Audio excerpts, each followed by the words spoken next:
Tantor Audio, a division of Recorded Books, presents Neighborhood Watch 3, After the EMP, by E. E. Isherwood, narrated by Kyle Tate.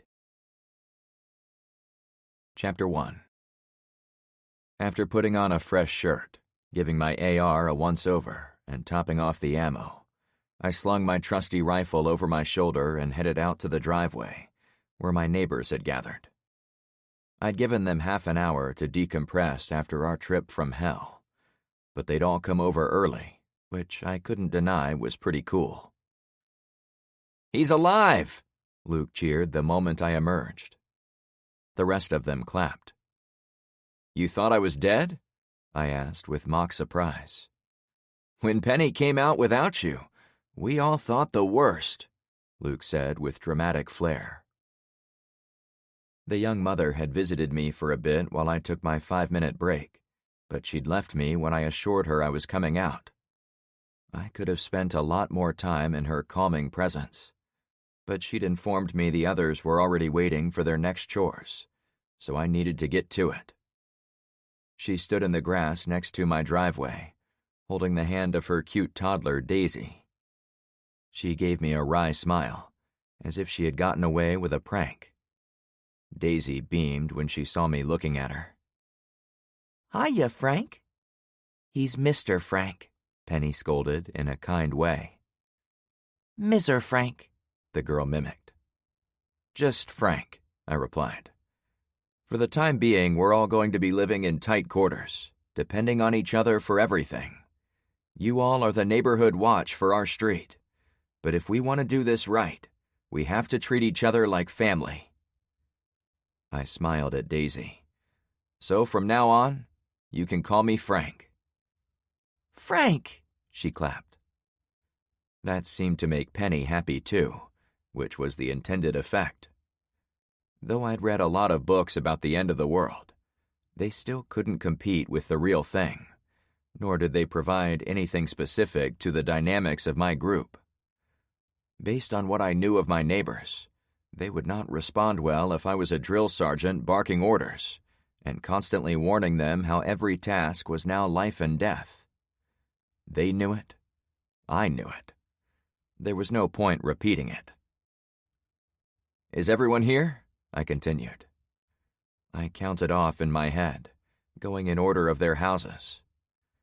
I had to skip the first house, which belonged to Mr. Drummond and his wife, who were both out of town, perhaps permanently. Next was Luke and his family in the 2-story, which gave us 4 people. They had the twin girls staying with them, making us 6. The next house down the road was LeVar and Kyra, bringing us to 8.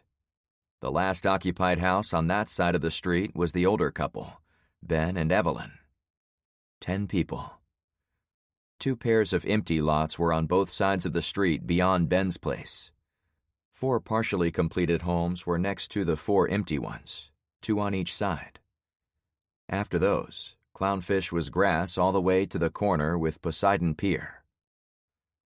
The house across from Ben's belonged to a couple I'd never met. No one had seen them since the EMP, and I was beginning to think they were lost for the duration, like the Drummonds. Trevor's 2-story house was next in line coming back toward my home, but after chasing the drug-dealing loser out on a rail, it was currently empty. Carmen's ranch was next, giving us 11 people. Penny and her daughter were in the house adjacent to mine, taking us to 13 souls. I made it 14. All the teens arrived on foot from the roadblock to join the meeting. It was a clear day, and there were no people on the far end of the street, so I judged it more important to get everyone on the same page than it was to have the teens watch us talk from their guard position. Like any family, I had to make everyone feel like they had a way to contribute to family meetings. "We're missing Carmen," Melanie said after she'd done her own head count. "She seemed fine after Mel cleaned us both off," Kyra volunteered. And like Carmen, she'd come back from our trip covered in blood, so her input was valuable. "Yeah, she was good," Melanie added. The tall woman wore yellow running shoes, comfortable-looking jogging shorts, and a blue sweat-wicking sports shirt. I wanted to go see if she was all right, but I didn't want to hold up the whole meeting for her. Besides, she had proved herself tougher than steel out on the road, so I was sure she would be along shortly. We'll get started. Thanks, everyone, for coming to this neighborhood watch meeting. I know the rest of you are dying to know what happened on the road, and I'll fill you in with all the details as soon as I can. The short version is that we were able to go south to a couple of stores and get all the shit you saw when we drove in. We had a run-in with a pair of Jeeps. They shot at us. We shot at them. And we lost one of the passengers who was traveling with us. I didn't mean to stop and dwell on it, but sadness tugged at my heart for his loss.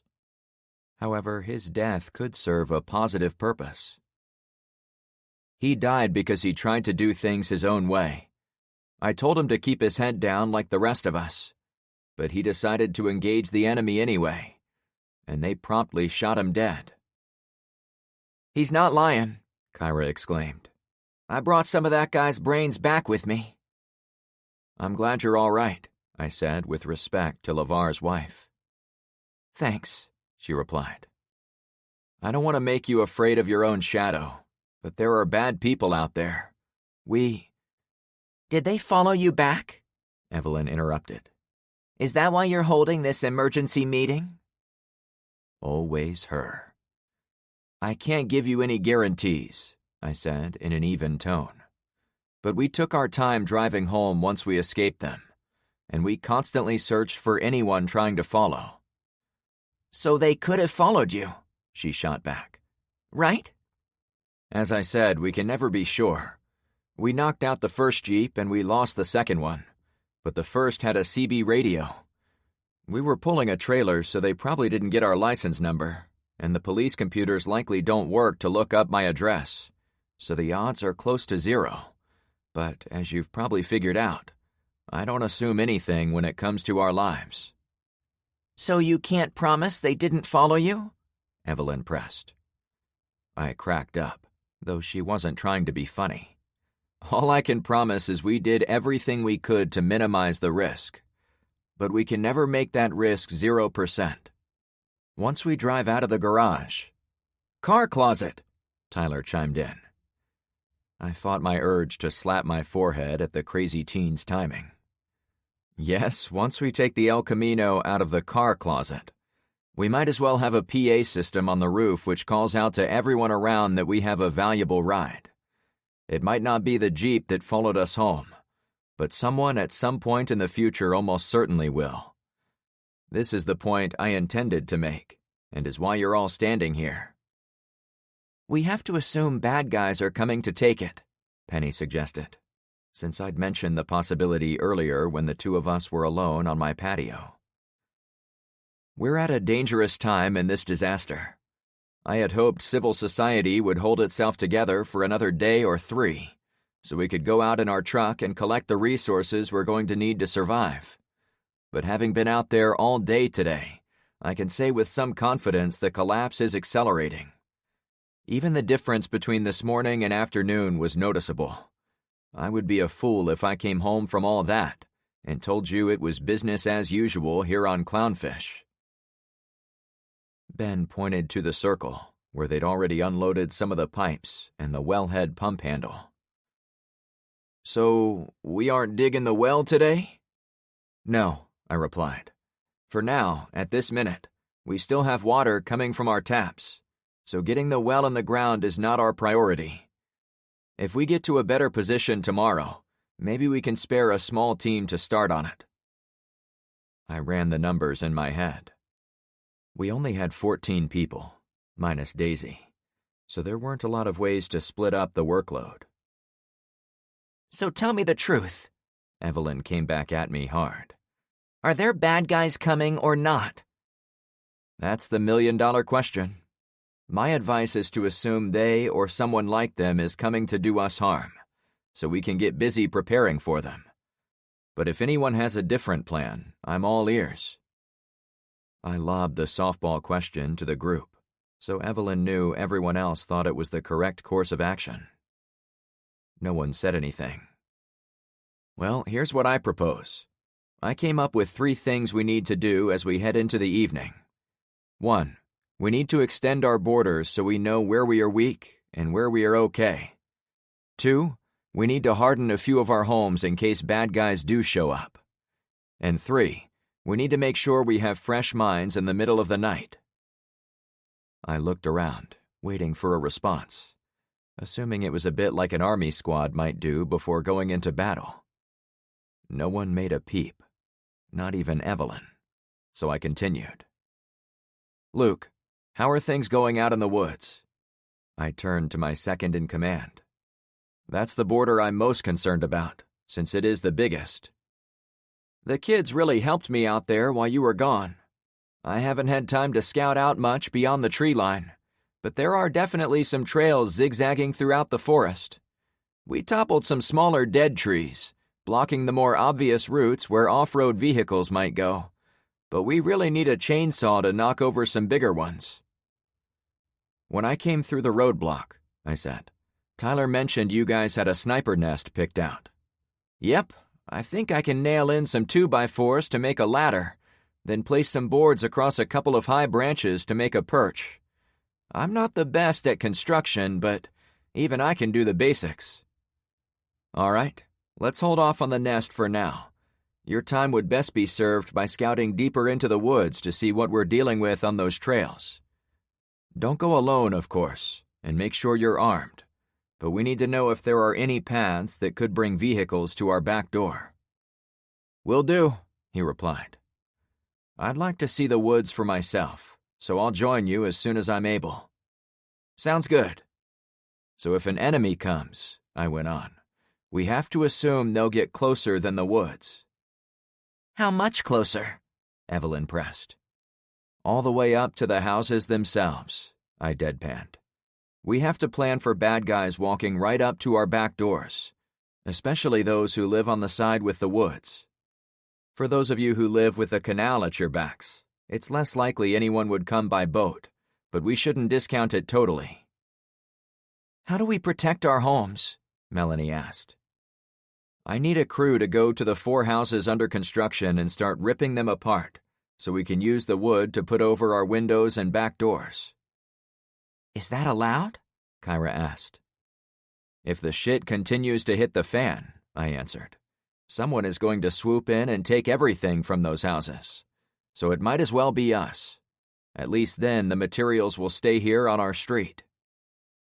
We can take it all back if things return to normal, Tyler suggested. Exactly, I said. It was a slippery slope openly advocating for theft and property damage. But there was no way around those activities, for anyone, if we went into total collapse. I would rather us all be prepared for long-term grid down today than worry about legal trouble down the road. I can rip shit apart, Tyler added. Hold that thought, I said to him. To the group, I continued. The gist of what I want to do is use the plywood to seal up as many windows and doors as possible to cut down on entry points. Once the seals are in place, we can be reasonably sure no one can sneak into our homes from the backs. Our night guards will then be able to keep watch over all the houses from the front. There were 9 houses in our cul-de-sac and 13 people. We couldn't possibly guard all of them, inside and out, around the clock. So I figured the first step to securing them was to make it impossible to pass in and out through the backs. Then a criminal would have to walk around front, or make a lot of noise to break the boards. Either way, we'd know we had an intruder. Until we have that done, I continued, I think we should all consolidate our sleeping quarters to 1 or 2 houses, so we don't have to wonder if people moving around in empty homes are friend or foe. It would be dinner time soon, so we had to move fast. LeVar, would you run the group stripping down the houses? You can throw the materials in my old pickup and hand roll it back and forth on the street. My 95 GMC pickup was currently at the roadblock, but we could replace it. You want me to do it by myself? he said with concern. "No, pick 2 or 3 people to help out. You've got a tough job." The tall man nodded.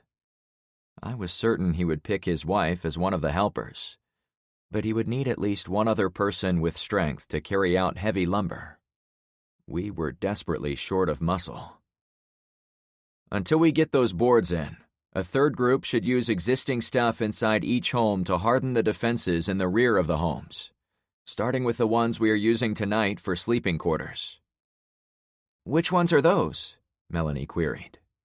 And I liked that the mother of 2 was interested in our fortifications to protect her family. "I suggest we start with mine since it's our home base. I also might suggest we split half of us into Drummond's place, so we keep watch over his food and the truck in the garage." I thought about the layout for a moment. "Actually, we should put a few people in Penny's house, since it has a view of the forest on that side of the street. Those 3 houses are in a nice row, and they'll be our last line of defense if anyone tries to do us harm." "Who is in charge of getting those houses ready?" Penny asked. "You want it?" I asked. "I might need some help getting started, but I can do whatever you need." The way she smiled suggested there was subtext to her words, but she quickly readjusted and looked around the group until she settled back on me. "Where is Carmen? I was going to ask her to help me." She wasn't over by her house. "Did anyone actually see where she went?" I asked. "I bet she went home to shower," Kyra suggested. "I'm going to do that the second I have the free time." "Maybe," I allowed. Back on them, I had one more task I needed to assign. "Ben, this is going to sound nuts, but do you think you could gather your bedding down here at my house and then go to sleep?" He chuckled. "At my age, I can fall asleep on command. But can I ask why?" "We need someone to get a healthy amount of sleep over the next few hours, so they'll be fresh when it's their turn to take watch on the overnight shift. I figure after the day you've had, it would be a snap for you to catch enough Z's to be solid in the deepest part of the night." He rubbed his chin. "I guess that does make sense." I chose Ben mostly for his age, I had to admit, since I figured an older man would find it easier to sleep in the evening. But I also wanted him as my trusted guy when the rest of us were sleeping. By contrast, I knew Tyler could probably stay up around the clock, but I wasn't ready to put the kid in charge of those crucial hours of darkness. Manpower was a constant juggling act. The next few hours went by in a blur. I started out by showing Penny the general idea of moving furniture around inside the 3 homes to provide some concealment and light cover for those inside the structure. We tipped over mattresses, moved bookcases against windows, and pulled down drapes and blinds, so they were ready to be boarded up. I ran up the street to help LeVar, Kyra, and the twins as they worked in pairs to move lumber from the half-finished houses into my black pickup truck. Even without a working motor, it provided a way to transport big loads of wood to the other homes. It was one of the few times I was glad Florida was endlessly flat. Lastly, I ran out into the woods to check on Luke, his 2 kids, and his wife. They showed me where they thought paths had formed, as well as where they'd knocked down trees. I was also glad to see Mr. Puppers running around with them, as I hoped it extended the area the dog would claim as his own territory, so he would warn us if any intruders came in. It was close to sunset by the time I came back to my driveway. "Which team is Carmen on?" I asked Penny, who was cooling off inside my garage. Penny had wanted the other woman on her team, so I assumed that's where she was. "I haven't seen her." "Shit. Really? Want me to go over there?" she asked with worry. "No thanks, I'll do it myself," I replied, confident I could make it quick. "While I'm doing this, will you call everyone in so we can see where we are before we lose the light?" I started to walk away, but thought of another problem. "Hey, ask everyone if they have whistles or horns they could donate to the watch.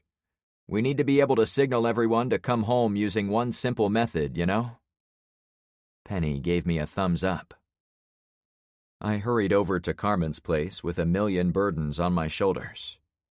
Each group I'd been working with had special problems and unique needs that presented challenges for us, and I was keen to help streamline them as much as possible.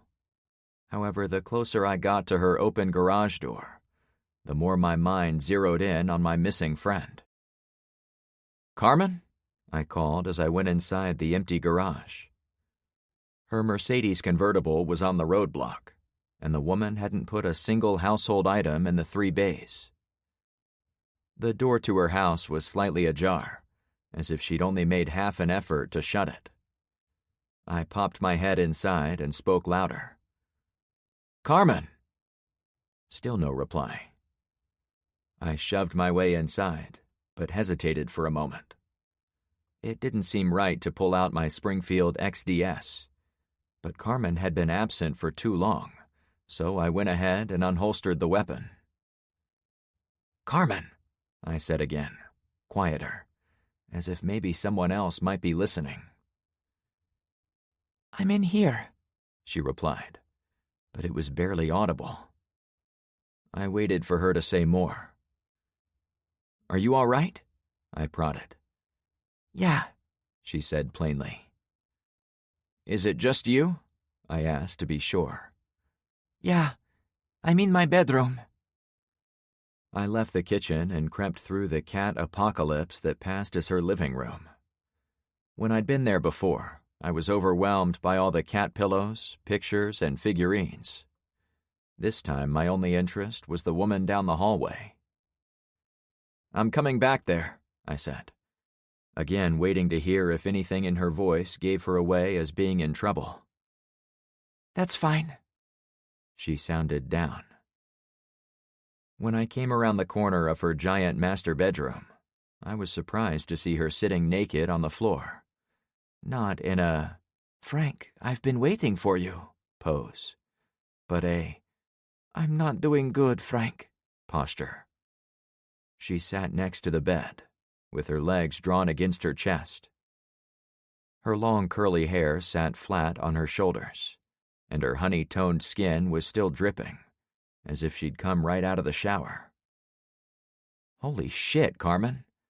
Have you been in the shower all this time?" It had been hours since we'd come back from our mission. "I've taken 5 showers, Frank." She didn't look up at me, but spoke to the carpet at her feet. She rolled her pink-painted toes back and forth in the thick shag. "I still feel the blood on me." I walked by her and went into the bathroom. The double sink, commode, and standing shower fit nicely around a giant garden tub that was big enough to hold 4 or 5 people. The room was well lit by several picture windows. I picked up one of the plush bath towels and brought it back to Carmen. "Here, you need to dry off," I said in a businesslike voice. I wrapped the towel around her torso, so it was clear I wanted to cover her up, in addition to drying her off. "How do you do it, Frank? You were there the whole time, yet you act like it was just another trip to the hardware store. You saw a man lose his friggin' head." She finally looked up at me, and it was obvious she'd been crying. I didn't want to talk down to her, so I sat against the bed too. "How do I do it?" I said in a thoughtful tone of voice. "I did see death while out on the road as a trucker, so this isn't totally new. I also read about it a lot in my books. Being in charge also forces you to be more detached, I guess. Maybe it will hit me when I least expect it. But right now, I'm not sad. I'm pissed about how stupid Chuck acted before he died. If the world ever righted itself, I would go to Chuck's grave and pay proper respects. But right now, it served my friends better if I channeled my emotions into anger for his actions, rather than sadness for his loss. You'll never hear me say this to anyone else, Carmen whispered, and I don't want you to read anything into it. But this is like the 1 in 100 times I miss having a husband. I saw Kyra come home from the same trauma as me, but she had LeVar to be her loving support. Yeah, she had some issues too, I think, but I did see LeVar holding her earlier, so there is something to it. She remained in place but used the end of her towel to paw at her wet hair while she spoke. I wish I could be like you and never need anyone. What makes you think I don't need anyone? I chuckled. Well, you're single and 50, right? Yeah, but... And you bought a retirement house by yourself. She spoke with some of her old snark. Face it, Frank. You're one of those guys who can go to the grave not needing anyone. Just because I live alone doesn't mean I want it to stay that way. Have you ever lived with a woman? She asked. A few times. They always ended in disaster. I laughed at the understatement. She looked over to me. Did you ever want to marry one of them? The duties outside called to me, but Carmen needed someone to talk to. Since I considered her one of my solid new friends, I needed to make an honest effort to provide some one-on-one support. Dry off while I talk, I said as I faced forward. I will, she assured me. There was a woman named Lena. It was about 20 years ago when I was driving long haul from a city in downstate Illinois. Met this college girl from St. Louis at a rinky-dink bar, and we hit it off. She liked older men, huh? Carmen said like it was a good thing.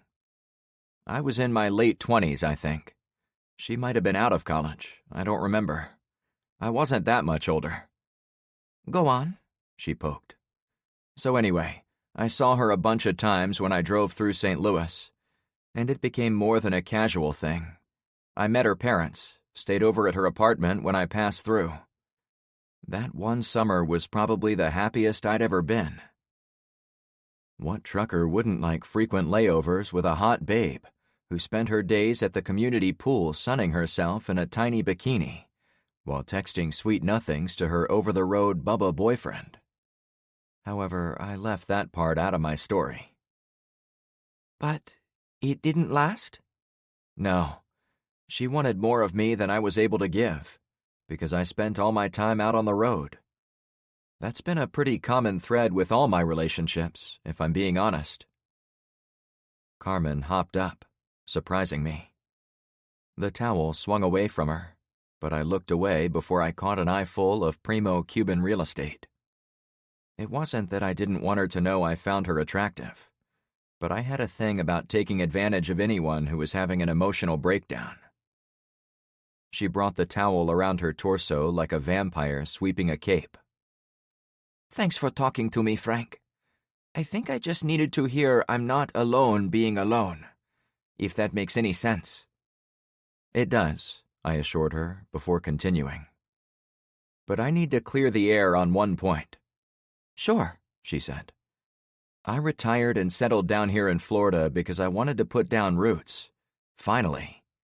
If I ran into Lena again, or someone like her, things would go a lot differently for us. Our eyes met, but hers were red from crying, so I wanted to get her moving. Speaking of different, I need you to get dressed and follow me outside. The sun is setting, and we've got to go over the plans for tonight.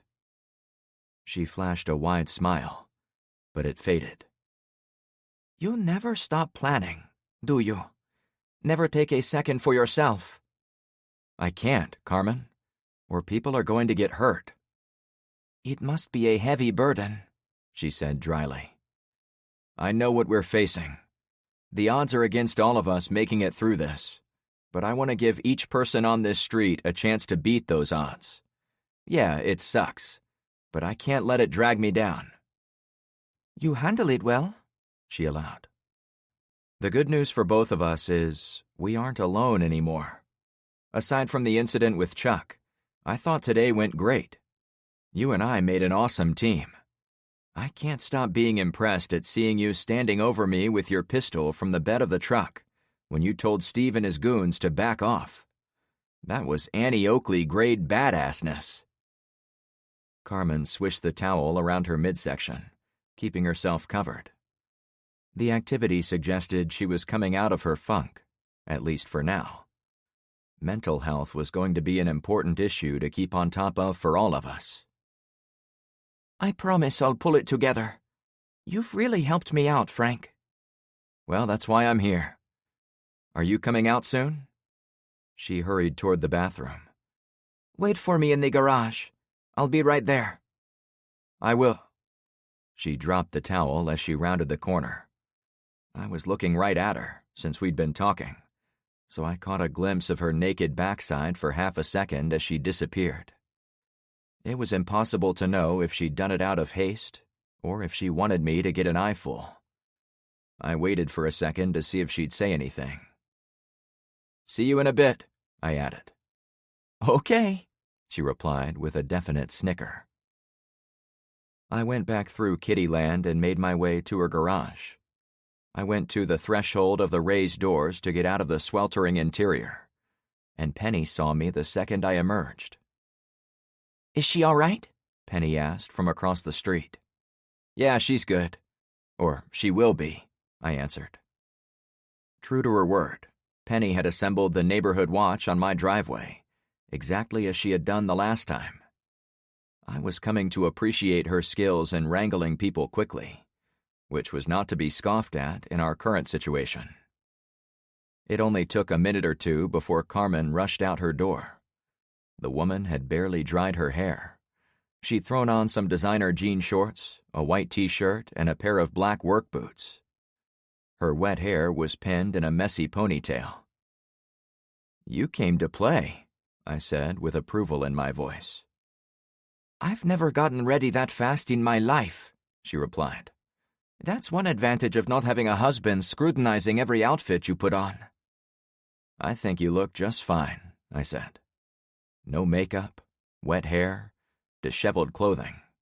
She was still a knockout. She stepped next to me to watch what was going on. To my surprise, she wrapped an arm around my midsection and squeezed. "Thanks for coming to find me, Frank." I put my arm over her shoulders. "I would do the same for a friend," I said with a chuckle. "I thought I was your friend." She pulled back and playfully slapped my arm. "Don't worry. You'll get there," I said, walking away. "You dirty dog," she laughed, following. I had to keep things light, since we had the dark of night heading our way. My head needed to stay tuned to the survival channel, for now. However, her laughter was a signal that my visit to her had done some good. Whatever was ahead, I had all of my neighborhood watch people back in the game. Chapter 2. I woke up to the sounds of an engine. A deep growl, like a semi-truck diesel. Bold headlights lit up the far end of the street. "They're coming!" I shouted. Several of my neighbors had chosen to sleep in my garage, as we'd planned at the meeting. Cots and air mattresses were strewn around the 2 open bays of my 3-car garage. No one stirred, even as the truck approached the roadblock. My heart popped speed pills. Why weren't they waking up the second I did? I grabbed my rifle and hurried to the open garage door. "Luke, where are you?" I asked the empty pavement, where he should have been standing guard. A man screamed at the roadblock. Was it Ben? My chest was tight, as if I couldn't suck in enough air. It had taken me a few seconds to wake from a dead sleep and figure it out, but we were clearly under attack. Luke was supposed to alert the rest of us, but he was gone. Had the attack already penetrated our defenses? The overpowering lights from the big semi cast all the houses on my block in deep shadows. I was partly shielded from the brightness by the shrubbery of the island of green on the middle circle of the cul-de-sac. I trotted sideways onto my lawn to get a clear view of the truck.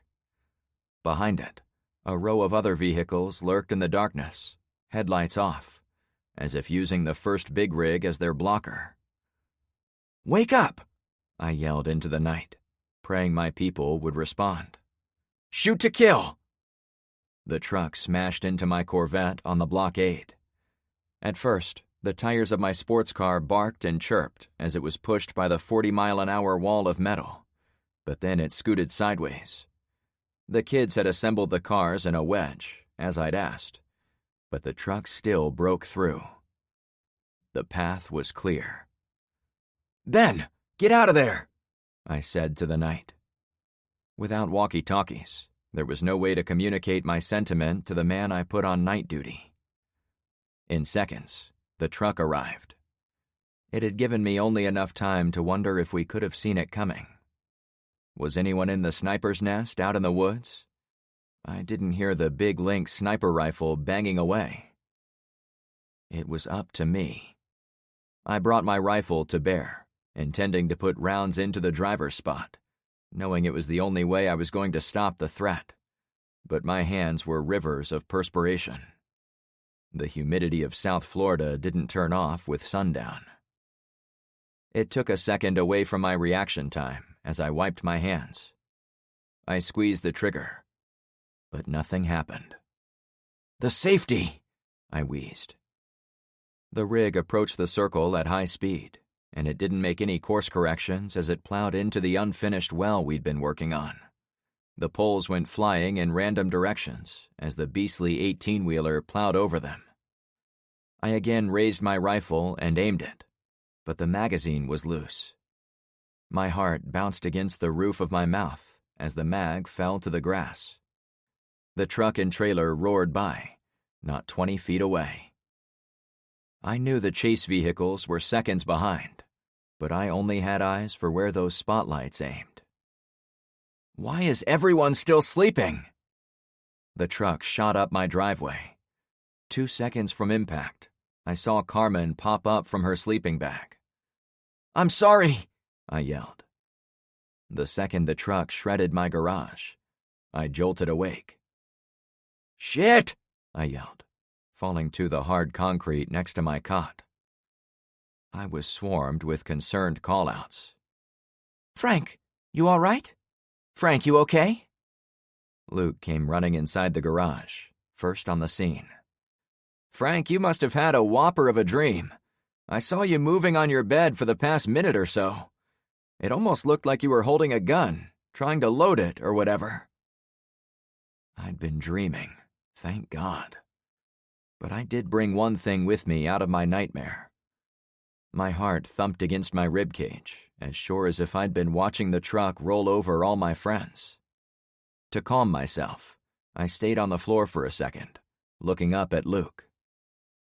"I'm fine," I said, hopeful I didn't wake up everyone. "I take it there is no big rig plowing through our roadblock, followed by a dozen four-wheelers?" To my surprise, my ear got wet from a slobbery kiss from Mr. Puppers. "Hey, leave him be," Luke said to his dog. We'd given the animal a soft place to sleep at the front of the garage, to position him closest to any strange sounds outside, so I shouldn't have been surprised he was one of the first to check on me. "Good dog," I said, and I meant it. Luke held out a hand to help me up. "It's been as quiet as a graveyard for the past hour, though it sounded like World War III before that. There was about 10 minutes of constant gunfire far in the distance. To the south, I think." I looked at my watch once I was on my feet. "It's only 2 a.m.? "Yep. I was going to wake up Ben soon for the last shift change." "I can take a shift," Tyler whispered from on top of a nearby sleeping bag. "Not yet, kid," I whispered back. "Get some sleep." My heartbeat slowly returned to normal. The adrenaline was draining too. "It was a hell of a dream," I said matter-of-factly to Luke. Together, we walked out the front of the garage. Unlike my dream, it was slightly cooler in the open yard. The clear air and starlit sky gave me pause. "It sure is beautiful country," I said to my friend. "Yep," he answered, I guess there are worse places to be for the apocalypse. I would not want to fight snow and ice 6 months of the year in Chicago, in addition to all the hungry people who would be living there. It snowed that much up there? I might be exaggerating a little, but sometimes it felt like it. We stood there listening to crickets and a few chirping birds, who never seemed to go to sleep.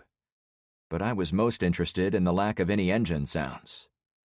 I knew my nightmare had been a dream as soon as I fell on my ass, but I couldn't discount it as foreshadowing provided by my subconsciousness. Perhaps it was a warning my daytime self was missing? Luke, let me ask you a question. It has basically been 3 full days since the power went out. We've collected and organized ourselves. But what would you say is the most important resource we've needed so far? We've collected food and water, including the stuff for the well. But I don't get the sense that's what you're talking about. No, I said with a cleansing exhale. We probably couldn't do shit without all the guns. Mr. P finished up some business in the grass next to my driveway.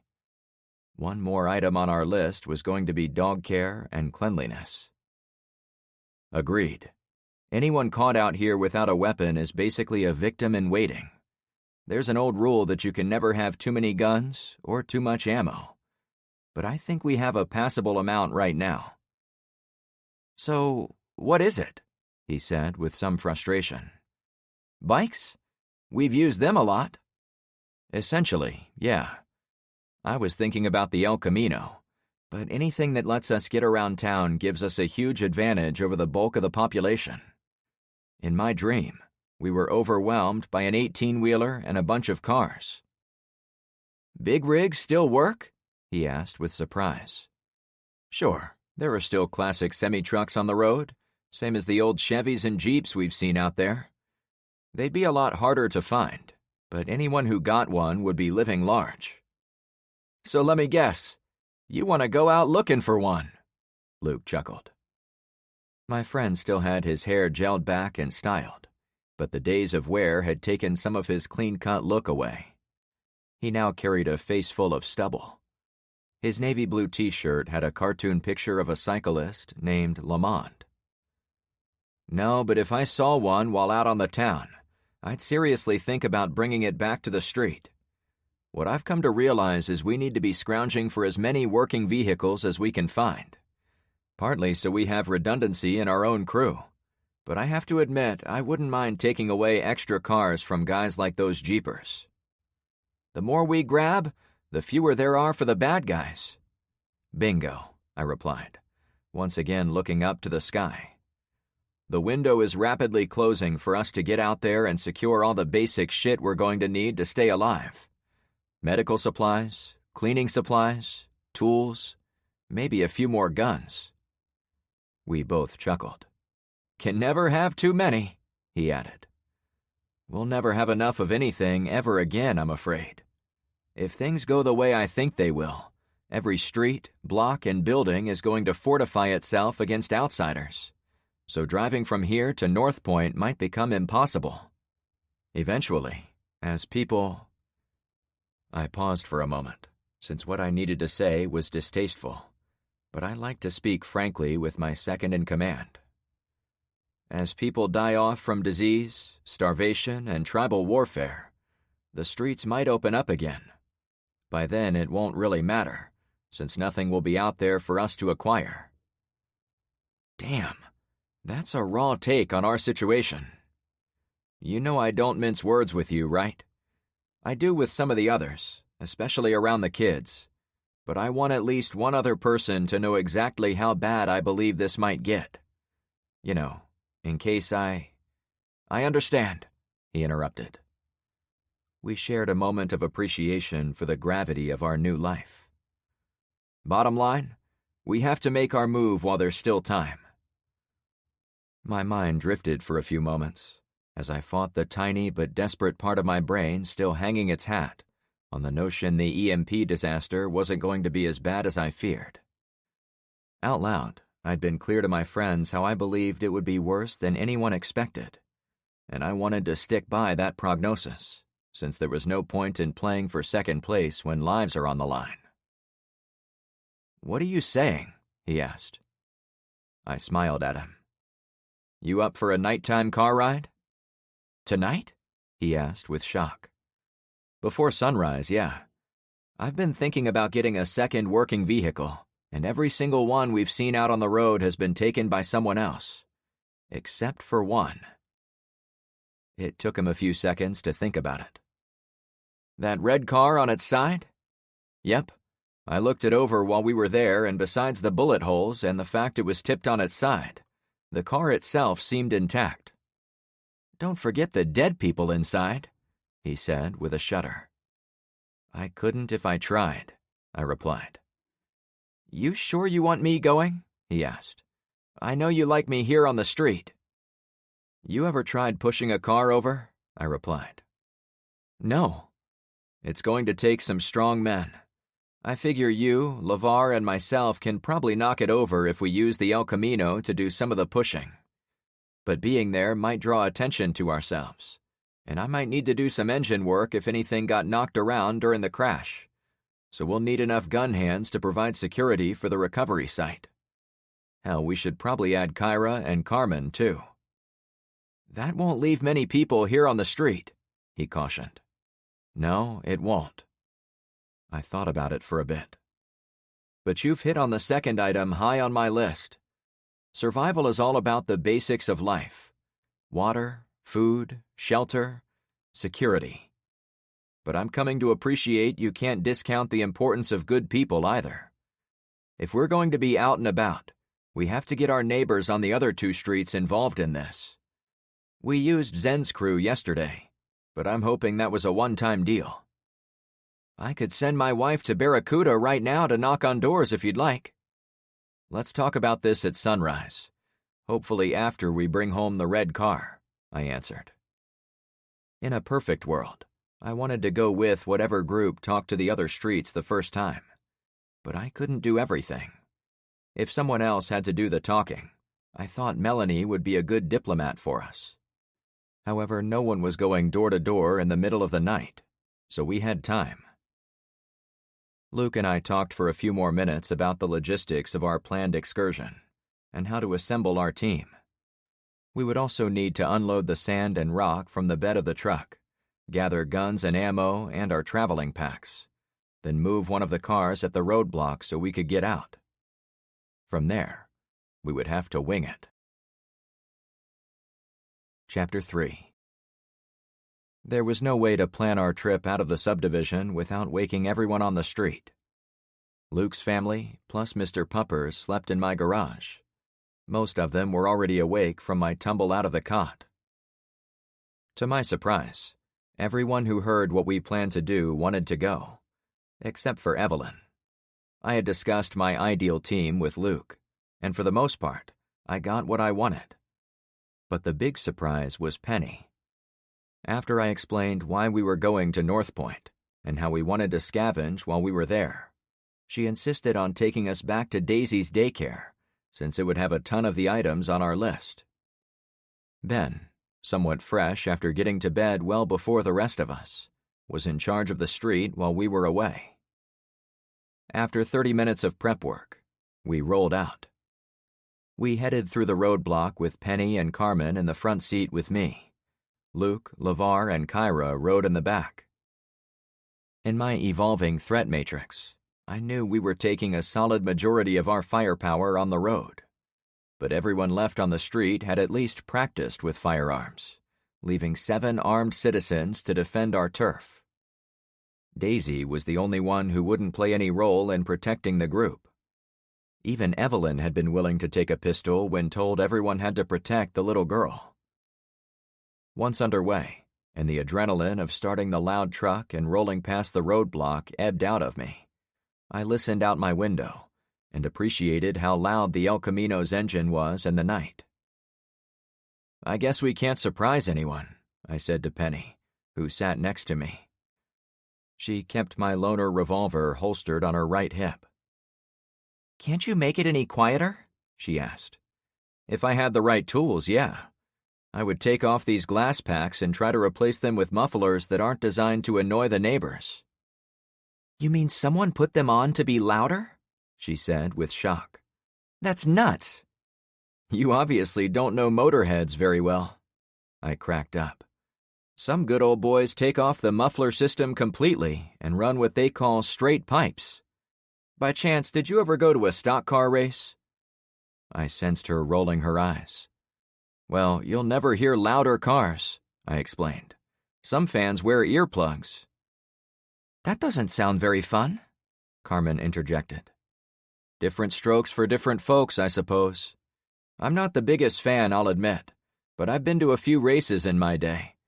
You can hardly work with a bunch of mechanics and not end up at the speedway once in a while. We turned the corner at the end of our street and crossed the first bridge over the canal as we drove on Poseidon Pier. In the darkness, when everything else was out of my sight, I took note of how the bridge provided a natural choke point. If we were ever under threat from a semi-truck, we could somehow use the narrow section of road to stop them before they could plow into my home. I filed that away. I drove us past the second street in our subdivision, Barracuda Bay, and cast a critical eye down their roadway. See anyone up? I asked the two women. Not a single light, Carmen answered. I didn't see anything either, suggesting the residents weren't keeping watch. I filed that away, too. We crossed another bridge over another canal. The third street was Albacore Anchorage. Since it had the most houses already built, I was not surprised to see a few lanterns and windows toward the far end. Someone is keeping watch on this street, I announced. The final bridge crossed the canal positioned between Albacore and Bayside Road. It met the connecting canal that ran next to Poseidon and back toward our street. Of all the places to put a roadblock, it was at the front of the subdivision. I moved that to the top of my list for when we got back home. We passed the orange fish on the billboard, then turned right onto Bayside. Mindful of giving ourselves away to the entire surrounding countryside, I kept the RPMs as low as possible as we got underway. Trying to hide our departure? Penny guessed. Yeah. Kind of hard, though. I waited until we were half a mile north of our subdivision before giving the truck more gas. The engine responded by pounding those glass packs with hot exhaust, making us sound a little like those obnoxious race cars. However, once on the road, we were committed. We sped past derelict vehicles, discarded luggage, trash, and the odd dead body. We also saw people standing in the trees next to the road, at the edge of the headlights, like lost deer deciding whether to rush toward us or run away. They might have been disturbed by our engine noise, or they might have been standing guard for others in their parties. It put into perspective how vulnerable we were at every moment when we were outside the relative safety of Clownfish Cove. But it also reinforced what I'd been thinking from the start. If you didn't take calculated risks to secure long-term assets needed for basic survival, the clock was already ticking on your demise. We had to go out, and we had to find more vehicles, as it was the only way to find more supplies we would all need in the months and years ahead. The drive to town was otherwise uneventful. A few more people popped their heads up from the weeds next to the road, but no one challenged or otherwise bothered us. Things didn't get spicy until we turned onto the street with the plane crash. Oh, shit. Maybe I should have taken the long way, I said the moment we were heading north on the devastated 4-lane boulevard, and we drove among the haunted cars permanently glued to the street by the plane's explosion. I didn't forget the bodies on the road and parking lots, as they were permanently etched in my brain after riding by them while on the bike the day before. What I didn't count on was how creepy they looked in the wild shadows created by the truck's headlights. Are they burned? Penny asked as she leaned forward against the dashboard to see better.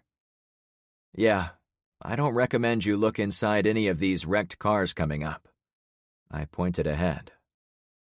I won't, she said with a slide back into her seat. This is horrible, Carmen whispered.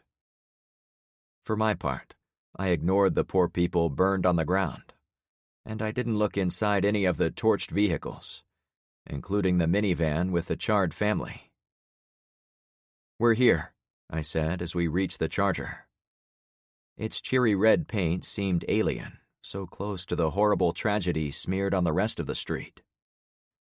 Where do you want us? Luke asked through the rear window. Hang on a second, I advised. We approached the wreck from the roof side of the hot rod, which was perfect for what I had planned.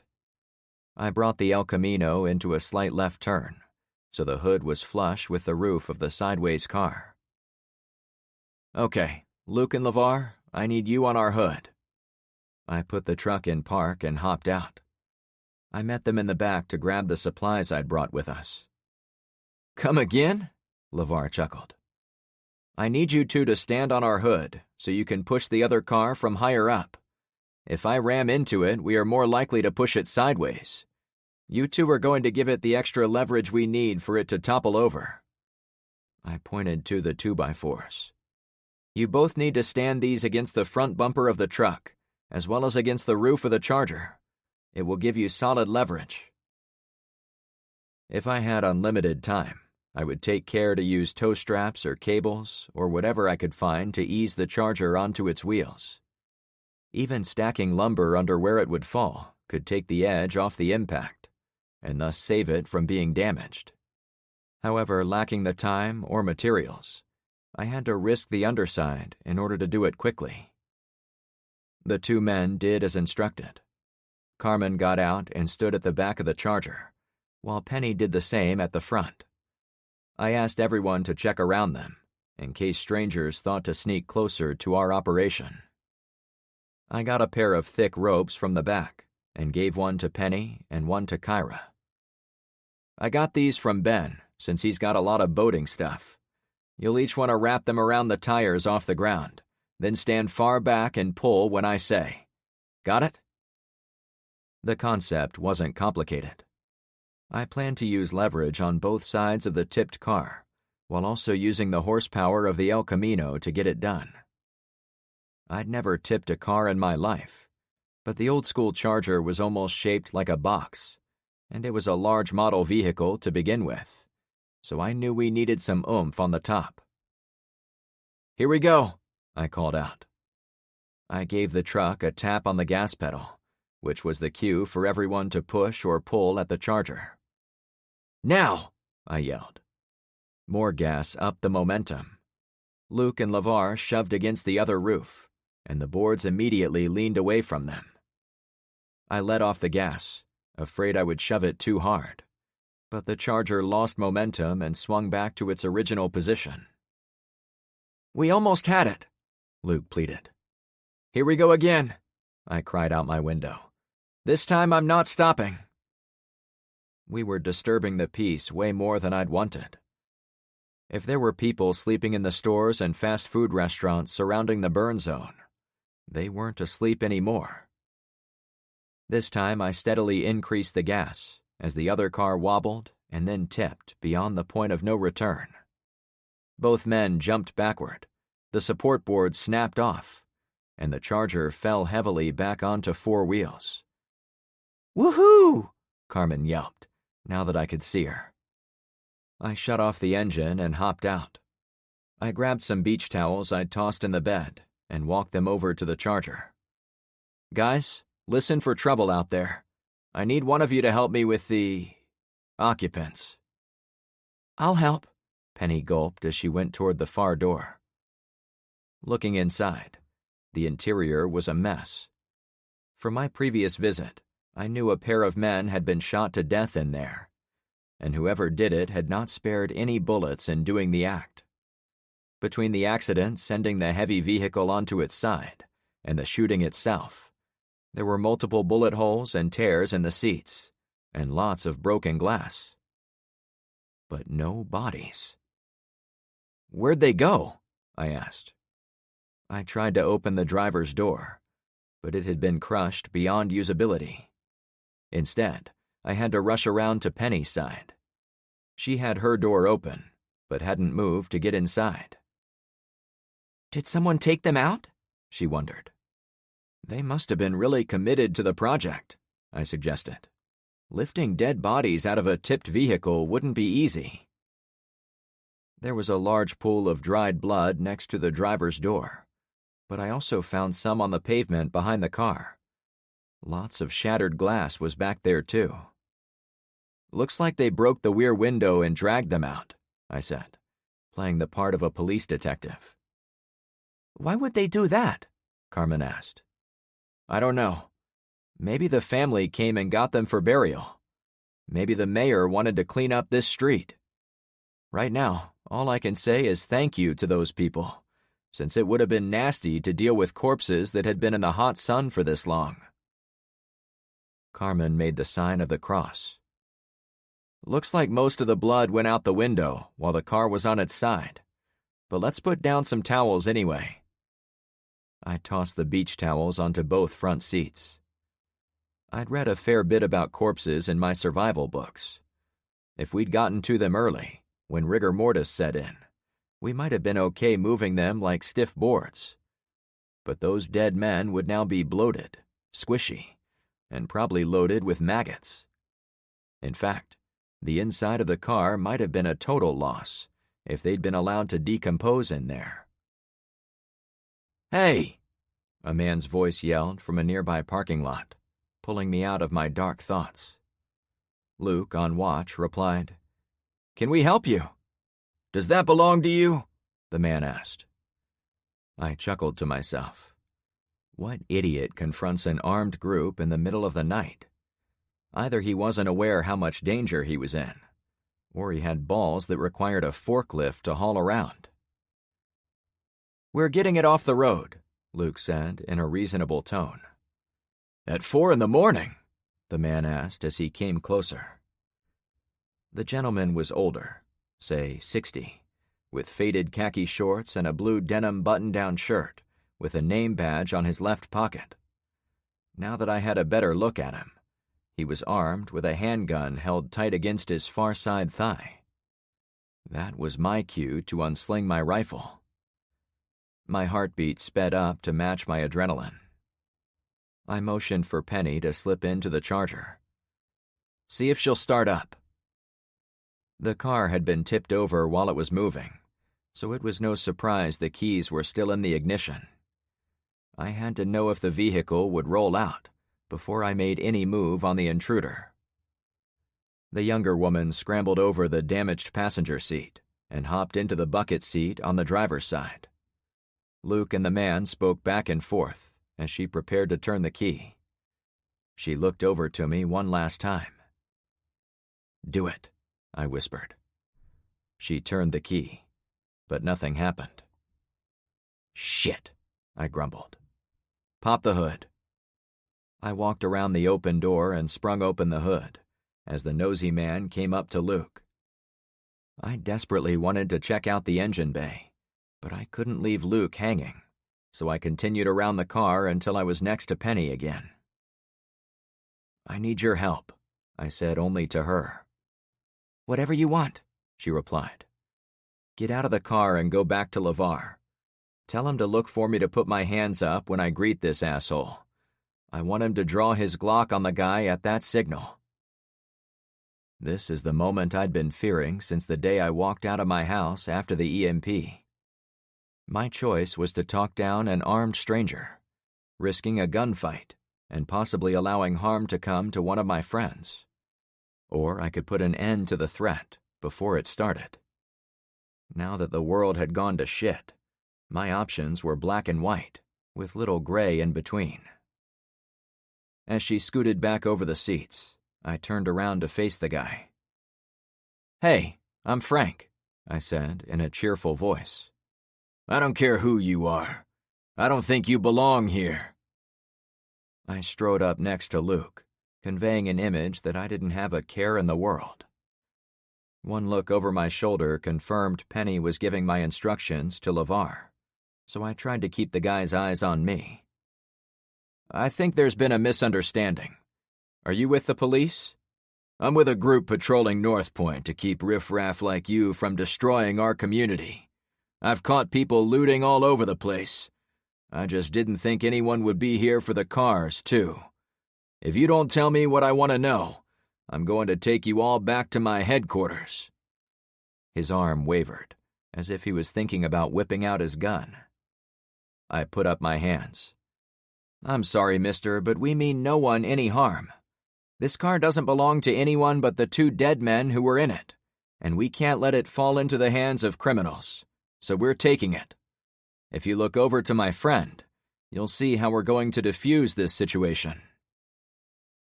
My blood pressure thumped the top of the meter. If he was going to fire at us, it was going to happen now, so I watched to see if he lifted his gun. That would be the final tell. He slowly turned to LeVar, who had walked around the back of the Charger to get to the man's blind side.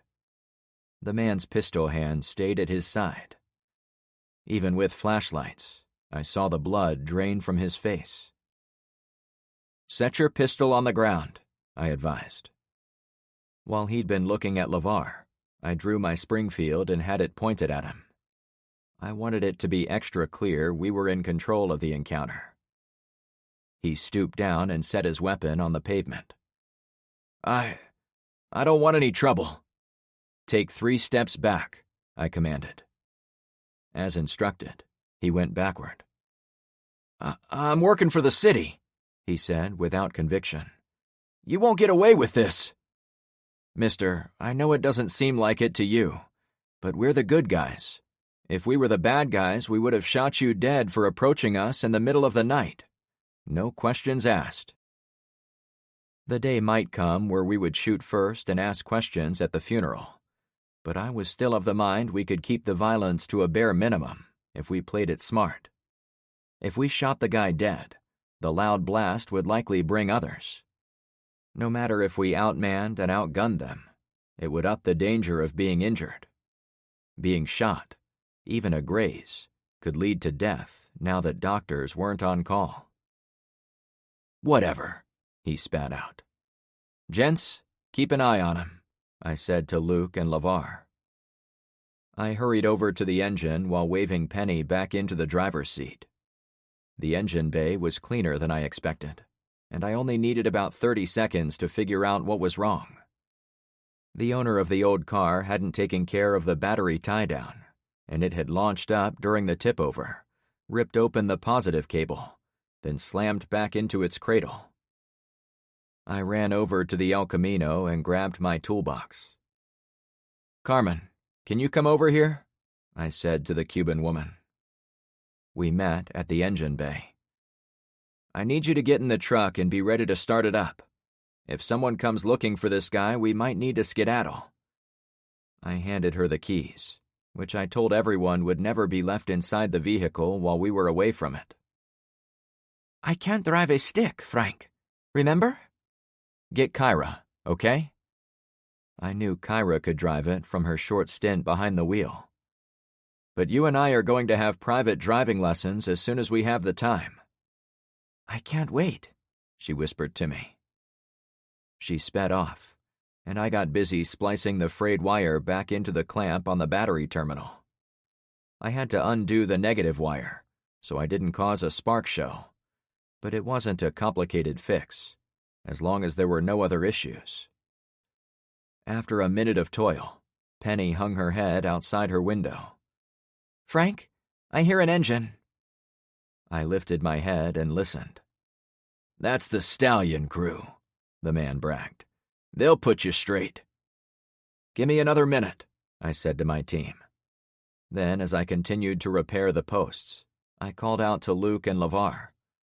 "Keep a close watch on that guy. Grab his pistol and take it with us. You two should also get closer to the cars." "Hey, that's stealing," he protested. Again, the guy seemed to have no self-awareness about how close he was to getting hurt. "We'll give it back when we leave," I assured him without looking up. I held a small flashlight between my shoulder and neck and I cinched the negative terminal back on as I listened to the engine. I wasn't enough of a gearhead to know a car only by its engine sound, but it didn't sound like a hot rod, at the very least. I also had trouble knowing which direction it was headed. "I'm going to tell them you're stealing," the guy said to us, "unless you get away from that car right now." For a guy who was disarmed and facing a bunch of guns, his confidence seemed crazy high. I'd first attributed it to stupidity, but maybe those people in the vehicle were enough to give him that confidence. Whatever the cause, I didn't want to stick around. "Got it," I reported. "Try it now, Penny." She clicked the keys, and the engine turned over. "Hell yeah," I belted out. I dropped the hood shut, noting it scraped the left side where the front quarter panel was bent from the wreck. Nothing a hammer couldn't fix later. "Penny, you good to drive?" I asked as I came next to her. "Of course." "Okay," I said aloud. Then I leaned in to be close enough to whisper to the driver. "We're going back down this street, but instead of heading home, we're going to Daisy's daycare, like you suggested. Ignore what I'm about to say to you." She nodded. "I want us back on the road heading over to I-75. I spoke loud enough for the guard to catch what I was saying, but not loud enough for him to think it was deliberate. I-75 was due east, and not where we were going at all. "Got you," Kyra said from the El Camino. I hustled over to the passenger seat of the truck. "Saddle up and roll out." Kyra started the motor as LeVar jumped in the back. Luke and Carmen hopped in the Charger. "Go that way," I said to Kyra, "but make the first right you can." We sped by the lone man. The headlights captured him looking pissed at having failed to stop us from taking the car. But I thought maybe that wasn't all of it. I also noticed his shirt looked like it had been part of a uniform. Maybe he had once been a security guard, or even a police officer. "Slow the truck," I said. "Are you sure?" Kyra replied. "Yeah." I slid out the mag and thumbed out the 9mm ammo. As she got us down to a few miles per hour, I leaned out the window. "Hey guy, your unloaded weapon is up here. As I said, we're not the bad guys." I cleared the round in the chamber, slammed the empty mag back in, then tossed the weapon onto a patch of grass running next to the sidewalk. "Okay, go," I said to my driver. As we wound through the town, I could sense the question on her mind. If I would have kept it, he would have told his friends we were dickheads who stole his gun. I'm hoping a little good faith will take some of the revenge reflex away from him. "But what if he uses the gun to shoot you dead?" she asked. "That's what happens in movies." "If he's working with people, he won't have trouble getting another gun, and unless we kill him on the spot, we have to assume we'll see him again.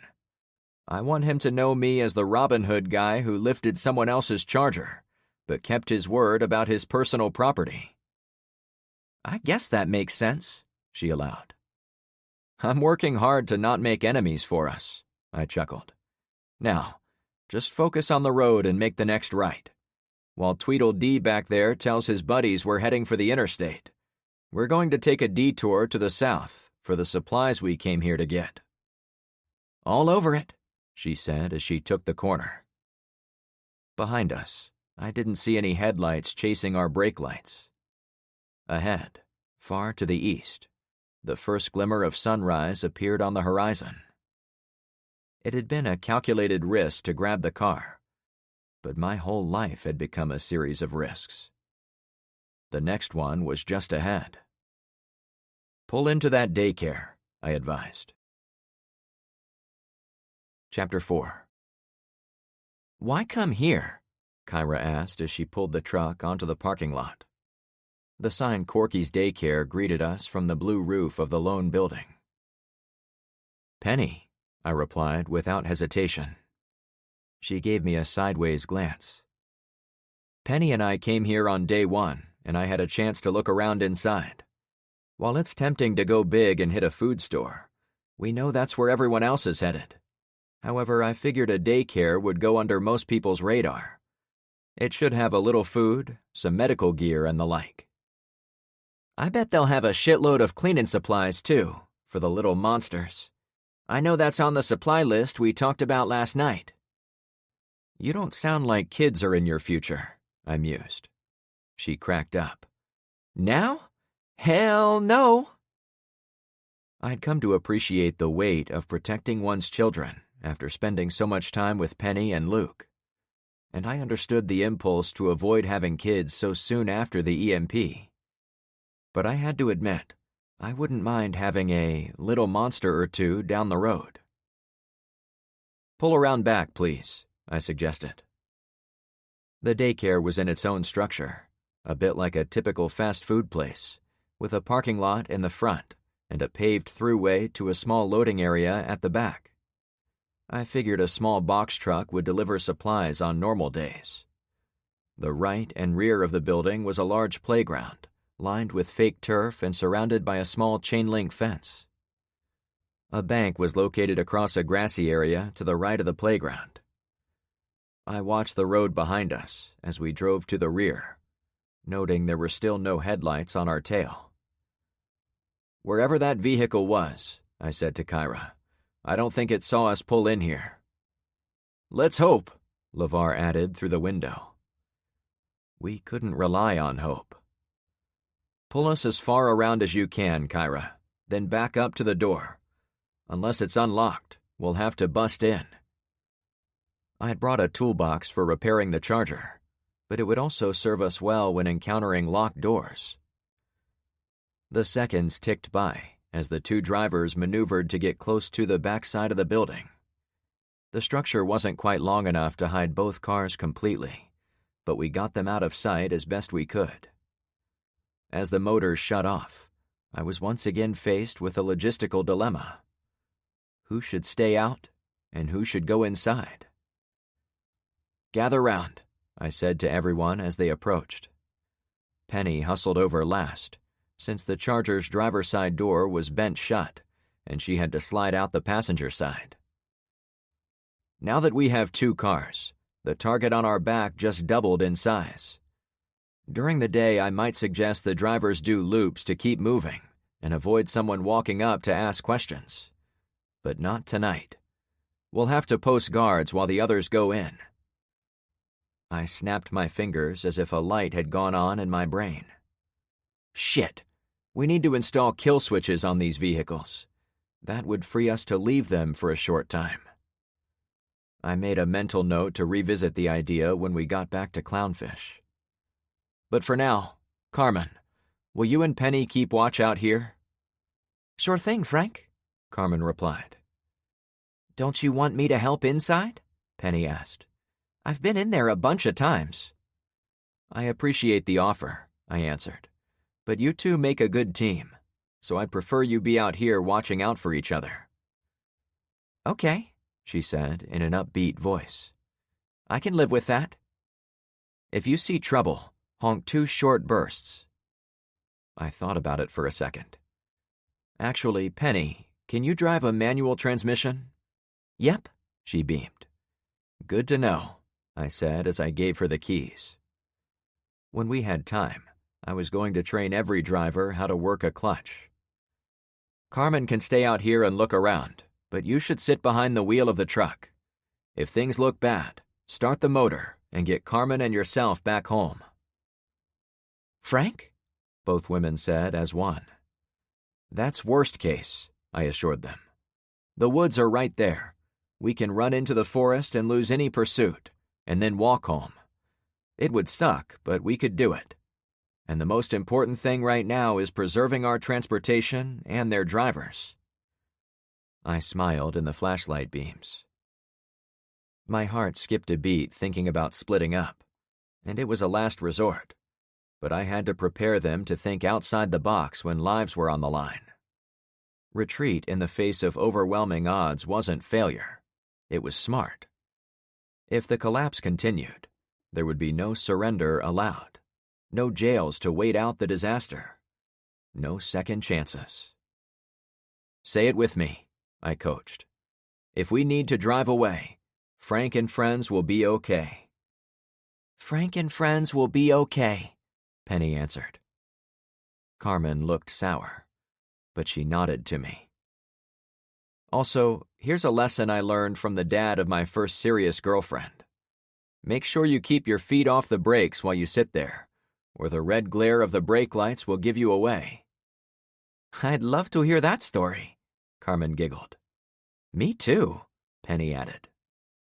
"Let's go inside," I said to the other three, not giving the two women the satisfaction of holding it over me.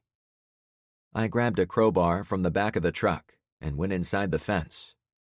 I figured the side door facing the playground would be glass, and I was not disappointed. "At least we don't have to worry about alarms," I said. I lined up the crowbar with the flat pane on the bottom half of the door. "Wait," Kyra interrupted. "What if it's open?" I restrained my swing, then pulled the door open. "That was a good catch," I chuckled. "This is why it's always better to have two heads working on a problem, especially at the ass crack of night when everyone is tired." We hurried inside. "That looks like the food prep area," LeVar pointed with his flashlight. "And I bet they keep the supplies in that closet there." "Kyra, you did good work back at the tractor store. Would you mind watching out the front window for us?" I was coming to appreciate there was almost nothing more important than intelligence when out on the town. "I can do that," she said with a quick peek at her husband. I found a large gray trash can on wheels and wheeled it to the supply closet. Inside, as I suspected, there was a large box of heavy trash bags which fit inside the can. "Here, we can use this to wheel crap out to the cars." "I'll look for another can," LeVar advised. "Give me some trash bags." Over the next several minutes, we got the operation working at full steam. With a second trash can found in the food area, we were able to stuff the cans full of treasure, take them out to the truck, then pull the bags out of the cans and dump them into the bed. On the second or third trip, LeVar ran inside with the empty can behind him. "Frank, I think I heard a drone flying above us." "Really?" I asked. We all went into the play yard to listen, and I might have heard a whirring noise like a flying drone far in the distance, but I couldn't say for sure. "You really think you heard a drone?" I asked after about a minute of concerted effort to hear it again. "Damn straight. I work with technology for a living, installing security cameras, home and car alarms, and I've flown a drone or two for clients who were curious about what their spouses were up to." He cracked up. "One time the fella had me fly a big drone over a nudist camp, some kind of hedonist refuge out in the swamps, to look for his woman. Some wild shit happens out there, let me tell you." I waved him to get to the point, since we were in hostile territory. "Oh, right. Anyway, I've heard the props of drones a lot, and I'm 90% sure that's what I heard." We listened for a few more seconds. "Well, there isn't much we can do about it either way," I said. "Let's file this away for now, but let me know if you hear it again." "I will," he assured me. I wasn't sure what to think. If there were drones flying around, they were probably military grade, resistant to EMPs. The real question is why they would be flying over a daycare center in the middle of the night. Perhaps LeVar caught it on the move, heading for juicier targets elsewhere in South Florida. We all went inside. Back in scavenger mode, LeVar and Luke found a large supply of baby food, which I wanted, even though we had no babies on the street. Depending on the expiration date, it could help us years down the road. Worst case, it would be good for trading with others. They also found a ton of saltines, goldfish crackers, and macaroni boxes. It looked like the staples of the toddlers who'd done hard time in the little daycare. Most of the food would work for adults as well, so it was all useful to us. I raided the janitorial closet, taking every spray cleaner, bleach bottle, and scrub brush I could find. In a building filled with touchy, sneezy children, it made sense they were heavy on spray solutions. The one disappointment was medical supplies. I found a little retail first aid kit, but it was small enough to fit inside a jacket pocket, and it had nothing in it but Band-Aids and a spent tube of antibiotic ointment. I figured it was used a lot on the playground, but more serious boo-boos must have been handled elsewhere. "Look around for anything else we can use," I said to the room. "Kyra, check the front desk, please." The last load consisted of boxes of diapers, baby wipes, a stash of baby powder, and 2 big boxes of copy paper Kyra got from the front. I also pocketed a small pencil and a notepad, finally giving myself a way to track my ideas, as well as what needed to be done. "That's a good score," I said to the tiny woman. "We can use paper for all kinds of things. Range cards, delivering notices to the other streets." "Toilet paper," Luke mused. I snapped my head toward him. "Hey, you'll be surprised what you can use as toilet paper." He jested in a way suggesting he knew firsthand. "You owe me 2 bathroom stories," I said to him, reminding him of his promise to share his tale of his worst bathroom disaster. "I only owe you 1, because they're both the same incident," he said with embarrassment. I laughed. "This gets better and better." "Can't wait to share," he said, a bit more upbeat. "Speaking of bathrooms," I said to my friends as I walked into the large restroom. It was purpose-built to handle younger kids, so it had a pint-sized urinal and stool, a fancy changing table hanging from one wall, and one of the 2 sinks was half-sized, so the little ones could reach it. But it had regular toilet paper in the 2 stalls, and they were the 12-inch diameter industrial rolls. "These are going to be gold," I said, yanking them out of their mounts. "Good find," LeVar replied, catching the first roll as I tossed it to him. I snatched a freestanding bottle of hand sanitizer on my way out. However, before I left, I leaned over the taller sink and tried the cold water. To my relief, it came out the faucet immediately, signifying the water supply for the town was still operational. As a joke, I turned off the light switch on my way out the door. We regrouped one final time. "Is there anything else in here?" I asked. After a quick look around, the only things left were in the janitorial space. "I'm going to grab this mop and pail, then let's roll," I announced. Having a mop could help with cleaning in my garage. Since we were spending more time in there, it would no doubt get dirty a lot faster than normal. It wouldn't hurt to bleach it down once in a while. "Frank, there's a car coming," Kyra reported from the front. "Shit," I hissed. "Get this stuff to the cars. Be ready to leave." I ran to the front to be with my lookout. A car had turned at the next corner of the block and was now driving at a slow pace in our direction. "Do you think they saw our lights?" I asked. "Not sure," she answered in a thoughtful way. I held my breath as it approached. The first traces of sunrise made it easier to see the outline of the vehicle, which was an old compact pickup truck. The revelation made me release a bit of my breath, as it wasn't a red Jeep. "You can go back to the car, Kay," I said, shortening her name without thinking about it. "Don't have to say it twice," she mused. Left alone, I watched as the truck slow-rolled our way. "Just keep going, asshole," I whispered. The truck made it to the edge of the parking lot, then turned. I ducked out of sight as the headlights glared into the front windows of the daycare. Maybe our tiny lights gave us away inside. Maybe they noticed the 2 vehicles huddled against the rear of the building. Maybe they had to use the shitter and knew the side door was open. The reality is, they were here. Nothing is ever easy, I exhaled. We were so close to a clean getaway from the daycare. It seemed like an insult to have to deal with wannabe policemen. Still, I hurried to the rear exit and ran to the vehicles. Carmen had slid across the front seats to the wheel of the damaged red Charger.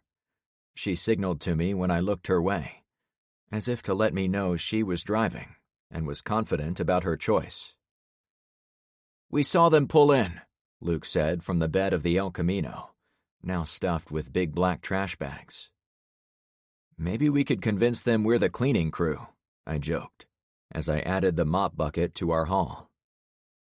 To my surprise, Penny had slid over to the passenger seat. "I was going to let you drive home." She shook her head. "I'll pass this time, since I know there are bad guys around the corner. I'd rather have someone driving who knows the truck." We didn't have the trailer today, and the bags weren't made of stone, so we still had our speed and maneuverability. I would have been fine letting someone else drive, as I would then be free to use my rifle, but I didn't want to force anything. If she wanted to hand off the wheel to me, I was ready. "LeVar and Kyra, you ride with Carmen," I said to the couple. After taking 2 or 3 seconds to listen for the sound of the drone, I hopped in, belted up, and started the engine. Once it turned over with its signature roar, there was no hiding what we were doing. "Carmen, follow me and do what I do," I yelled through Penny's window. She gave me a thumbs up. I turned in a tight arc until I was facing the front of the property. Then I drove at a slow pace. My plan was to be leisurely about our approach, and then speeding out of the lot to escape them. The little truck would be no match for either of our vehicles. "Get ready to fly," I said to my passengers. "Let me talk to them," Penny spoke up, surprising me. "Are you sure?" I asked. "We can lose them easy." "It's your call, Frank, but no one can say we don't belong here. I pay good money to this place, and I paid 6 months in advance, so they owe me a few essentials." My lead foot wanted to take the first option, as any excuse to drive fast was appealing. But she made me slow down and see the case for stopping, too. If we could stay on the good side of the locals, it might ensure we could come back and not be harassed. "Okay, but if these guys know about our run-in with that other guy," I cautioned, "we're getting the hell out of here." A man waved his arm from inside the other vehicle. "I understand," she said in a grave voice. I brought us near the little orange truck, but I angled us so we faced in front of them, toward the street, so they couldn't block us. This also allowed Penny to talk to them out her window, without getting closer than about a car length. "Good morning," Penny said to the men in a cheerful tone. "Morning," the man said in return. The driver was in his 20s, dressed in the same blue denim shirt as the previous guy, raising flags for me. He also wore a thick silver chain necklace, a gold watch, and the look was completed with a man bun up top. I couldn't see his partner in the darkness, but the flashes of blonde hair and clean-cut face made me think he was also a young man. Not what I expected of a town patrol. "We're with the North Point Stallions, and we've been driving around making sure everything is safe. What are you guys doing here?" Penny didn't miss a beat. "Oh, this is where my daughter goes to daycare and where I work as a manager. Claire, the owner, sent me up here to pick up some of her supplies, which you can see in our back." She pointed to our hall. The young man nodded. "She said there were going to be looters stealing it if we didn't claim this stuff." Penny chuckled in a girlish way. "I think she's nuts, but after seeing you two patrolling, maybe it's not so crazy. Should we be concerned?" "Yeah, there have been a lot of break-ins." The driver looked over to his partner and said a few words. When he turned back our way, I kept my foot above the gas pedal, as I was ready for them to bring up the man we disarmed a few blocks over. "We believe you. but we need you guys to hang out here while we get our boss to come check you out." I relaxed a little. "Aw," Penny droned. "We came up here earlier than the early birds so we didn't have to bother anyone. Plus, we've discovered criminals don't come out on the roads at this hour." I was impressed that she was being subtle about painting us as good guys, as I had done with the crazy dude with the gun earlier. She'd told them the other people were looters and criminals, not us.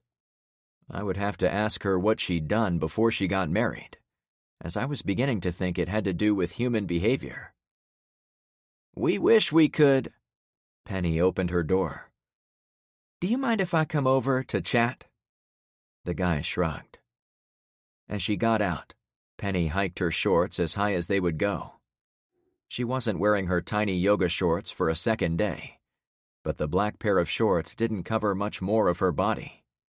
When she pulled them higher, they appeared to have no length at all.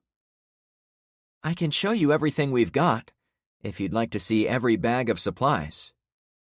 She walked to the back of the truck, which I thought was a mistake to put her backside to them, until I realized she was doing it on purpose.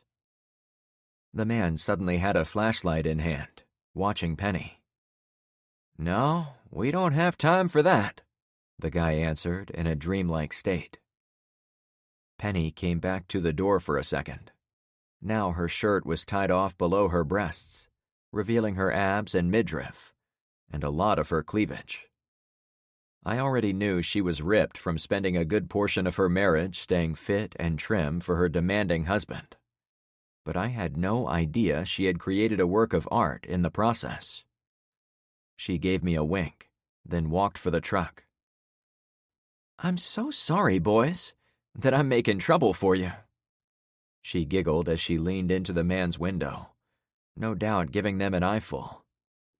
"Isn't there some way we can agree to us leaving, using the honor system or something?" Though it wasn't necessary, Penny kicked up her leg behind her, like flirty women do in the movies. It struck me a moment later she might have done it since she knew I was watching.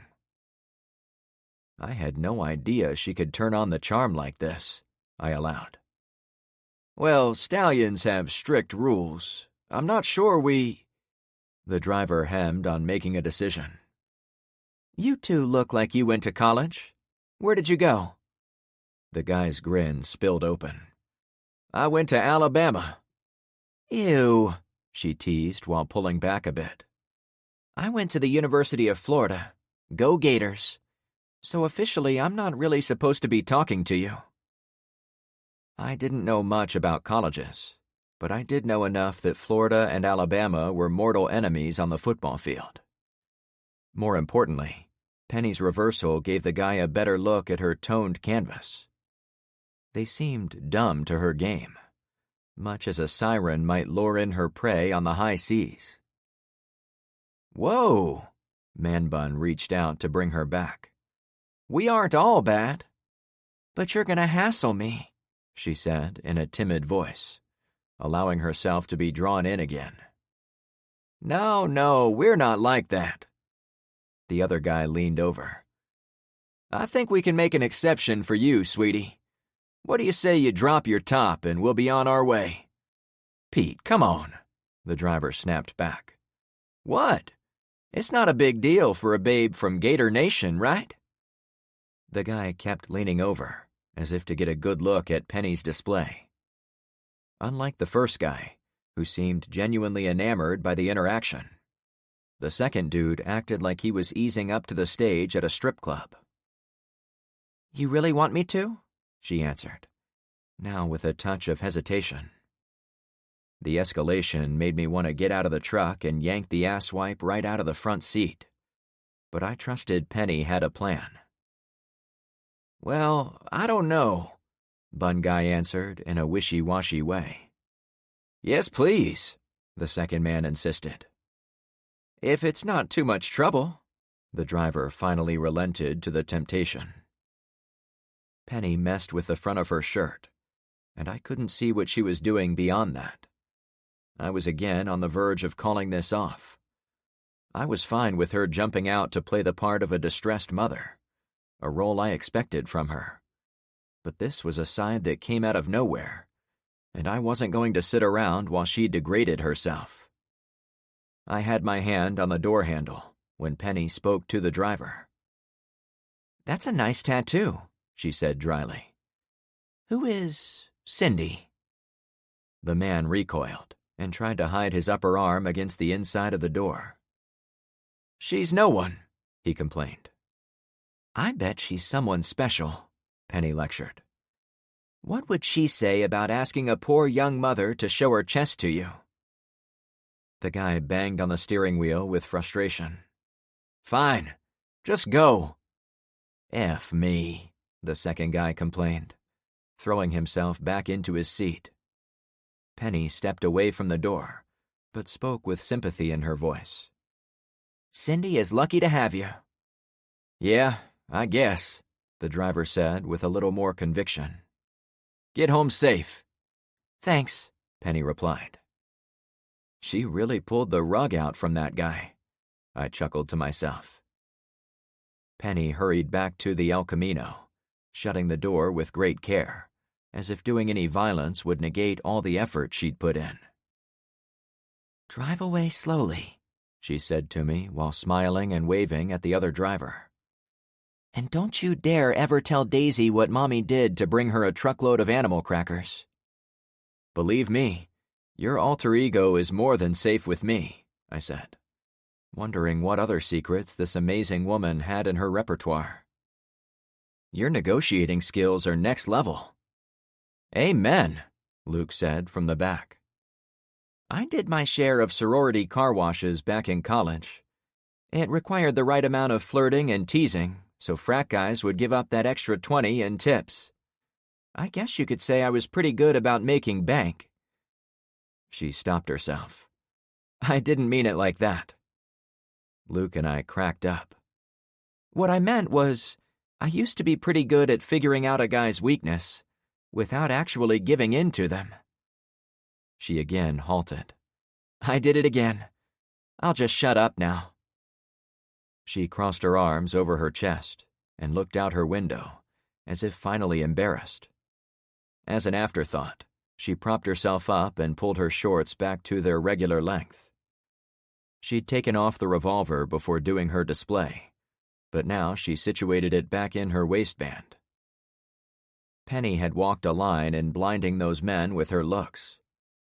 Maybe it was a fine tactic for innocent sorority car washes, where there were lots of people watching to keep the flirty girls safe. But out here, it was more dangerous. I would have to put some thought into how we might handle it next time.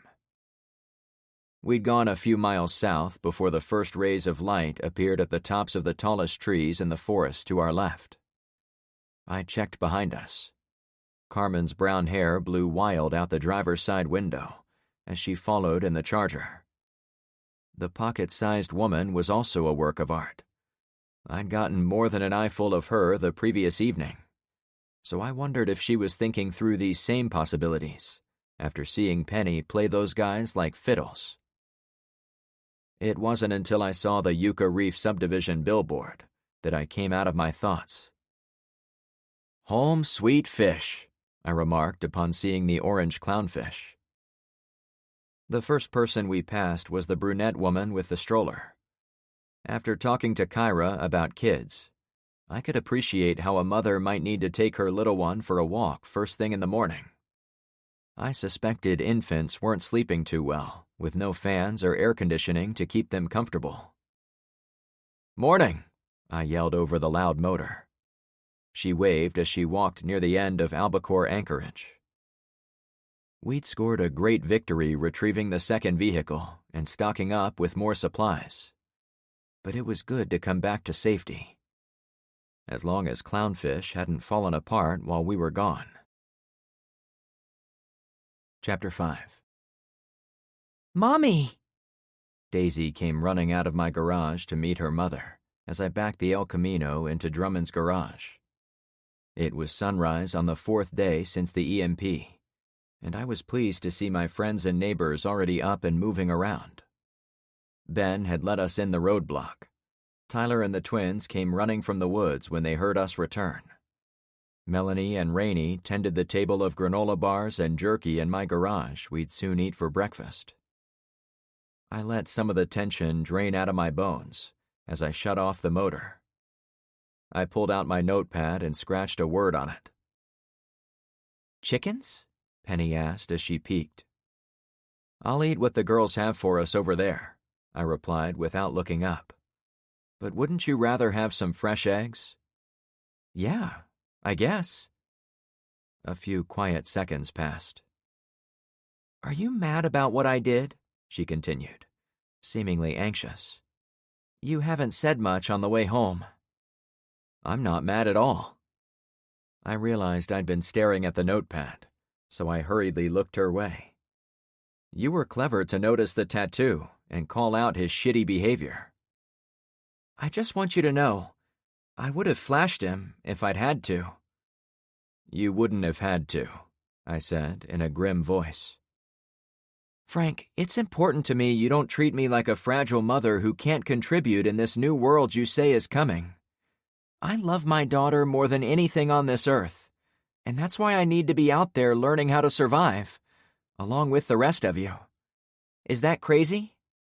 "Hell no," I chuckled. "If more people shared your fierce attitude and grounded approach to learning how the sausage gets made, I think the world would be a better place. At the same time, no woman or girl should have to worry about rude guys asking for sexual favors while on my watch." "But I was going to do it willingly," she said. "Doesn't matter. If some guy helps you because you're beautiful, that's one thing. But if he turns into an ass and asks for more, that's game over for me, okay? You took those guys right up to my red line, just so you know." In the old world, most reputable gentlemen would go out of their way to help a damsel in distress, but that instinct wouldn't necessarily carry over to the apocalypse. She reached over and held my wrist, much as she'd done when I was on my patio. "Frank, I understand completely. And thank you. You should know I'm not usually this bold. I mean, well, you saw more of me today, and I used to be like that when I was in college, but—" She was obviously having difficulty saying what was on her mind. "It's okay," I reassured. "You don't have to say anything more."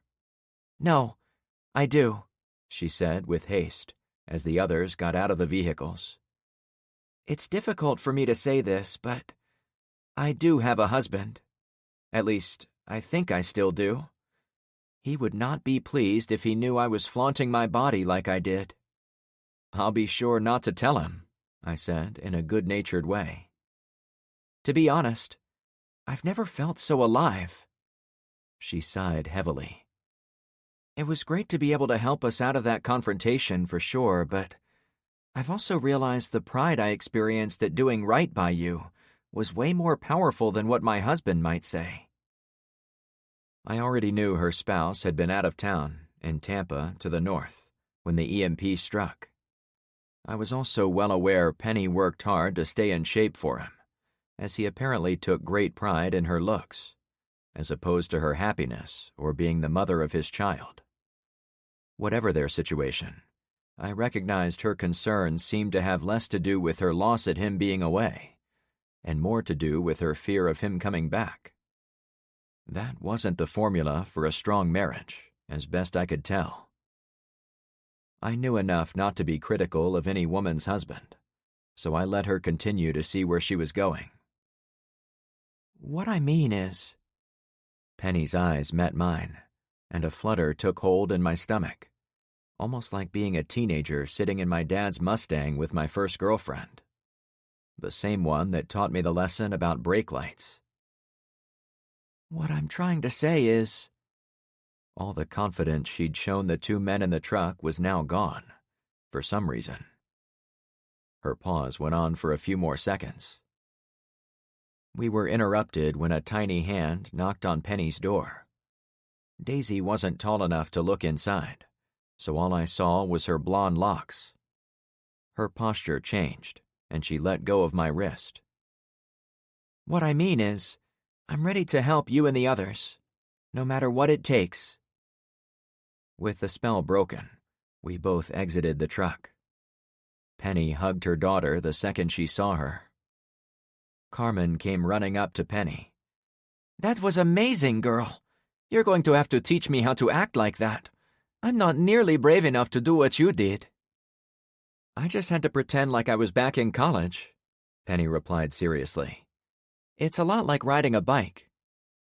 She smiled knowingly at me, since we'd ridden our bikes on that first day. I don't have nearly the body to pull that off. Oh, trust me, you do, Penny snickered. The two women traded compliments to each other, then complained about how shitty they looked from sweating in the heat. Then they discussed where each of them bought their shorts and tops, which made me finally tune out. I'd expect they would have done the same if Luke and I talked about sports cars or baseball. Ben arrived in the middle of it. What did I miss? Step on up and I'll tell you, I replied. Looks like we got a new car, he commented. I spoke to the gathered group. As you can see, we brought back some goodies from our journey, including this ding-and-dent 1968 Dodge Charger. So we've got to get everyone going on a new set of tasks. I looked around at who we were missing. Only Evelyn wasn't there. While I spoke, I used the crowbar to try to pry open the damaged driver's side door of the Charger. Now we can use the second vehicle to go out and collect twice as many supplies. I gave a short speech and mentioned each of the members of my team who had gone with me on the job, what they did, and thanked them myself. It was a little trick I'd picked up from when I was boss of my trucking company. All team members deserved an attaboy once in a while, especially when it was well-deserved. Which brings me to the present. Now that we've survived the night, and we have an extra set of wheels, I want to take some time to secure our street a bit more before we go back out there. Mr. Puppers caught my attention as he nuzzled against Melanie. It made me think back to when we'd returned to the street. He hadn't barked. Did that mean he knew it was us? Or was he too busy doing his important dog activities to notice us? I ran multiple trains of thought, even as I kept talking. After unloading the supplies, we're going to use tow straps to drag a few of our vehicles to the start of the subdivision. We can block the entire Yucca Reef community with 3 or 4 cars by the fish sign. Tyler raised his hand. Are we still going to have a row of dead vehicles blocking our street? Yeah, we'll have one roadblock here and one up front. Cool, the boy answered.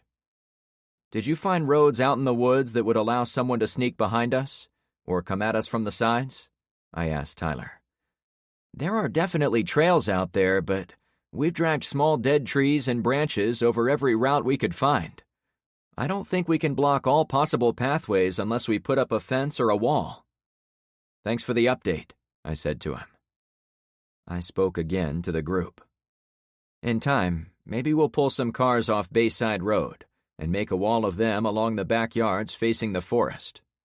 Hell, if we ever found a semi-tractor that worked, we could haul in 53-foot trailers to be our wall.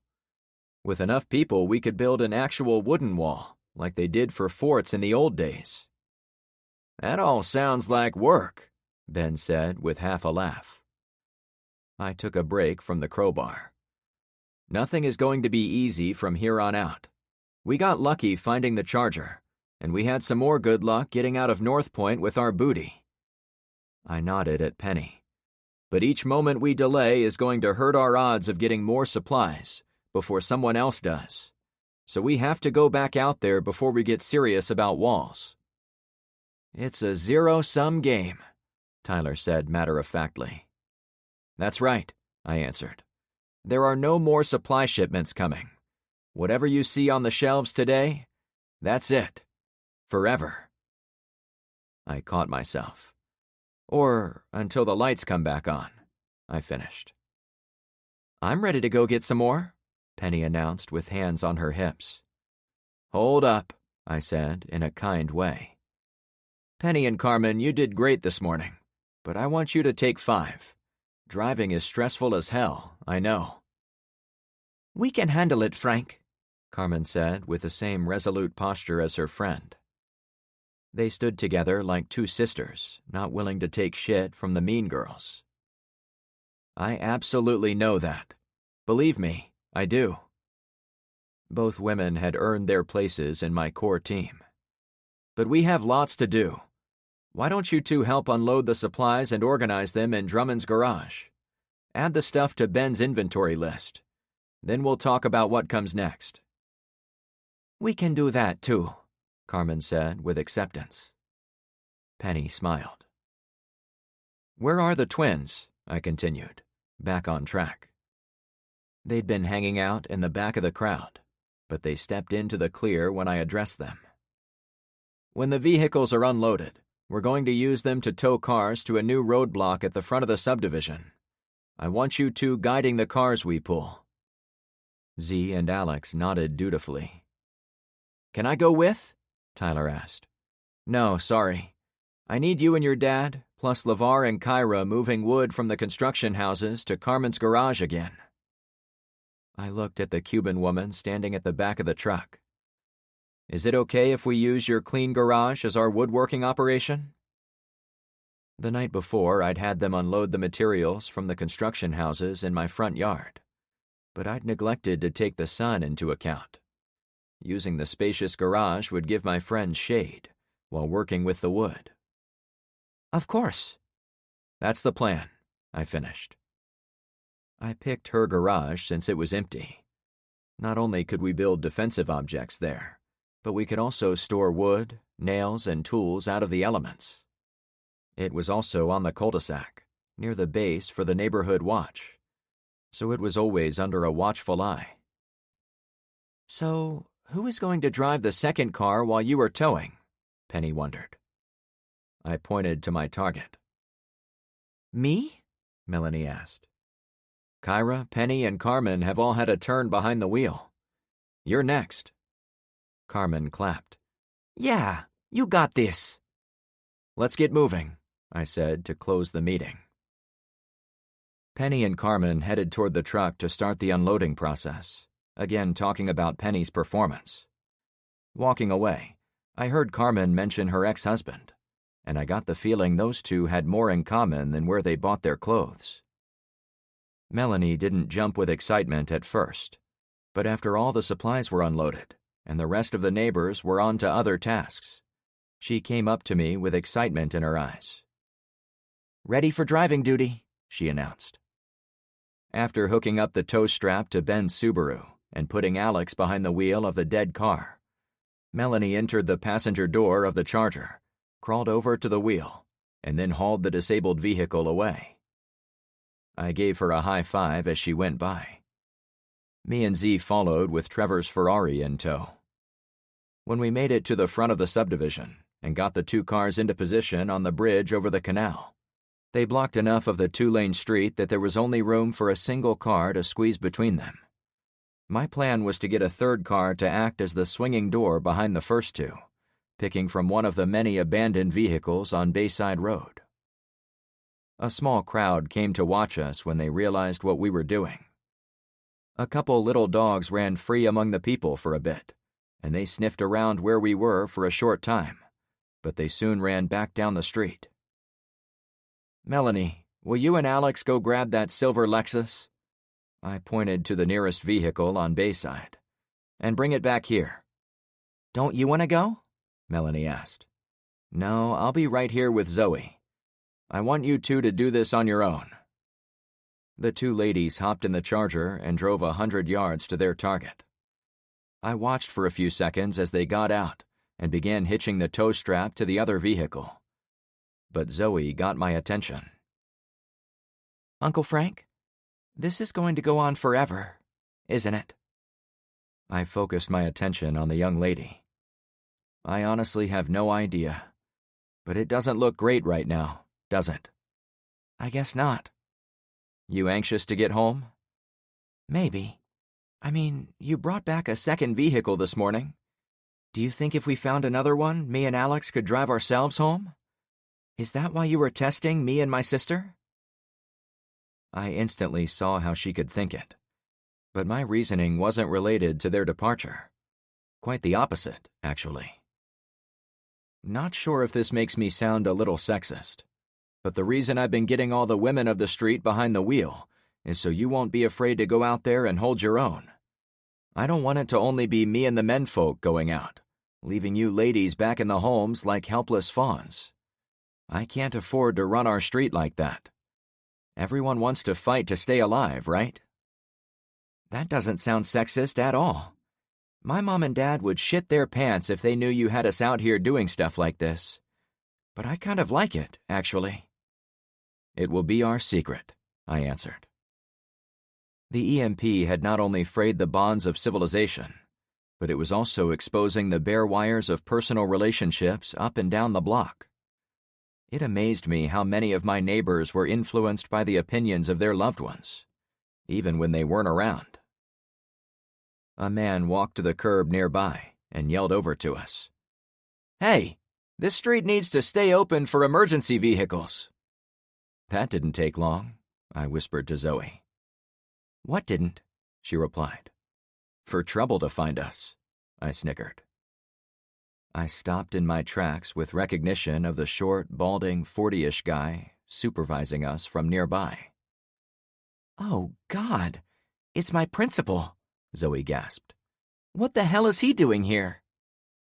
I'd had a run-in with the guy back at the high school, and it wasn't one of my better experiences over the past 4 days. He'd been paralyzed into inaction when parents stormed the auditorium to take their children home, and that inaction had made the subsequent dismissal a chaotic mess. The guy wore a white, wide-brimmed visor hat. He straightened a pair of blocky wireframe glasses, then seemed to look down his nose when he recognized me in return. "Oh, not you again." "I told you those kids were leaving with or without your permission," I answered in a polite tone. Before I let my anger at his past mistakes back at the high school well up, I kept my attention on the moment. "I don't know if you've been out of the subdivision lately, but there aren't any working police or fire trucks left. This roadblock is what's going to keep out the bad guys who have working rigs.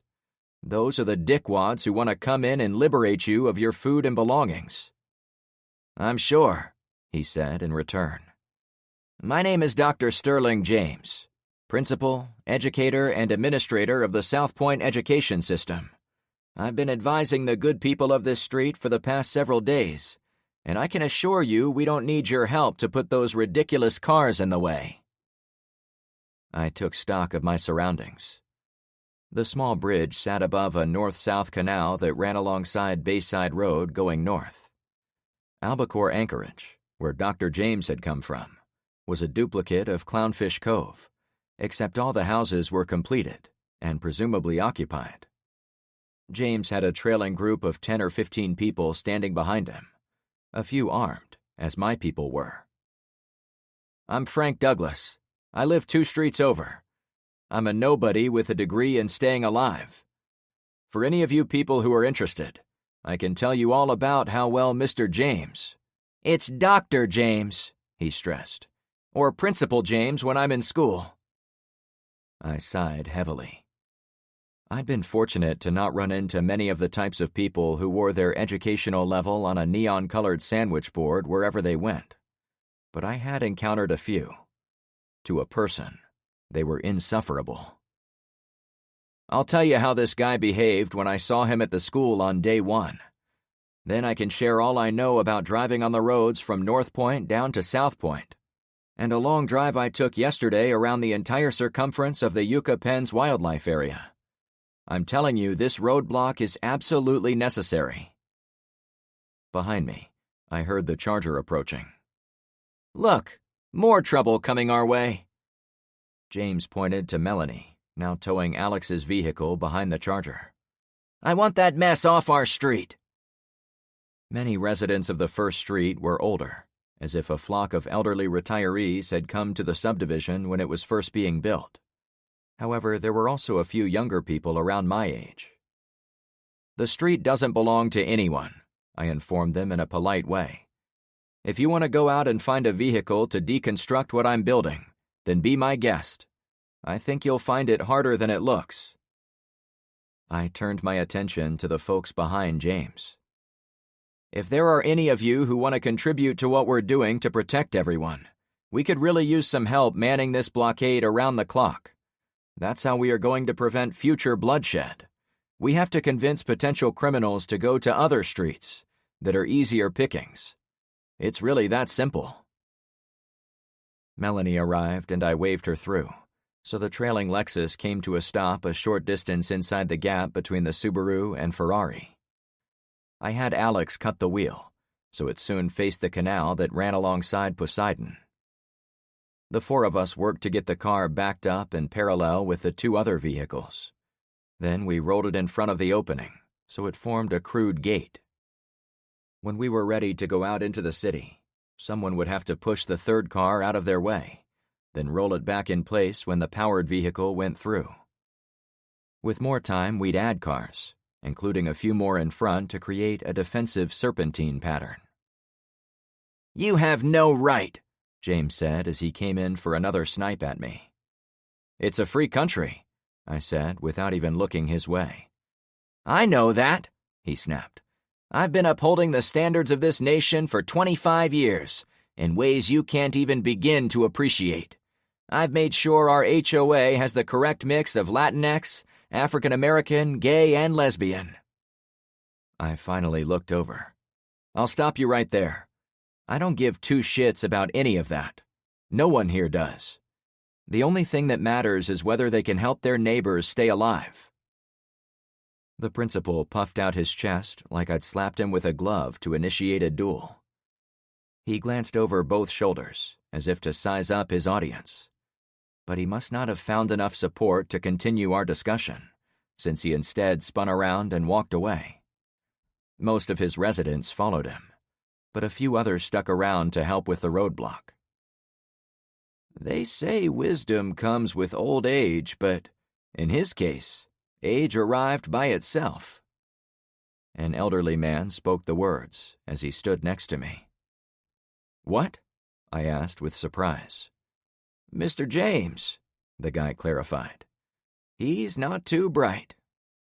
"Yeah, I guess that's true," I chuckled, losing some of my tension from the encounter. "We would like to help if you need it. What can we do?" The old gentleman stood next to a woman of similar age. They weren't exactly fighters. Both were in their 80s. The woman had a distinct slump in her posture, as if she'd been cracked in two and then repaired. The man was taller, white hair under a wide-brimmed straw hat, and he was otherwise dressed for a day at the golf course. He even pulled a wheeled golf bag behind him, like he and his caddy thought they were playing through our roadblock. My snapshot judgment was that the man had been an executive of some sort, and the woman had been the beneficiary of his wealth. Along with a fancy pink pantsuit, she wore a crazy amount of jewelry, given the situation. "You're serious?" I asked with surprise. The man looked hurt. "You think we're too old?" I held up my hands in mock surrender. "No, not at all. I apologize if that's what you thought. It's just that I've already had a run-in with that douchebag in charge of your street, so I figured you were here to check my ethnic or sexual background." The guy seemed to stand down.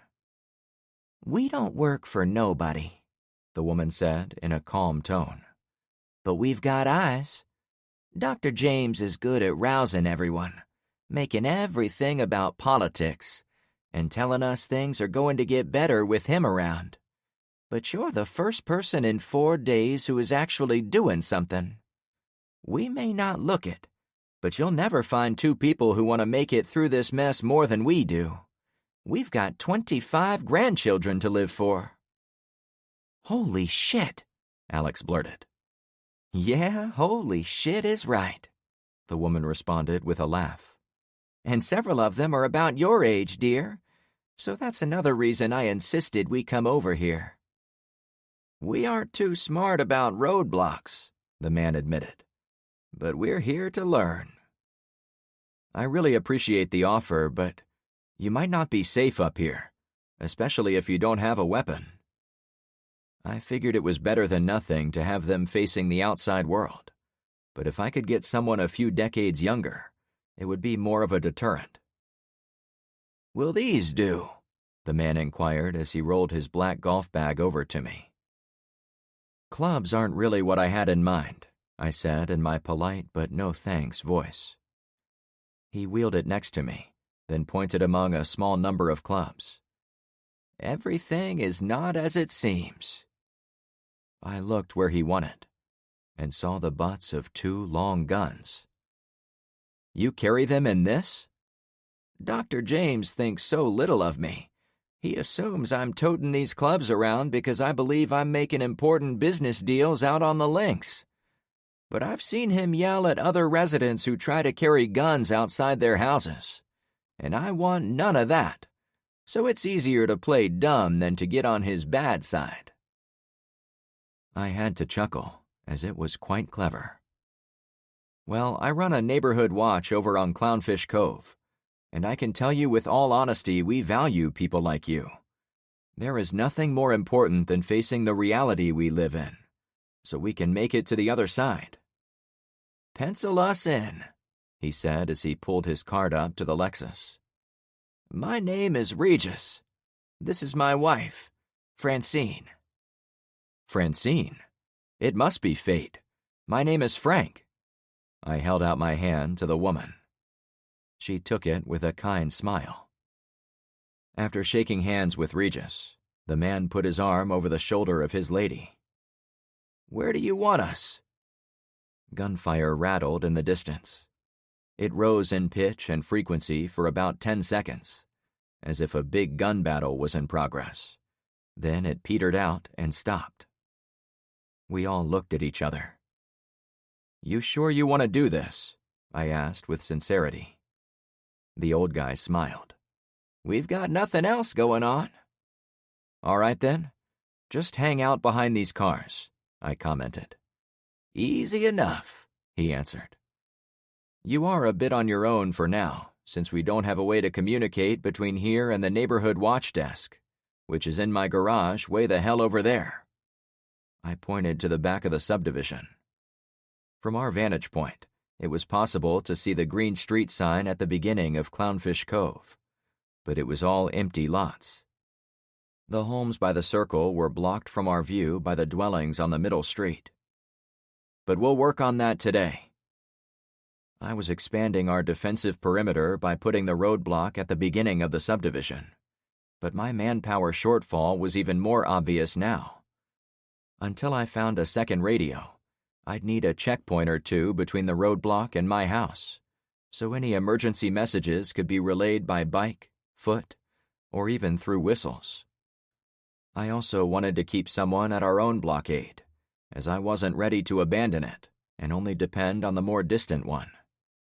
However, all those bodies took people away from the other work that needed to be done on our street. The answer was right in front of me. I needed to get someone on the middle street to come out and act as a bridge, so we could all communicate in near real time. But I couldn't set it up at that moment. My wolf pack needed to be out on the road scavenging again. I didn't find it entirely accurate to think of myself as a leader of wolves, as most of my life I'd pictured myself as a gentle sheepdog among sheep, and sheepdogs tended to fight off the wolves.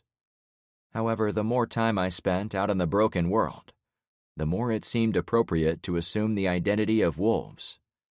Not the criminal kind, who preyed on the weak and vulnerable, but wild wolves, who fiercely defended their territory, while they worked tirelessly to protect their mates and pups. A sheepdog could blend in among the sheep. A timber wolf had to bare its teeth to the world and look the part of someone you don't want to mess with. The refugees were getting started early, too. Several people were already hiking north on the empty road. A very large woman was being pushed on one of those scooters you see in shopping malls. 4 or 5 youngsters, probably her kids, struggled together behind her powerless chair. I turned to find Zoe motioning for the elderly couple to sit in the luxury car. Here, you can open the doors and get some shade if it gets too hot. She pulled open the front and back of the Lexus. That's very kind of you, young lady, Francine said with high praise. You have a lovely daughter, Regis added. Very polite. She's not my daughter, I corrected in a friendly way. But I am very proud of her. I'm sure her father would be too. The freckled redhead blushed even more red. I took a step back to appreciate what had happened. Mr. James had retreated about halfway down his street, passing disgusted glances back to us every time he talked to someone new. He couldn't be happy to see two of his neighbors helping me out, but there was obviously nothing he could do about it.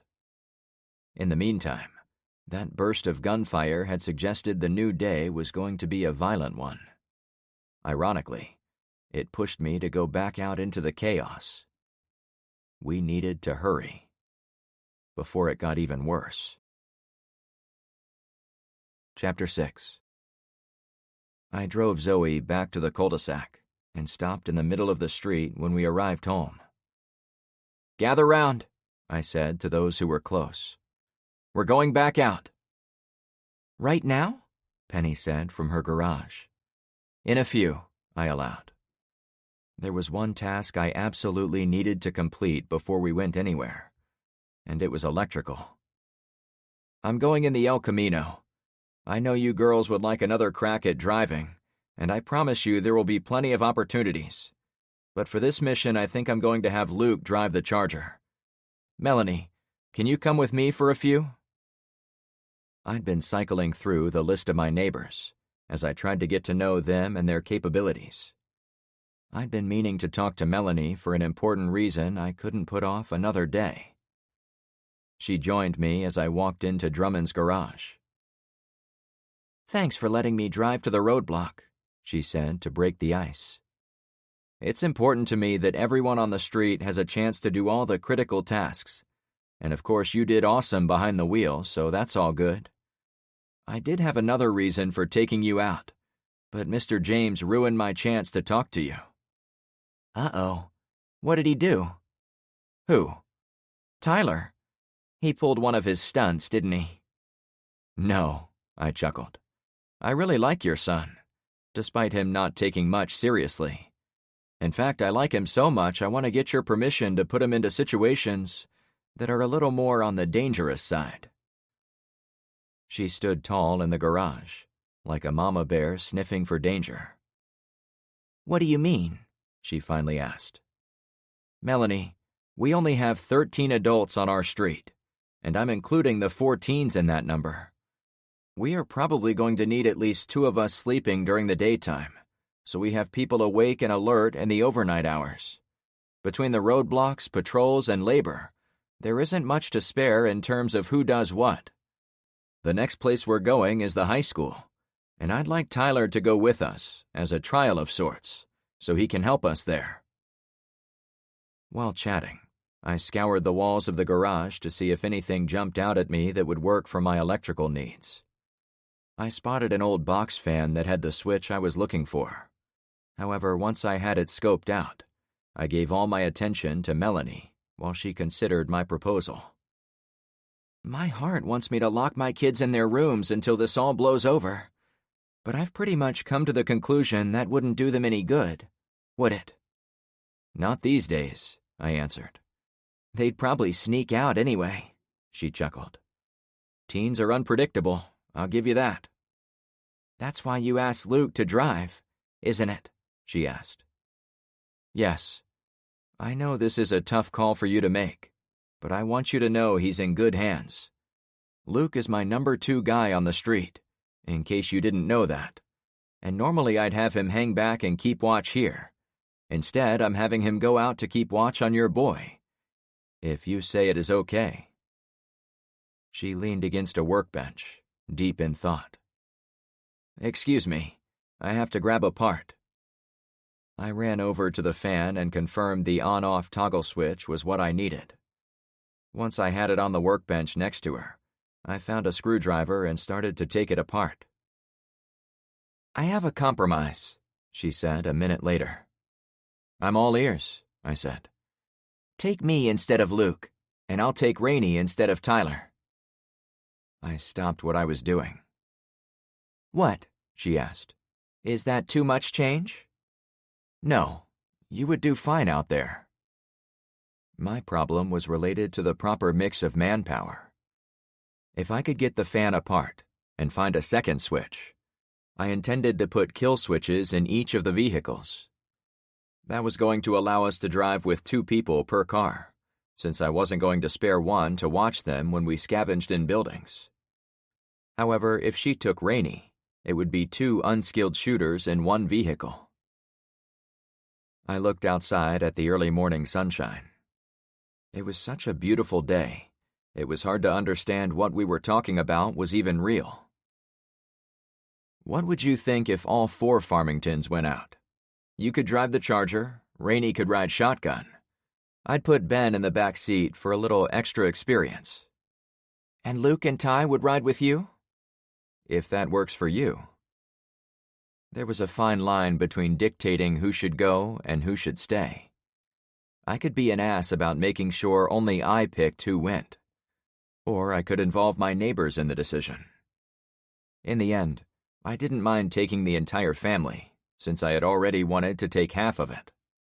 As long as we ticked all the boxes of safety, including having a competent driver and 1 solid shooter in each vehicle, I had the leeway to bring whoever wanted to go. It took 15 minutes to scare up another switch. I pulled the proper gauge wires from one of the disabled vehicles at the roadblock, since that was the only component necessary to complete my hack. "So this is what I'm doing." I showed my friends, who stood by the open door of the El Camino, as I worked my way around under the dashboard. "I'm cutting the wire running between the steering column ignition switch and the starter solenoid. The solenoid is the electrical piece that tells the starter to fire up the engine." It took me a few minutes to pull out the purple wire from the firewall and splice in my black wires. I used a ton of electrical tape to hide the splice for a good 12 inches back up toward the steering wheel. Then I shoved the wire through the firewall, so the splice itself was even more difficult to identify. A competent criminal with a length of wire could open the hood and bypass my design. But no system was perfect. Even if I took the actual battery with me while leaving the car, someone could drop in a new battery, since free ones were in every vehicle left out there. Or they could winch it onto a flatbed, or even roll it away. "And the switch is right here," I said, as I folded up the rubber dirt shield at the base of the floor shifter. "When the rubber is down, you can't see it, but it's there." I turned the switch on and off, making sure she heard the clicking sound. Then I cinched the rubber guard back into place and showed her I could still make it click through the material. "That's amazing," Melanie said. "Yeah, not bad at all," I answered.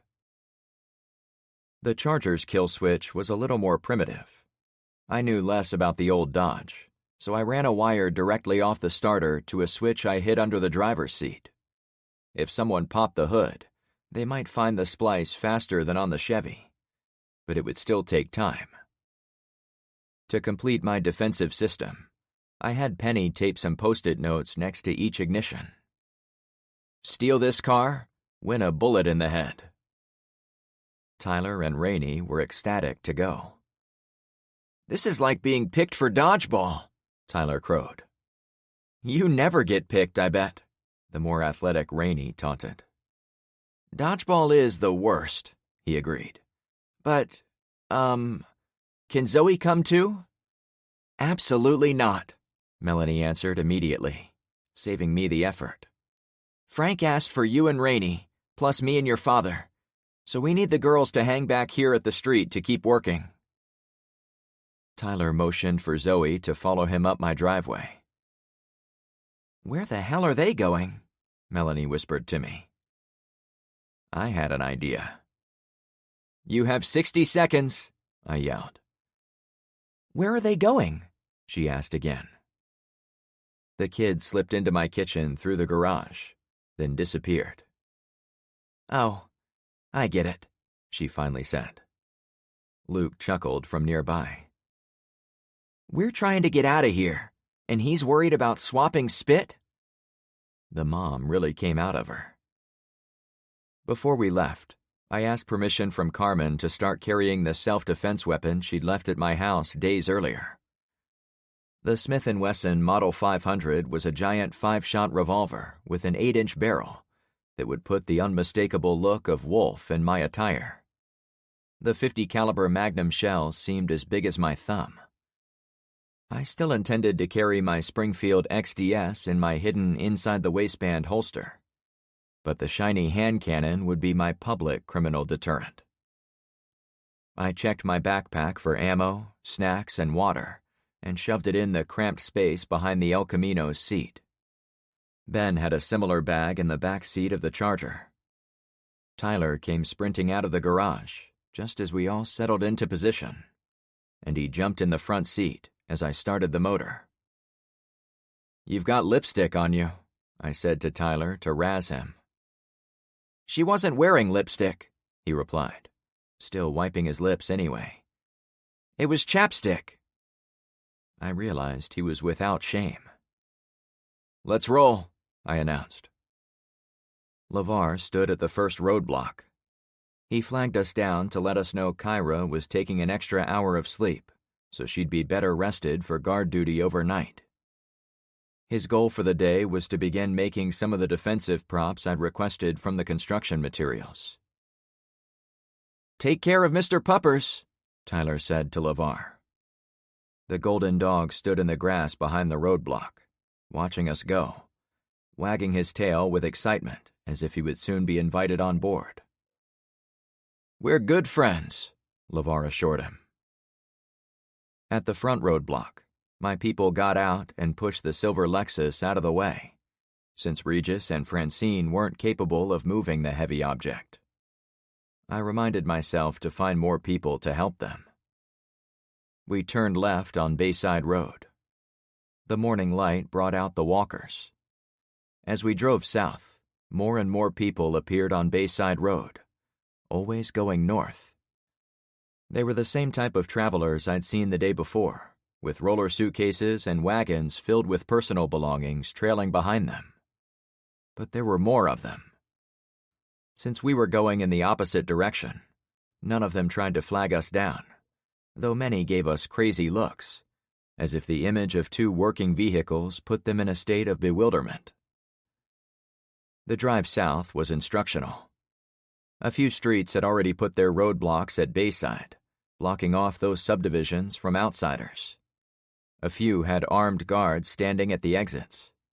Most, however, were still wide open, as if the apocalypse hadn't quite filtered down to their zip code yet. The Yucca Pens forest along the eastern side of the road looked the same as always. None of the refugees seemed interested in traipsing through the woods, so they stuck to the blacktop. That was good, as I didn't want them accidentally finding Clownfish Cove through the trees. "Oh, shit! Is that a giant roadblock?" Tyler asked, pointing ahead. My heart leapt up my throat, as if trying to get a better look. There was one big intersection where Bayside Road started into the suburb of Fort Myers called South Point. Thanks to the rigid design principles of those who laid out the grid pattern in this part of South Florida, it was the mirror of the intersection with the nail salon lady that was the gateway into North Point. This one, however, only had one gas station on the far corner. There was also a large pile of wreckage stretched from corner to corner, ending at the fuel pumps. I slowed. There were houses nearby. Were there snipers in there waiting for us to come through? The modern gas station had been torched, with many burned-down vehicles still at the pumps. That would have been a nice place to get some supplies, I announced. I continued to slow down, but there were no people in the nearby homes that I could see. I saw some gaps in the 4-foot wall of debris, suggesting earlier travelers coming out of Fort Myers proper had broken through it. "What would you do?" I asked Tyler, to see how he thought. "Do we have to get to the other side?" he asked. "Yes." "Is there another way around it?" I had to think about it. My paper map was in my pack, but there wasn't time to yank it out. We would have to wander through neighborhoods to the west. "Then I would punch through it," he announced. "There are already gaps in the blockade, and there are no guys guarding it. Those two things make me think whatever happened here is already over." Luke leaned in from the back. "I agree with you both." I gave the car more gas as we approached. "Stay low," I said in a quiet voice. No act was totally without risk, so I wanted to minimize the danger as much as possible.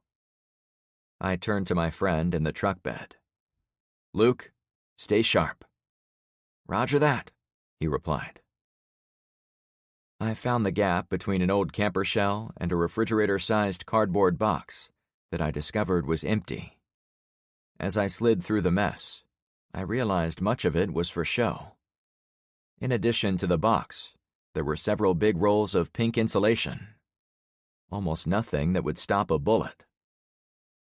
"Dead people!" Tyler jumped in his seat. My foot wanted to plow into the gas pedal and leave, but I made myself slow the truck. The intersection was a key anchor point of any mission to the south, so we needed to make sure it was safe before going deeper into the city. "Frank?" Luke asked. "This is important," I said, turning and parking. "What are you doing?" Tyler asked. "Just stay here. That's an order." I jumped out, left my door open, and ran over to the bodies lying in the street by the far corner. A black lab nosed around one of the victims, but it sprinted off when it saw me out of the vehicle. My stomach was harder than granite as I stepped up to the two closest bodies. There was no one visible in any direction. Even the walkers weren't anywhere close. However, the men on the ground wore camouflage trousers, suggesting they were with the army. That was a detail I was willing to risk getting out of the car to confirm. A total of 2 male and 1 female soldiers had been stripped of their tops and boots, plus whatever weapons they might have had. It was obvious they'd been hiding behind the blockade, though it wasn't clear from which direction they'd been shot dead. One of the men was African American, a bit on the older side, with a touch of gray in his hair. Possibly an officer. A bullet had pierced his heart, and others had messed up his shoulder. The other guy was white or Hispanic, with tattoos all over his bare chest. He'd been shot in the head. Blood pooled on the pavement, mostly dried. The woman was face down in the grass at the corner. I backtracked over to Melanie's car, careful to keep watch. "What happened here?" Rainey asked from the passenger's seat. "Luke said he heard a shootout from this direction at about 1 a.m. last night. This seems too far away from Clownfish, but maybe the battle was big enough to be heard from miles away. Based on the roadblock, I'd guess they were trying to keep people from moving around the city." "Why would they care where anyone went?" the teen asked. I shrugged. "All I know is the army was around on that first day, and we never saw them again. Maybe they are still keeping the peace somewhere, but it obviously isn't here." The gas station was burned to a crisp, but it had been fine when we passed the previous morning, and the roadblock hadn't been there either, so everything had happened in the last 24 hours. Smoke still poured out from the main building, but all the scorched pumps had cooled.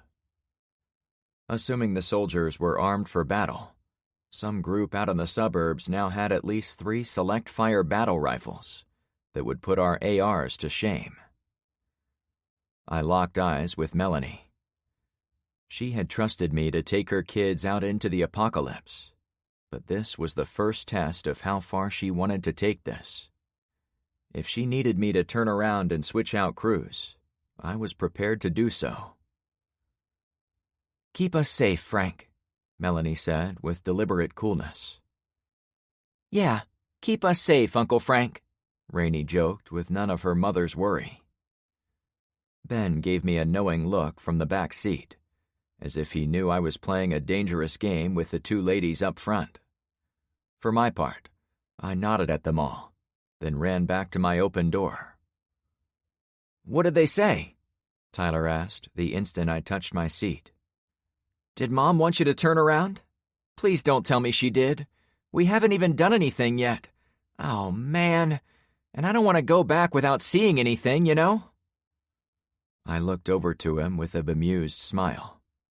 You finished? He was taken aback. I guess. Then let's keep going. Your mom is in it to win it, like I need you to be. Your school isn't far, right? He pulled his shotgun closer to the open window. A few blocks up the road, he assured. I turned us onto the 4-lane road heading east. A few houses were sprinkled here or there, and I did finally see a few people on their front porches, but they all ran back inside the moment we got too close. It suggested they knew what happened at the roadblock and didn't want anything to do with further violence. Part of me wanted to stop and ask them for details, but a more reasonable part of me suspected those people weren't in the mood to talk about it. School dead ahead, I said to my passengers. I went in the parking lot and made my way to the same front doors where I'd found parents waiting to get in on that first day. Now the entryway was clear of people, but it looked as if a dinosaur had come through and chewed apart the metal and sprayed glass 50 feet in every direction. What the shit happened here? Tyler asked. Language, Luke said from the back, not with any anger. The entire bank of 4 glass doors had been sheared off the building and drug about 50 feet into the parking lot. It reminded me of the busted doorway back at Chuck's tractor supply store. That one had been pulled apart by a truck with a tow strap. Did the same thing happen at the school? More to the point, were the assholes who did it still in there? Do we go in or turn around, Uncle Frank? Chapter 7. Shouldn't we sweep the perimeter or check for other exits? Tyler wondered aloud as we stood in front of the gaping hole in his school. The youngster wore athletic shoes, shorts, and a yellow t-shirt with a cartoon sword slicing through a cartoon pile of poop. The caption was, "Cut the crap." I'd parked both cars in regular parking spots near the busted entryway, hoping it would give our rides a bit of camouflage from criminals with sticky fingers. There'd been plenty of cars on the lot when the EMP touched off, so we blended in perfectly among them. No, in a building this big, we want to get in as soon as possible. This messed up corner is great, actually, since we can see there are no bad guys waiting for us in there. The school itself was built with red brick and orange tiles on the roof, like on an old Spanish mission. I tried to walk us in. Wait, Tyler protested, then began hopping around. Rainey scoffed. What are you doing? I asked with disbelief. I'm limbering up. Isn't this what you do before you enter any building? He'd spoken as if we'd missed a memo about exploring the wasteland. No, where did you get that idea from? I checked with his parents, who both shrugged. I saw it in a movie about zombies. I know there are no zombies here. At least, I hope there aren't. But the rules still work. I also need to work on cardio. We can't stand out here, I pushed on. You can do some jumping jacks when we get inside. Before I could lead them into the school, I heard breaking glass and some laughter from around the corner of the building to our left. I walked into the grass far enough to sneak a peek. A couple of young guys threw projectiles into the windows of the school, laughing maniacally with each strike. What's up? Tyler asked as he came over. Nothing, I said while guiding him backward. Just idiots destroying stuff. Let's not get seen. We crunched over the glass and stepped around the bent framework to get inside. Tyler asked another question the instant we were under the roof. "Remind me again why we came back to my school?" While waiting for my reply, the kid tried to reach his toes, without much luck. "As I said when we were getting ready, your school is a place most people wouldn't think of to plunder for many different types of supplies. Food, cleaners and solvents. It has to have some medical gear. Understand?" It was basically a larger version of Daisy's daycare. But the main reason is I know people familiar with the layout. You and Rainey have spent years in this place, right? He stood up and nodded grimly, which wasn't typical for the happy-go-lucky young man. Tyler also cradled his shotgun in his arms, as he might hold a feral cat looking to escape his grasp. In that moment, my heart ached for the two kids with us. The situation had forced my hand in bringing them, but I told myself it would have been even worse to keep them hidden from the world back on Clownfish. If the books were to be believed, we were still in the good times, before the true collapse of everything. So if I didn't have the kids out there learning how to survive, it wouldn't get any easier down the road. I had to assume Melanie and Luke had drawn the same conclusion, or they wouldn't have let their children come along. "So, my experts, where do we go first? We should try to find a rolling table to transport supplies out to our vehicles. Do you still have AV carts with film projectors?" "We haven't used those since middle school," Rainey laughed. "Now we have Promethean boards, which are basically whiteboards that double as flat panel monitors. No carts needed." "Rainey is right," Tyler muttered. "We need to think of something else." I was surprised he hadn't used an insult to describe her. Rainey turned to her brother and looked at him expectantly. "Well?" "What do you want?" he asked. "Where do we go? You know, we both go to school here." "Yeah," she answered. "But you're the geek who knows these rules for being out here. Pick one we can use, or pretend we're in one of your fantasy TV shows." "So what if I like to watch fantasy stuff?" Tyler moved closer to Rainey, as if a fight might be on offer. "Sometimes those shows can teach you things." "And it's no coincidence those fantastical shows have lots of boobs hanging out?" she snarked. "What do those teach you?" "That has nothing to do with anything," he protested. "I'll say," she huffed. "Guys," I finally interjected when it didn't seem either of them was taking this seriously. "Don't make me regret bringing you two. Think about where we can get carts. Where have you seen carts in your school before?" "Sorry, Uncle Frank," they both mumbled. The kids became quiet. I was about to make a decision on my own. Any direction would be better than standing there at the entrance. But the kids looked up at each other with flashes of eureka moment on their faces.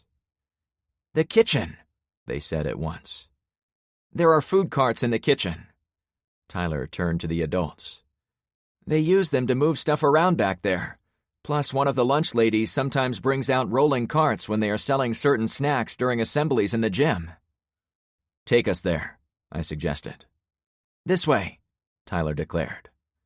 "No, it's this way," Rainey corrected. Tyler put his foot down.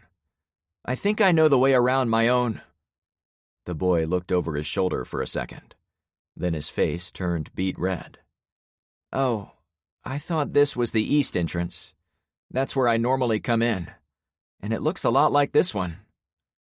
"Told you," Rainey needled, leading the way. "I bet you were still thinking of boobs."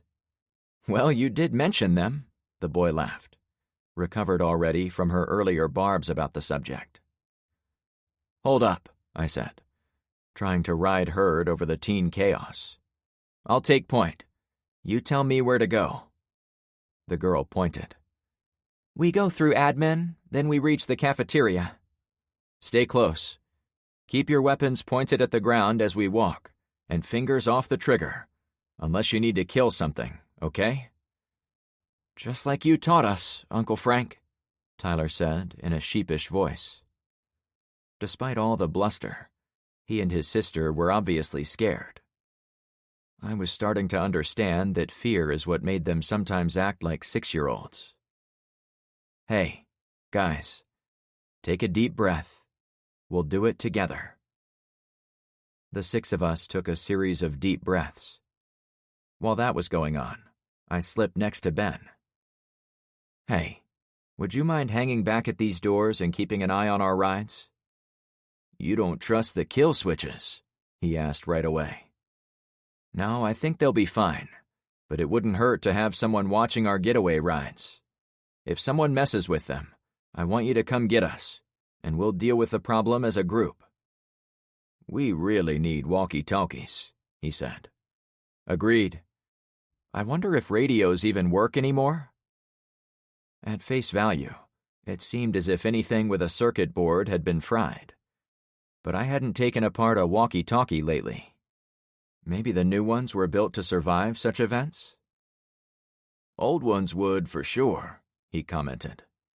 Makes sense, but where would we find old ones? It's not like we can go shopping at the old crap store and find some. Old crap store?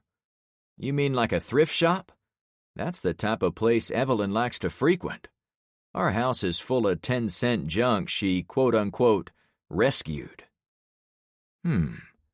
You really think they'd have old walkie-talkies? To be honest, I doubt it. But I have to admit, I've never looked for them. They usually have a few old speakers and maybe a computer keyboard or two. There's a reason I made the association when you said the word crap. An odd memory popped in my head. My St. Louis girlfriend, whom I'd recently thought about again while talking to Carmen, had once taken me to a thrift store. I'd completely forgotten about it until talking with Ben. I didn't remember a single thing from that visit, except Lena's tight jeans, which she'd bragged about buying previously in that very establishment. Why was I dwelling in the past all of a sudden? I didn't like to think of myself as a guy in his head a lot over past mistakes and regrets. But Carmen had done a number on me. It was either her or the brushes with death that were becoming far too regular for me. Those will get in your head, too. Keep that in your back pocket, I advised him, especially if you know of one close to here. I do, he reassured me. I led the Farmington family into the school administration wing, aware of all the gear I needed to find in order to keep my people safe. Walkie-talkies were at the top of the list, and the school probably used a lot of them. But unless the teachers had constructed Faraday cages and tucked their radios in there before the EMP went off, I didn't expect to find any we could use. I took us down the long corridor toward the food as fast as possible. Offices were to our right, and a large central courtyard was out the windows to our left. Several other buildings were positioned around the edge of the open space, so it would have been possible to cut at an angle and go directly to the cafeteria. But I preferred to stay inside and hidden. That way, Rainey said when we reached the end of the structure. The school itself was as I remembered it from a few days earlier, except now it was almost silent. Besides our footfalls on the clean tiles, there wasn't a sound coming from any of the offices. Principal James and his staff had cleared out, along with all the students. Knowing what I did of the principal, I was willing to bet he'd left before the kids were gone. A short covered hallway connected the admin wing with the cafeteria, and a set of double doors led into a large open room filled with tables. Someone had tried to pile a bunch of desks in front of the entrance, but most of them had fallen from the stack. A good number had bounced in the hallway, about 20 or 30 feet from the main stack. It was easy to move them aside and get to the door. Kids playing around? I asked my friends. It wasn't a serious barricade, Luke replied. The lunchroom beyond the swinging doors wasn't what I imagined of a typical high school. The layout was more like a giant fast food restaurant with tables and booths on the main floor and numerous serving counters on the rear wall. The kitchen was behind those counters. We'd walked a short distance inside when a face appeared at another set of doors near the front of the cafeteria on the far side, then disappeared. "Hold up," I ordered. It was a blue-haired teenage girl, as best I could tell from a distance. "Watch the far doors," I cautioned. "I don't want to tangle with anyone out there. So let's just mind our own business, hustle into the kitchen, grab our carts, then get out of here." None of them argued. I walked toward the kitchen while staying on our side of the cafeteria. Skylights made it possible to see the entire chamber, which appeared otherwise empty of people. I kept my eye on those doors, on the chance someone tried to shoot at us from over there. But the girl didn't come back into sight. There was less light in the kitchen, since there were only a few small windows. "Flashlights," I suggested, pulling mine out from my pack. The next several minutes were like winning a contest that awarded participants 10 minutes to fill their shopping cart with as much as they could carry out of the store. We found 100-pound bags of flour, sugar, and rice. Those went well with the 5-gallon drums of tomato sauce, mixed veggies, and powdered milk. We stacked everything we could find on serving carts, which reminded me a lot of the old audio and video carts I'd been expecting. They had a bottom tray and a top one, allowing us to stack them floor to ceiling with supplies. "Look at all this," Melanie announced while standing in front of a walk-in closet. I trotted over to her. "Damn, this is the jackpot." Every large kitchen needed to be cleaned, and the closet was where all of the cleaning materials were stored. But after seeing the trove of industrial-sized bottles of glass cleaners, soaps, and bleach, I knew we had to start being picky about what we took. "We should have brought the trailer," I said in a thoughtful tone. "Why didn't you?" Luke asked. "If you would have been with us yesterday, you'd know," I chuckled. "When we drove around with the trailer, it made the El Camino sluggish. I figured we weren't going to be hauling big stuff today, so the bed of the truck would be enough. Maybe we'll hook it up and come back later." There was enough food within 50 feet to keep us all alive for months, if we could get it home. Once we had 6 full carts of life-saving supplies, I wanted to get them back to the entrance as soon as possible. "Stick with me," I said, as I rolled toward the front of the kitchen where it was brighter. "Hold on," Rainey complained while standing by her cart, loaded with hundreds of pounds of flour, beans, and sauce. "It won't move." We'd loaded them with so much food, they were hard to push. Faced with making more trips, or getting all 6 at once, I tried to see the carts as cars of a train. "If we line them up together, me and your dad can push from the back, while the rest of you push from the sides and keep them in line." We propped the swinging doors open and rolled our train into the cafeteria, retracing our steps on the near side of the large common space. I was only able to look to the far doors once or twice, but I didn't see anyone. The carts rolled well, but any loss of momentum made it harder to regain it, so I had to push continuously and watch for people a little less. We made the S-turn out of the cafeteria and into the admin hallway without any problems, and we got everything rolling at a comfortable walking pace. Finally, we shoved our train next to the wrecked doorway, but the wheels stopped as soon as the floor became uneven. "We have to clean out some of this crap so we can roll through here." I pointed to the piles of shattered glass and other debris. The kids scrambled to brush it aside with their shoes. "Any trouble on the lot?" I asked Ben as the rest of us did the same. "All quiet out here. How was it in there?" It had taken us 15 minutes tops, so I hadn't expected trouble outside. I was less certain how to describe what we'd found on the interior. "Well, the school is empty for the most part.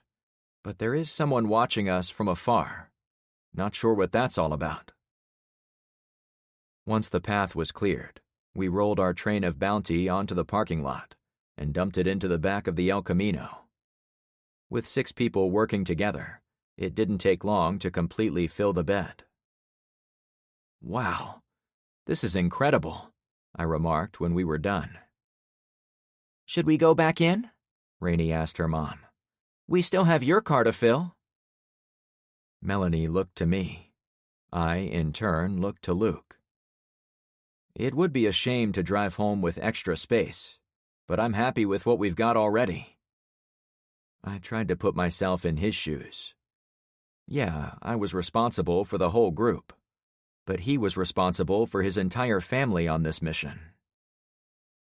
"We should go back in," Luke said, wiping his hands on his cyclist shirt. "Okay, good," I replied to all. "We have 6 carts, but I don't think the Charger can hold more than about 3. Since we got a lot of food on that run, we should focus on the cleaning closet for this one." Out of nowhere, a boom resonated in the distance. "Was that a bomb?" Rainey asked. Tyler laughed. "What's so damned funny?" she snapped. "I didn't even have to watch a TV show to figure this one out. Haven't you ever heard thunder?" The girl turned to me. "Was that thunder? It sounded more like a bomb. Maybe we should cut this short." I looked to the sky. There are clouds to the east. "See?" Tyler whispered. It paid to wait before saying anything for certain. While the odds were high it had been thunder, I didn't want to discount the possibility it had been a bomb. A bomb dropped from the sky would mean electronics were still working somewhere out there. For a few moments, I stood there hoping someone was dropping ordnance on South Florida. Light flashed far away. The clear rumble of thunder rolled in from the same direction. "See?" Tyler bragged again. "I trust Uncle Frank, not you.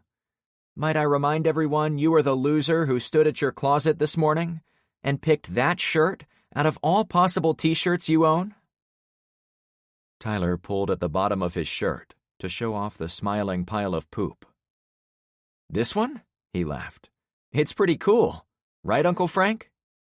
"Not even," Rainey tried to reply, before I stepped in. "Let's stay on task," I suggested, to avoid getting in the middle. "Anyone remember if there were any hurricanes in the forecast before the power went off?" No one answered, so I took that as a good sign. "Well, let's get this over with," I finished. "I want to be out of here well before we have to worry about wind, rain, or lightning." I grabbed my cart and headed for the inside. The others followed. Back in the cafeteria, a group of kids now stood in the far door, led by the blue-haired girl I'd seen the first time. Thankfully, they did not seem to be armed. "Rainey," the lead girl said from across the cafeteria. "And Tyler." "Hey, Em," Rainey replied. Once contact had been made, the students came over to us as a group and seemed to rally around Tyler and his sister. I wasn't close enough to hear everything, but some of the louder questions involved us adults. Who we were, why we were there, and so forth. I huddled with Luke and Melanie. "I want you two to go back and load up those cleaning supplies, okay? We have to keep the freight train moving, no matter what else is going on." One of my rules was to never stick your nose where it doesn't belong, but I had a weak spot for helping kids, as I discovered over the past 4 days. The group of teens wasn't hanging out in the cafeteria of their school for fun. Not while the world was crumbling to shit. I stepped into the discussion. "Tell me what you kids are doing here." Chapter 8. "This is Em. She's from—" Rainey turned to the young lady who'd spotted us through the window on the door. Her skin was porcelain white, which contrasted with her black shirt, shorts, and tall black boots. The wild blue hair and dark eyeliner made her look like a punk rocker from back in the 80s. I am from Bulgaria, M finished in passable English. My name is Temenushka, but M is much shorter. Nice to meet you, I said. Why are you here, in this cafeteria? I checked over my shoulder to confirm Luke and his wife were in the supply closet grabbing the goods. Tyler and Rainey stood by their wheeled carts, as if waiting for me to tell them to join their parents. My host family kicked me out, she said with sadness. Tyler chose that moment to sneeze, and when he did, he also screamed out the word, "Bullshit!" The shock value alone was enough to stop us all where we stood. From far in the back, Luke hollered, "Bless you, Ty." Yes, M continued with a worried look, as if the boy might explode again. It was bullshit. Why would they do that? I asked. Said I was another mouth to feed, M answered. Said go to airport and wait for plane to Bulgaria. But you couldn't get a ride, so you came to the only place you knew, I said, guessing her story. Correct. A quick survey of the other dozen students confirmed they'd all found themselves in situations where they didn't know where else to go. Some had parents out of town. One had a grandmother guardian who died without her medications. A couple of the others said their parents sent them to the school to get out of bad neighborhoods. Bottom line, they were all stuck there. Did you make the barricade? I asked, pointing over my shoulder to the loose pile of desks at the exit doors. M nodded. You know it can't hold anyone, right? I didn't want to be rude about it, but it had to be said. Is there one on the other side? The school seemed to be designed around a central courtyard, and it was easy to see the cafeteria as being at the 6 o'clock position on a clock face. We came in at about 10 o'clock. The admin wing was at 9, and the classroom seemed to be on the entire right half of the dial. The doors going in that direction were on the other side of the cafeteria. We did best we could, M said with embarrassment. It's fine. We can fix all that. The more important question is why did you make them where you did? You don't have any by this whole row of doors going out there. I pointed to the courtyard, which was on the other side of a long wall of 10 or 15 glass doors. There were some tables and chairs out there, suggesting students could pass through the entryway at lunch and eat outside. Those doors lock, a male student interjected. The swinging doors don't. We made walls because of outsiders, M admitted. Outsiders? I asked, ears perking up. Yeah, when we saw you were with Tyler and Rainey, we knew you were cool in pool, as kids here say. But there are other, what's your word, assheads, who are making trouble in the auditorium. They sent us away, a young boy added, while they kept some of the others. That had my attention. I looked again at those standing in front of me. The goth exchange student. One boy had thick glasses and a pimply face, playing the part of a typical bookworm. A couple of the girls were tiny and thin, as if they were freshmen who spent a lot of time indoors. A healthy mix of boys and girls. Who would take some of these kids, but not all of them? Outsiders are keeping students locked up? I asked. Yeah, the boy answered. And they have guns. That's why we are hiding far away from them. And you made the barricades to stop the guys with guns. The picture was coming together. Luke came out of the kitchen pushing his rolling cart of contraband. I expected Melanie would soon follow. Are any of them people we know? Rainey asked the group of kids. M shrugged, which seemed to be her go-to response. One of the cheerleaders, a couple track girls, one or two from... Who from track? Rainey interrupted.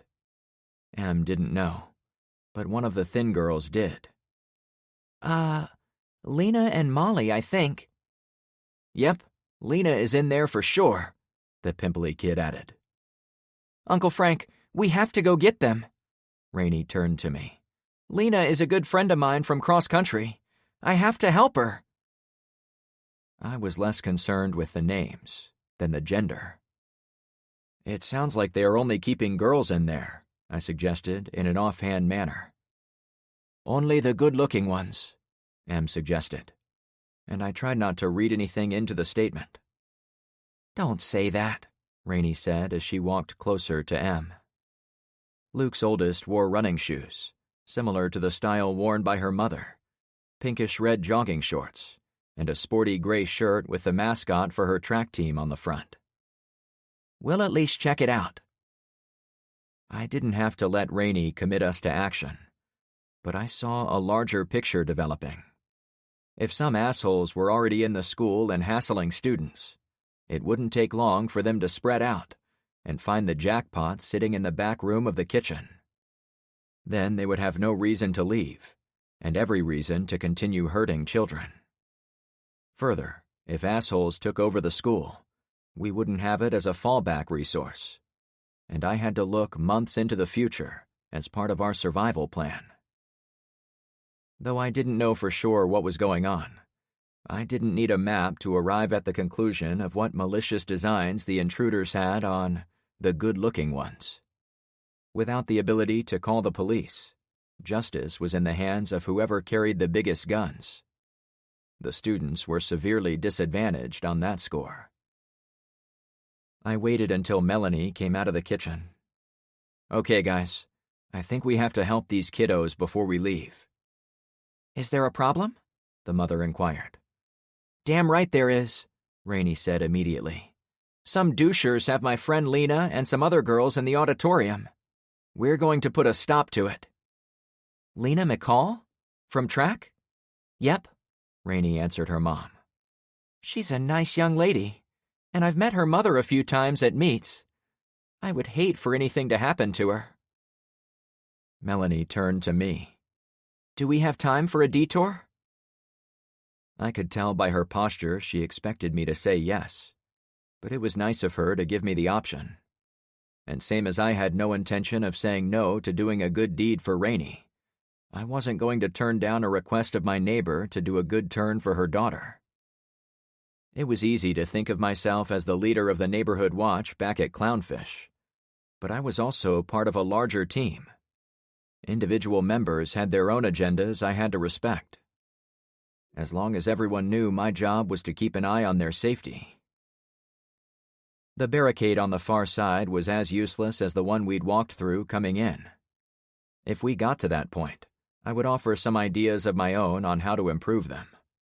But I wanted to see who we were dealing with before touching anything.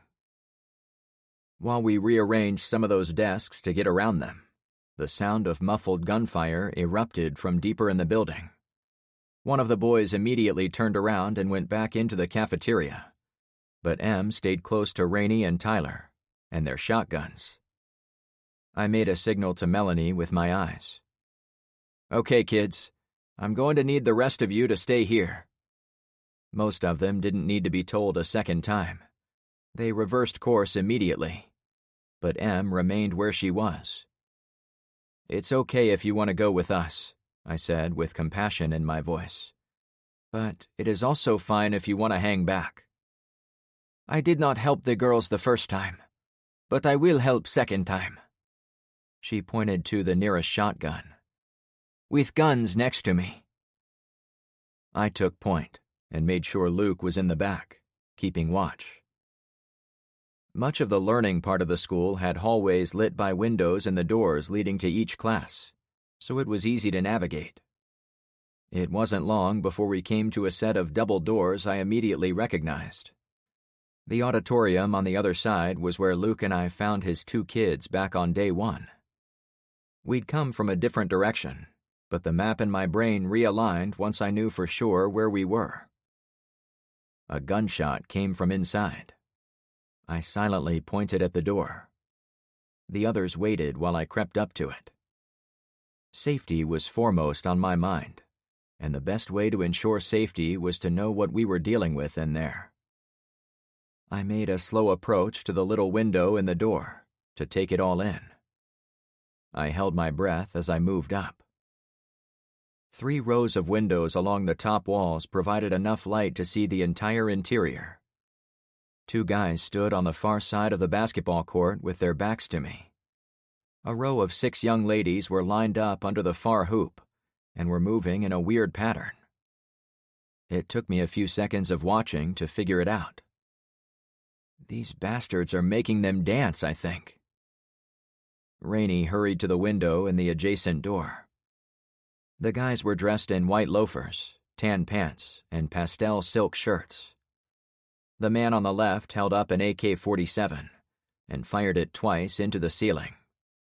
The cheer squad jumped in unison, as if they'd all been scared into motion by the loud bang.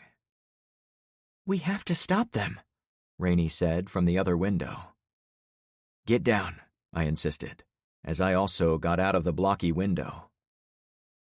I hadn't noticed it before, but blood now pounded in my temples as the pressure of action had crept up on me. As a first look at the situation, I'd done okay. But now I had to think how to deal with the men. Shooting was out of the question, as the girls were on the other side of my potential targets. I turned to M. "Are there more than 2 of them? Do you know?" "I do not know. There were only 2 when I was chased out." "Have they talked to anyone? Like on a walkie-talkie?" She shrugged. "What is walkie-talkie?" Tyler pretended to hold a device against his ear. "You know, to talk to people far away?" "Ah, no. I did not see such a walkie-talkie." The girls inside shouted some words, but they were garbled and uneven. "Those sickos are making them cheer," Rainey complained. "It could be worse," Tyler replied. "Ew. Why would you say that?" Rainey tried to punch her brother on the arm. "I don't know," he said in a defensive manner. "It's the kind of sick shit the heroes have to stop in those shows I watch." "He's right," I interjected. "We have to take action before they make them do something worse." As I'd explained to Penny earlier in the day, these assholes were being abusive to girls in a way that I couldn't ignore. "But what?" Luke said. "Should we hit them from the other side?" The gymnasium had at least 2 entrances I knew about. I looked through the portal again and confirmed the other set of doors on the far side. I knew how to get there, too. Was the smart play to rush in behind the pair and hope to surprise them without making them fire at the girls? Or was it better to approach them from the front, so nobody did anything stupid? My heart raced up to speed. I took a few deep breaths. As I watched the 2 guys, one of them turned around and kicked a basketball lying on the gym floor. It gave me a good look at him from the front. "Holy shit! I know them," I blurted. I ducked down again to speak with my friends. "Those are Zen's guys. I recognize them from when they came to our roadblock the other day. They dress like extras from Miami Vice, you know?" Some of them nodded. M had no idea where I was coming from. The new intel changed my whole approach to the situation. "Okay, Melanie and Rainey, I want you 2 to stand at these windows. As soon as you see the guys go out the far doorway, I want you 2 to open these doors, weapons hot, and be ready for anything." "But you just said," Melanie started to say. "You aren't going to have to fire. Your role is to make those 2 guys realize they're surrounded if they decide not to listen to the words of wisdom I'm about to give them." "Okay, we can do that," Melanie answered. "But," I added with emphasis, "if this somehow goes wrong, make sure you get behind the walls. That will open up the firing lane so I can take them out from the other side." "We can do that," Melanie said with a little less force. "Me, Luke, and Tyler will go to the other side," I continued. Luke hugged his wife and daughter, while Tyler only hugged his mom. The brother and sister did acknowledge each other, but they remained aloof otherwise. "And me?" Em asked. "You're with us," Rainey insisted. The three of us guys ran down the side hallway, filled with blue lockers, and made it close to the other set of doors. The men had fired a couple of times as we'd been on the move, but now there was only the sound of girls cheering. "Do you think those guys have lost it already?" Tyler asked. "They obviously don't care about laws anymore. So are they going to make the girls into slaves, like they did back in medieval times? Is that the kind of bullshit that's going to happen now with all this EMP stuff?" "I have no idea," I said with honesty. "Right now, all I care about is getting those hostages out of there without being shot. I'm not sure I can peek through the door and see what's happening without giving us away. So once we pick a path, we're committed to it." "Can we go in shooting?" Luke asked. "That seems like the worst option." "Yeah, that would risk everyone. Remember, your girls are on the far side of the gym, so now we have to avoid hitting them too. The safer play is to let the guys know I'm friends with Zen, so we can work this out peacefully."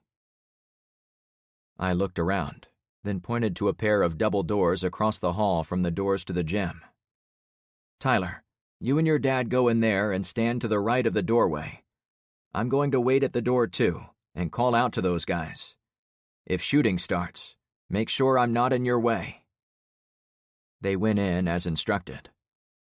I'd put them on the same side of the doorway, so they couldn't hit each other in a crossfire. Many of the lockers hung open in this part of the school, so I walked the hallway until I found a textbook in one of them. I took it to the double doors and got in position. The chamber behind me was dark, with no windows, but it was large, like an auditorium. Rows of seats went up both sides of the aisle, leading away from the doorway. I'm going to get their attention. Then hopefully they'll come out here to chat. Once they're away from the girls, we'll be able to talk without putting any of those kids in danger. "So, should we shoot to kill?" Tyler asked in a hoarse voice. It was tempting to take the easy way out. If we did get the guys isolated, it would be easier and safer to kill them outright. However, gunplay involved personal risk, no matter the odds or level of surprise.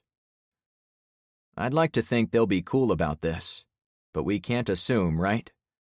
Let's say if your dad fires his shotgun, that's the green light for you, too. Does that make sense? "Yeah," he said, now an audible shake in his voice. Sneaking up on a gunfight was not an activity to be excited about, so his reaction was normal. "Luke, you good?" I asked. He nodded in a deadly serious manner. I took another deep breath, fighting off my own jitters. The guys fired into the ceiling a few more times, sending jolts of nervous energy into my gut. "Get ready," I whispered, as I prepared myself to toss the book. My rifle was on the sling over my shoulder, but I didn't want to use it. Instead, I held the giant Smith & Wesson in my right hand, ready to rock. One more breath, though it did nothing to slow my thunderous heart rate. I sidearmed the book at the doors to the gym, causing them to open a few inches, enough to get the attention of the two men. "Hey, I'm looking for two guys who work for Zen. I'm his friend. Come into the hall." I backed into the doorway, so I was visible, but could duck behind the heavy wood if necessary. "Who the hell are you?" a guy shouted from inside the other doors. "I'm Frank. Zen and I are allies. Zen gave us Trevor's gold-plated AK, remember? We're also providing well-digging equipment for your street, right? We're all on the same team." The guys were against the doors. I saw their faces in the windows. While I gave them high marks for not rushing out into the hallway to meet me, they lost some cred for giving me two easy targets, if my goal had been to kill them. To make my case as a friend, I waved to them. My pistol remained in my right hand, but I kept it behind the door as I held it open, so they couldn't see it. I was willing to put myself out there, but only to a degree. "I remember you," one of the faces responded. "What do you want?" I only want to talk, I answered. Out here. I holstered my pistol and stepped in front of the door so they could see me. Yes, I was armed to the teeth, but I didn't have any weapons pointed at them. My intention was to get them to do the same. I have a message for Zen, I added. They spoke to themselves for a few seconds. Then the doors opened. Both of the guys were young, maybe upperclassmen from the high school. They held their rifles as they came out, but they were pointed down, not at me. It was progress. The one armed with a tan-colored AR-15 spoke first. What's up, Pops? Can we put our weapons away? I suggested. The other guy held an old SKS, not an AK-47 as I'd thought. He considered for a moment, then slung it over his shoulder. I'm Pax. This is my bud, Talon. Oh, we're doing nicknames now, I asked with a sense of humor to keep them relaxed. Pax on the right was the taller of the two, with dirty blonde hair a bit longer than his clean-cut buddy. Like the other young men in Zen's crew, they wore too many gold chains around their necks. Talon still held his AR at the low ready. If we're on the same team, does that mean you were going to want our friends in there? My heart roared against my ribcage. He wasn't pointing his rifle at me, but the guy seemed to have no qualms about the state of the girls inside. If trouble was coming, I needed to be ready for it. That depends. What are you planning to do with them? I've got a lot of kids in my neighborhood, and I'm not keen to go around hurting anyone like you guys were doing by shooting at them. We weren't shooting at them. They were being little bitches. All we did was ask them to show us some dance moves. Pax snickered, but Talon still wouldn't put his rifle away. My life was dangling on my alliance with Zen, and whether said alliance was enough to act as a shield against two of his minions out on patrol. I still wasn't sure if shooting first was the right play, but I was stayed by the fact a row of girls stood behind the two guys. Motion caught my eyes through the windows to the gym. The girls weren't behind them anymore. They were running away, and these guys didn't notice. My dudes, I said in Zen speak, as your ally, I have to ask we talk about this like buds. I can assure you I want nothing to do with teenage girls. Look at me. Do I seem like I should be chasing anyone who could be my granddaughter?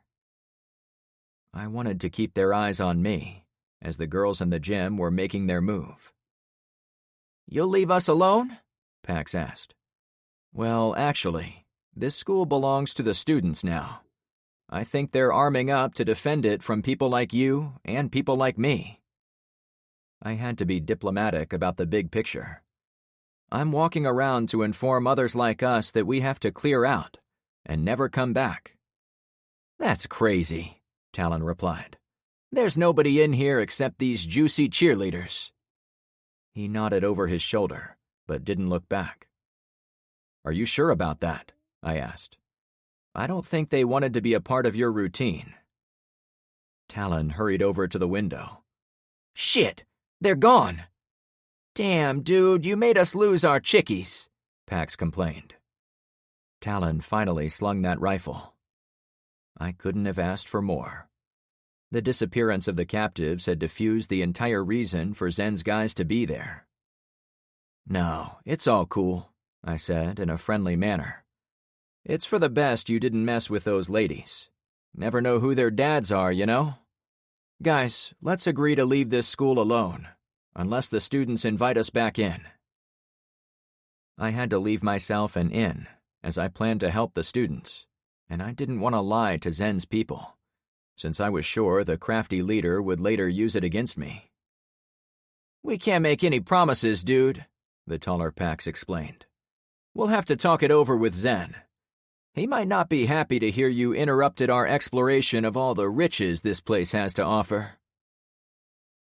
I wasn't impressed by their lack of concern for what those young ladies wanted. But I had to remember, Zen had surrounded himself with upscale drug pushers and thugs. There was no denying they were useful as brawling allies, but they were the type of young men who craved danger, illicit drugs, and women. Patiently standing guard at a roadblock to protect Zen's neighborhood, or digging wells, probably wasn't in their wheelhouse. I'm sure he'll understand once he and I talk. I spoke as if we were old friends. No threats or chest puffing. I only spoke as if the truth was obvious to everyone. "Whatever," Pac said to his buddy. "Let's go hit the car wash and get those chemicals Zen wanted." I was sorely tempted to ask what they were planning, and why go to a car wash, but I didn't want them to stick around a second longer than necessary. They strolled into the hallway and headed for the back door of the school, where they must have come in. "Later," I said as they left. As soon as the guys were out of sight, Tyler and Luke came out of the darkness. We ran across the gym and found Rainey and the blue-haired M in the windows on the 2 doors. "Hey," I cried out, "it's us." The girls opened the doors. The freed students huddled in the hallway. "Hope you don't mind, Uncle Frank, but I waved to my friend Lena and the other girls to come to our side of the gym while you had those asswipes distracted." "I don't mind at all. It was a good heads-up play." Rainey's smile went ear to ear. I turned to the group of young ladies. "You all okay?" They nodded and replied that they were fine. But I could tell by their posture they weren't convinced it wasn't going to happen again. "Why don't you all head back to the cafeteria? I'll be there in a few minutes." "Where are you headed, Frank?" Luke asked. "To make sure our 2 friends make like Elvis and leave the building." Chapter 9. Luke was about to come with me when Melanie stepped in. "Hold up, bub. I'll go with Frank. You keep all the kids safe, including ours." Luke gave me a quick glance to see if I had any issues, but then he led the gaggle of teens away. Melanie didn't act like the type of woman who always wore the pants in the marriage, but she definitely ran the show when it came to the kids. The Mama Grizzly wanted Papa Grizzly to watch over their children. For my part, I only needed someone to go with me, so it wasn't a 2-on-1 situation if Zen's men hadn't left. We split up. "You don't trust them to leave the school?" Melanie asked as we headed back through the gymnasium. Her running sneakers were almost silent as we paced across the hard surface. My work boots occasionally clomped, despite my best efforts. "You've probably heard my rule that you don't trust anyone," she put in with a laugh. "No, that's not true. I trust you and your husband, and the people on our street. It's everyone else I'm worried about." "Fair enough." We walked out into the hallway, but she went across to the other set of double doors. "That's a dead end. Totally dark in there." She opened one door a little, looked in, then let it shut. "The guys went this way," I added. We did several turns in the halls until we came to the same door we'd bashed through on day 1. The 2 of us walked up to it, ready for anything. "See them?" she asked. "I do not." "Wait, there they are." I pointed toward the surface street, which was across the parking lot, beyond a chain-link fence and a row of widely spaced decorative trees. Zen's guys each rode a bike that was towing child carrier trailers. However, if I was seeing them correctly, they had 2 trailers lashed together behind each cyclist. "That's ingenious," I said as I got a better look through the scope of my rifle. "What?" I pulled back from the eyepiece and was about to answer, but a flash of white caught my attention out on the road. A vehicle approached the riders at high speed. "Wait a sec," I said to her. I brought the scope back to my eyeline. I kept an open mind the car could be with Zen's team, and it headed over to make contact. But it wasn't slowing down as it got close to them. "They might be in trouble." My heart had barely come off the high of almost getting into a gunfight, but now it ramped back up to full fury. The distance was about 200 yards, give or take, well inside the effective range of the rifle. But it would be a challenging shot, since there were cars, fences, and trees in my way. I turned to Melanie. "I'm going to run over to the cars on the lot, okay? I need you to stay here and make sure no one sneaks up behind me." She tensed up. "Maybe I should have let Luke come." I cut her off. "Take a deep breath. Just watch my back." Once outside on the parking lot, the squeal of braking tires filled the air. Ahead, a white Cutlass Supreme screeched to a halt as the driver cut off Zen's guys. One of the bikers was so surprised by the sudden maneuver, he ran into the side of the car. We were still a few blocks away from the police station, the place where we'd seen the red Jeep loading contraband from inside. But I had a suspicion we were bordering the territory where that gang had taken over. I reached the first car on the lot, which put me about 20 or 30 yards closer to the action. My chest heaved from the sprint, but I managed to set my rifle on the roof of a late-model Honda and line up the encounter taking place out on the street. Shit! The passenger from the Cutlass had already gotten out and moved around the hood of the car with a big black rifle aimed toward the bikers. As much as I detested what the two men had done, they were still my allies, and I didn't want them dead. I took a deep, settling breath and lined up my shot. Before I got situated, the bastard fired several times at Talon, since he was closest. When my aim was center of mass, I squeezed the trigger. I suffered the kick against my brow and saw the round didn't hit the guy. A second later, he looked in my direction, as that was the time it took for the sound of my rifle to reach him. Talon was flat on the ground. "Shit!" I repeated. The guy must have known he couldn't see me among all the cars on the lot, much less shoot me, so he retreated while firing at the other cyclist. Pax was desperately trying to rip his rifle off his shoulder strap, but the crash had gotten it tied up. Or maybe he was panicking. It was hard to tell at a distance. I reoriented on the bad guy, zeroed in center mass, and let a second shot go, then tried to hold my target as I squeezed off 5 or 6 in a row. If nothing else, I wanted the guy to keep his head down and stop shooting at Zen's scout. I also assumed the driver would be armed, and I wanted him to do anything but use his weapon. When I reoriented a second or two later, I saw the shooter had fallen over on the front section of the hood. It was difficult to see in detail, but all the blood on the wide hood suggested I'd landed one where it counted. The driver put the Oldsmobile in reverse, causing the guy to fall to the ground in a heap.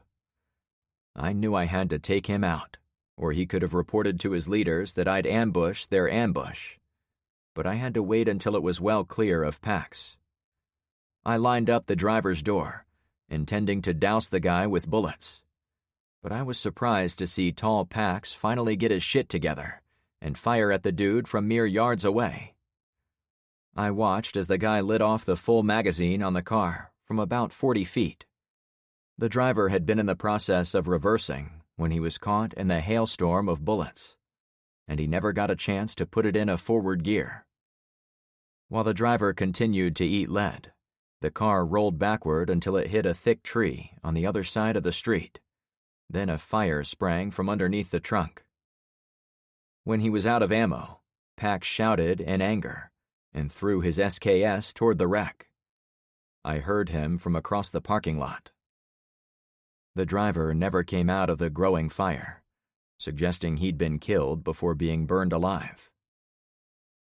"Sorry, friend," I said while watching Pax. He ran over to his buddy, obviously figured out he was dead. Then he ran back to his bike and got ready to mount it. However, at the last second, he ran over to the burning vehicle and snatched up his rifle again. I thought he was going to ride off, but he looked over his shoulder in my direction.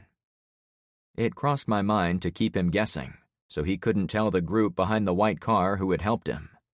But at the same time, I wanted him to know I was doing my part as his ally. I hated that I had to think about such things, but if I was going to risk a bullet for Zen's people, I wanted to get credit for it, since I needed to cultivate the alliance as best I could. I came out of my hiding spot and waved. He waved back, then saluted me. I figured that was a good sign. No other vehicles chased him as he rode his bike to the north. I waited about 60 seconds and thought about running back to the school, but it struck me there were some valuables left on the roadway. Behind me, Melanie stood in the doorway. "I'll be right back," I yelled. Without waiting, I took off running. It was a bit of a gamble, since there could be other vehicles nearby, or people with guns in any of the houses across the street from the school. But the payoff was too great to pass up. I was able to avoid the fence by going out the parking lot exit, and then cutting over to where the incident took place. By the time I got there, I was coming around to Tyler's idea about cardio and limbering up. My calves felt as if someone was repeatedly kicking me with steel-toed boots. The Cutlass was a total loss, as the fire had consumed the entire interior and was working its way into the engine bay. However, the abandoned bicycle was my destination. My heart rate was redlined by the time I got there, so I went to my knees as I came alongside the fallen man. "Sorry to do this," I said to Talon, "but I helped your buddy survive, so we'll call it even." I grabbed his tan AR rifle, a backpack stuffed with ammo, and a handgun stuck to his belt. Then I hurried over to the dead asshole and picked up his rifle, which turned out to be an AK-47, and I also grabbed a small revolver that he'd kept in his front pocket. I didn't waste time searching him for more ammo, as he wasn't wearing baggy pants or a pack. Now loaded, I ran as fast as I could back toward Melanie. Each second, I expected someone to shoot at me, since I had to look like a looter stripping valuables from the dead. I concluded there was no way to tell who were the good guys or bad guys anymore. Even the good guys did things that looked bad. To an outsider showing up late, they might believe I'd shot everyone out in the street and started the car fire. The only safe play was to get in and get out as fast as possible, and hope if trouble came of it, I'd have time to explain the situation. Melanie was my witness, at least. My mama grizzly friend had propped the door open with a big rock and stood on the edge of the parking lot to cover my retreat.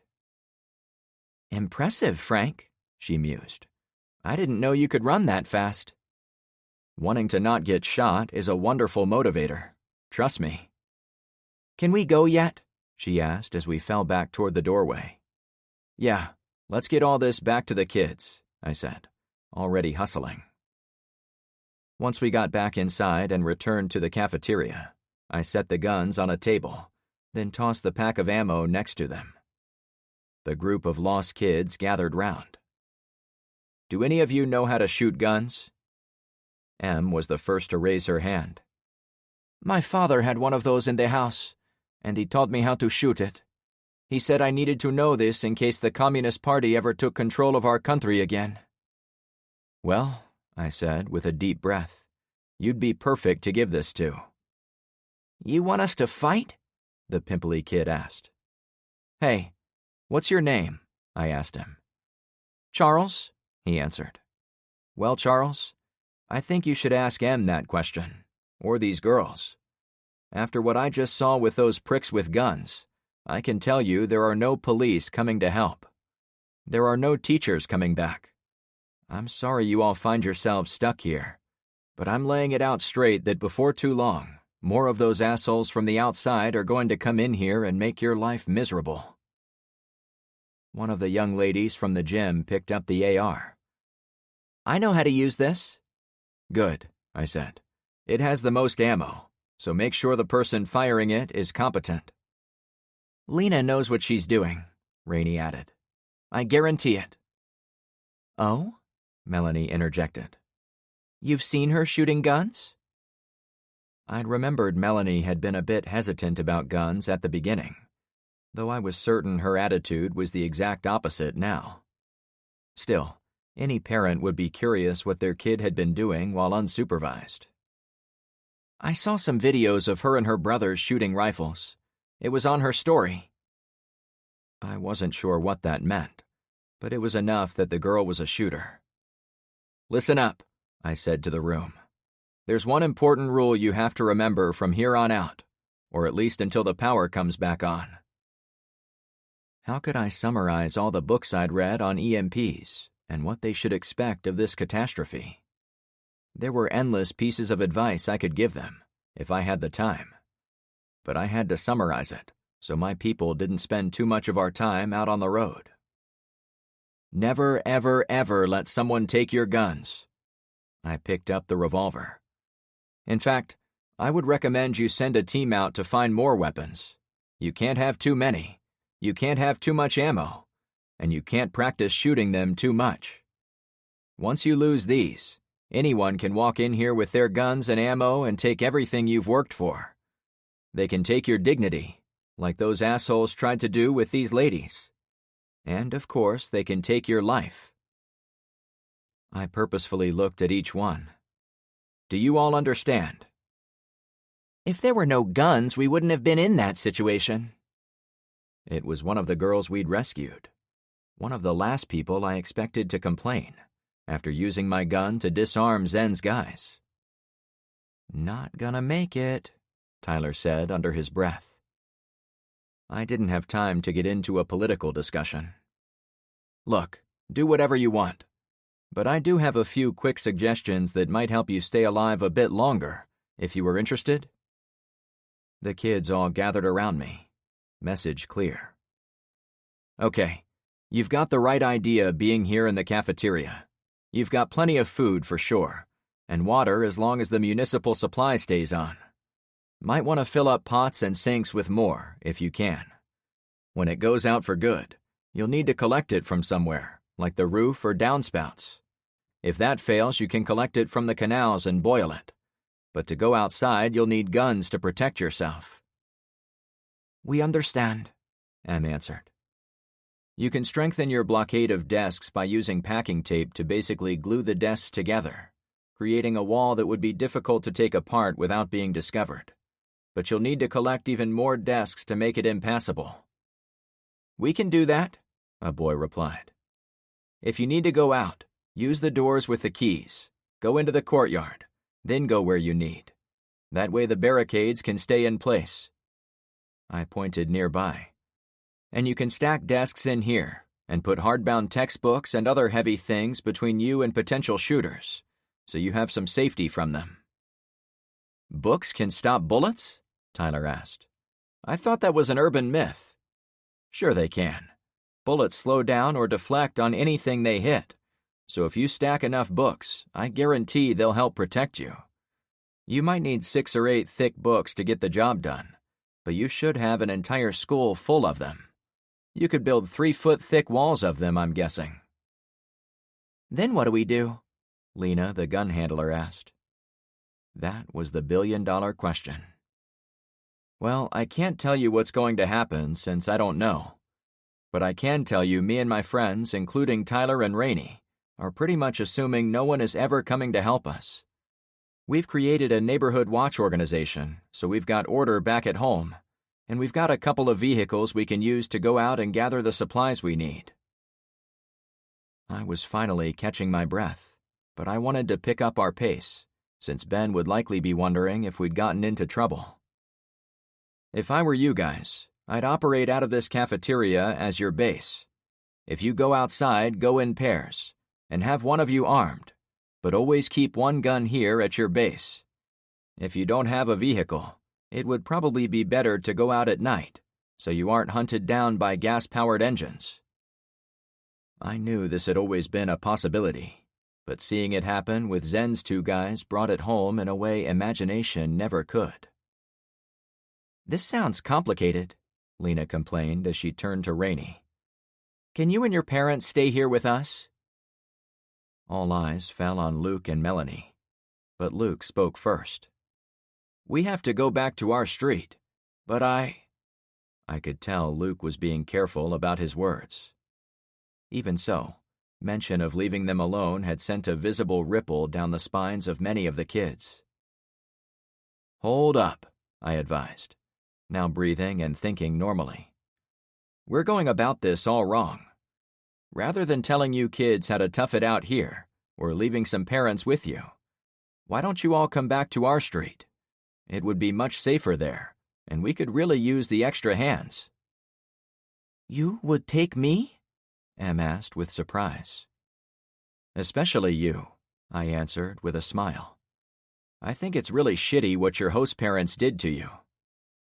The kids gave me their full attention. I walked over to the 2 carts full of cleaning supplies. We came here to get some things we need back home, but with your help, we can get even more. You could bring back enough food to feed yourselves for months. Yeah, this could be cool, Tyler added. Our street could be like Rivendell in The Lord of the Rings, a place where high school students live in harmony, hidden from the larger dangers of Middle-earth. He's in it for the boobs, Rainey jibed. There are no boobs in Lord of the Rings, Tyler defended himself. The school wasn't the worst place to go for someone trying to ride out the apocalypse, but it wasn't ideal. Controlling so much food was enticing, but it once again reminded me of the danger of having the only well for miles around. Any group that had sole control of a valuable resource was going to find themselves on someone's radar eventually. Back on Clownfish, we had the advantage of blending in with tens of thousands of other homes in the area. The school was one big bullseye. A plan took shape in my head. Charles came up to me. What's it like out there? Is it really that dangerous? Where are your parents, son? I asked. He shrugged. They weren't there when I got home from school the other day, and they didn't come home the 2 days after. I came up here so I wasn't alone while I waited for them. I tapped his shoulder. That's smart thinking. But are my parents coming home? He pressed. There were almost 20 students in the room, and each one would have similar questions I couldn't answer. Rather than address the one kid, I tried to speak to them all. I'm not sure where any of your parents are, but I can assure you of one thing I've learned from spending so much time with good folks like Tyler and Rainey's parents. They will stop at nothing to get back to you.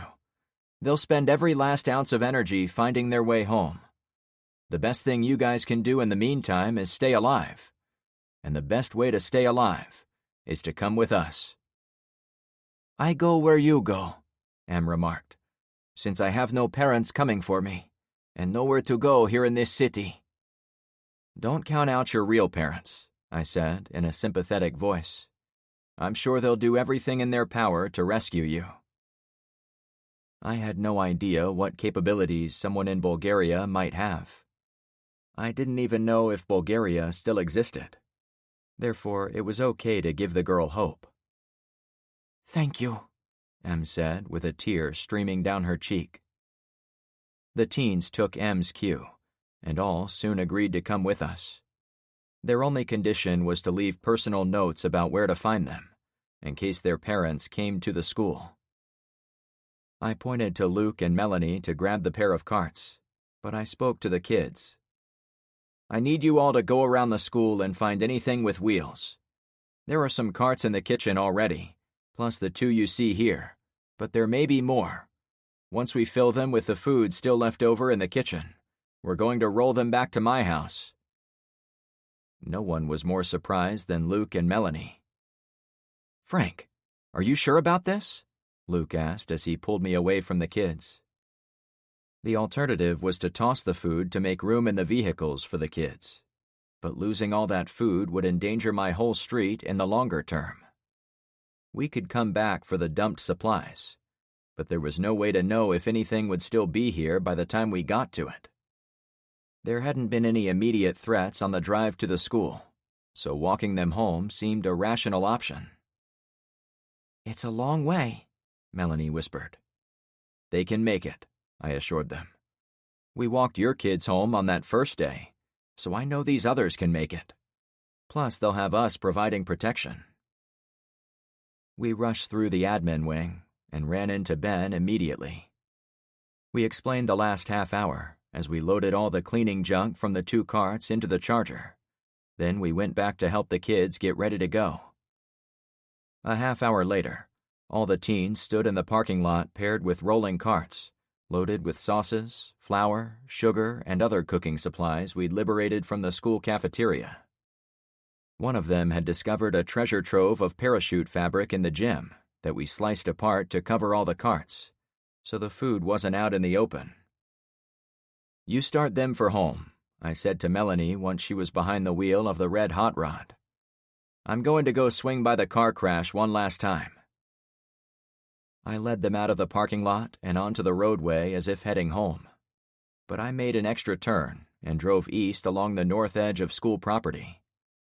A curling plume of black smoke awaited us as I made a right turn onto the road where Zen's guys had been ambushed.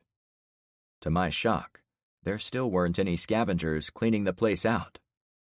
Perhaps we weren't quite in Mad Max territory after all. "I want to salvage the gear from the dead guy's bike and take it with us," I said to Luke and Tyler. "We're going to make this quick." I passed the crime scene, staying clear of the burning cutlass. Then I did a quick U-turn to position myself a short way from the bike and trailers. Luke and I jumped out. "Unhitch the bike from the trailer," I said to him.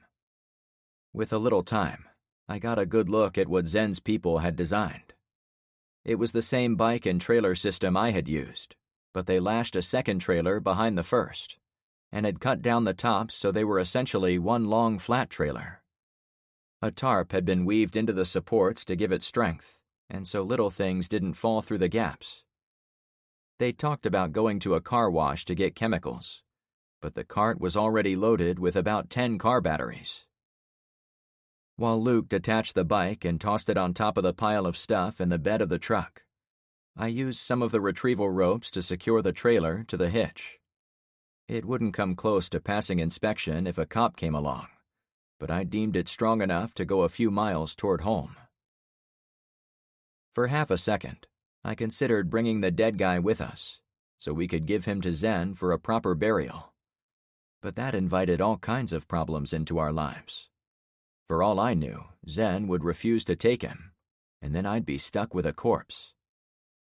There was a difference between being a good ally and being a sucker. It would be enough to tell him where the body could be found. An explosion ripped apart the back of the cutlass, sending me and Luke to the ground. "They must have had ammo back there," I suggested. "Looks that way," he answered. "The explosions and smoke are going to bring his buddies," I announced. Luke nodded as he got up and raced back into the truck bed. Next stop, home. Chapter 10. "We're back," I said as I drove through the roadblock at the front of the subdivision. "Nice to see you again," Regis said with a curt salute. "And I see you brought lots of new friends." Behind us, the procession of teenagers pushed their heavy carts while chatting among themselves, as if they didn't have any cares in the world. We'd encountered a few curious people over the 5-mile route from the school, but nothing that required me to get out with my rifle in hand. Most of them simply wanted to know if we had any news to share. "We'll close it up after we're in," I said to the elderly couple in charge of the blockade. Luke, Tyler, and I were enough to move the third car out of our path, though Regis helped as best he could. "And I'll send someone up to relieve you in a bit." It had been a couple of hours since they'd taken up the guard position, and I wasn't going to keep 2 80-year-old volunteers in the hot sun all day.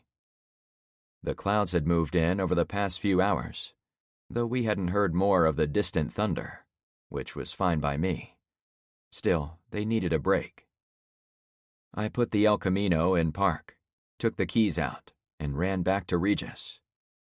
After everyone walked through and Melanie drove by, the 4 of us moved the silver Lexus back in place. "We've been trying to gather other volunteers," Francine said matter-of-factly. "But no one is interested in hard work."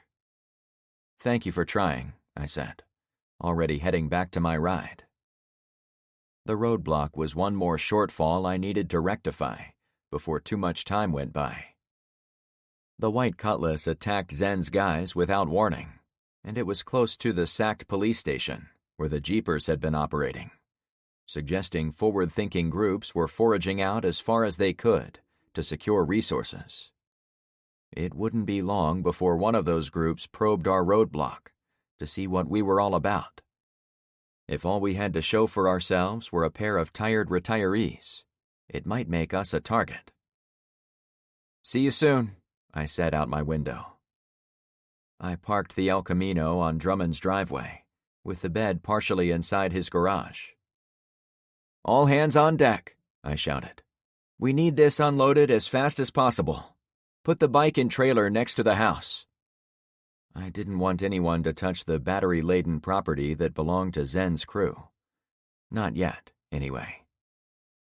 The twins were the first to arrive, with Zoe making a path right for Tyler as he climbed out. I pretended not to notice them as they mashed faces on the other side of the truck. Luke stayed in the bed, ready to hand out supplies. Melanie and her crew arrived, already carrying goodies from the Charger. She'd parked next to and a little behind me. Most of the rest of the street arrived in short order, except for Evelyn. "I'm going to go check on my wife," Ben said after stacking a few containers of flour and some paper towels. "Is she okay?" I asked without real worry. No one could be expected to be ready at the drop of a hat to come out and help, and I already didn't have high expectations of the older woman. In some ways, keeping her at home was ideal, since it kept her negativity away. "I'll let you know," he said. "You good if I take off?" "Do what you gotta do," I said with sincerity. The rest of the unloading went fast, with everyone pitching in.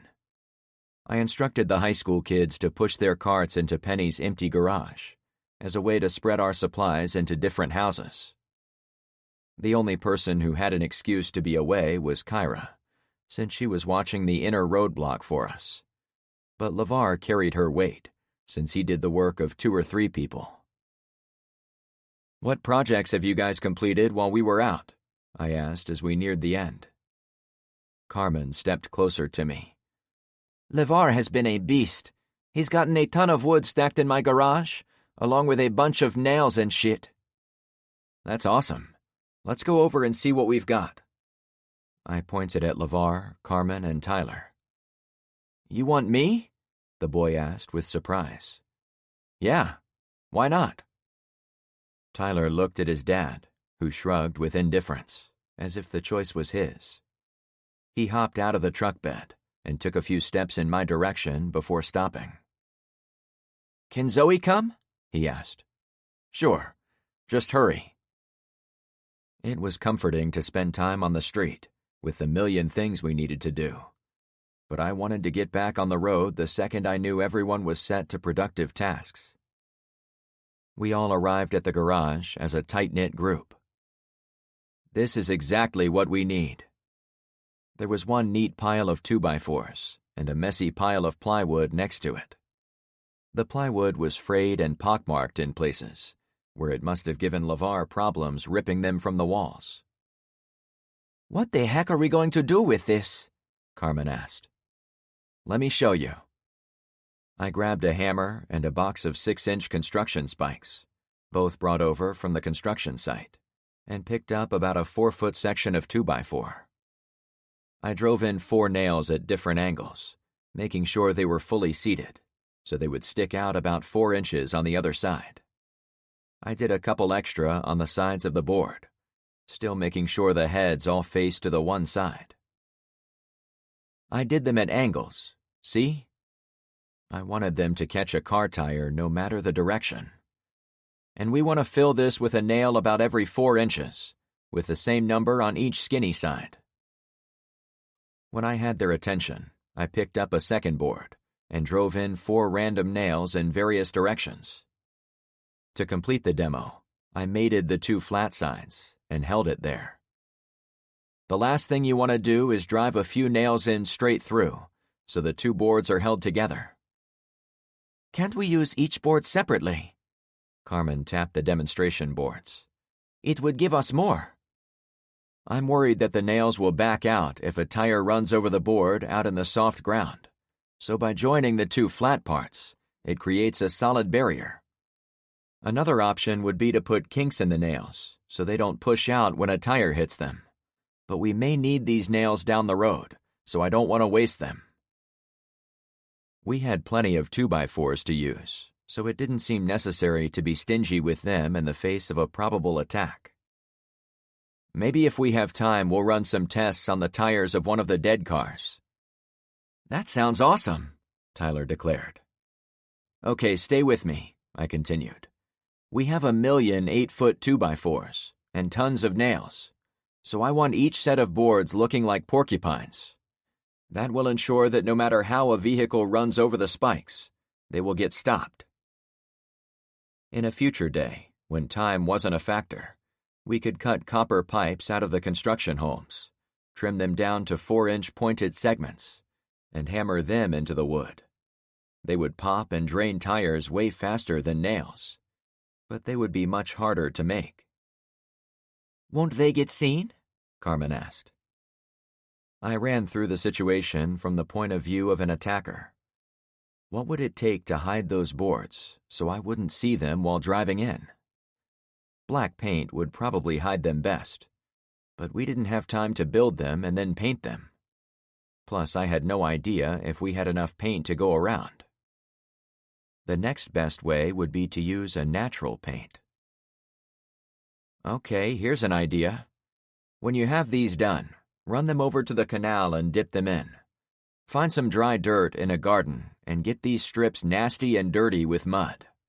Then toss them in the yards and roll them around in the grass. It should give them some camouflage, especially in the dark. Wicked, Tyler said, impressed.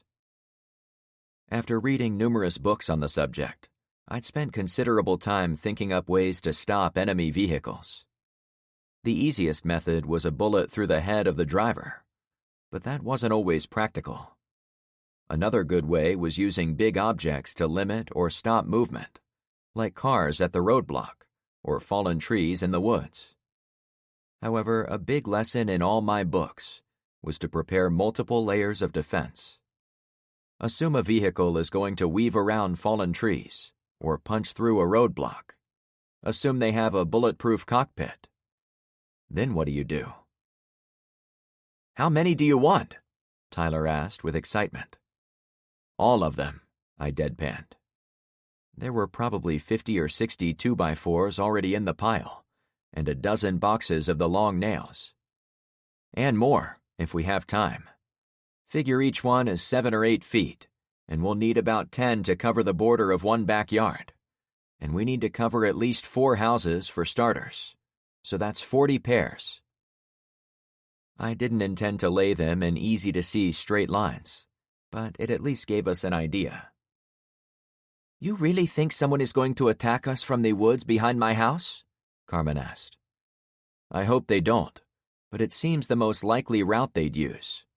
I can't imagine anyone wasting time picking through 2 roadblocks, and bad guys might assume the other 2 streets would fight them too.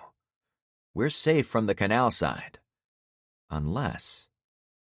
I had to remind myself not to assume what an enemy would do.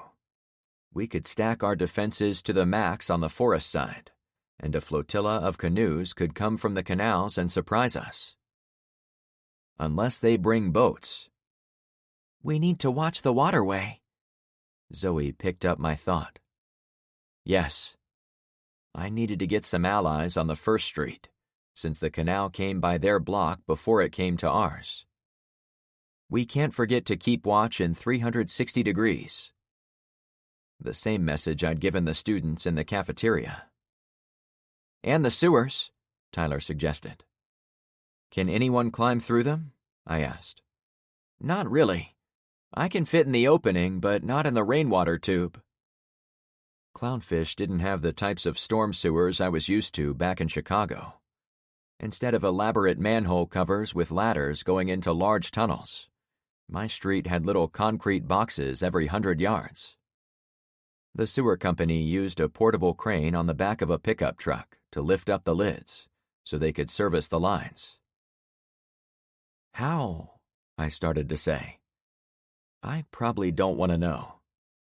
The boy cracked up. I laughed too, but it was one more hole to consider in the castle defenses. Tyler, you are on sewer duty when you have nothing else to do. Find me a way to block them off, so nothing smaller than drops of water can flow through them. I'll figure it out, he assured me. Once Tyler and Zoe began hammering those nails, Carmen looped her arm around mine and pulled me onto her driveway. And what do you want me doing? For a few seconds, I enjoyed the feeling of normalcy, walking with a pretty girl in a safe neighborhood in the burbs. However, it didn't last long. A gunshot rang in the distance. That was a big one, she remarked.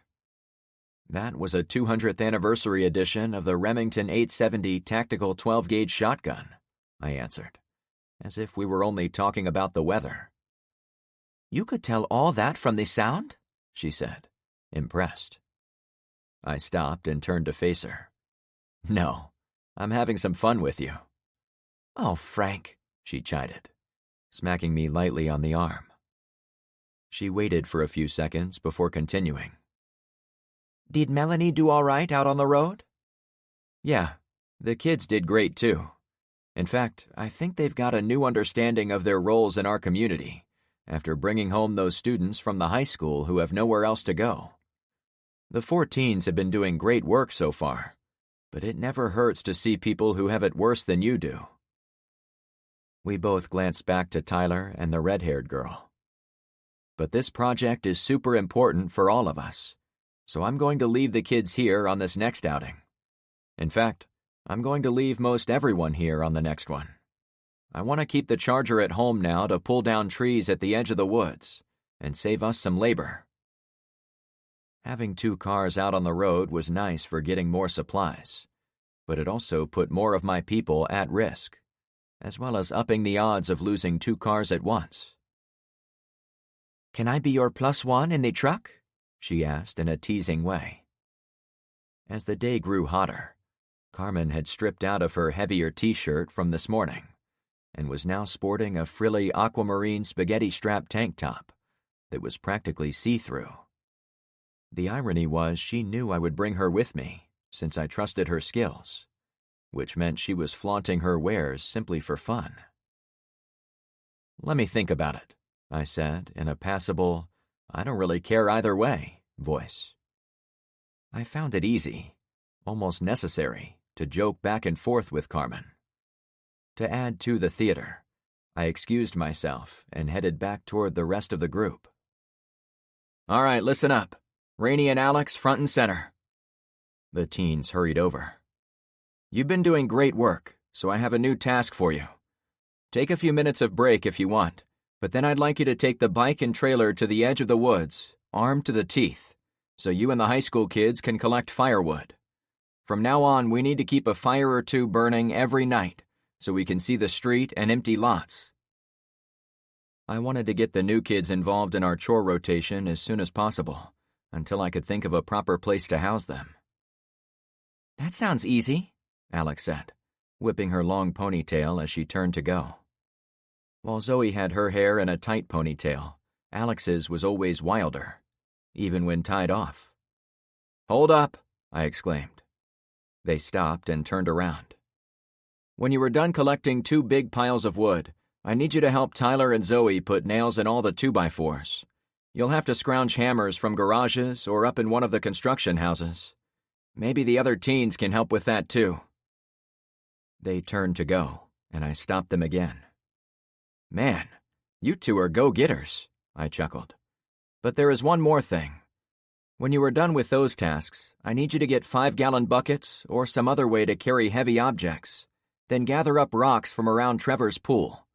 Again, use the new kids. The home that formerly belonged to my asshole neighbor had a nice in-ground pool with lots of big gravel and the decorations surrounding it.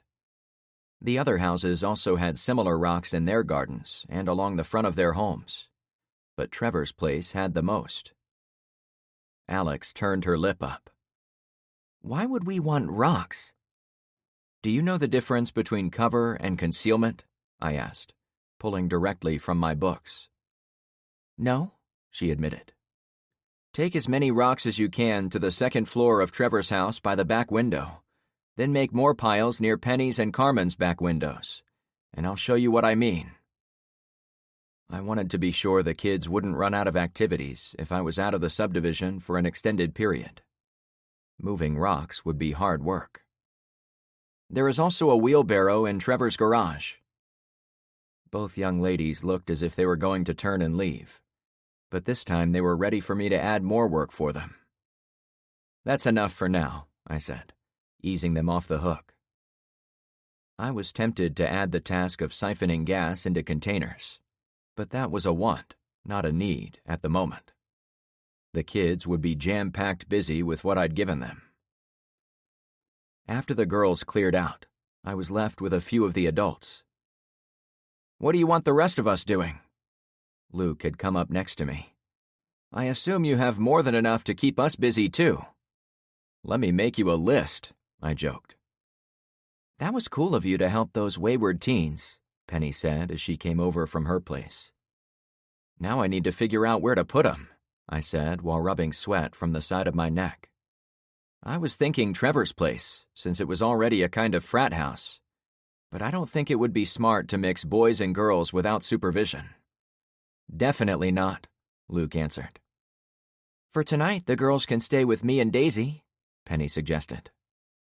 I guess we can take the boys, Luke added, since there are fewer of them. Good.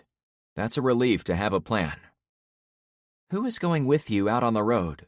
Penny mentioned in a casual way. Do you want me to find someone to watch Daisy? I'm thinking... Before I could finish the sentence, LeVar blew a whistle at the roadblock. He's using one of the whistles I found, Penny announced. Like you asked. Awesome work. Everyone hang tight. Let me check this out. I hurried down the driveway and went into the street. As I jogged the 100 yards toward LeVar, my mind wandered to how we could use codes on the whistles for different kinds of problems. It was another item I would have to delegate to someone. LeVar watched me arrive. Man, you're just the person I needed to talk to. What's the problem? A woman with a stroller stood about 30 yards up the road, slowly going the other way, waving at us. She was the dark-haired woman I'd seen the day before while we were driving back from the hardware store adventure. And she'd been walking the kid at sunrise this morning. What's up, ma'am? I asked, stepping between two of the cars on the blockade. My alarm bells rang. Was it a trap? Sir, Regis and Francine sent me down here to warn you. She struggled to catch her breath, but continued to walk in the other direction, as if wanting to lead me out. Warn me about what? They said to get you to come up there right away. I can't risk my son, so I have to get to safety, but there's trouble up there. I understood her need to protect the child in the stroller, but I didn't see how a few seconds of explanation would risk anyone. What the F? I mumbled. Just come, she demanded. I watched as the woman weaved back and forth while she pushed her kid. Either she wasn't very athletic, or she really was scared. I turned to LeVar. How would you like to take a drive with me to see what the hell is going on up front? Do I have a choice? He deadpanned. I whipped my head in surprise. Of course you do. I'm just messing with you, he laughed, and I chuckled. You thought that was weird too? I asked, getting serious again. Oh yeah. Something ain't right at the other roadblock, and that's a fact. Chapter 11. Looks like someone got organized, LeVar joked as we pulled up to the roadblock. Yeah, except they're doing the exact opposite as us. I jammed the parking brake, put the AR over my shoulder, and hopped out of the El Camino. I'd parked it about 20 yards behind the last remaining vehicle at the roadblock. The other two, including Trevor's Ferrari, were now parked on Albacore. Mr. James was directing a group of men toward the silver Lexus, with Regis and Francine still inside. "What the hell is going on here?" I asked in my boss voice. The men continued toward the car, but a blonde 50-something woman with a bob hairstyle came over to me with her body and arms in the "stand back, we have this under control" posture. "Who are you?" I snapped, because James was the one I wanted. The woman started her sentence with a pshaw. "You don't know who I am? I'm Amanda Barkley, the president of the Yucca Reef Community Phase 4 Homeowners Association. Are you a resident or a visitor?" She was fit and tanned, in white tennis skirt and a dry-fit red top, as if she did a lot of walking or running. I also noticed her dainty, perfect fingernails, like she spent money on her looks. Being that we were in moneyed retirement land of Florida, I pictured her as having some work done on her lips and around her eyes, but I couldn't say for sure. She definitely had some work done on her chest, or she'd been blessed twice by God. Her piss-poor attitude all but canceled her otherwise pleasant appearance. I also knew how to deal with women and men who came at me with attitude. "I'm a resident, but I don't remember voting for a person who works against her community like you're obviously doing." I spoke in a calm tone, but loud enough for the men on the workforce to hear me. There were also some other men and women gathered nearby, as if the president and Mr. James had rallied a good portion of the residents to come see them take care of business. She let out another pshaw. "Please tell me what makes you so smart? The committee decided—" "What committee?" She planted her hands on her hips and straightened her back. "The Build-A-Better Subdivision Committee, of course. We are committed to maintaining peace, order, and property values until the electric company can make repairs for us." I couldn't stop myself from snickering. "What?" she huffed. "It's a legitimate committee." "I'm sure you and Mr. James are on it." "Dr. James is an esteemed member of this community, yes. He is the principal of the South Point High School, a contributing member of the local Elks Lodge. He has participated on the Lee County Educational Steering Committee, and last but certainly not least, is one of the original residents of our happy little neighborhood. That makes him eminently qualified." "That's all well and good. I'm just a truck driver by trade." I didn't mention I owned my own company, as laying out credentials was a sucker's game. The only thing that mattered was what was happening right now. "But I guarantee you have no clue what's going on beyond this happy little neighborhood, do you?" I knew she had no idea, but I didn't expect her to admit anything, or give me an inch in our encounter. The men had already gotten to the Lexus and were pushing it off the roadway. They'd at least had the decency to let Regis and his wife get out. "What I know is we will not allow streets to be blocked like you have done with these derelict cars. It is a subdivision rule, I'm sure, but expert or not, you have to admit, it is better to keep the road clear for when emergency vehicles finally make it through. Several people in this neighborhood are waiting for life-saving critical care." I turned to the 20 or 30 people gathered nearby. "I've been up and down Bayside Road. I was distracted by the sight of several tents planted in the front yards of homes far down the street, near the cul-de-sac. I took a moment to look around and saw small groups of refugees hoofing it up Bayside Road, exactly as they'd done the day before. People were fleeing the more densely populated regions of the Fort Myers metro area to the south. Some of them were inside our defenses.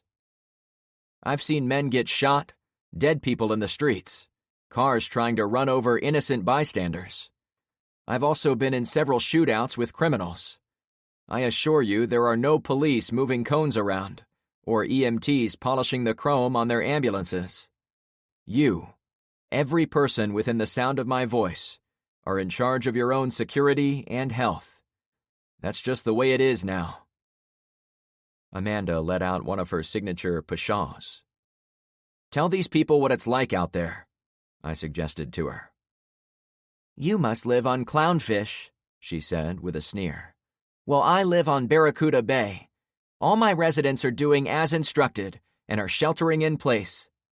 I made sure they have plenty of food and water. They can come to my house for the very well-stocked medical kit. If they need anything more, they can petition the others to help cover the shortfall. In fact, we could compel you to provide your working vehicle to take our seniors to the hospital." She must have seen the anger brewing in my eyes, since she quickly continued speaking. "I mean, we don't compel anyone, of course, but I would think you would want to help." "I am helping," I countered. "I've been out twice today already, once to North Point. Did you know a huge plane crashed and most of the central businesses are wiped out? Anyone know that?" I looked around the crowd to make my point. "Then on my second trip, I went to South Point High School. Where is Mr. James? Hey, excuse me, sir?" James lurked near the cars his people had moved. "Yeah, you. Did you know there are students still at your school? Were they there when you left? Did you abandon them to come here and keep yourself safe? If the world is so peachy out there, why are you hiding in here?" Mr. James crossed his arms and shook his head, but didn't bother answering. "I've been to the tractor supply, the hardware store, and the South Point police station. Anyone else been to those places?" LeVar raised his hand. "Yeah, see? Those of us on Clownfish have been doing the heavy lifting of preparing for the end of the world. You people think you are leaders, but come on, just admit you don't know shit. Then get out of the way of actual people who want to make a difference." I didn't want to spend all day arguing with fools, so I made my move. "I can't tell the future, nor can these jackasses." I pointed to Amanda and Mr. James. "But anyone who wants to prepare properly for the shitstorm that may be coming, all you have to do for starters is put those 3 cars back on the bridge, and then help your neighbors Regis and Francine keep watch for bad guys." "And who are the bad guys?" Amanda argued back. "Are they the refugees we took in? They're just good people who found themselves in bad situations. We're not kicking them out." Many of the well-heeled women nodded in agreement. It confirmed what I'd suspected. No matter what they were called, the barbarians were already inside our gates. I noticed the woman with the stroller turn the corner onto Albacore and hurried away from the congestion. I was grateful for her assistance, bringing me to the roadblock before it was taken down. But I still wanted to know more about her. Was she one of the refugees looking to get on my good side? Or was she one of the residents who wasn't happy with Amanda's style of leadership? When I turned back toward the front, I saw another person of interest. Zen's lone bike rider returned from his journey from the high school, still pulling his makeshift pair of trailers. He moved slowly as he went into the subdivision across the roadway from ours, as if he was totally tapped from his efforts. We hadn't seen him on the drive in, suggesting he'd taken a longer route, or had hidden himself when we passed. Zen's guy rode out of my sight. It meant Zen would soon know one of his men had been shot out on the road, not long after they had their encounter with me. I was sure the guy wouldn't mention he'd been harassing young schoolgirls, but he might suggest I'd been giving them trouble. The guy could single-handedly shred our alliance if he was a vindictive type of person. But that was a long-term issue. The more pressing matter was keeping our roadblock intact. I didn't think it would help my immediate situation to shout, "Glad you made it," to an armed man hauling around scavenged goods. Amanda and her friends would not understand. "My friends on Clownfish are setting up for a long-term disaster, without police, fire trucks, or ambulances. We're filling bathtubs with extra water. We're conserving food. We're prepping the tools necessary to survive. If you want to turtle up in your homes and pretend someone is going to come save you, that's your call. I live in the real world, so if you want to live through this too, help me get these cars back on the bridge." I knew I'd gotten through to a few of the men. 3 or 4 stepped out of the onlookers. "You will not touch these cars," Mr. James spit out from his hidden position. The guys glanced my way. "Do you own those cars?" I asked him. "Do you?" he snapped. "I don't own the Lexus, but I can claim the other 2, thanks. I need some help pushing them back over there." I walked toward Trevor's Ferrari. Mr. James retreated onto the street, as if I'd struck him with a force field about 20 feet before I reached him. "You can't do this!" he screeched. "I'm doing it," I said in a calm voice. "And if you touch my cars again, you and I are going to have a long talk. Maybe I'll even take you out on one of my drives, so you can see the world for yourself." "That's a threat! He's threatening me!" "It's an open invitation to everyone," I laughed. "I always need hands to travel with me out there. If you go, you can scavenge supplies for your families. The only requirement I ask is that you come armed, since I don't want to be responsible for your safety while on the road." A couple of guys joined me at the back of Ben's Subaru station wagon. "Push on 3, I announced. The principal walked farther down the street. Amanda stood nearby. "What is your name?" She asked it with attitude, as if she wanted to log my crimes in her ledger. "Frank Douglas," I announced to all. "I'm the last house on Clownfish Cove. If you want any suggestions on how to prepare food, water, and shelter, come talk to me. I also have an interest in subdivision security, which is why I'm moving this car." The 3 of us pushed the car while Regis sat at the wheel to guide it. When we got it there, I found Amanda had followed us. "Mr. Douglas, you are not following our guidelines at all. Apparently I can't stop you from clogging traffic, but I can stop you from bothering the residents on my street. They are strictly off-limits for you, or your pushy friends." She scowled down her nose at LeVar. I knew one more trick to throw busybodies like her on her heels. "You don't like him because he's black, isn't that right?" It took great effort not to smirk. She pshawed twice in a row. "That is simply not true. I'll have you know there are several persons of color in my inspirational book club. I am very friendly. Save it. I don't really care what you think. Out here, only survival matters. I'd take 1 LeVar over 10 of you, no matter the color." "I've never heard such insults." Amanda slinked away. A few moments later, after the whole roadblock was back in order, several of the men assembled behind it, with Regis and his wife standing in the wings. "We're here to help," a middle-aged man stated for them all. The guy was about 5'8", stocky, with a few extra pounds around his middle. He was totally bald on his scalp, but had a thick black beard about 8 inches long, reminding me of a dwarf from one of Tyler's Lord of the Rings books. The simple fact he was helping me made him instantly likable. "What's your name?" I asked him. "Dante," he replied. His Florida Panthers replica jersey was drenched. "Nice to meet you, Dante, and the rest of you." I pointed to Regis. "He knows the drill. For now, keep 2 men at the roadblock at all times, and rotate shifts as best you can.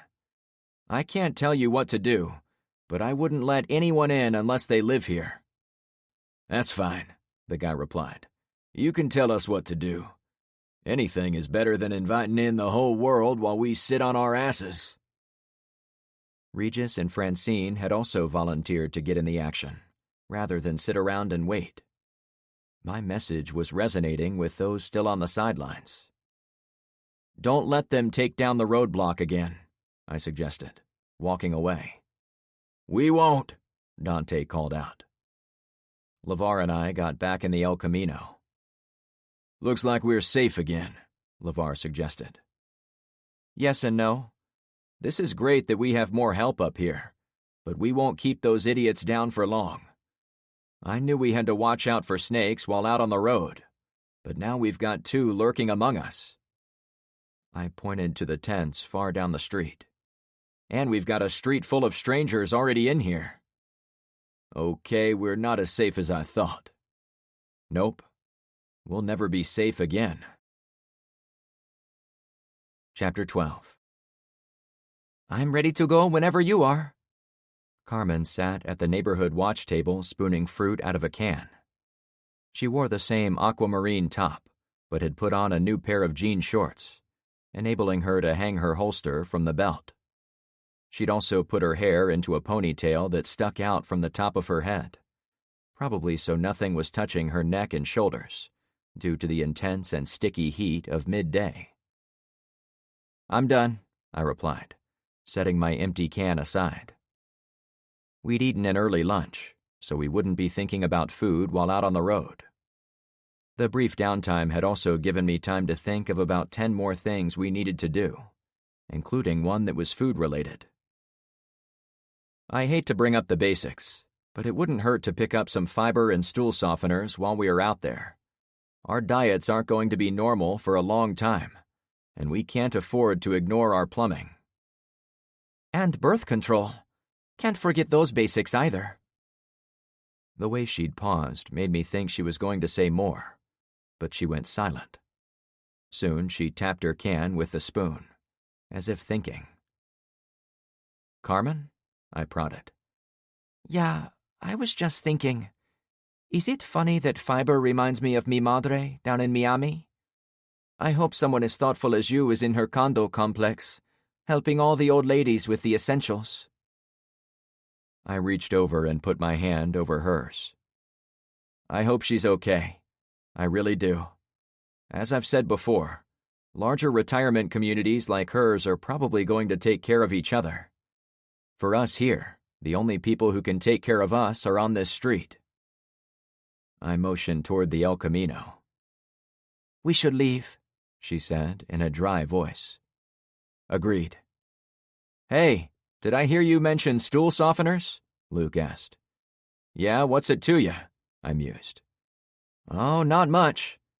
Remember that diarrhea story Tyler said I should tell you? How could I forget? I said, getting excited. Carmen stood up. No thanks. I don't want to hear any story involving that. Frank and I were just leaving. Oh, I complained. But he was going to tell me his most embarrassing story. Yuck, she deadpanned. Well, it wasn't my most embarrassing. I pretended to get extra excited. It wasn't that I necessarily wanted to hear anything gross, but there was no man who didn't appreciate a good battle story involving other people having bathroom issues, so it was hard to pass up. But I did. A few minutes later, Carmen and I sat in the El Camino, driving up to the A roadblock. I'd given it the name A since it sat at the end of Albacore. Our original roadblock on Clownfish was the C roadblock. My third rider was Ben, who insisted on coming along almost as much as Carmen, though without the skimpy, convincing outfit. I was thankful for that. Regis stood by me, while Dante and the new guys moved the Lexus out of the way for him. It's nice having help, isn't it? I said to Regis. These boys have been a godsend. Having them here convinced Francine to go back home to towel off with cold water. I'm going to check on her in another half hour or so. Then we'll fill our tubs with water like you suggested. I waved to the new guys. As thankful as I was for their help, and for standing up to Mr. James and the HOA lady, I didn't have time to meet them personally. Regis, would you mind talking to them and learning their backgrounds, what skills they have, and how they are getting along with preparing? There are a ton of elderly folks on these two streets, so it would be good to get their medical situations, especially if they need certain prescriptions. It would be ideal if you could jot it down on paper, so I'd have it as a reference. Taking inventory was a large part of being prepared, with food, gear, and even people. In a world without computers, scraps of data could give huge advantages to anyone who could create them. His list wouldn't help us on our current trip, and we weren't going to wait for him to go around and ask everyone. But it would be useful going forward. "That sounds smart," he replied. "All clear," a guy on the roadblock announced. "While we're talking about lists and medications, we're heading to the hospital right now to see what we can scrounge up. Is there anything we can get for you and your wife while we're out?" I had a short list of desired prescriptions from my friends, and fortunately no one was on life-or-death drugs. But it couldn't hurt to give the option to Regis, since he'd been the first volunteer from outside my block. "We got lucky. We're a couple weeks into a 3-month supply of most of our meds. Though if we aren't going to get any for a long time, Francine's most important one is her blood pressure medication. If you find any of those, it would help." I plan to grab everything possible.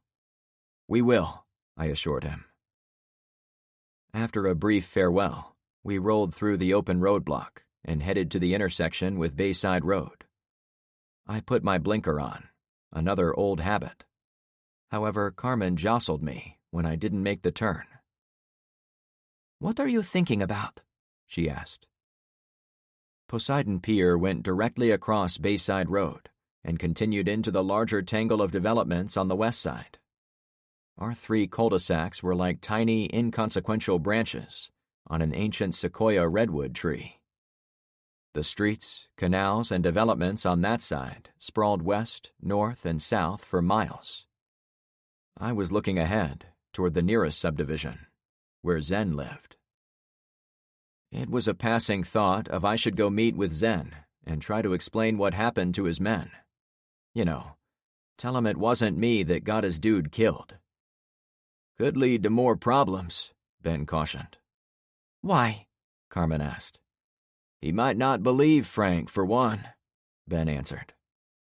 "And he might want compensation, like stealing our ride," I added. "Wouldn't he destroy our partnership?" Carmen went on. "Seems like he would want to work with us to learn the truth." "Not everyone thinks like that," Ben remarked. Ben is right, for now. Our priority is going out and snagging supplies while there is still time. If we get wrapped up in Zen's problems, we might miss out on securing food and medicine. Besides, Zen might be honorable, in his way, but we know for a fact at least 2 of his men aren't. I mean, 1 of his men isn't. "And where there is one asshole," Carmen started. "There has to be more," I finished, and turned right, heading north. Almost immediately, we passed the woman with the stroller. She looked like she was taking a break from the sun by sitting with her kid inside a disabled sedan. I waved to her, but she didn't look up.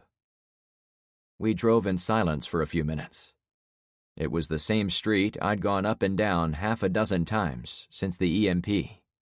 But this time, it looked a lot different. The walkers had come out in force, compared to our drive to the school. A string of people walked north in singles and small groups, reminding me of dutiful ants on their way back to the anthill. However, unlike the morning trip, when we were traveling the opposite direction, now we were going their way. And these ants liked to wave their arms and attempt to flag me down as we passed by. "Sorry," I yelled for the 100th time. It was better to be polite, I surmised, since we had to come back the same way. "They could stop us in a second if they all blocked our path," Ben suggested from the back seat. "Don't give them ideas," I chuckled. It exposed the lie that vehicles were the kings of the road after the EMP. They were certainly handy to have for transportation, but anyone with a gun could pop a tire. One nail in the rubber would also ensure the occupants never made it home.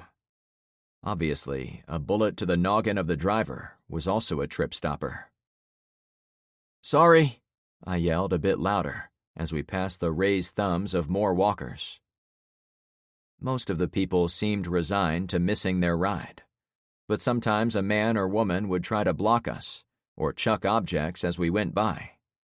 A few even lined up to throw themselves on the hood, though they never got brave enough to take the final leap.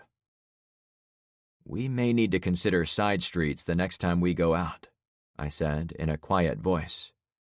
"Bayside is a powder keg waiting to go off."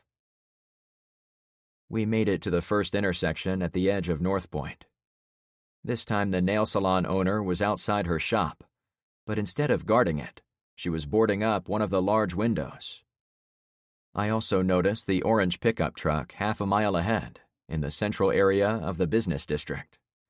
It was parked sideways in the middle of the street, as if keeping an eye on multiple directions. I turned left. "Ben, keep watch behind us to make sure that orange truck doesn't start following us." "I'll watch for anything," he replied. I had passed the hospital a couple times in the past few weeks, since it was on the western side of North Point, where 2 car dealerships were located. The area was more spread out than the central part, where the plane had crashed, and the eastern part, where Daisy's daycare was located. Instead of strip malls and fast food places, the western area was spread out with the dealerships, some apartment complexes, a couple of new churches, and the medical center. "We're going to pull over," I announced. "Never rush in," Carmen said, cradling the extra shotgun I'd given to her. My co-pilot always had to be heavily armed, just like the guys who rode shotgun on stagecoaches. Ben was armed too, but he was a utility guy, responsible for the entire back half of the vehicle. Carmen was responsible mainly for the 2 of us, since I couldn't easily work a weapon while driving. I picked a spot at the edge of a car lot. Since there were no laws to worry about, I drove over the grass and pulled around some new cars, and wedged the old Chevy between 2 sweet Chevy Suburbans. I left it running as I hopped out and got my rifle. "We need binoculars," Ben said as he looked toward the hospital. "One more item for my list," I remarked, as I peered through the scope on my Bravo Company AR. The medical center wasn't on fire or inundated with gunfire, so that was a good start to our recon. There were no vehicles of any kind going in or out, and that included emergency vehicles. However, there were a good number of people walking the wide 4-lane street in front of the building, and most went up the parking lot toward the front entrance. Looking closer, there were already hundreds of people standing and sitting against the building, as if a giant line had formed in front of a concert venue. "Oh, shit," I whispered. "What is it, Frank? I see lots of people, but not much else." Carmen had gotten out on her side and stood against the hood of the adjacent black SUV. "There isn't much else to see," I answered her, looking for alternate entrances. "The place is crawling with patients." "Makes sense," Ben said from the back. Unlike me and Carmen, he didn't spend much time looking at the hospital, almost as if he'd known what to expect. "Every other person in this part of Florida is older than 60, and probably on all kinds of life-extending drugs. Take away their ability to refill those prescriptions, even for a little while, and their quality of life goes into the dumps." I remembered Torval asking if we could take his neighbors to the doctor. "South Florida is on the verge of a major die-off," I said, getting Ben's point. I'd read about the medical angle many times in my books, including the common issue with the long-term viability of insulin for diabetics, but seeing it firsthand was disturbing. "Yeah," he said, with no enthusiasm at being right. "Well, folks," I set my rifle down, "we obviously can't go there to get anything. If any medications are left, you can bet they'll soon be gone." "Shouldn't we try to get some while they are still there?"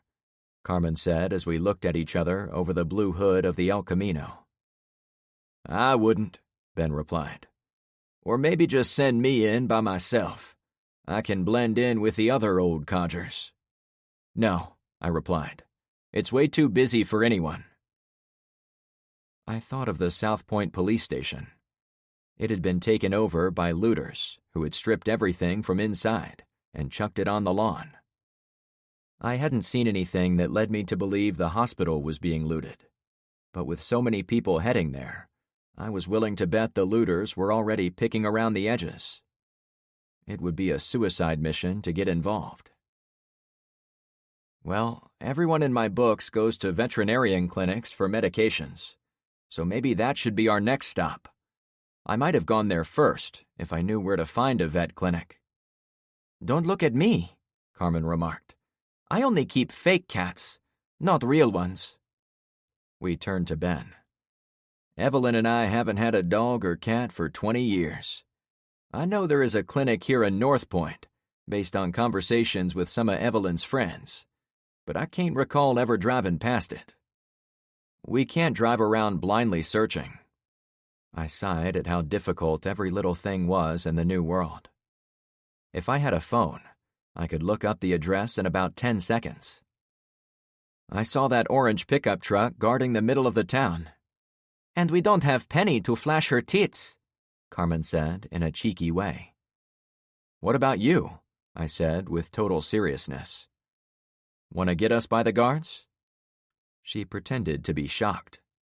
I'm kidding, I said, adding one more log to our growing campfire of back and forth.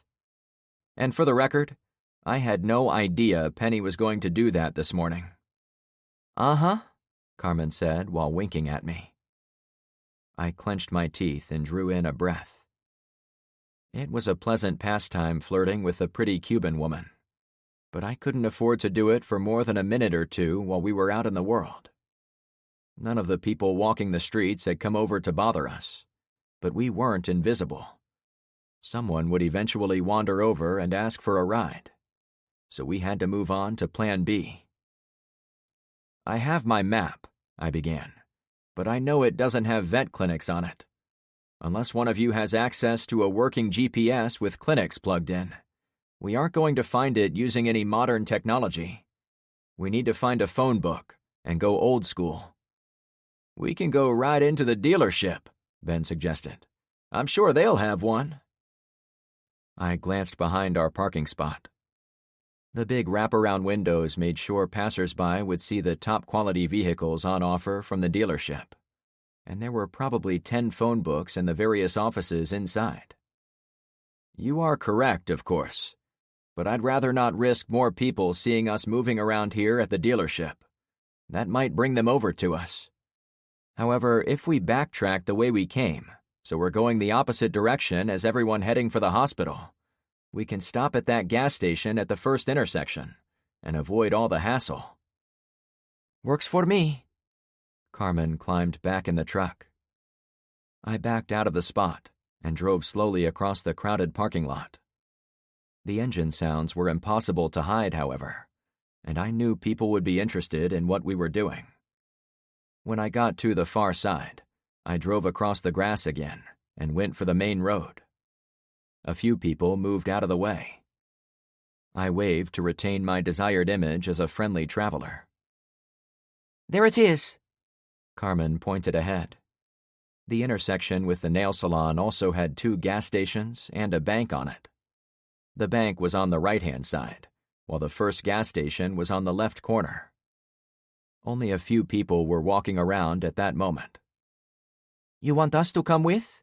Carmen asked as I pulled between the first pump and the entryway of the convenience mart. No, I'm going in and out. You guys just watch my back. That's a job I don't mind at all, she said with her trademark smile. I opened the door, but she suddenly grabbed my arm and looked me in the eye. Frank, I've had fun messing with you, but please be careful. I might have leaned over and kissed her, but Ben was watching us from outside the back window. When I looked over to him, he cracked up. Yeah, be careful, honey. Thanks, guys. I'll be fine. I hurried out the door and pulled out the Beast Smith & Wesson, showing it to my friends. See? Careful. Extra careful, Carmen said in sing-song. I took her advice to heart by checking inside the store through the plate glass windows lining the front. There was no one obvious on the inside, though it looked as if locusts had come through and stripped all the junk food, chips, and candy from the shelves. A security mirror in the corner allowed me to see behind the middle shelves, so no one could hide from me. The back was darker, but I didn't see many beverages in the coolers. I figured they'd been taken too. It looks clear in there, I said. Carmen cradled her shotgun like a baby. I'm going in, I announced. There were 2 doors, but I pushed through the one marked in. As soon as I stepped foot inside the threshold, a shotgun racked. My bladder wanted to pull the ripcord. My heart stopped. A bearded man appeared to my right, at the end of a short aisle. Whatever other traits he had, I didn't see them. The only object in the room that had my attention was the tactical shotgun aiming right for me. The man must have come out of the cooler on that side of the little store. It was the only place I hadn't been able to check from the outside, though I consoled myself I had intended to sweep that area once I was in there. My last thought was my motto of late. There is risk in everything we do. Then, the boom of the shotgun filled the store. Chapter 13. Back! I shouted in my head. I fell backward as if I'd been in danger of being struck by a passing car, which wasn't far from the truth. A fistful of buckshot shattered the top of the half-open door I'd been holding. Blood froze in my veins as I tumbled backward onto the hot pavement outside the store. If the guy wanted me dead, there was no reason to think he wouldn't follow me. But being on the ground wasn't an ideal fighting position, so I rolled toward the rear of the truck as best I could. "Shooter!" I yelled, though no one could mistake the blast for anything but a gun. It seemed as if it took me a year and some change to reach the rear bumper. If I could get around it completely. My heart skipped some more beats when the concussion of a second shotgun blast bounced the dirt underneath the El Camino. Another followed immediately.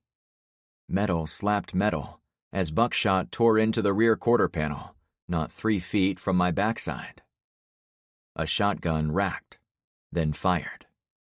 Then another rack brought another shot. Each blast sent waves of energy underneath the truck and into my ears. It had only been a few seconds, but I finally got myself positioned so I could fight back. When I was around the back and on the safe side of the truck, I peeked over the bed rail, remembering Ben might be between me and the shooter. After a quick peek, I saw no one. No racking sounds, no shouting, only silence. My heart finally let go of the blood and started beating again. I was alive. "Carmen?" I called out. I didn't hear a reply, though the thunderous booms had rendered me less than capable of hearing. "Carmen!" I called out louder. I stood up a little more. Ben was flat on his back in the truck bed. "You okay?" I asked. He flashed the OK sign. Standing tall, I made out a body lying in the doorway. I drew a breath through my nose to cool off my adrenaline so I could think straight. After confirming there was no movement inside the store, I sidestepped toward the front of the truck, where I would have a better look at Carmen. Please be all right, I thought. When I looked through the window, I saw her facing away, with one knee on the driver's seat and her right leg planted firmly on the floorboard. She aimed her shotgun toward the fallen man. "Carmen?" She didn't answer. "Carmen!" I said, in a voice a bit short of a shout. I had to assume there were more people inside, but I also needed my teammate to know I was behind her. The woman slouched on her left thigh, making me think she'd been hit. "I'm fine," she said in the same loud voice as me. My AR was lying against the seat a bit behind her leg, so I holstered the revolver and grabbed the long gun. I went back to Ben. "Can you move?" "I'm good. I had to duck when that guy aimed at you." "That's smart," I said, "but now I need you." I lowered the rear tailgate so he could slip out without having to climb in front of the convenience store window. I ran to the edge of the store and peeked around the side, AR at the ready. I didn't really expect anyone to be waiting there, but I ducked out of sight an instant after checking, to be sure. However, I saw someone. A man had come out the side door and was running full speed away from us. Filled with adrenaline as I was, I lifted my AR to my face and leaned into the scope, ready to erase someone. It was an easy kill shot, even panting like a madman. The guy had long pants and was a bit older. I lowered my weapon and wiped sweat from my brow. Back in the scope, I found my target once more. I didn't see a gun in his hands or over his back. It didn't feel right. Maybe he was the owner who had been trapped in there by the other guy? Maybe he was some rando stuck in the bathroom when the shooting started. There were still people walking by on the road. In the end, the reason I didn't put a round in his back was due to the guy running the other way. He was no longer a threat to me. I turned toward Ben, who was now ready at the front door. "I'm going in the side door. Be ready for anyone to run out the front." He silently gave me the OK sign again. I peeked inside to find it well lit from the front windows. There was a fountain drink station, 2 aisles of partially empty shelves, and a central cash register and counter. My heart thumped against my ribs once more. One man was dead. A second unknown guy had fled. Was there a third in those coolers on the far side? Was a phone book worth all the danger? The main reason I pushed on to sweep the shop was that we were committed. If we all got in the truck and tried to drive away, but there was someone inside, he would get free swings at our asses, and we would be in even more danger. The logical move was to clear the building as fast as we could. I stepped in the side door and took a moment to look inside a small single-hole bathroom. The door had been propped open, and there wasn't anyone in there, so I could be sure no one would sneak up from behind. Once I had established myself inside the store, I waved Ben inside. Together, we headed for the drink coolers. I knew right away there was no one there. Only one of the refrigerator doors had the shelves pulled down, making room for a person to stand inside. The others still had shelves in them, and now I saw some drinks on those darkened trays. "We're cool," I said, finally letting the tension unwind from my gut. Carmen came in the front door. "Ben, I heard you fall over in the back of the truck. Did you get hit?" "No, my legs feel like jelly, but I'm otherwise all right," he replied. "What about you, Frank? When I saw that man, I thought you were—" She hurried over, unable to finish her sentence. Instead, she threw her arms around me. The woman's vanilla perfume wrapped me in a comforting aroma, as surely as her soft embrace. "Thanks for the backup," I said in her ear. "I told you I was going to watch your butt," she declared. "That you did." I pulled myself from her body and met her radiant green eyes. "Carmen, we're fine. How are you after all that?"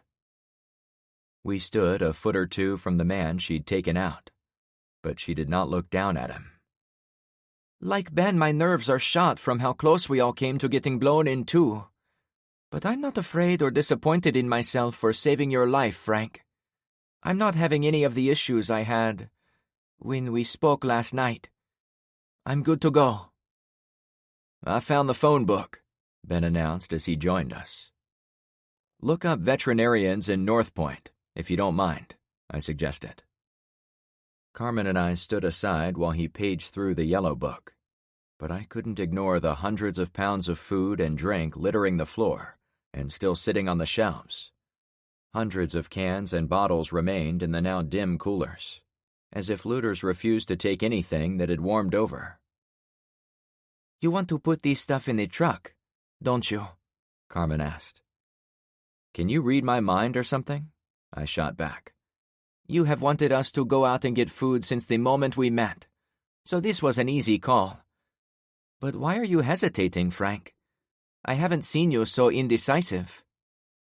I'm not being indecisive exactly, but there are a lot of variables I'm trying to game out. We have to be careful in this time period, while there are still people living by the old rules. There was a guy who ran out the back who may or may not have been the owner of this establishment. I thought of the woman in the nail salon, and that made me step over to the front window and look to her store on the diagonal corner of the intersection. The woman was there, standing in front of her boarded-up store. Hang on a second, I announced. I walked outside and stood by the hood of my truck. Excuse me, do you know if the owner has been here? Thief? She asked. No, I yelled back. The thief almost shot me dead, so we took him out. We do need supplies from in here, but unlike this dead asshole, we want to pay for whatever we take. Thief? She repeated. Oh, I said with some frustration, before catching myself. I couldn't let myself get emotional out on the road. I needed to think logically. It dawned on me how I could turn my near-death experience into a net positive. Hey lady, how about this? I had to yell to be heard across the giant intersection. I'll leave a note offering to pay for what I take. Then I'll give half to you. All you have to do is share what you know and let us stop in once in a while. Her shop was in the perfect spot to regroup before diving deeper into the developed area beyond. Frank, what's going on? Carmen said in a quiet voice, sneaking up behind me. I'm trying to gain another ally. That woman has been at her store since the morning of the first day. No one is going to have better intelligence for us than her. This isn't really on our itinerary, is it? We'd gone out to get medicine, but life on the road was unpredictable. Like the time a much younger truck driver version of me accidentally drove my 18-wheeler into Lower Manhattan. No one could have predicted I would do something so stupid. No, it's not. But plans change the moment we leave Clownfish, don't they? I chuckled. Our larger mission is to survive long-term. Yesterday we detoured to see the police station. Today I hope she can tell us some news. Didn't she chase you on your bike? She snickered. Maybe. To be honest, I can't say for sure it was that particular lady. They all look the same over there. Frank, that's racist, she taunted in a playful way. No, you goof. I mean because all those women wear the same yellow uniform. I'm sure I would recognize the lady who almost knocked me off Luke's bike. She and I were close enough to dance. Well, if you think it's a good idea. A few more people walked into the intersection from the south, as they'd been doing for days. 2 men holding ropes dragged a twin mattress on the grass next to the roadway, going west. It looked as if a sick or injured person was secured on top, and I had no doubt they were headed for the hospital. Most kept their noses down as they walked by, but of all the travelers, it was the guy on his back who turned his head and waved to us, almost as if he was out for a nice stroll. It reminded me that each of those walkers represented problems and challenges. We have 5 minutes to clear the place out, I announced to her and Ben. Be sure to grab the guy's shotgun, and it goes without saying, take the phone book. I was new to Florida and wasn't sure if the local phone company delivered phone books anymore, so I wasn't going to count on finding any back on our street. I'd collected a few old Yellow Pages volumes, the giant ones you can use to prop open doors, mainly for their use as fire starters and toilet paper in a hypothetical future Tiotwalkie situation. However, they were on the lost moving truck, doing me absolutely no good, hypothetical or otherwise. "Is that woman going to help us?" Ben asked after I'd outlined the plan. "She didn't say no," I replied. Carmen and Ben stuffed a couple trash bags full of anything edible or drinkable. Much of the store had been ransacked already, so some sections were cleaned out, like the snack cake end cap. However, most of the store had small stashes of candy and chips that had been left behind by the original group of thieves. They'd also left most of the grab-and-go medicines on the out-of-the-way shelf most people besides truckers fail to notice in service stations. "There's our laxatives," I announced as if we'd scored some gold bullion. "Coming right up," Carmen said as she shot over to the shelf. The condom display had been cleaned out, which didn't surprise me at all. However, close to the counter, I found a stack of newspapers delivered in the early morning on the day of the EMP. I took a quick look at the headline, figuring it would announce a world war or solar flare incoming. But it was another political scandal, same as most other days. Not the stuff to knock out power grids. I threw it in a trash bag, and I would page through it in more detail when I had the time. 1 minute, I counted off. I used my pencil and paper to leave a note with my first name and phone number, and an estimate of how much I took, since I didn't want to be on the hook for the entire inventory. I justified the information with the knowledge that if the power came back on and things got back to normal, that little clue about my identity would lead them to me. At that point, I would be happy to pay whatever they asked. In the meantime, with a verified SHTF scenario playing out before our eyes, I had to stock up wherever I could. Leaving the note allowed me to set myself apart from criminals and looters, who had no intention of ever paying back what they stole. A woman ran up to us as the three of us got in the truck. "Excuse me, is this your store?" "No, it is not," I answered in my best, "I'm being polite, but please get lost" tone of voice.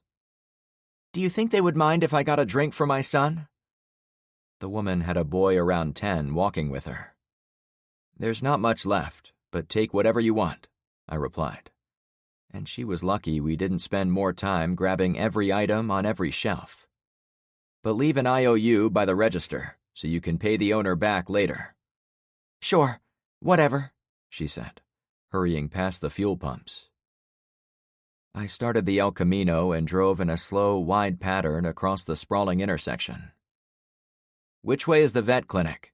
I asked Ben when we were in the middle. "That way, just past the hospital." He pointed toward the man being dragged on the bed. "Thanks." It was nice to know, in case we had to make a fast getaway. The woman in the nail salon outfit remained outside her store. I got close enough to speak to her, but not close enough to get shot in the face by surprise. After the gas station, I wouldn't even trust a pastor in front of a church. "We only want to talk," I said out the window. "Fine," the cheerless greeter said with a dismissive wave. "Carmen, you're with me," I said to my co-pilot. I parked the truck in the middle of the parking lot, with Ben sitting in the bed as overwatch. I'd put us among the other parked cars, so we had some shielding from the people walking out in the street. My AR remained slung over my shoulder, but I made sure my Smith & Wesson revolver was visible on my hip as I approached the woman. No matter how much I wanted to set up a positive encounter and gain an ally, I couldn't drop my guard or show weakness. It was Timberwolf time. "May we come in?" I asked. "We have guns," she replied in a dry tone. Not threatening, but businesslike. The woman was shorter than Carmen, dressed in the yellow slacks and long-sleeve uniform shirt of her establishment. Her wavy black hair met her collar line. A pair of thick glasses hung on a chain around her neck. She was also cursed with a permanent scowl on her face, as if nothing could make her happy. Unlike the guy with the shotgun who'd surprised us in the gas station convenience shop, I had almost no fear of the people inside the salon. If they'd wanted to kill us, they'd had plenty of time already. Besides, like my dealings with Zen, I'd given them more incentive to work with us than any short-term value killing us might generate. For now, I believed that equation still applied. If people began starving, all bets were off. I was met by 3 young Asian ladies in the standard uniform of the salon. They cooled themselves with paper fans in one hand and held a weapon in the other. Each carried the same model of small revolver, as if they'd gotten them in a 3-pack. Since we were all armed and carrying our weapons, including Carmen and her shotgun, it made for polite conversation. "Hello," I began. "I'm Frank and this is Carmen. We live down the road." The woman in the middle was the one who'd tried to take my bicycle. I knew right away she recognized me. "Bicycle man," the middle one said. "Yeah, you can't go around trying to steal a man's bike." "I had to get home. Check on baby. Sorry." She pointed to a car carrier sitting in a dark corner underneath one of the rear hairstyling stations. The boards on the front blocked most of the view, but they'd left a gap near the top of the wood, so light made it inside. It did, however, make it sweltering hot. "It's water under the bridge," I said in an even voice. "Right now, we have an opportunity to help each other." "Are you with the stinky stallions patrolling around here?" The oldest woman, the greeter from the front, walked over and stood next to the other 3 ladies. She might have been their mother, based on their respective ages. "No, I don't even live in North Point." "Then we can do business with you." She bowed a couple of degrees. "You may call me Rosie." "Nice to meet you, Rosie." I bowed as she'd done. "If you don't mind me asking, why don't you like the stallions?" "They asked me for down payment for security. I said no thanks, I will handle it myself. That is why we Koreans have guns out the yin-yang." I laughed at the image. "What's so funny?" she huffed. "Nothing." I let my Hawaiian shirt fall over my holster, effectively standing down a little. "I honestly just like your vibe. I could use 100 Korean ladies watching the walls in my subdivision." "We're not leaving," she said with finality. "No, I wasn't asking you to leave. We were on our way to the veterinary clinic to see if we can find some medicine for my neighborhood, but we didn't know the address, so we went into the store across the street to get a phone book." "Clinic is that way," one of the girls pointed. "Thanks." I spoke to the head woman again. "I like that you're here around the clock, protecting what belongs to you. I'm doing the same thing for the homes on our street. I figured that was some common ground for us, even if one of your nice ladies almost laid me over on my bike." I smiled to the middle woman, to show I had no hard feelings. "Yeah, I guess this arrangement works for us." She pointed to the 3 young ladies. "Get trash cans. We will help unload." "Oh, thanks. That will save us some time." I didn't want to hang out in one place for too long, since we did have other destinations on our list. Ben dumped out the pair of big trash bags in the back, so the women could pick what they wanted. They selected chip bags, jerky sticks, and drink containers like they were trick-or-treaters on Halloween. Carmen and I stood at opposite ends of the operation, always keeping watch on the unpredictable people walking by. At one point, the orange pickup truck appeared on the road to the north, much closer than it had been. If the driver was moving around in a pattern, it seemed to be coming our way. It was the same truck we'd encountered in the early morning. "Rosie, If we get stopped by those assholes again, I won't mention that you and I did more than talk. I'll say you yelled at me for being over at the gas station, which is almost the truth.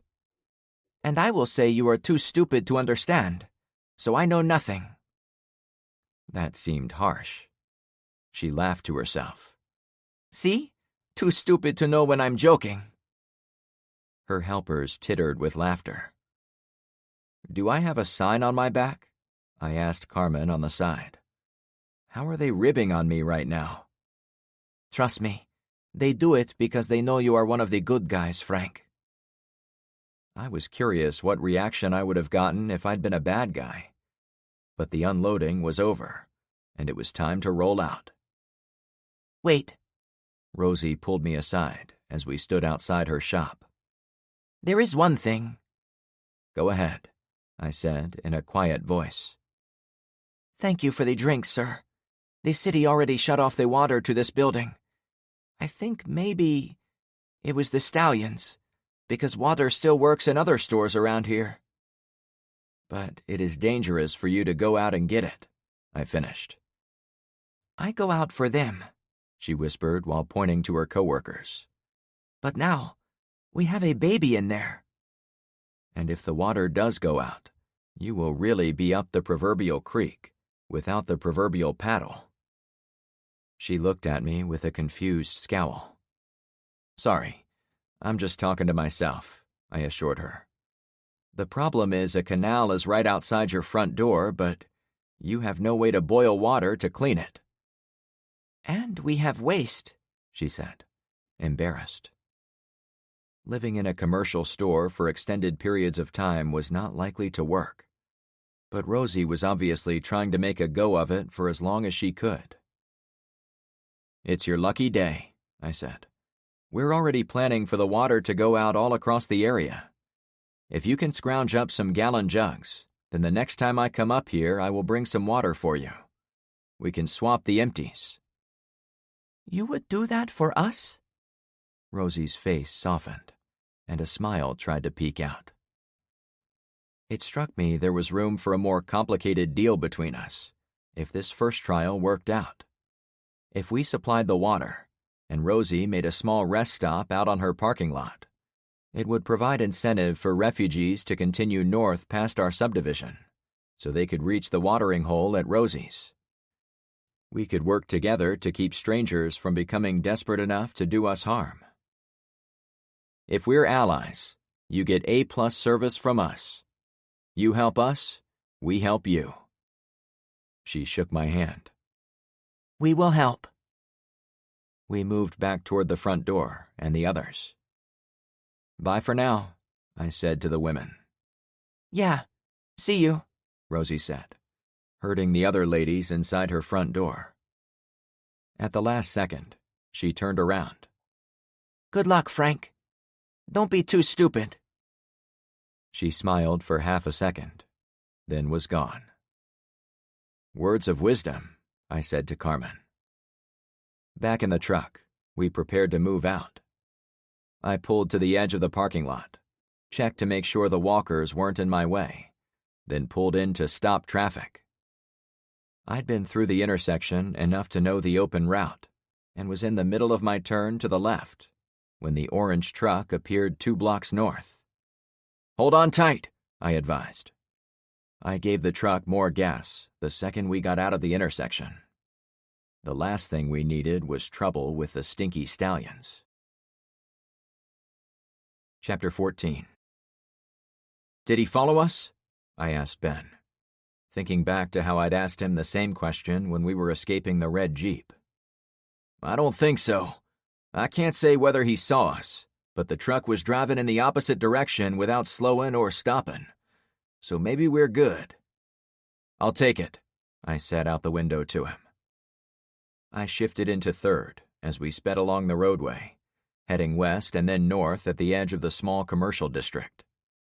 Without the trash cans in my way, it was easy to watch the rearview mirror to see if anyone was tracking us. But it appeared as if Ben was correct. No one was back there. We passed the hospital and all its problems, and went a few more blocks until we reached the vet clinic. "What's the play, boss?" Ben asked. "Want me to run in?" "No, we go in together or not at all. Let me do a drive-by, and we'll turn around." We drove by the clinic on the right-hand side of the road. The building was modern, but it was designed to look rustic, with a pointy metal roof, giving it the appearance of a lodge in a national park. And though it was no surprise, there were 40 or 50 people gathered at the front door and on the parking lot, many with pets. That was the main reason I passed by it the first time. "What do you think?" I asked Carmen. "They look like regular people with their pets, not hardened criminals." "Ben?" I asked out the rear window. "I agree. We may never get a better chance, so we should go in and see what we can find." Ahead, about 100 yards up the road, a group of people seemed to dance around a disabled white Porsche Cayenne SUV. It took me a second to piece together they were slamming baseball bats into the windows, hood, and roof. "This is far enough," I declared. I did a U-turn in the middle of the empty street. The thought of the illegal maneuver crossed my mind, but I was no longer concerned that a police car was going to jump out of the bushes and write me a ticket. If they weren't chasing down the guys damaging the car with bats, they wouldn't come for me. "We'll park on the lot next door and walk over. That will let me do the kill switch without being seen. But everyone around here already knows we have this working car, so parking it on that busy lot will only invite trouble. I'd rather it be over here, where we'll see people messing with our stuff." There was no one formula for travel during the apocalypse. "And I agree these people look pretty tame," I continued. "But if we run into any trouble, I'll get us out of there in a heartbeat, okay?" I parked in a little lot for a small strip mall anchored by a law office and karate dojo. My companions got out, while I flicked the toggle on the kill switch. Then I joined them. The next property up the road was a waffle grid restaurant. The sound of breaking glass turned all our heads in that direction. "What's going on in there?" Ben asked. "Looks like a fist fight," I commented. Two men threw punches in the darkened interior of the once cheery interior of the box-like breakfast place. "Looks like a normal day over there," Ben chuckled. We didn't have waffle grids back in Illinois, but we did have Waffle Houses, a similar chain, so I could appreciate the statement. Despite having great waffles, those stores tended to attract chaos even in the best of times. "Let's move out," I declared as I took one step forward. Lightning flashed behind the hospital down the road, and the crack of thunder struck less than a second later. The obnoxious sound sent the animals nearby into a frenzy. One little mutt escaped his human and ran directly toward us. "Hey, little guy," Carmen said, squatting in front of the shaggy black dog.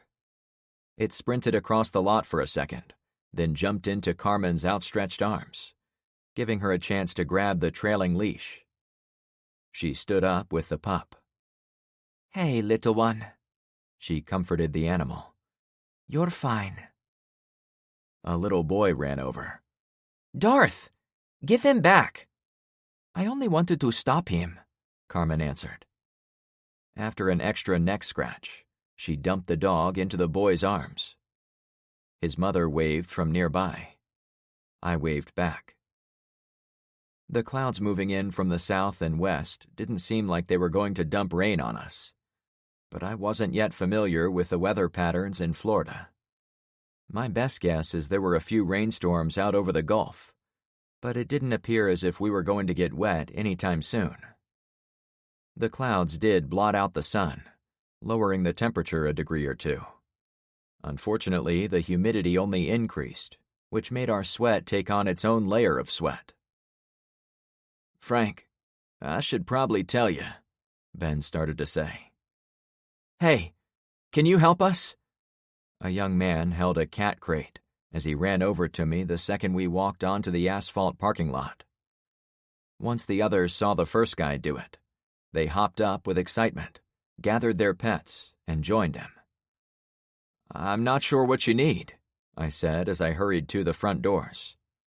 "We need help," a woman yelled out. "Yes, please help us," another lady added. After a quick scan inside, I turned around when I reached the front doors. "What do you all need?" I asked. "I buy my Gigi's special dog food here," the older woman announced. "I need heartworm meds," a guy in the back shouted. Half a dozen other ailments followed. I addressed them all. "Why don't you just go in and get the stuff you need? Why are you hassling us about it?" A 60-something man in a cowboy hat stepped to the front of the gathering. He cradled a brown chicken in the crook of his arm. "Son, you rolled up here in a truck and you walked over here like you're in charge. You better tell me you are, 'cause Penny here ain't acting right. I suspect there's some trouble heading our way, and I need my prized hen laying eggs." "Your hen is named Penny?" I mused. "Penelope Henelope, but Penny for short," he said with pride. "My grandson named her." "That's a nice name," I followed up. My first instinct was to tell them they were nuts, and I knew nothing more than they did. But the situation harkened back to my days of running my trucking company. Sometimes when your employees came over and asked you questions without clear answers, the best course of action was to pretend like you knew what you were doing, until you could figure it out for real. It seemed to apply here, too. "How about I just go inside and see what's going on?" "That's great," the gent with the hat answered. "You can talk to the other two guys." That stopped me. "Two guys?" "Yeah," he replied. "They went in an hour ago and told the rest of us to wait out here. Even kicked out some people who were in there." "Yeah, I was trying to find a doc in there," a woman added. "Are they armed?" I asked in a quieter voice. "Couldn't tell," Cowboy Hat shrugged. "But they looked like hell warmed over." "What does that mean?" "Blackened teeth, bloodshot eyes, always checking over their shoulders. I mean, they could be armed, but they didn't give me the sense they were. I can usually tell." The guy gave my shirt a slight nod, as if letting me know I wasn't only carrying the rifle, but I also had a handgun under there too. Little did he know I had 2 handguns under my oversized shirt. I looked at everyone else. "So how did they get you to stay out here?" "We're pet owners, friend. We know when an animal is rabid." "They threatened us," a woman yelled. The crowd erupted with anger. The mood had changed in the minute or two I'd been on the parking lot. I'd obviously struck a nerve. "Would you excuse us a second?" I said to anyone close. I gently grabbed Carmen and guided her sideways along the front of the building. Ben came with us a second later. "We can't go in there," I declared. "Whatever's going on here, we've got to stay out of the crossfire." "Agreed," Carmen said, swishing her hands together as if washing them of the task. "Hold on a second," Ben said before we could leave. "You two can wait back at the truck, but I have to go in." "Why the hell would you do that?" I challenged. "You know the rule. We try to avoid other people's problems." He sighed heavily. "I know, Frank, but I was trying to tell you as we walked over that I'm here to look for a specific anti-seizure drug that I, need." "You didn't put it on our list," I reminded him. "I know," he admitted. "It was too embarrassing, which is why I wanted to come with you." I was lucky that I didn't have to take any prescription medications, so worrying about being embarrassed about them was absolutely foreign. People were used to medical privacy from the old world, but they would have to shake that quaint notion to survive in the new one. "Is it for you?" I asked. "Sorry, it's not really my business." "No, it is your business. Yours too." He glanced at Carmen. "You should know that the reason Evelyn has been hiding in the house lately is that she let her medications run out, and she doesn't want anyone to see her if she has a seizure." "The EMP was just the other day," I said. "Did she already run out?" He laughed without any mirth. "She ran out a week before," he said with disappointment. "Did I mention she is bipolar and on depression meds too? Fortunately, she has plenty of those, but right now she is still on a downswing.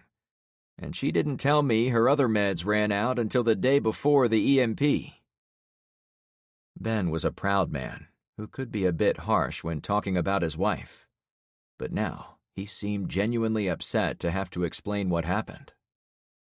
"I had intended to go to the pharmacy in the afternoon of that fateful day, after I took a siesta in my boat."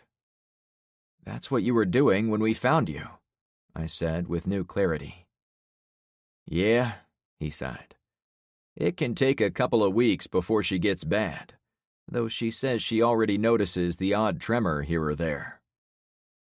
"That's why you wanted to go to the hospital," Carmen said while putting more pieces together. "Yeah, we've had it under control for years.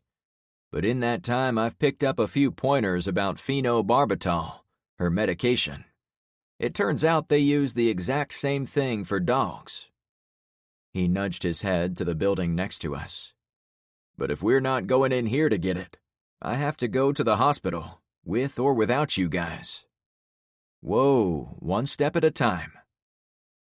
I'd already intended to go in to find whatever medications we could use for my friends back at Clownfish, so needing to find a specific medicine wasn't much of an added load. However, it didn't change the fact there were men inside who might make trouble for us. Of the two, I think this place will be easier to get inside. Hell, these people want us to go in there, so we'll have someone watching our back. "You'll help me out?" Ben responded. "Doesn't this break the rule of getting involved in other people's problems?" "Yeah, but this is our people's problem, so that overrides the other." He pursed his lips and nodded with gratitude. "We'll go in this place exactly like we did at the gas station," I advised. "Me and Carmen will go in the front. Ben, you sneak in the side or back door. Have your 30-30 at the ready." My heart was already pumping hard at being out on the road, but now it spiked. "Carmen, on me," I said, while walking toward the front door. "My pleasure," she said instantly. I laughed, but only to calm my nerves as we got back into the crowd. Maybe it was a stereotype of pet owners, but none of them looked as if they were at the clinic to do anyone harm, so I wasn't too concerned with them. "Can anyone tell me any details about the guys inside?" I asked. "Just that they didn't look right," Cowboy Hat replied. "How so?" "As I said, they looked like shit, but they also seemed strung out and hazy, like they were on drugs." "And you didn't see any weapons?" I asked. "Nope." No one disagreed. To my shock, the front door was open. I looked over my shoulder. "You all have been standing outside because of them?" "As I said," the guy with the hat answered. "They might be rabid." Several others nodded. "I didn't want them hurting my little girl," a woman said while holding a light brown fluff ball of a dog. It painted enough of a picture. "Ben should have had enough time," I said to her. She followed me through the front door. My brain went into turbo mode as I tried to think of the best way to approach two random strangers inside a pet clinic. Should I keep my rifle on its sling and go in low-key, or should I lead with the rifle and scare the two men into submission? In the books, the heroes always made it look so easy. Real life, when actual lives were on the line, made me appreciate choices of this nature even more. "I'm using the big gun," I said, yanking the rifle from my back. "Should I?" Carmen whispered. We stood inside the front doors. A large atrium put us in front of a tall wraparound counter, that was obviously used for checking animals in and out. There was no one in the front areas or the hallway leading to the back. Just have your pistol out, so we mix it up a bit. Handguns would be better in confined spaces, so she was fine. But I wanted my big scary gun to actually scare someone today. Follow me, I ordered, now in serious mode. I hurried down the hallway, briefly checking inside each darkened treatment room. But my eyes were mostly on the lights I saw bouncing around behind the glass door at the end of the hallway. Let's see what we've got. Caution was the name of the game. 2 men stood by a wooden door on the back wall. One held a flashlight for the other one, who was fidgeting with the door's handle. The people out front said there were 2 of them, and I didn't see anyone else through the window, so I figured we had the jump on the pair. I'm going to yell at them, I whispered. I'm coming, she said with hesitation. I stopped before I pushed at the door, taking stock of my friend. Take a deep breath, Carmen. Both of us need to. For a few seconds, we stood together, breathing. I once again considered my options. I could call out and avoid surprising the 2 men, but that would risk me or Carmen getting shot if they were armed. If we had to go in, the smart play was doing it with surprise and overwhelming force. Now we go, I whispered, opening the door. I rushed over about 20 feet before either of the men even suspected I was there. Drop the weapons, assholes, I bellowed, or I blow your head off. If I saw a gun, it was game on. The man jumped about 3 feet off the floor, then dropped his flashlight. Shit, he sputtered. Both stumbled backward, away from me. One tripped and fell. Ben came out of the shadows, meeting me and Carmen in front of the 2 guys. My finger was on the trigger guard, ready to fire if either of the men even imagined a gun at that moment. I reminded myself to breathe. What are you guys doing in here? I asked in my voice of authority tone. They both put up their hands, but one had a knife in his grip. I aimed for his face. My finger touched the trigger, but didn't squeeze. I saw myself blowing his head off.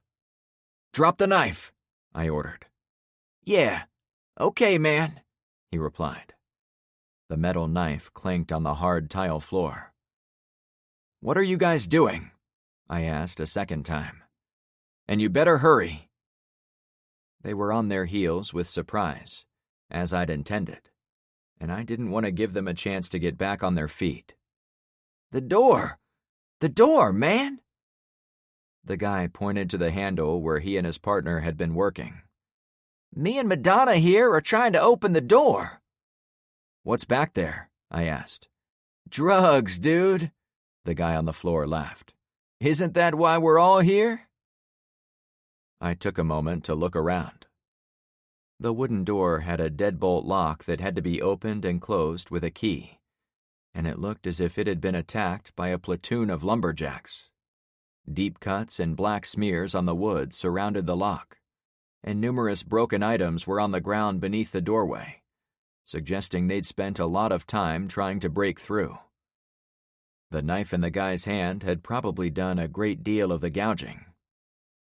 The standing man helped his buddy off the floor. The fallen guy had torn jeans, high-top tennis shoes, and a black t-shirt. His long, stringy hair probably hadn't been washed in weeks. The one helping him up had better-looking jeans and shorter hair, but wore an old t-shirt that wouldn't even have made the cut as a rag back in my garage. Okay, I exhaled. Wait, your name is Madonna? Madonna looked at me. Sure, his name is Prince. Their faces were frightening. Neither was older than the group of young people I'd seen over at Trevor's place, but these 2 looked like they'd gotten their drugs from the wrong side of the tracks. If Trevor dealt in highbrow drugs, these guys did the dirty stuff. Probably meth, or crock, or whack. Whatever was popular in that culture. "You two are messing with me with those fake names," I said with confidence. "Why?" Madonna giggled. "We don't talk to cops." "Why do you think we're cops?" Carmen asked from the side. "Look at this guy," he said as he pointed to me. "He screams undercover bacon." "What about me?" Carmen said with snark. Fake Madonna looked her up and down, and not in a polite way. "I can't say what you are with your pig boyfriend right there." She was taken aback. "And you've got that sweet rifle, dude," Prince added. "Cops always got the best guns." He seemed to think about it for a second, before adding, "Well, except for the cartel assholes. They got weapons-grade weapons." Madonna cracked up like it was the funniest joke he'd ever heard. "We're not cops," I said to take control of the weird situation. "You two are going to go back up front with the others, while we do what we came here to do." "We'll help you get the fentanyl," Prince said immediately. "We were almost through the door." "Shh, don't tell them," Madonna whispered to his buddy, as if we weren't right there. "I think the whole room heard you," Carmen replied. "What makes you think we want to get fentanyl?" I inquired. "Like I said, we're all here for drugs, dude. You, me, all those fakers out front. Bust this door down and open the drug cabinet, and that whole crowd of nice, polite normals will rage quit their pets, so they can grab some Apache." I assumed he'd used a slang term for fentanyl. He was right about us, to a degree, but I wasn't going to let him have the satisfaction. We certainly weren't there for our own pleasure. "We're here to shut the place down for the owners, so you have to clear out. No one is getting drugs today." "No way, man. We was almost inside. You have to let us finish." Madonna wiped sweat across his forehead. His twitchy hands confirmed what Cowboy Hat had said about their state of mind. He took a shuffle step my way. My stomach turned to lead. "Don't come any closer," I ordered. He took another larger step, which put him at almost arm's reach from me. A flashlight beam caught a hint of metal in his hand. I fired point blank into his chest. The bang was almost quiet in the fancy back room of the veterinarian's office. The guy fell backward. Another knife clanged to the ground. The other man, who had gotten up a few seconds earlier, spun around and ran. I was going to let him go, but he slammed into a piece of medical equipment hidden in the darkness, then turned in an instant and headed our way. "F-12!" he screamed as he lunged at me. It was easier to shoot the second time. I put 2 rushed shots into the center of the black shape barreling for me. It didn't stop him, but I planted my feet and used the rifle to push him to the side, where he struck the corner of an examination table, folded over, and cracked his head on more metal. I'd never been more alert. Prince twisted his neck so he could see me, but he didn't move the rest of his body, as he was hunched over the table. Light captured an image of a blood-covered face, smiling with newfound evil, as if the drugs were done letting the man do the talking. "Oh, shit," I blurted. Prince lurched, then sprang for me. I fired without hesitation. I put 3 more shots in his gut as he shambled over. Carmen and Ben were screaming, but I didn't have any extra attention to listen. I fired several more times as I backtracked. Blood splattered in wild arcs all over the clinic. Prince still made good progress until he slipped on his own leaking blood. Even that only slowed him a bit.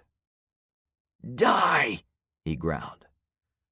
My vision was a pinhole picture of the end of my rifle and the sunken eyes of what was essentially a zombie. Like any zombie, I put one in its head to put it down for good. Carmen fired at the same time as me. Prince crumpled. My friends each put 2 shots in the pile of rags. We all stood in the acrid smoke of the discharged rounds, panting. "I'm sorry, Frank. I never should have mentioned needing those meds." Ben spoke loudly, but it sounded far away. I was getting used to the deafening cracks of shotguns, rifles, and other weapons, but I would never be immune to it, unless I lost my hearing completely. Now, we could have run into these 2 anywhere, and they probably would have stabbed us in the back and stole our wallets to pay for their addiction. In here, we were able to take control of the situation and keep them in our crosshairs. You sure have a funny way of looking at things, Carmen chuckled. I think I'm getting the hang of the apocalypse. It's gotten really simple, actually. How so? She asked. It's us or them. As long as we keep our wits, it's going to be them. Our wits, she agreed, with a deep inhale through her nose. I'll do my best. You did great. Both of you. Now let's get the hell out of here. Chapter 15. We all shined our lights into the medicine closet. It was filled with numerous vials, containers, and liquids with labels that meant nothing to me. There were also shoebox-sized cardboard boxes marked gauze and bandages, stacked on the floor. You see the meds you need? I asked Ben. He peered into the shelves and eventually picked up a small cardboard box. This is the jackpot, Frank. I'd have to compare dosages, but this should last her a long time. Then take it, I said in a hurried voice. We'd used a shotgun to open the wooden door. Then we'd used a 9mm hammer to get into the locker inside the room. A hardened refrigerator stood to one side, but we didn't bother with it, as all the chilled drugs in there would be ruined. Unlike the iced tea and pop in the chillers back at the gas station, those medicines wouldn't survive the heat. Guys, should we take all we can, or only take what we need? It was an ethical dilemma for me. Carmen put her hand on my back. Frank, if we don't take this, the next Madonna and Prince are going to come along and plunder it all.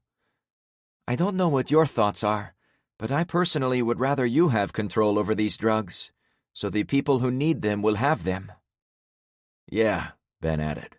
If we leave it, I'd consider it toast. I was still haunted by the rules of the old world.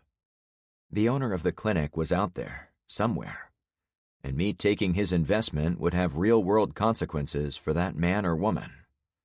However, it was day 4 now, and the drugs in the chiller were spoiled, and the owner hadn't come back to secure his own high-dollar pharmaceuticals. It suggested such a rescue was never going to happen. The solution was in my pocket. Okay, I'll leave a note. I pulled out the pencil and pad of paper. It was tempting to put my real name and address, since the value of the drugs was probably much higher than anything else we'd brought back to our street. However, if we left clues for the next drug addicts... Carmen saw me holding the pad, but not writing. What's wrong? I'm afraid of leaving a breadcrumb trail for anyone. Even leaving the same notepad in different places might be enough for someone to track me down. I have to be smarter than them. I pocketed my pencil and the paper. Instead, I picked up a pen and tore a sheet off a memo pad sitting on a nearby desk. I scrawled a few words on it and stuck it on the shelf where Ben had taken the epilepsy drugs. The note says I'll pay this all back when the lights come on. I signed it, Prince. Why'd you do that? Ben asked. It gives a name the owner can associate with. If the world ever unshits itself, I can come in here and say I'm Prince. The fake one who was here. And I have something to give back. I'll never forget the name. since we just killed the guy to save our lives. Makes sense. So let's take what we can in one trip, go through the back door, then get out of here. The door going out would take us next to the building, which I hoped would keep us out of view of most of those on the front lot. But leave one package of whatever you can, so we don't take every scrap. At least some of those people out front have to be legitimate, despite what these two assholes said. Are you sure? Carmen asked, ready to pull things off the shelves. Yeah, call it karma. We gathered the medications, gauze, bandages, and medical tape in 3 medium-sized dog crates. Then we rushed out the back door without being hassled by anyone. A couple of pet owners walked their dogs in the grass behind the building, but they saw us with carriers and must have assumed we were supposed to be there. Carmen took a deep breath of the fresh air. I never thought I'd be so happy to be out in the heat. Me too, I replied. Hey, a man walking his dog called out. Can we go inside now? Sure, I hollered back. But there are no doctors in there. As we walked away, the guy in the back ran toward the front lot, probably to tell someone he was with.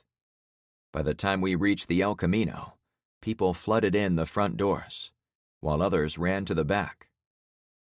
Ah, I see, Carmen snapped her fingers. If we would have cleaned them out, those people would probably come over here and assault us. By leaving stuff for them, we saved ourselves. I'm not sure I'm that smart, I said, meaning it. I only wanted to leave some for the next guy. The guy in the cowboy hat seemed decent, so I wanted guys and gals like him to get some medicine too. We chucked the carriers in the back. As we did, I caught sight of motion in the waffle grid. Shit, those guys are still fighting, I said with a head nod in their direction. The others stopped and watched. The men had taken the fight outside, on the far side of the store, but they were easy to spot through the giant windows in the dining room. I jumped in the truck. Let's get out of here before they bring the fight to us. Great advice, Carmen mused. I was about to start the engine when the orange pickup truck appeared on the main street, already heading in our direction. Speaking of karma, I said in an extra dry tone of voice, the universe didn't let us have this victory for long. I tripped the toggle hidden under the yoke for the shifter, turned the key, and the engine fired up. I took a quick look at the post-it next to the ignition, warning thieves not to steal our ride. It was fun to pretend it would deter the bad guys, but human beings always had to stick their noses where they didn't belong, same as the truck pulling up on us. They've seen us for sure, I said, keeping my calm. The best we can do right now is play it cool. Ben, be ready back there. Carmen, have your pistol out but hidden. My rifle was too clumsy to wield in the cramped cab, but I yanked my Springfield from its holster and slipped it under my right leg, so it was at the ready. I left the Smith & Wesson on my right hip, as it was too heavy to comfortably throw around, especially if I was also driving. In daylight, I quickly identified their little utility pickup truck as a Ford Courier, the precursor to the modern Ford Ranger. The truck changed course and sped over to the parking lot. If there was any chance the men inside were going to address the crowd of pet owners storming the vet clinic, those were dispelled when the driver parked directly behind us. If you see a weapon aimed at any of us, fire at will, Ben, I whispered through the back. My right foot hovered over the gas pedal, my left kept the clutch engaged, and my right hand held the shifter, already in first gear. They couldn't already know we'd killed the fake Madonna and fake Prince, so their reason for stopping had to be unrelated. I watched in the rearview mirror as the same 2 young guys from our encounter at the daycare exited their truck and made their way to my side. Their blue denim shirts and gold chains made them recognizable from our first encounter. Man Bun Guy walked on my side.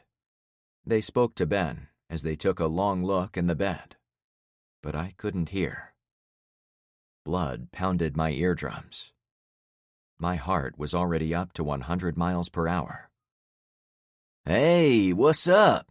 the guy asked as he came alongside my door. "Where's the babe you used to insult our intelligence this morning? Or are you going to give us the same bullshit about knowing the owner of the pet clinic, and you were doing God's work to clear the place out?" I saw the black pistol tucked into the front of his waistband like a drug dealer. "Look, fellas, we did a service for my lovely friend this morning, and now I'm doing a solid for another one of my buddies. We left contact info so we can pay for everything." We spoke loud enough to be heard over the idling motor. "And what about the stallion you held at gunpoint when you stole a vehicle from our town? Yeah, I heard about that since our last meeting, too." "Look, this is all I tried to say. The guy crossed his arms. "By order of the North Point Stallions, you were ordered to get out of the vehicle so we can search it for contraband." "Search? You've got to be joking." No way I was getting out and leaving it open for the taking. "What are you looking for?" "Anything we want," he retorted. "I'm sorry, guys, but we're in an open-bed truck. You can see what we've got without us getting out. Take a few Twinkies if you want. They'll probably be extinct soon." I knew there were a couple salvaged from the gas station. "Well, between you, me, and my boss, I don't think he would mind if I took all those expensive-looking boxes of meds you've got back there. I bet they'd be worth a lot to some people I know." "You've got some sick dogs?" I replied as if shooting the breeze. "'Cause those are prescription medications for animals." "Like to be difficult, don't you?" He chuckled to himself for a few seconds. "If you won't consent to a search, maybe we'll take the whole truck. In fact, I'm feeling pretty tight right now. You can take ours to get back home, and we'll take your truck full of goodies back to our supervisor at the Muni Center and tell him you're a good citizen." "Minus your commission," I suggested, trying to keep the anger at being shaken down out of my voice. Other than the excessive gold bling around their necks, they appeared like any other unassuming college guys driving around a campus in Florida. It was their utterly normal appearance that made it hard to swear that they were threatening us so completely. Man Bun looked through the cabin to his friend on the other side. "What do you say, Pete? Think the boys would be okay if we ditched Orange Crush over there and came back with this hot rod?" "I guess, man. Whatever." Pete was the guy who'd been anxious for Penny to flash her chest, and now he seemed enthralled by Carmen as he continued speaking. "Hey, baby, you can stay in there if you want. We'll take better care of you at the facility for sure." "Up yours," Carmen snapped.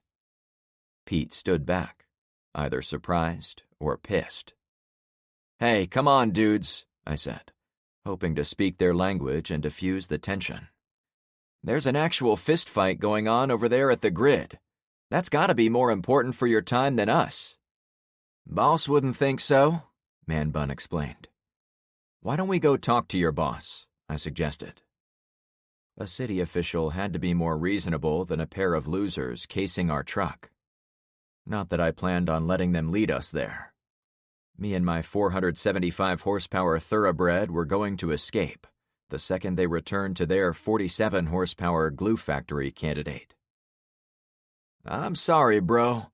I won't lie to you, we're a pretty big deal here in town, so we were planning to upgrade to this sweet truck no matter what you told me. Of course, Pete has the right idea. If you'd be willing to encourage your friend to come with us." It was now Man Bun's turn to paint Carmen's body with his eyes. He took a step back when he saw me glaring at him. "Look, Grandpa, don't make me get out the guns, okay?" The asshole patted the pistol on his abdomen. "The whole city'll come down on you like an anvil if I tell 'em. The stallions are everywhere now." "You got us." I held up my hands. But you should know, this grandpa was running quarter miles back before your papa was even in diapers. Whatever, he scoffed. Give me a second to shut this down, I said with fake resignation. The guy shrugged and gave me another step backward, perhaps assuming I was about to open my door. That's better, he finished. For a few microseconds, I considered firing on the guy out my window, but Pete stood a bit behind Carmen's door now, so I couldn't be sure I could swing my gun over and get him before he fired back. Maybe the answer would soon be to always go at strangers with guns blazing, but for now, I had to go a different route. I turned to the rear window.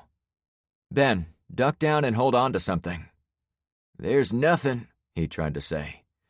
I mashed the gas pedal and popped the clutch in one fluid motion.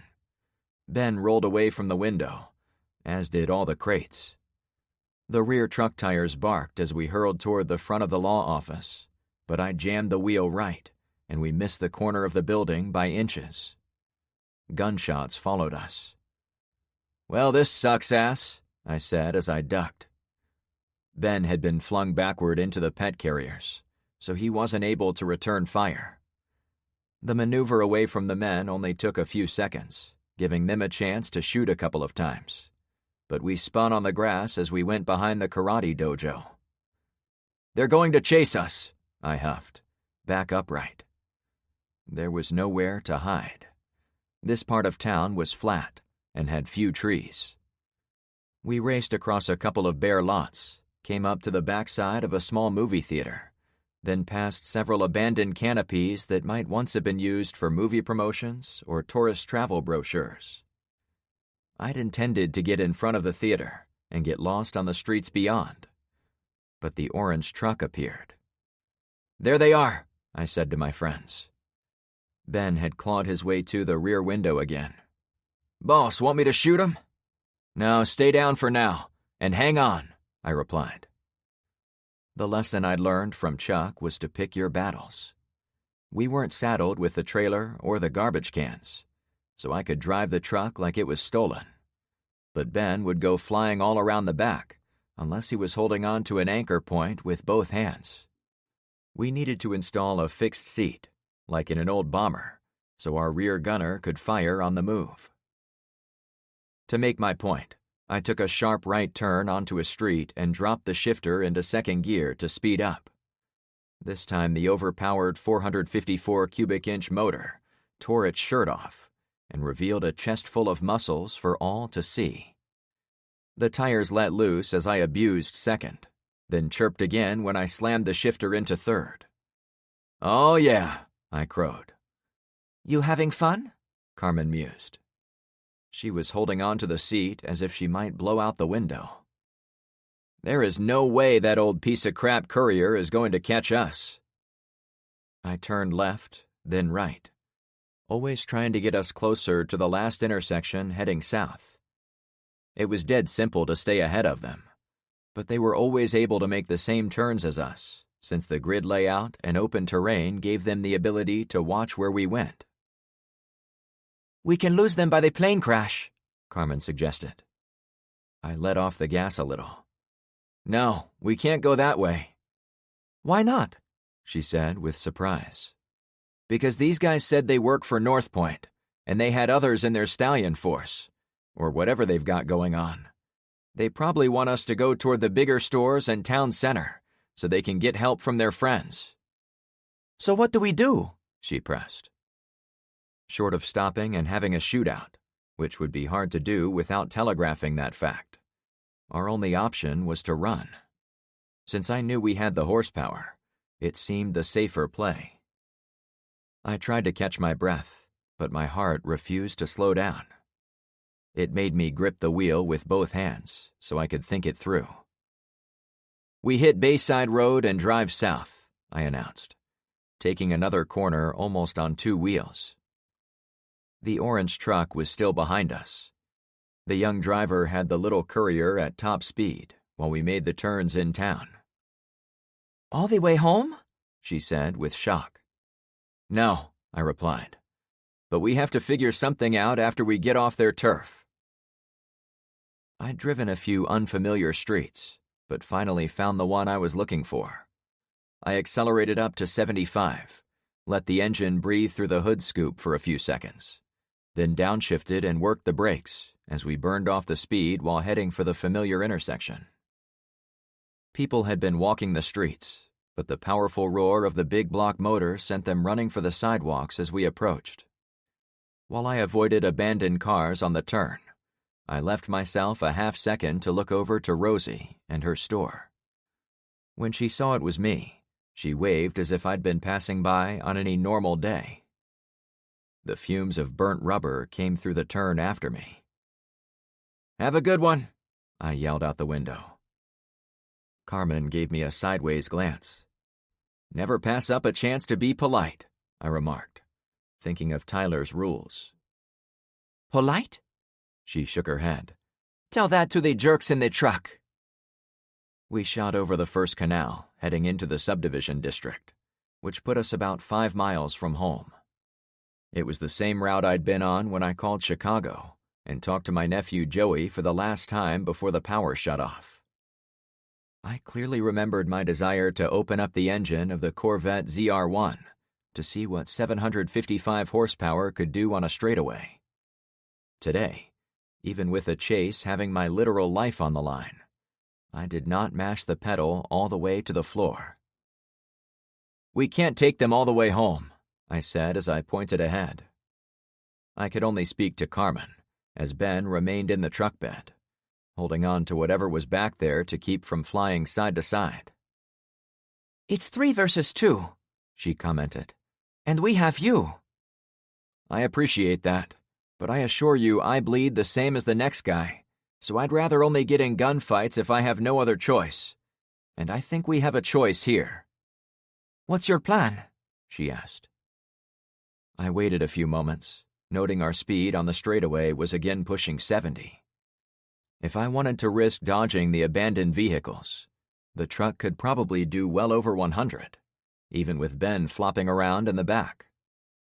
We might then mostly dump the older stock truck trailing us, but we faced the same issue as back in the town. They would still be able to see miles ahead on the straight stretch of road. I already saw the orange fish on the big sign a couple miles ahead. "This," I said with a hard braking maneuver. I reapplied the gas and cut the wheel to the right. As we came around, I gradually added more throttle, so the back tires continuously spun in a power slide. As soon as we straightened out on the new street, I kicked the engine in the nuts and sent it into beast mode. Together, me and that 454 worked with all 475 horses to get us up to almost 100 miles per hour. With the windows down, the raw howl of the engine invigorated me. Modern sports cars would have easily kept up with us, but we were the kings of the road when facing vehicles from the 60s, 70s, and early 80s, especially dinky truck wannabes like the Courier. I waited for a couple of cross streets to pass by. Then I found the one I wanted ahead. We crossed several canals in seconds as we approached. "Hold on!" I shouted. I feathered the brakes so the tires wouldn't break free and lay down smoke. When we reached the cross street I wanted, I spun the wheel right and held on. Carmen had to hold on to the door to keep from sweeping over into my seat. I'd never put my pistol away, so it shifted on the vinyl as I moved with the momentum. I looked back, judging between time and distance, to see if we'd made it through the turn before the orange truck would see where we went. My best guess is that we'd been able to get away. The beat-down Courier was likely only starting its turn into the new subdivision. "See? I had a plan," I chuckled. "Uh-huh," she said, not convinced. She pointed to the cul-de-sac less than a quarter of a mile ahead of us. "And did you plan for a dead end?" "Son of a bitch!" I exclaimed. I'd done a little scouting in the subdivisions around mine during the time I'd been searching for homes in the area. I'd already had my eyes on Clownfish Cove, but I drove some of the nearby streets to get a feeling for the larger area. Two things I came to appreciate were the canals, which ran everywhere, and the confusing layout of streets, many of which ended in dead ends. Double shit, I said as I slowed the car to a crawl. The new street reminded me of clownfish. Residents stood on their driveways or hung out on their porches, many armed to the teeth. With no fans or air conditioners, no one seemed interested in spending time in the stuffy homes, so they waited for the lights to come on while in their yards. The bad news was they'd heard our engine from a literal mile away, and they also heard the screeching tires and saw us whip around the corner like we were auditioning for an episode of The Dukes of Hazzard. They did not look happy to see us. In their shoes, I would not be the least bit friendly to anyone speeding down Clownfish Cove either. If I had any thoughts of asking for a place to hide, I read the room and got my answer. We have to get out of here. I slowed and took us into a sharp turn. What's the plan? Ben said from the back without sitting up. We can't stay here, I said in reply. I could easily get far enough ahead of the other truck, but residents weren't going to be happy to have me around, no matter how far ahead we got. Not if I was endangering their kids and burning rubber on their happy little streets. Where can we go? Carmen asked, now worrying for the three of us. I'm not sure. I'm thinking. A man stood in a nearby garage as I did a 3-point turn to face us in the right direction. It would have been simple to drive up his driveway, go into the garage, and have it closed behind us. But the orange truck might soon arrive, and I didn't want them to hassle these residents to say where I'd gone. I nodded to the guy. His eyes said I shouldn't stick around. Carmen gave him a friendly wave as I accelerated back toward the secondary road. Be ready, guys. We're going to pass them. Are we getting out? Carmen asked. Hell no. I yelled through the window. Ben, when I make the left, can you get on your knees and be ready to fire your rifle? I'll try, he croaked. The only plan I had was to fight back while on the move. The best way to do that was through overwhelming force and surprise. Even though my Springfield was lying on the seat, I pulled out the Smith & Wesson. We came out of the side street at 30 miles an hour. As expected, the orange truck was close, but they'd been going slower, so they could look down the numerous side streets. It made me think there was an opportunity to lose them without going quite as fast, but I would need to know the streets a lot better in order to make good on that vision. I had about 3 seconds to prepare as the other guy sped up to meet us. For one frightful instant, I thought he was going to play chicken and threaten to ram us, but he only swerved a bit and then got back in his lane. I grabbed the wheel with my left hand. The giant pistol was too heavy to accurately fire with my weak side grip, so I wanted to keep it in my right. Blood pooled behind my eyes, as if crowding around to see what I was going to do. It made me see down a pinhole tunnel again, with nothing in the universe but 2 guys in an ugly orange pickup. The 30-30 cracked behind my head as Ben fired on the approaching shape. Crossing my right hand over the left, I used the lip of the window as support.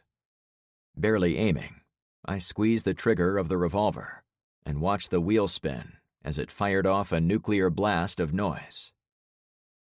Damn, I blurted as the acrid fumes swirled past my face. The recoil nearly broke my wrist. There was only time to line up one more. The second was better aimed, and I was braced for the concussion as I sent the round toward the enemy. Both shots likely hit the truck, but I had no clue if I'd struck a person inside. The orange flash sped by. Wow, I exhaled, setting the gun on the seat and returning my hand to the wheel. Ben rapidly fired his lever-action rifle as it drove the other way. In the rearview mirror, I expected to see brake lights and a U-turn to continue the chase, but the truck kept going straight. Then it drifted to the right and went off the road. Then it disappeared completely. "We nailed him, Frank," Ben cheered. As best I could tell, the truck had driven into a canal. I decelerated only when we reached Bayside Road. "Are we clear?" I asked my friends. We all looked back. The orange truck already had residents running over to see if they could help. What story would the two men spin about who we were and why they'd been chasing us? We certainly couldn't go back and explain how we were the good guys, not them. Not without risking a dangerous shootout if either man survived the crash. "Looks good, Frank. We survived another one." Ben patted on the roof. "Yeah, but how many more of these chases can we survive?" I wondered aloud. Without my singular focus on the pursuit truck, I now noticed all the refugees walking north on the roadway. The exodus I'd witnessed while out on the road the day before was continuing, and likely growing larger. I couldn't sit there and count them out, but I was probably looking at 50 or 100 people in our field of vision. It seemed as if every one of them was watching to see what the loud hot rod was going to do next. There was no way to sneak home unseen. "Let's get this done," I finally decided. Chapter 16. I made a slow left turn at the fish billboard to avoid making waves in front of all the refugees. "We're back," I said to Dante, the bald man guarding the roadblock at the front of our subdivision. His Panthers jersey was drenched with sweat, as was his bare noggin. "Come on in, sir," he replied. He and two other men moved the Lexus out of the way, creating a path for me to drive the El Camino through. Once inside, I took a minute to let go of the tension. "Tough out there?" Dante asked me. "It looks like you've got some new holes in the paint." He motioned toward the rear of the truck, where the gas station assailant had tried to kill us. "Yeah, kind of. But we made it back with 3 people, so all is good." "I'm glad to hear it," he said with reverence. "Thank you for volunteering to defend the neighborhood with us, by the way." I gestured toward the 3 pet cages. "As you can see, we've brought back some supplies from out there. Since you are putting in time helping protect us, you'll have access to whatever we recover." "That's awesome, sir." "Damn right," I mused. "Tell your friends." There was a time I thought it was possible to survive an EMP by hunkering down with a small group, but it simply couldn't be done while living inside hundreds of square miles of subdivisions. If people were going to cooperate with me to defend against the outside, it seemed reasonable and proper to offer them benefits in return. While standing there, I happened to glance down the length of Albacore anchorage toward the tents and the yards at the far end. Much closer, there were 10 or 15 white canisters lying in the street at various points. "What are those?" I asked, as I pushed my door open to get out. Even before I arrived at the 5-gallon bucket, I had a good idea what it was. "Patriot pails," I said to myself. "Patriot. What?" Carmen said as she hurried over, jiggling in all the right places. I gave her a look up and down before I caught myself. She wasn't shy about the fact her spaghetti-strap top barely contained her.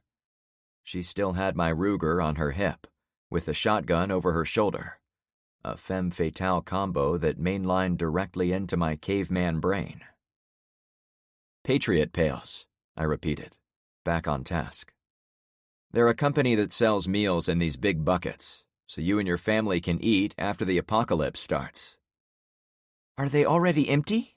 she said. "That's what has me worried," I agreed. "It looks like someone only waited 4 days before they tapped into their survival stash. This stuff has a shelf life of 30 friggin' years." "Want me to round up some suspects?" she joked. It was great having a few volunteers from the first street, but most of the others were clearly not interested in lifting a finger to help out at the roadblock. While out in the heat and on foot, I had to admit I had a little sympathy for those people, especially the older gray-haired residents. But I also saw a fair number of healthy young people sitting in their garages farther down the block. "I'm sure you could get anyone to talk," I said, complimenting her. "But we've got to leave this be for now. We have a few guys helping us out. That gives us breathing room to do some work on our own defenses." I started back for the truck. They obviously don't know what the hell they're doing, Frank. That endangers us all. "I'm glad I bought a house on your street." I glanced over my shoulder at her as we walked. My life would be a disaster right now if I lived over here. These idiots don't seem to appreciate how fast life can go to shit. "Glad to be of service," she bragged. "But if you lived over here, you would have whipped these people into shape like you did with us." I wasn't so sure if that's how it worked. Maybe it was the average age of the residents. Maybe it was leadership. Perhaps it was some other factor I wasn't trained to identify. Whatever it was, 2 out of the 3 streets in our small subdivision seemed completely detached from what was happening in the world. "I would hope so," I allowed. "But come on," she whispered. "I'm certainly not a survival expert, and even I know enough to wait until things get desperate before opening those containers marked emergency food." That's what I'm afraid of. Maybe they have it in their heads that life is already desperate. Imagine what they'll be like when the water shuts off. I shuddered at how difficult it was going to be for those citizens. We arrived at the truck, our conversation cut off. Neither of us wanted to insult the men like Dante who were helping us, though I had a suspicion the type of person who would open those buckets wasn't the type to be working at all. "If you guys can find a bike, that will make it easier for one of you to contact us over on Clownfish if there are problems up here. We just had a run-in with an orange truck, and..." The truth was delicate. "And they fired a few times to get us to stop, so we fired back." Dante's face drained before my eyes. "Hey, don't worry. You don't have to get in any shootouts." Dante and his pals didn't seem to be armed with anything but pistols. "Do you have any rifles or shotguns by chance?" I'd given some of mine to my closest neighbors, but I didn't have an endless supply. If these men had their own, it would further the cause of mutual self-defense. "Some of us do." "Good. Pistols are fine for up-close work, but having bigger weapons here at the roadblock will encourage people not to come closer to you. Understand?" The men all nodded. Standoff weapons were the name of the game. Ben stuck his head in the window as we drove the last leg home.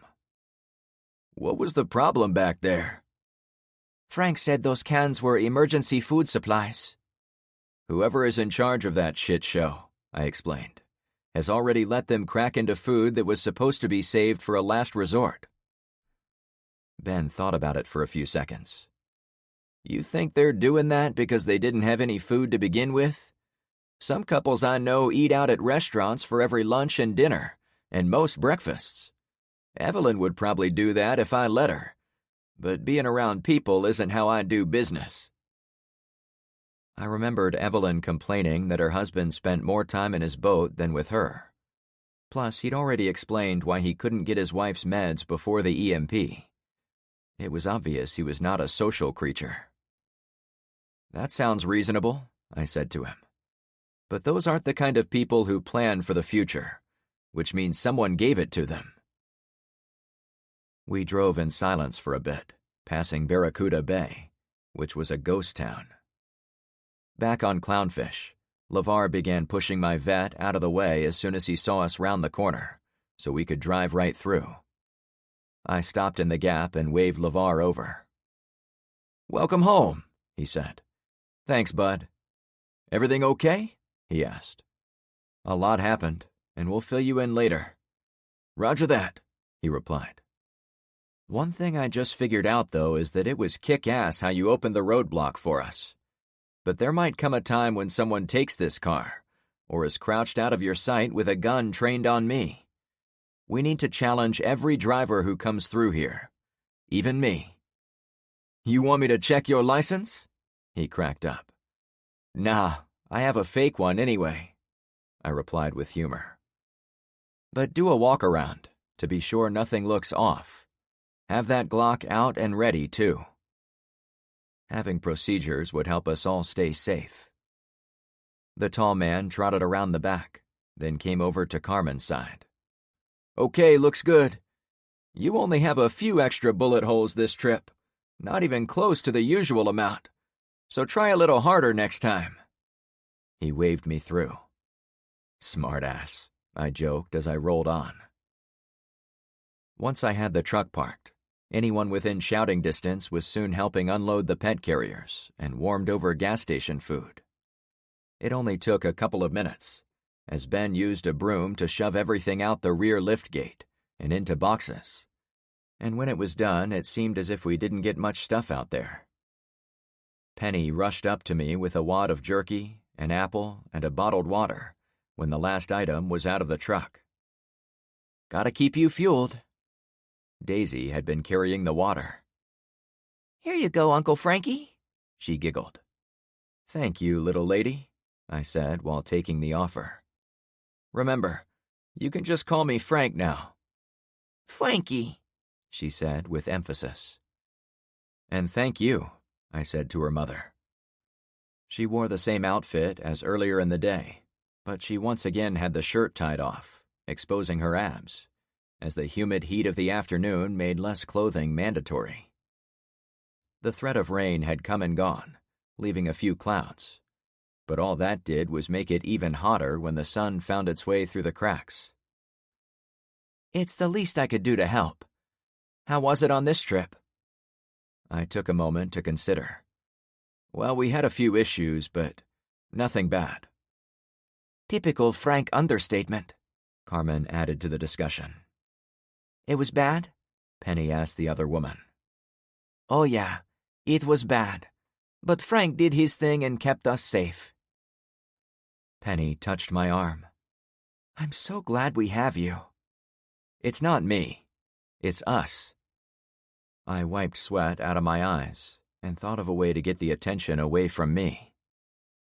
"Has everyone else been eating?" I tore the sandwich in half, handing it to the little girl. "Yes, we're getting by," Penny reported. "You should eat, Frank, now that you're back and have a few minutes of downtime." Downtime? I hadn't really considered it necessary, but there would have to be downtime at some point, or we would all go insane. Even soldiers in the worst world wars were pulled off the line and given time to rest. Humans could only work under pressure for so long before they snapped. "Is everyone taking the smallest amount of food possible?" I asked those gathered. "The people on Albacore are already tapping into their emergency rations, so it might not be long before they come knocking for our food."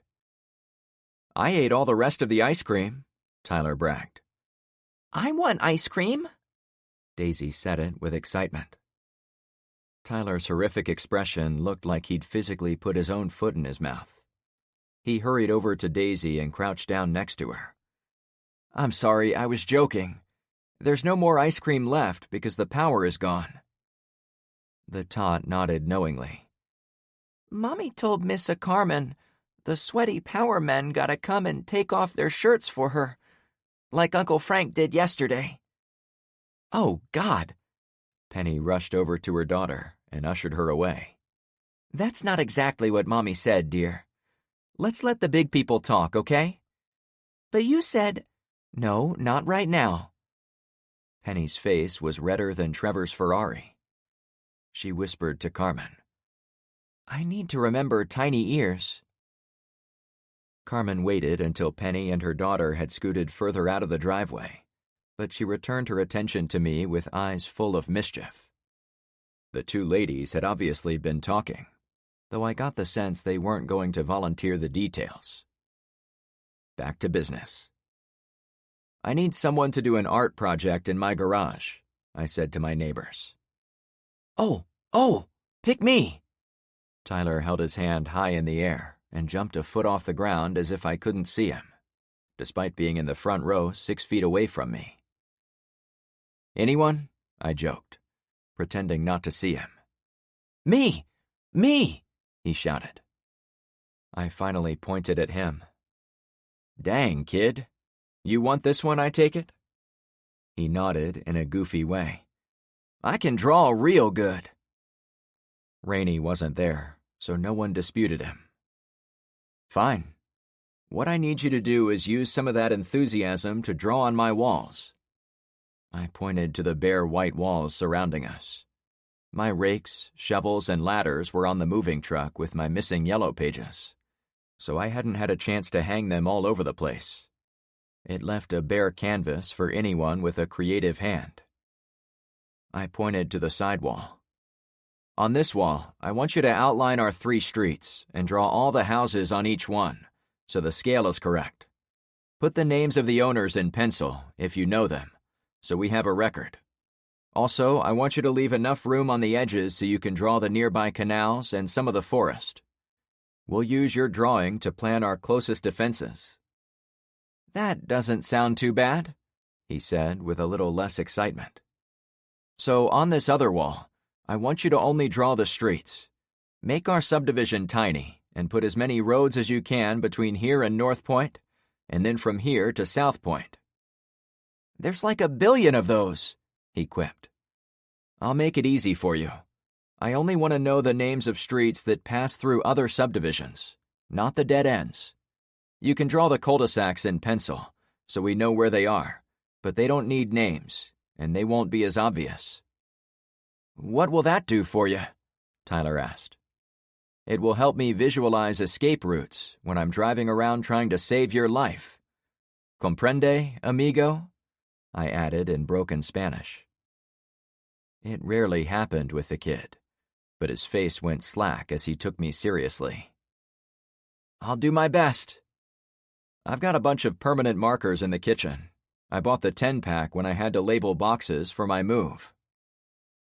Tyler went into the kitchen, followed a few seconds later by Zoe. "Luke, let's go for a walk." He and I strode around the side of my house toward my backyard. Unlike Trevor's place, which had a pool and fancy landscaping, I hadn't had time to even plant a tree, so it was a flat, empty patch of grass. I walked him to the middle and looked out into the woods for a few moments. "Am I in trouble?" he said with a terse laugh. "Did you do something I should know about?" I teased. "I don't think so." Mr. Puppers, Luke's loyal German shepherd, appeared at Luke's feet and sat on his haunches next to his human. "I'm kidding, of course. Everyone is doing the best they can, no question. The reason I wanted to talk to you is to fill you in on what happened to us. That orange truck found us, and this time, we weren't able to dazzle them with cleavage." Luke chuckled in a friendly way.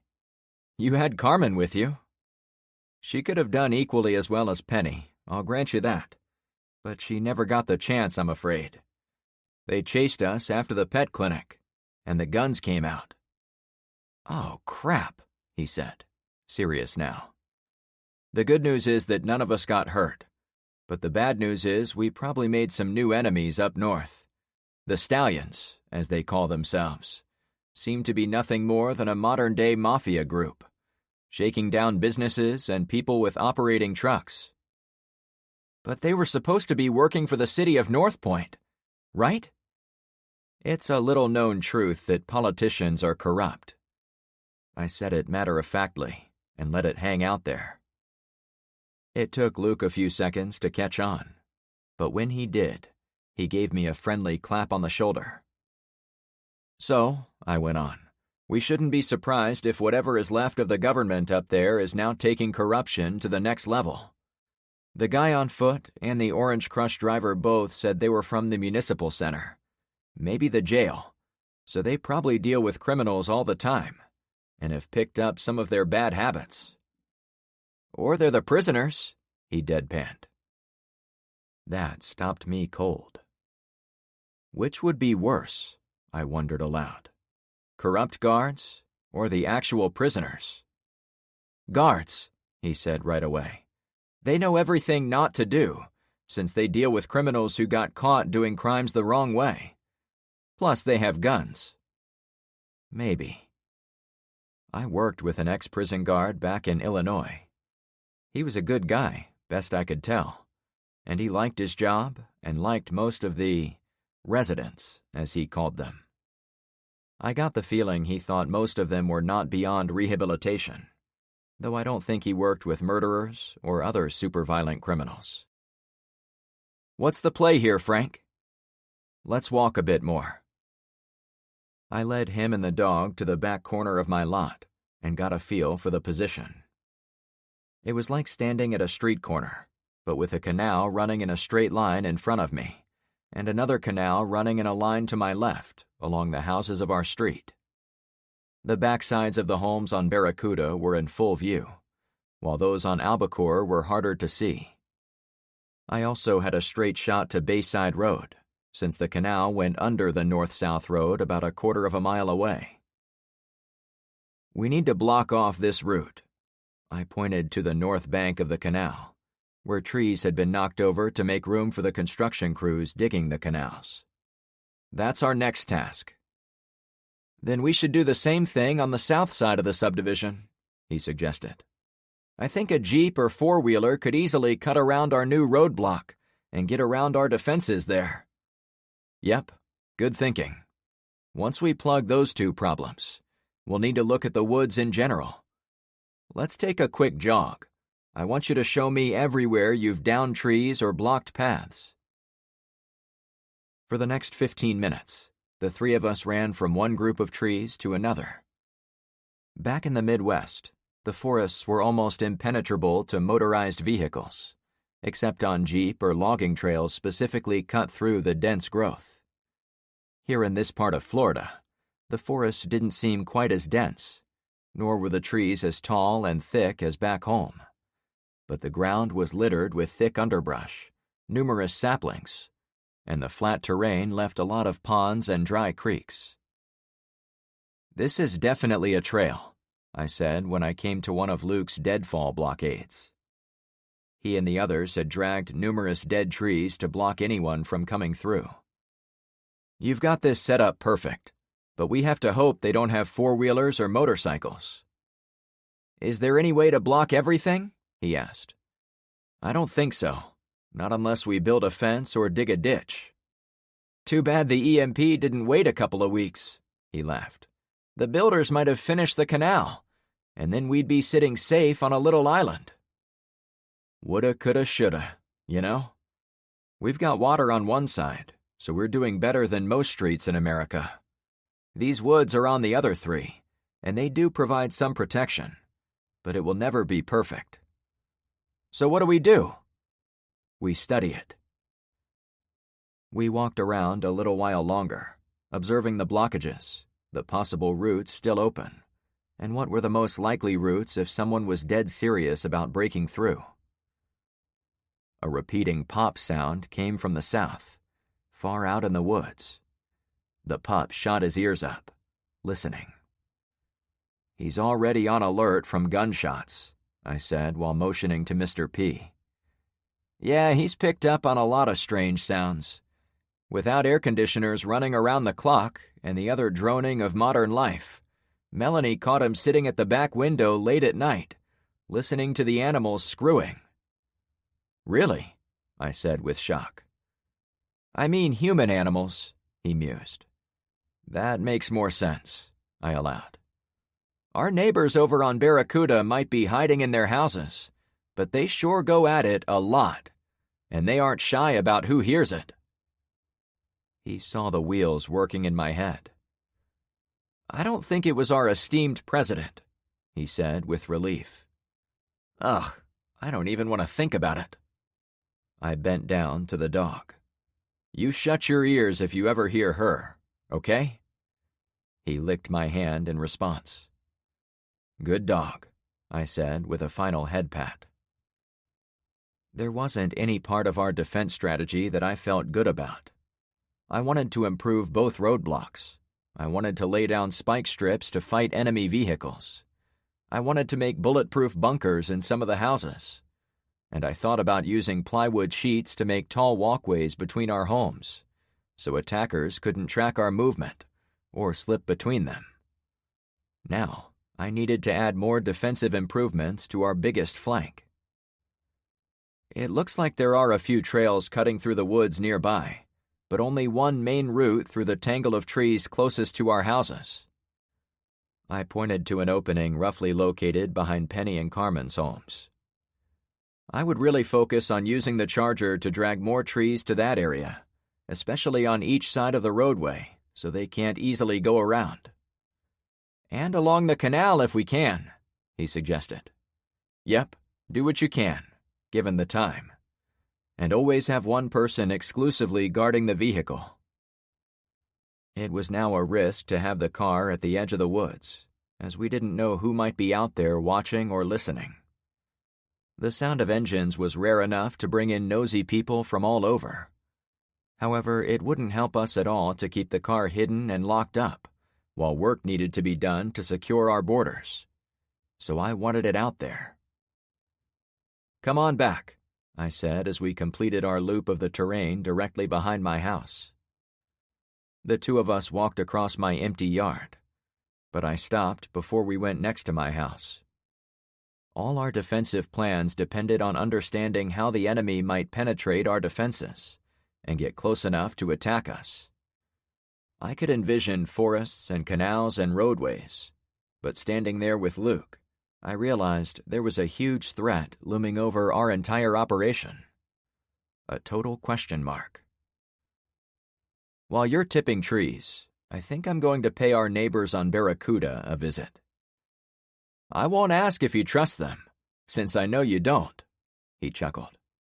Why the sudden rush to go over there? Believe me, I don't want to deal with Amanda, since she lives on that street, and I don't even want to mess around with the noisy animals around her. I pointed to the row of homes across the canal from ours. But imagine how screwed we'd be if bad guys snuck in and set up shop over there. We'd be under constant threat for the rest of our lives. Ah, so you're going over there to press the flesh, get political and stuff. Put like that, I wanted to do it even less. However, I'd known since the beginning we needed to work together with all three streets, or we'd have a hard time maintaining any security. I'd already got the ball rolling on the first street. Fighting off those assholes from North Point made me bump up my schedule and getting to know the residents on the middle street. Not unless you want to go. Hell no, Frank.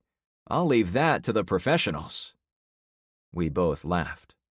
Let me know if you find one, I mused. Our future depended on my people skills. Lord help us all. Chapter 17. When Luke and I came out of the woods, Melanie was there to greet her husband. When she saw me heading for the bikes and learned what the two of us had discussed about diplomacy, she volunteered to go with me. Luke seemed happy at the arrangement, and I couldn't pass up the opportunity to have backup. Give her an earful, Luke said as he propped up one of his pink lawn flamingos, which had fallen over. I will, Melanie said over her shoulder. We pedaled past our roadblock, out of Clownfish, then we turned right onto Barracuda, which was a street I'd never set foot on. There were a few lots still left vacant near the end, but most of the homes had already been built. How do we find this woman? She asked. Like this, I said, before shouting, Amanda! I could have done that, Melanie laughed. We don't have time to knock, I explained. Almost instantly, a woman a few houses ahead on the left ran out her front door. Amanda was in the same get-up as earlier, but now she had a pair of sunglasses propped up above her forehead. Be quiet, she insisted. We met at the base of her driveway. There was a line of well-trimmed shrubs by her porch, a 1-inch manicured trench where the driveway met the lawn, and a nice bed of flowers surrounding her mailbox. Along with the crisscross pattern and the lush lawn, It all suggested a woman who was meticulous about curb appeal. To my chagrin, her home was the same model as mine, though the beige color of the shutters and garage doors made the structure too feminine for my taste. "This isn't a library," Melanie replied. "No, but these are special times. I don't want my residents frightened or confused." "You realize there are people shooting guns all around us," I pointed out. "Hell, I've shot guns over on my street." "We know," she scoffed. "And believe me, I thought about coming over there 100 times, with all the commotion you've been making. The car engine is ridiculous." The El Camino could be obnoxious, but it didn't seem like a pressing concern, given the state of the rest of the world. Melanie straddled the bicycle as she spoke. "I don't think you like confrontation, do you? That's why you've sent us all those nasty letters about our dog." "Oh," she said, sounding disappointed. "You must be Mrs. Farmington." "The same." She bowed a bit. Now I understood what Luke had said to Melanie back on our street about an earful. "Why would you hassle this family?" I asked of Amanda. "They are the biggest scofflaws in the neighborhood," she answered. "The bylaws clearly state residents must not own any dog larger than 15 pounds. If you've been over there, you already know they are in violation." I was not totally happy to start off this discussion with an interpersonal conflict that predated the EMP, but I now liked Luke and Melanie even more. Mr. Puppers was a good dog, and our yards and homes were plenty big for normal-sized dogs to live and play, so the rules seemed silly. If I bothered to look, I had no doubt I would find rules and regulations I'd broken, since petty people like Amanda loved bureaucratic power given by groups like the HOA. "All right," I said in a measured tone, as I moved my bike closer to Amanda. "We all know this isn't the time to be enforcing petty rules, okay? The world is shitting itself under the bed covers, and it looks like we're going to see nothing but shit leaking from the blankets for the foreseeable future." "Oh, my heavens," Amanda recoiled. "Who would say such things?" Normally not me, but these were not normal times. "I'm proving a point to you, miss. A little bad language is nothing compared to what is going on in the wider world. You need to drop the trivial BS like weighing dogs and start getting your neighbors in line." I chuckled to show her I wasn't taking things too seriously, but she was obviously one of those people who like to take everything as if it were life and death, including useless rules. "You have no idea what's trivial." She crossed her arms. "And there is nothing more I want to talk about, so you can be going now." I'd expected her to be difficult. The bob haircut, stuck-up nose, and oversized attitude made her an immediate candidate for Karen of the Year. But I'd also been hoping most of it was an act, and she'd be more reasonable if we talked to her outside the spotlight of her people. I couldn't be right about everything. "What is everyone on Barracuda doing right now?" I asked her. Unlike my street, which was filled with people running around doing things, and Albacore Anchorage, which was less busy, but at least had people outside, there was no one visible on Barracuda. "Ugh, I really hate that name." "Barracuda?" I prodded, laughing a little, trying to coax her out of her boss bitch attitude. "I actually envy you. The fish looks pretty badass, plus there's a rockin' sports car with the same name. It beats the dog shit out of clownfish, you know?" "Well, that absolutely seals it. If you like it, I know I'm right. You obviously have no idea it was a filthy, dirty barracuda that killed Nemo's mother, the clownfish you so despise. It's just a horrible killer fish." I could see my efforts to remain civil were going nowhere. "Can you tell me what the people around here are doing?" "They're doing what I told them. I have them all following civil defense recommendations, which Lee County generously provided to property owners. They clearly state that when there is an unknown disaster not covered in their index, our best course of action is to shelter in place." An index? I asked with shock. You don't have this specific disaster in your book? So your solution is to have everyone sit inside doing nothing? In this heat? They want to live, so yes, Amanda said with a, "What else would it be?" tone of voice. Ma'am, we've got a serious disaster brewing around us. And you think the best thing to do is hide in a basement? They don't have basements, she reminded me. It was an old habit from the Midwest, where everyone had them.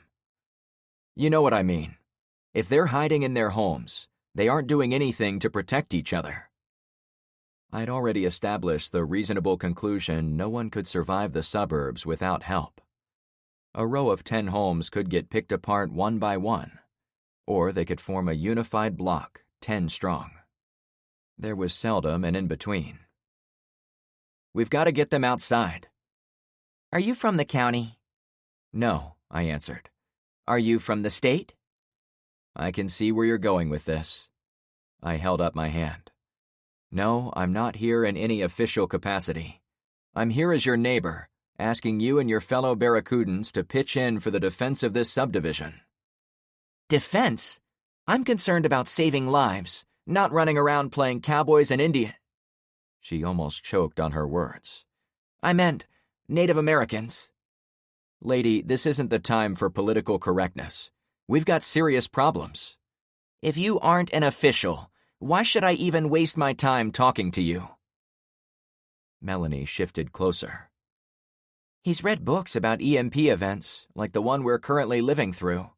Almost everything he's said since I met him has come true. Looting, robbing, refugees. It's all happening. Pshaw, she snarled. I'll wait until I hear an official report on what's going on. Don't take this the wrong way, but I'm not taking the word of anyone just because they read books. Lady, reading books is how you gain knowledge. No, thank you. She waved me away like I was a peasant, and she was a queen. I fought the urge to walk away.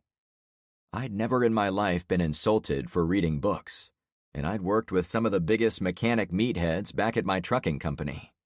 Some of them hadn't made it beyond a GED, but they never once made fun of me for having novels in my office. Do whatever you want, but we're going to talk to your neighbors, I finished. Absolutely not, she said with a foot stomp. I don't know who the hell you think you are. I didn't let her throw another insult before I turned to Melanie. You take that side. I'll take this one. On it. We'd both rolled out before Amanda could regain her composure. You two will not go door to door. That's soliciting. It took 5 minutes of hurried knocking to inform every resident of the impromptu subdivision meeting about to take place at their cul-de-sac island. This way, I shouted loud enough for someone in South Point to hear us. Amanda ran around trying to talk individual residents into going back home, so I used my voice to remind them who was calling the shots. Right over here, I continued. Most of the people gathered round, but there were a few elderly residents who'd listened to Amanda and gone back inside. I was happy to have most of the folks from the street, so I didn't sweat a few missing ones. I took a few moments to scan the crowd to see what we were dealing with. Most of them were about my age or older, which wasn't a surprise for the type of community we were in. However, there were some younger men and women, and a few young families, giving a wide range of residents. When it seemed most of them were present, I waved them closer. Come on in. Amanda stepped directly in front of me. Come in so I can talk to you.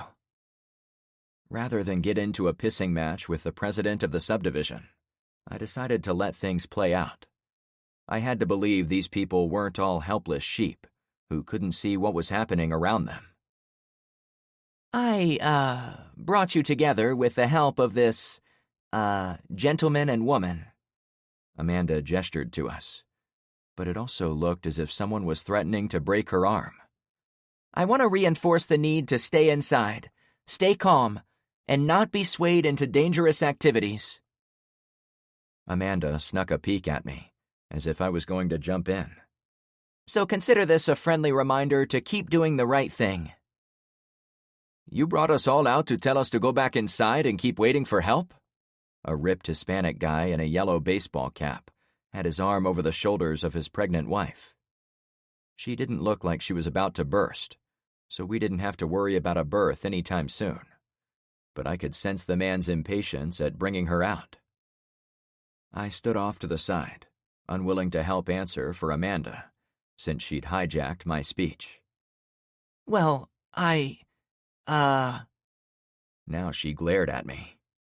Still, I didn't volunteer anything. I think one reminder is enough. If you want to head back— Not so fast, I interrupted. Don't listen to this man, Amanda fumed. I met the eyes of the guy in the yellow hat. I'm from the next street. The man whispered to his wife, and she nodded in response. What brings you over here? He asked me. No, you cannot talk to him. Amanda got in front of me and held her arms out. The act made her look like a child, which was about what I'd expected of the petty woman. She knew it was wrong to keep everyone on lockdown, but she didn't know what else to do, and was too happy in her power trip to let someone else make suggestions. I'd been able to read her from our first meeting. The man waved me over, so Melanie and I walked around Amanda to meet them. The gathered residents parted to let us through, and the crowd reformed around us. Hi, I'm Frank, I said the second I made it to him. I couldn't take the risk Amanda would try to weasel her way in. I'm Marco. The guy spit a wad of chaw onto the street, but held out a beefy hand in a friendly manner. He was every bit of 6'6", and probably weighed 250, easy. I didn't like to make stereotypical guesses about what people did for a living, but I was willing to bet he spent at least some of his time swinging a hammer. And this is my girl, Bella. Nice to meet you, I said to her. And she is my neighbor, Melanie. You brought us together, he said. So what's going on? I looked around for Amanda, but didn't see her. Well, Marco, and everyone else, I've been working with my neighbors on Clownfish Cove since about 5 minutes after the EMP went off. I was interrupted by people asking about the name EMP. First, what it meant. Then, if I thought it really happened. Then questions about why the power went out, how I knew it was an EMP and not space aliens. As crazy as they were, I'd heard them all before from my own neighbors. The fact they were asking me today meant this group of people was living about 4 days in the past. Hang on, I said to everyone. I don't have time to explain every detail. The thing I came over here to say is we need you in the game with us. We've got a car and have been going out to get supplies already. If you hide in your homes and do nothing, you're going to run out of food. When you do, and you come out looking for help, you might find your neighbors on other streets a little hesitant to give charity to people who didn't share in any of the risks. Risks, Amanda crowed from the edge of the crowd. Like I said, there are too many risks. For everyone's safety, stay in your homes. The crowd erupted in discussion. I spoke only to Marco. It's your call. Hide in your house if you want, but it would be better for us all if you came out and helped, since I'm really trying to find friends over here, so no one sneaks up and kills me and my neighbors from this direction. Amanda appeared from out of the crowd. Say that again. Listen to him, people. I shrugged. I said I'd like some friends on this street to help protect my street. There. See? Amanda gained confidence. He only wants to use you for his own purposes. She's kind of right, I allowed, but she has no clue why. Amanda put her hands on her hips with attitude. If the world collapses into a post-apocalyptic danger zone, I explained, I absolutely would love to have someone watching my back. In return, we'd be watching your backs. Sticking together for mutual protection has been the hallmark of the American people since wagon trains circled up to hold off threats from the outside. Done right, A grid-down apocalypse isn't all that different than living in the 1880s. And if it's done wrong? Marco's wife peeped. Everyone around me went silent. Then we're going to be living in a Mad Max world. People will take what they can, kill you for your property, and abuse the weak just for fun. For a few seconds, the spell held, and everyone was shocked into silence. But it was all interrupted by an approaching cyclist.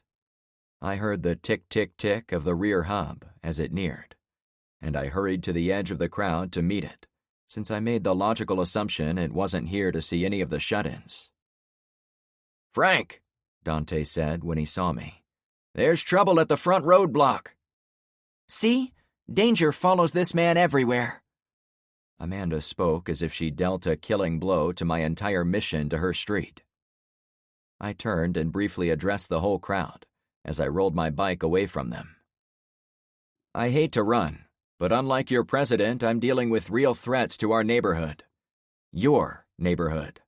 She may not believe it is dangerous out there, but I assure you it is. Come on up to the roadblock and see for yourself." I paused for a few seconds. "We've got a married couple helping out at the roadblock. Both are in their 80s. If you join us, age is not a factor, and the work isn't that hard. We can use your help sitting in a window watching over the woods, or the road, or the canal. The point is to get active in protecting what belongs to us, you know? That's all I came here to say." I turned away and got situated on my pedals. "Tell me everything while we ride," I said to Dante. Behind me, the residents scurried for their homes. Amanda was left standing in the circle, looking satisfied. It was too early to tell which of us had won the day. Chapter 18. As soon as we rounded the corner of Barracuda Bay, my mind struggled to assemble what I was looking at. Dante had said there were strangers at the roadblock, but I couldn't have been more surprised to see the orange pickup truck. I'd watched it go in the canal not 1 hour earlier, so how was it parked outside our roadblock? Unless there were two? "Melanie, stop." We rolled to a halt about 200 yards from the front of the subdivision. "I need you to go back home and warn the others. I think these are the guys who messed with us earlier. And if they're here, well, it can't be good." "Are you sure you don't need me up front?" she asked. "No, you were getting the cavalry.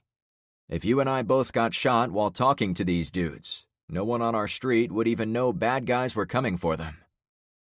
"I get it now," she answered as she turned her bike around.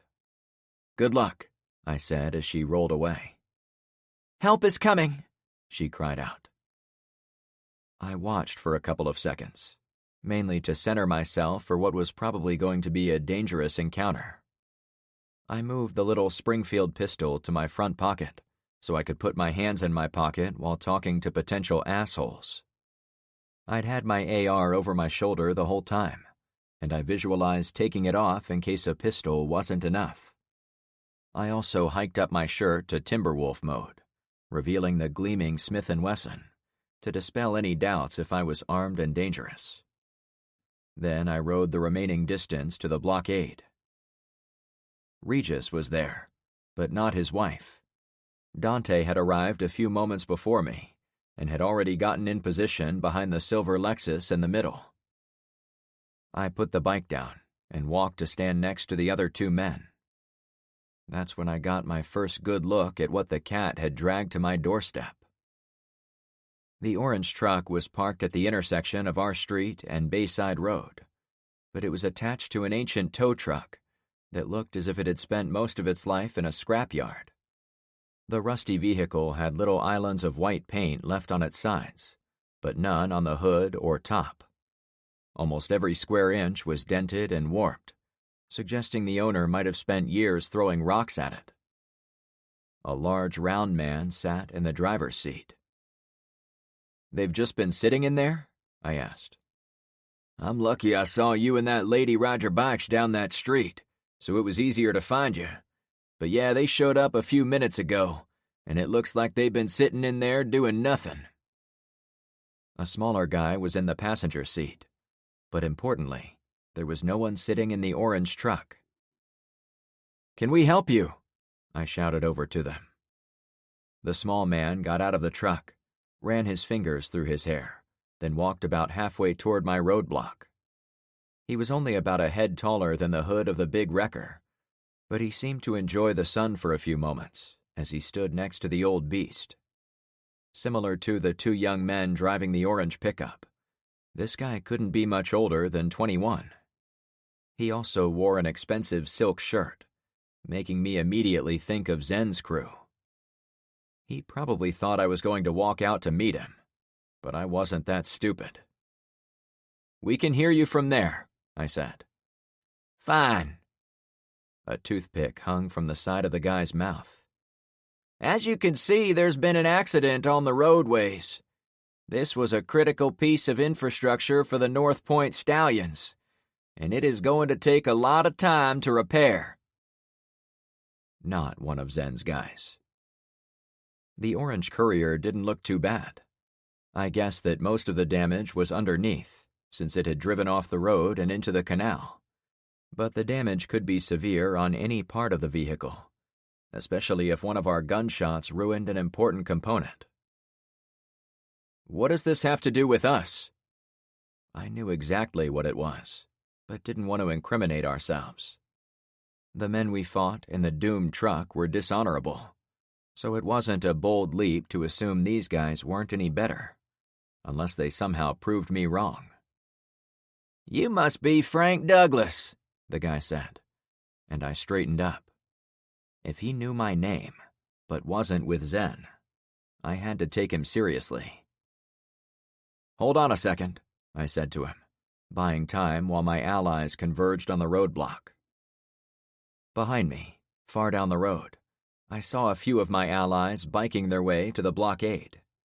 Luke was far ahead of his wife and son, riding his road bike crouched over, as if in a race. It was a relief to see my backup, but it turned to genuine surprise when I also saw a lone guy biking out of Barracuda Bay. "It looks like we've got some help coming," I said to my friends as I pointed to Marco. The giant man was pumping the pedals of a BMX bike that he had no business riding. His knees seemed to slap the handlebars as he rode, and his feet almost touched the ground with each pedal stroke. But he made it work.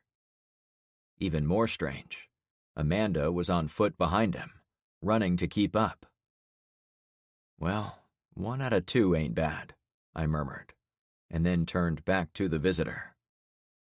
"No Frank here. My name is Bert." There was a risk if I'd told them my real name. Some sniper would have shot me from a distance, so I'd used a fake one. "Bert, huh? Like from Sesame Street? Well, my name is... Let's say I'm Ernie." He laughed like the character from the children's television show, telling me in a not-so-subtle way he knew I wasn't telling the truth. "Say what you came here to say," I suggested. Behind me, Marco hopped off his tiny bike and walked over to me. I turned to meet him.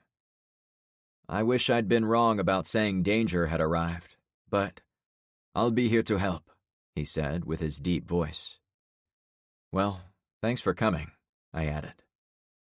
Amanda didn't run the entire way to the roadblock.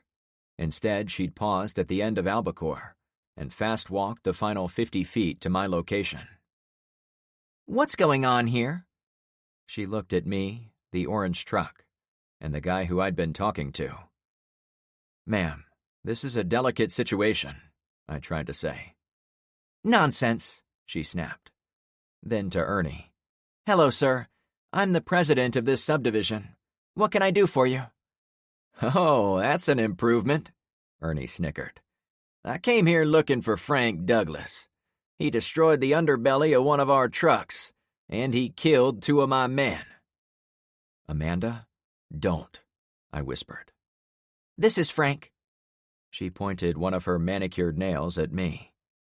"If he is vandalizing trucks, this subdivision wants no part of it." Bert, huh? Ernie sneered. I was completely exposed. I'm Frank Douglas, Luke shouted from his bike, coming in with a long skid. Melanie, LeVar, and Tyler came in 30 seconds later. Pshaw, Amanda snapped. this man is Frank. I laughed when I realized Luke had heard enough of the conversation to play the "We are all Spartacus" card. I tried to pick up where he left off. Every male of age in our community goes by the name of Frank when we're talking to strangers. It helps us learn who to trust. I purposefully looked at Amanda. She'd either have to stand there and look like an idiot as she tried to explain who she believed I was, or she'd have to let it go. If I'd been a betting man, I would have put money on her trying to make things worse. But she shocked me by motioning for me to talk to the guy.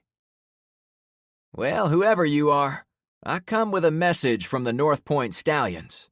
In light of your destruction of our property, we're going to need to confiscate a working light-duty pickup truck as compensation.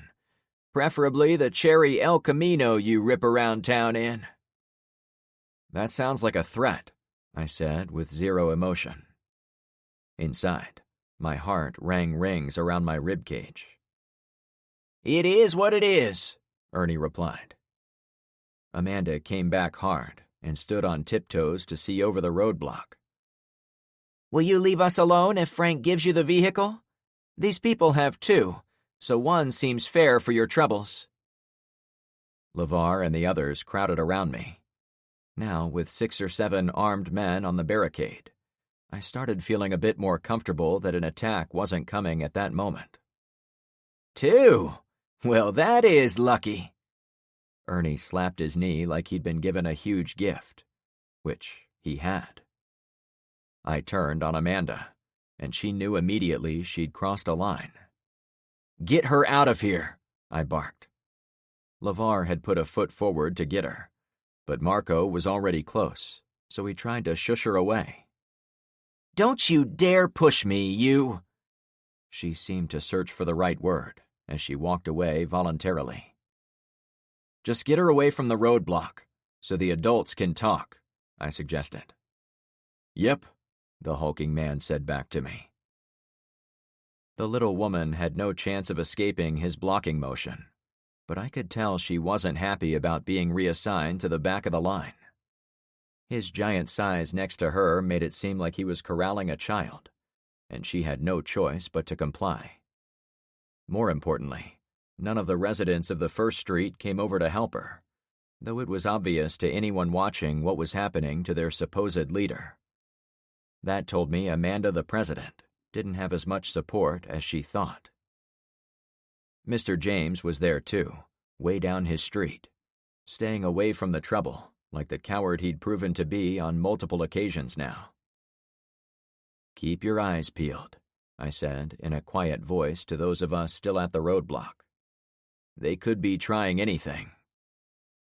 Finally, I returned my attention to Ernie, who stood there chuckling to himself. Want to share your joke? I asked. You look like you have a lot of problems in there. I should tell you, the North Point Stallions group has taken applications for partners. If you'd like us to protect you and your loved ones, we'd be happy to discuss it with you. We might be interested, I lied. Why don't you tell me about your group, and it will help us decide. Ernie closed much of the distance between us, and he ran his fingers through his short brown hair as he walked. I thought it might be due to the heat, but it almost seemed like a nervous compulsion, since he kept doing it. We were all sweating in the humidity, but his perspiration came across as feverish. Yeah, man, I'll tell you. He ran his fingers through his hair one last time. I'll tell you all about it. The hefty guy in the truck hadn't moved, and didn't appear to have a weapon, so the walking man was either confident of some other form of backup, or he had a death wish. If I was a murderer, I could snag an extra vehicle for our group, plus the damaged one, with the expenditure of about 50 cents of ammo. That told me something else of note. The guys from up north didn't believe we were a threat. The North Point Municipal Center, what you country bumpkins might call City Hall, decided to use its existing manpower to bring together two important resources: people and working vehicles. Once the badges abandoned their posts to watch out for their own families, the city had to turn to the one group that was still around, a group ready to work off their debts to this community. Criminals, I said in an I get it tone of voice. Whoa, our debts have been cleared. We're simple, everyday people, like all the little worker bees in all those homes behind you. Hell, there might even be a few of us with family members who already live in there. He spoke in a creepy way, meant to intimidate us. Look, kid, say your piece and get out of here. We aren't giving up any vehicles that we may or may not have, and we sure as hell aren't going to cooperate with you in any way if you come to our front door and threaten us. Threaten you? He ran his hands through his hair and kept them there for 5 seconds.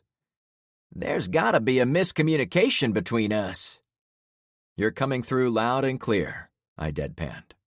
Well, it turns out one of our supervisors followed you in this truck out of town. They didn't see you shoot our people to death, but they were able to piece it together by talking to the residents who witnessed it. They said you drove through their subdivision. Then for no reason you decided to shoot our people dead. We were running from them, I snapped. They tried to blackmail us. They threatened us. Then they shot at us first. So everything we might have done was total self-defense. Not how I heard it. Ernie shrugged with indifference. Later in my career, we used dash cameras in all the trucks in our fleet, as it helped protect our staff from fake claims by other bubbas, and it protected the company against negligent drivers. I'd give my left kidney to have some technology come back, like those cameras. It would prove in 10 seconds I was telling the truth. In the end, I realized there was no defense I could muster. Ben and Carmen had been with me, but Ernie wouldn't believe them any more than he believed me. In the apocalypse, the only remaining court was the one of public opinion. Whatever was going to happen, the people I needed to convince were behind me. I'd stake my reputation that if this went to a trial, my friends and I would clearly be seen as the wronged party. Me and Tiny back there got all the evidence we need. He pointed to the giant of a driver. We talked to people walking along the road. They saw you and my friends turn into the subdivision. Then you came out alone. Your evidence is hearsay. If you want to take this any further, get a good lawyer with a working laptop. For today, it's on you to prove that me and Frank are the bad guys, and you're the good guys. Ernie giggled while blinking sweat from his eyes. We don't need to make this complicated. We only want one vehicle as compensation. We won't even ask for the other one.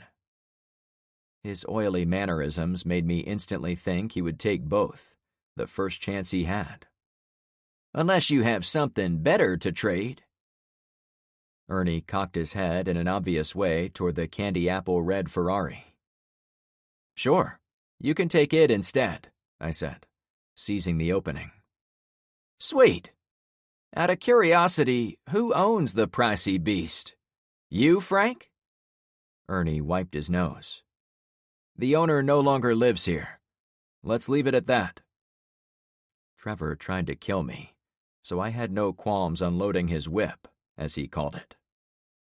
What do you think, Tiny? He asked his driver. Boss said to bring back a working vehicle. Yeah, he did.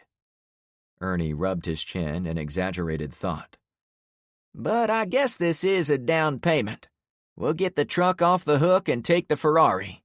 Sound good, Frank? I guess we could make an even swap, I said, concealing my excitement.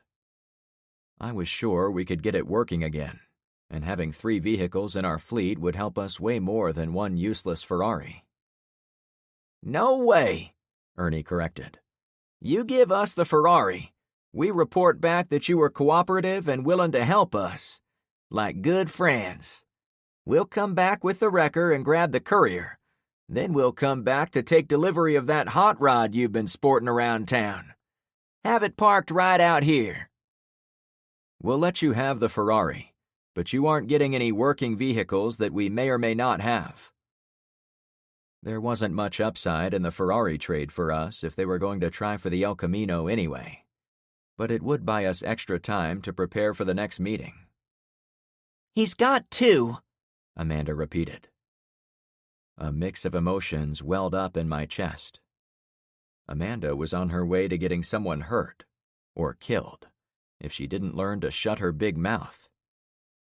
So, can we take this? Ernie patted the red car on the hood. You aren't going to shoot us, are you? Go for it, I said. Tiny was a professional at his job.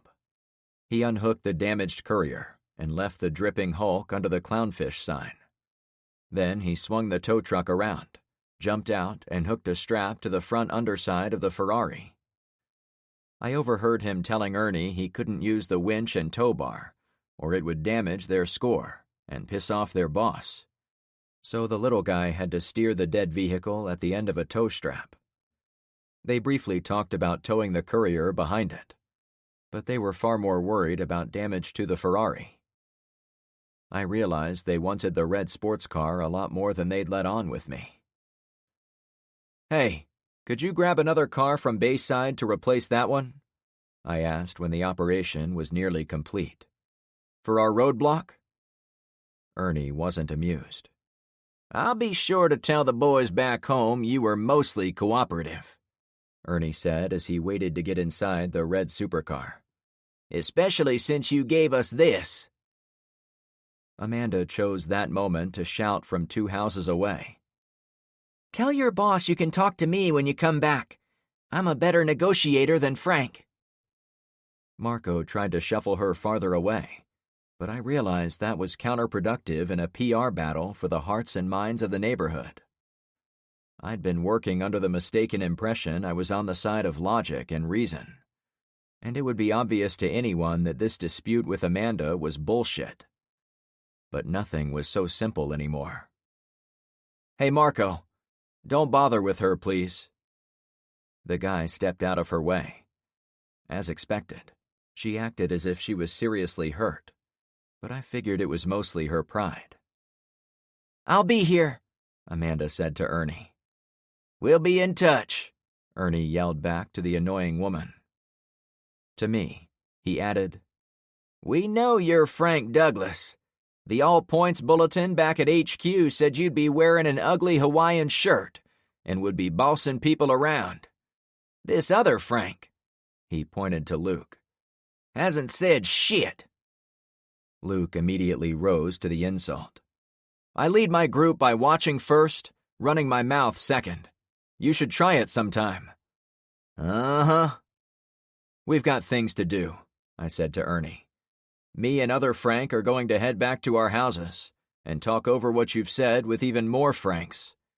Maybe we'll show up at your city hall tomorrow to discuss the working vehicle you keep insisting is yours. I had zero intention of walking into any hostile city hall, but I'd set it to gauge our negotiating room. I also wanted to put the thought in his head we could delay our encounter until the following day. Every second mattered if they were serious about their threats. Oh, it's gonna be ours. But don't bother coming up, dude. I'm going to make sure City Hall sends people down to meet you later today, so this doesn't drag out. We know what you did with our 2 brothers in this truck, and HQ will expect immediate compensation. I was uneasy about how quickly they'd agreed to dump off the old Ford Courier and take the most expensive vehicle on our street. If I'd been a conspiracy-oriented person, I'd almost think they had a source that had told them the EMP disaster was about over, and they were setting themselves up for cashing in on it. The cherry red car was seen by hundreds of people walking north over the past half a day, and they probably told Ernie's friends up in North Point. Whatever their motivations, It was more than fair compensation for two assholes that attacked us. I was certain the law, if it resumed in the future, would back us for the whole affair, and giving up the car would show we did more than necessary to defuse the situation. "If you show up again, you're not getting past this gate," I said as Ernie rolled away in the powerless Ferrari. I caught sight of him messing with his shirt pocket. "Sounds fun," he said by way of goodbye, without looking my way. It struck me why this Ernie fellow was so cocky in walking up to our gate without a gun, even with how heavily armed we were. The entire risky discussion in the face of our armed force had been a dare for him, a way to live on the edge. The guy was high as the clouds, and he could barely make it out of my sight before yanking out his next hit. I was glad it wasn't my car he was steering. The truck and car cruised onto Bayside, heading north. They stopped once, less than a few hundred yards up the road. It looked like the driver had to secure something, but then they continued on. "What are we going to do now?" Luke asked in a quiet voice. "I can think of a few things," I mused. "But there is one big problem we have to figure out first. Ernie knew my name and even had a description." "He did say he had someone in here with us." "A spy," I whispered. Chapter 19. I watched the wrecker haul the Ferrari away before I moved a muscle. "We've got to get back to Clownfish and check the empty construction houses. Wouldn't it be our luck if one of these refugees snuck in and then was reporting our comings and goings in exchange for food?" "That would explain how they knew your name," Luke suggested. "Easily." There were 4 partially completed homes on our street, and we'd used a couple of them as sources of wood, nails, and tools, but we hadn't systematically checked each room in every structure for squatters. Hiding out and reporting movements of strangers would be an easy payday for someone with nothing to lose. We looked around at the people milling about on Albacore. Was a spy watching us at that moment? Spies aren't the only problem we've got. We're about to find out how far these other neighbors are willing to go to keep themselves safe. They're either going to let these assholes walk in through the front door, or they're going to help us keep them out. "Did he say when they're coming back?" Luke asked. "No. He only said they'd be back later. We've got to assume they'll be back any second, however, and then build our defenses from there." "We're with you," LeVar assured me. I inhaled, sucking in hot air. I'd not spent a lot of time in the Florida summer before moving to Fort Myers, and I started to wonder if I'd made a mistake. Lying on the beach and doing nothing like I'd planned was a far cry from doing hard labor outdoors in the humidity. Living anywhere near the city of Chicago would have sucked for a lot of reasons, but the shorter summers would have been the one thing going for it. "I'm impressed with Marco," I said to Luke and Melanie. I waved Marco to come back over to the roadblock. "He handled that lady nicely," she agreed. "I was tempted to go over and smack her in the mouth myself." "I'd be happy to do it." Tyler punched his open palm, as if anxious for a fight. "No, the important thing is we don't go off half-cocked in these encounters." Tyler snickered. "Boy, what's wrong with you?" Luke whispered to his son. "This is serious." "I know," Tyler replied, still chuckling. I wanted to laugh, but Luke was right. "Guys, we need a plan. All the work we've been doing back home has to be refocused entirely on defense, in case this threat is real." "Why wouldn't it be real?" Luke asked. "I don't know, to be honest. That Ernie dude didn't seem like he took our meeting seriously. Maybe he was blowing smoke up our asses to see if we would give him what he asked for, so he would go away." "Like a pushy hobo down at the beach," Tyler suggested. "Exactly like that," I said in agreement. "He did get a brand new sports car out of our meeting, so I'm sure he thinks he got the better end of the deal." "Did he?" Tyler inquired. Nah, I replied. I'd had some time to consider the deal, and I was sure we'd done the right thing. They did us a favor by taking it. Wherever we kept Trevor's car, bad guys on the outside were going to see it as a banner that says, "The super rich live here. Come steal from us." Good point, he finished. They're definitely going to come back for their truck, right?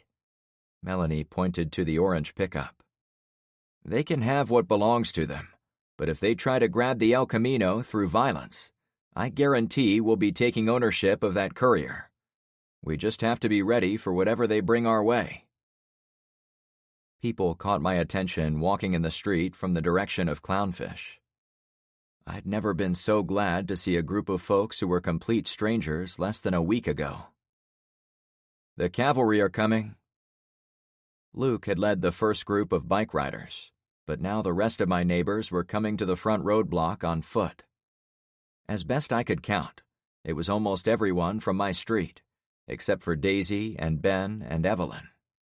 The teens were there, Carmen and Penny with Mr. Puppers. I tapped the bald Dante on the shoulder. I have a job for you if you want it. What do you need? Okay, I want you to set up shop by the abandoned car right there. I pointed to a nearby import car parked in the middle of the road with all 4 doors left open. You'll be able to see any vehicles approaching from the north. If you see any, I want you to... I had no idea where I was going to be over the next few hours, so I couldn't ask him to come find me. He also didn't have a whistle to blow, like we did on my local blockade. And even if he did, there is no way I would hear it. I guess go ahead and fire your gun twice in a row. You got it, Frank. He smiled and headed for his new assignment. Hey, if nothing happens, come down to my street before it gets dark. He held up a hand while on the move to signal he'd heard me. The group from Clownfish arrived a few moments later. They wrapped around me on the reverse side of the roadblock, anxious to hear the news of what had taken place there. By the time I had shared everything I knew, our group was surrounded by an even larger number of residents from Albacore. I jumped on the hood of the Lexus and then got on the roof. Hey everyone, I announced. No, Amanda cried out.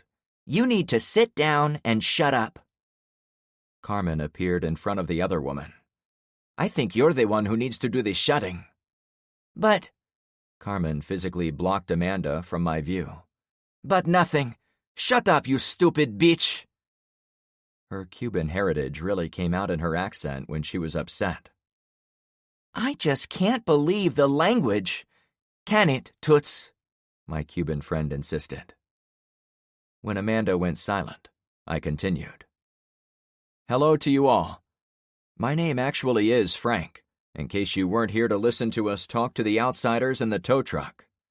As you know, I put this roadblock here at the head of our subdivision, so we would be able to screen anyone who came to our doorstep. It has really cut down on the refugees. I looked down the way to the end of Albacore, noting there were still quite a few tents, presumably filled with the outsiders who got in before we cut off the entrance. Those were the strangers Mr. James had tried to help. A few children played on bicycles down there too, and I remembered a different lad coming by my house on day 1. Would someone use innocent kids to feed information? So many possibilities. But you should know we're all under threat from a vigilante force operating out of North Point. They are working for the official government, Amanda interjected. If you consider career criminals from the lockup to be official, then I guess you're right, I said with a laugh. He said it was official, she replied, though without her usual zest. Guys, I have a feeling these boys are coming here to play rough.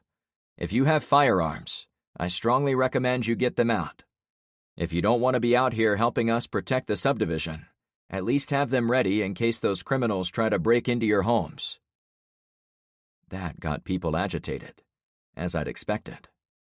And if you want to do more to help, you can push some of the closest cars and trucks off Bayside Road and jam them into the open space next to the canals to the north and south of us, so no vehicle can sneak into the back part of the subdivision by driving around our roadblock. More property damage, Amanda pointed out. Quiet, Carmen insisted. She checked over her shoulder to see if I wanted her to do more. I got the sense Carmen's idea of help was to deck her on the spot, a sentiment also expressed by Melanie.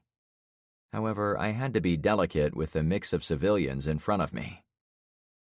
We could also use a few more cars on this roadblock, if you wanted to push yours to join ours.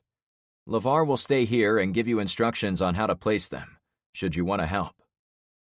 The entire block was loaded with vehicles and driveways, since none of them had tried to move them.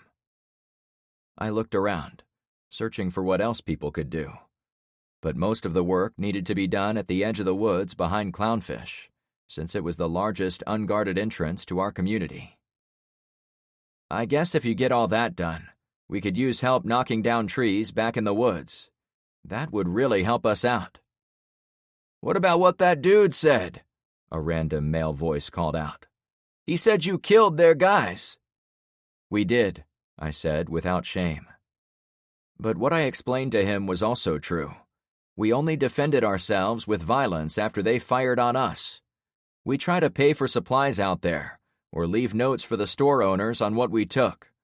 We don't go out looking to steal, loot, or take advantage of people, like the two idiots who tried to shake us down and then shoot us when we didn't play ball. If you give me a chance to prove it, I give you my word you'll see we operate with honor. He's telling the truth, Penny added. Frank risked his life in the first 15 minutes of the EMP to rescue my daughter from her preschool. He didn't even know me before that. And he saved us, too, Rainey continued. Me and my brother were stuck in our high school because our idiot principal, Mr. James, had no idea what to do. That got people searching around for James. And he encouraged us to stay on his street, Alex added. Since our parents live too far north to reach safely, he's made us do some hard work, but it has all been for our own safety. Thanks, guys. I spoke a bit quieter to my friends. Amanda let go of one of her pshaws, but it didn't carry its usual power, as if she sensed the tide turning. Here's what's going to happen. I'm leaving one of my friends up here to run the roadblock until nightfall, so he can help any newcomers. His name is LeVar. My friend stepped near the Lexus and waved. I've got Dante over there on the road keeping watch. As soon as he sees a vehicle heading our way, he's going to fire twice as a signal. That's when you know to hunker down in your homes, or to be ready with firearms. And you're going to go back home and leave these people alone? Amanda said, as if exposing my diabolical scheme. No, not alone. That's my point. We are all supporting each other. Albacore supports Barracuda. Barracuda supports Clownfish. Someone from Clownfish is standing right here supporting us all. Madam President, we could really use your leadership in organizing your street to get people out and part of our mutual support. I'd use the word support over and over to drill it home. Everyone knock on your neighbors' doors. Get to know them. Help the old and infirm get to safety, so no one has to worry about them. Once you do that, you can start to defend the larger neighborhood.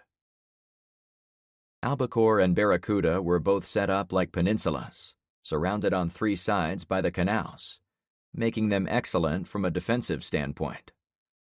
Technically, they were islands, with bridges connecting them at their bases, like the crossbars of the capital letter E. Unfortunately, I lived on the bottom leg, with water on one side and flags where the canal was soon to be excavated on the other two.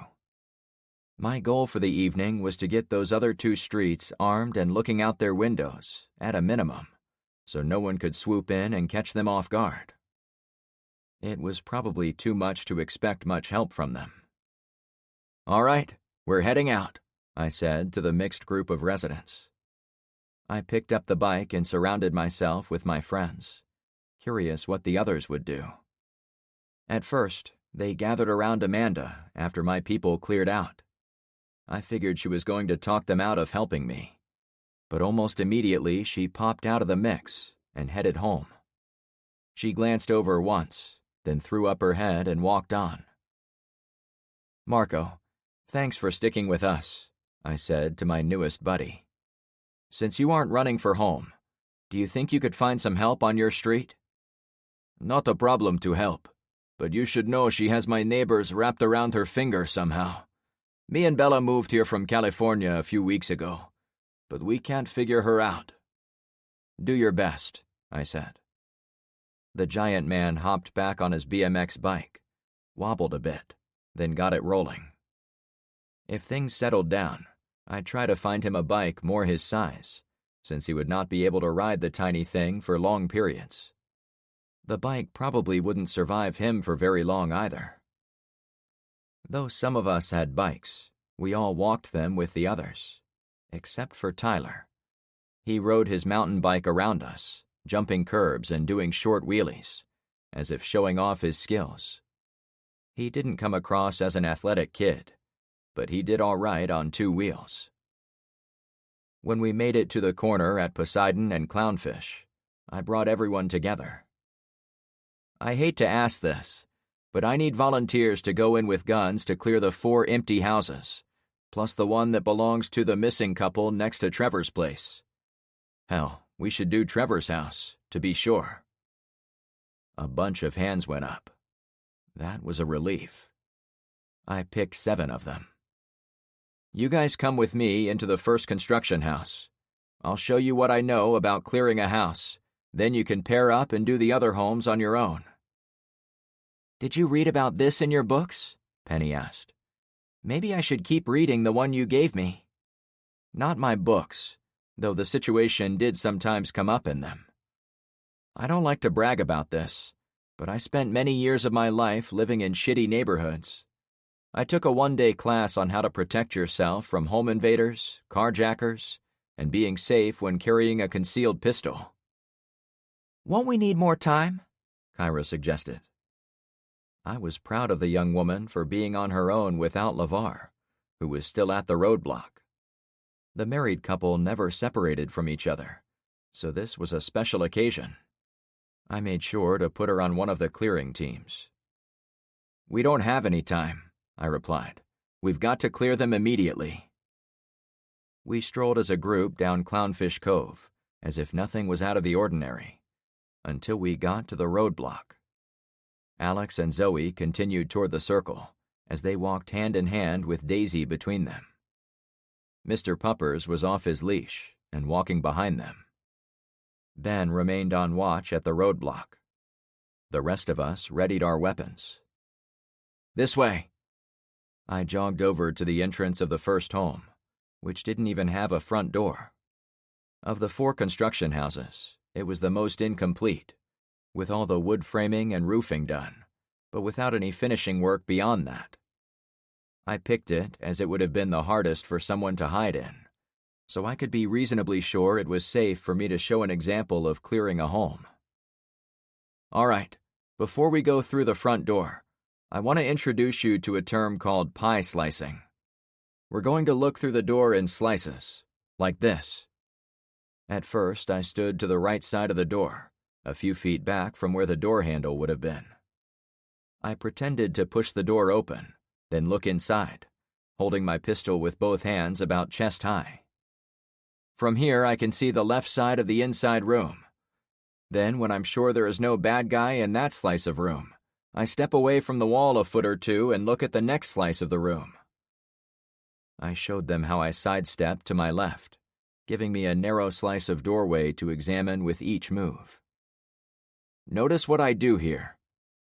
Once I did enough slices, I was almost framed by the doorway. I held my pistol facing the inside and quickly moved to the other side. This is called a fatal funnel. Did you see how the doorway made a picture frame around my whole body? Basically, for that second it took me to cross, I was a sitting duck. That's why you want to take small slices of the room. You do it that way to minimize the time a bad guy can see you.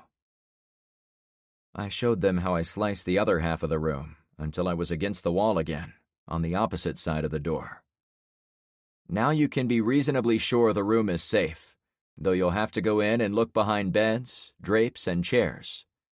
We're doing this with 2 people, so person 2 can watch the back of person 1 while he or she investigates. Seems easy, Luke volunteered. Take your time, search in patterns, and play it safe. If you have any suspicions someone might be in a house, or you actually see someone, call us, and we'll go in with more people. I looked around to my friends, searching for signs someone wanted to bail. Again, no one did, which was fantastic, as we didn't have time for being wishy-washy. I need a partner to demonstrate this, I said. Penny and Carmen both held up a hand. Okay, one of you stand over there. Pretend the door was shut when we arrived, and one of you will cover that side. I pointed to the far side of the door. I'd intentionally not picked one, to see how the 2 women would handle it. Carmen showed up across from me, all smiles. You ready? I asked, not for a second distracted by her sweat-soaked, tight-fitting attire. She nodded. I'll call this the home wall. I tapped the plywood of the home's outer wall she and I stood against. We'll start with you leaving the home wall and slicing the room. I'll watch behind you while you do that. When you get to the middle, don't step into the fatal funnel. Instead, go back to the home wall so you can watch my back as I do my pie slicing for the other half of the room. My intention was to avoid either of us needing to cross the fatal funnel until we'd done a first sweep. It would work in a real situation, as long as the door was closed at the start. I watched as she repeated my example. When done, she got back to the wall, pistol at the ready, as she kept an eye on me, while I looked through the doorway. When I was done, I went back to my starting position. But before I moved on, I stepped up to the edge of the door. You never want to do your pie slices from this close to the door, as you don't want a bad guy to be within reach of your gun if he is hiding on the other side. Got it? Everyone nodded. Now, I'm going to go through the door, but realize we can't see into the closet corners along the home wall while we are slicing pie from the outside. The first person has to quickly scan those corners as they stick their head through the door. In my training, I remember the guy hurrying through the doorway and checking over his shoulder to the far corner as he did so. But I didn't like that it left him exposed from the other corner for a split second. With my friends' lives on the line, I felt a lot better having them do a peekaboo before entering. I'm going around the jam in a U-turn pattern, so at the end of this move I'll be against the home wall, but I'll be inside the room. Then you'll do the same on your side. Got it?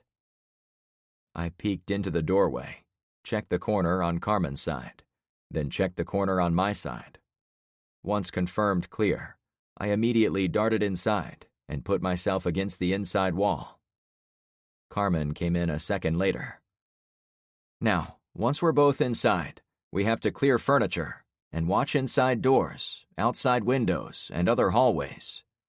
The key is to always slice your way around corners and doors, watch each other's backs, and communicate.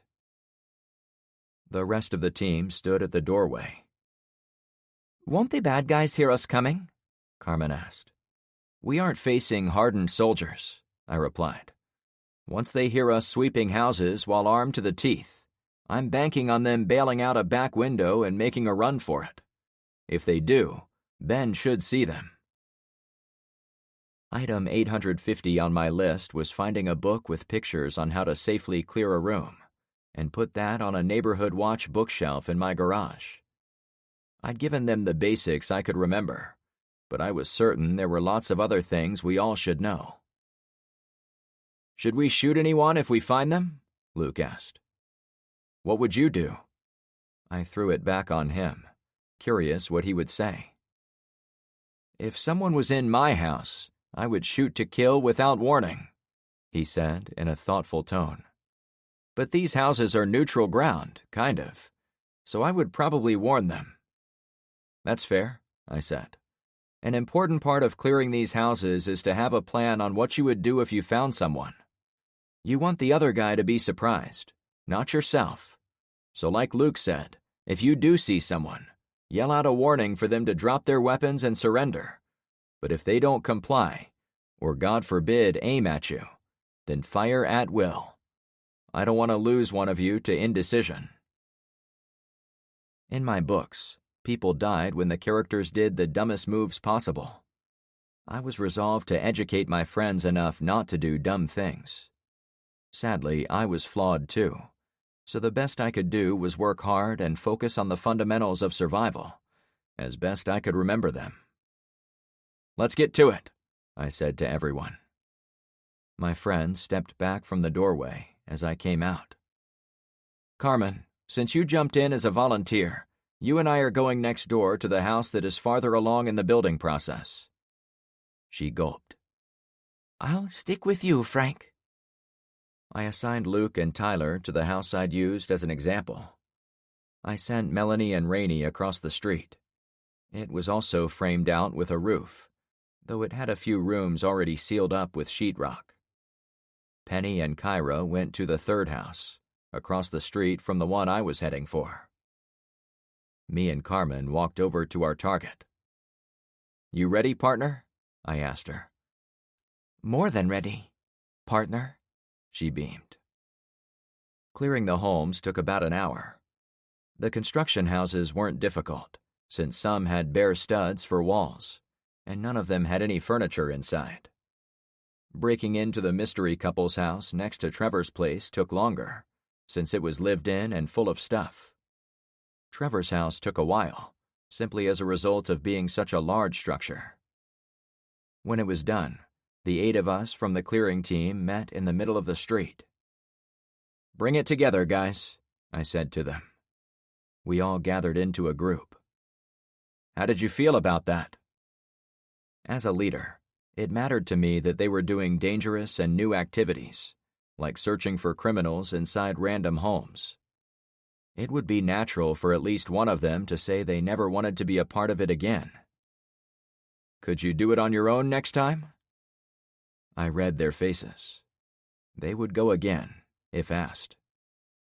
We didn't find any spies in there, which is great news, I continued. However, it doesn't change the fact someone is keeping tabs on us. Should we do this search method on the rest of our homes? Penny asked. Could the spy be moving around? We've all been in and out of our houses the past few days, so I doubt anyone could hide for that long while also feeding information to someone on the outside. Still, it might pay to check all the rooms in your houses from time to time. Frank? A man shouted. Shit. Here we go, I exclaimed, figuring Ernie and his boys had come back. It was Marco on his BMX. They're coming, he said as he rolled up. Behind him, a few hundred yards down the street, about 50 people walked in our direction. I unslung my rifle in record time. Is that Ernie's people? I asked, heart racing. No, Marco chuckled. I should have led with that, I guess. My heart was going to explode at switching gears so fast. These are the people who want to help protect this subdivision. I stood there, breathing in relief for a few seconds. Frank? Marco asked. Yeah, I'm thinking. About what? Where I can put them to work. I got out my list. Chapter 20. It was the hardest 2 hours of labor I'd ever done in my life, but it was made easier by having the large group of newcomers from the other 2 streets, plus the large group of school kids. The day moved into evening. The humid afternoon sun changed to humid evening thunderheads, and our neighborhood watch worked hard to fortify every possible entrance on the side of our street facing the forest. I was standing by the watch table, set up in my garage, when Alex blew the whistle from the roadblock on our street. I got this, I said to Ben, also taking a rest in the shade. I'll follow, he said, slow to stand up. While walking, I stopped all at once. "What?" Ben asked. I held up a hand. "Listen." The unmistakable sounds of engines came from deep in the woods, to our north. Any truck approaching from that direction would end up in my backyard, since it was the one facing north. "Come on, we have to scoot," I insisted, jogging for the roadblock. "How many do you think there are? 3 or 4 at least." "That sounds right," I said. We hurried across the cul-de-sac island, but I took a moment to survey all the work we'd done. 4 houses had been designated as our strong points against the woods. Mine, Penny's, Carmen's, and Trevor's. We didn't have enough materials to build walls between each home, but we managed to string rope and hang sheets. That allowed us to move from house to house without being seen from the woods. The insides of those 4 homes also had plywood sheets covering a few select windows that faced the woods, with firing slits cut into them, so people inside the homes were hidden from sight too. I also passed several large piles of firewood, collected from the forest. I tried to arrange 1 pile per house, but I wasn't sure if I would keep them that way. We arrived at the roadblock to find an impatient Amanda standing on the outside. "I should not have to wait to walk down to your house," she complained. "This little girl said I had to wait here, but let me tell you, this street belongs to the association, and thus it is—" "Can we help you with something?" I interrupted, long since out of patience with the miserable woman. "We've got an important issue brewing here." "Yes, you can help me," she said. "Can you come out here so we can talk without yelling like savages?" I didn't think she'd come to my street to draw me out in an ambush, but I needed to drill in the need to protect myself and the teen girls at the roadblock, so I stuck to the idea of never going outside the line to talk to visitors. Instead, I motioned for her to come to me. "Fine," she exhaled like a spoiled brat. Once through, she walked into my personal space. She had the sunglasses over her eyes this time, even though it was cloudy and nearing sunset. "Frank, I admire that you've got all these people cooperating and doing what you want, but surely you see what danger you are putting them in." She turned to Alex and her sister, who were currently on guard duty. "These young ladies have no business walking around with guns. Someone is going to get hurt." I'd given the twins my plinking rifles, which were .22 caliber Marlin 60s. The girls weren't particularly fond of firearms, but they did want to help protect everyone, especially Zoe's beau, Tyler, so they'd accepted the light-duty pieces. The ladies were both tall and stout, so the rifles looked tiny and delicate in their arms.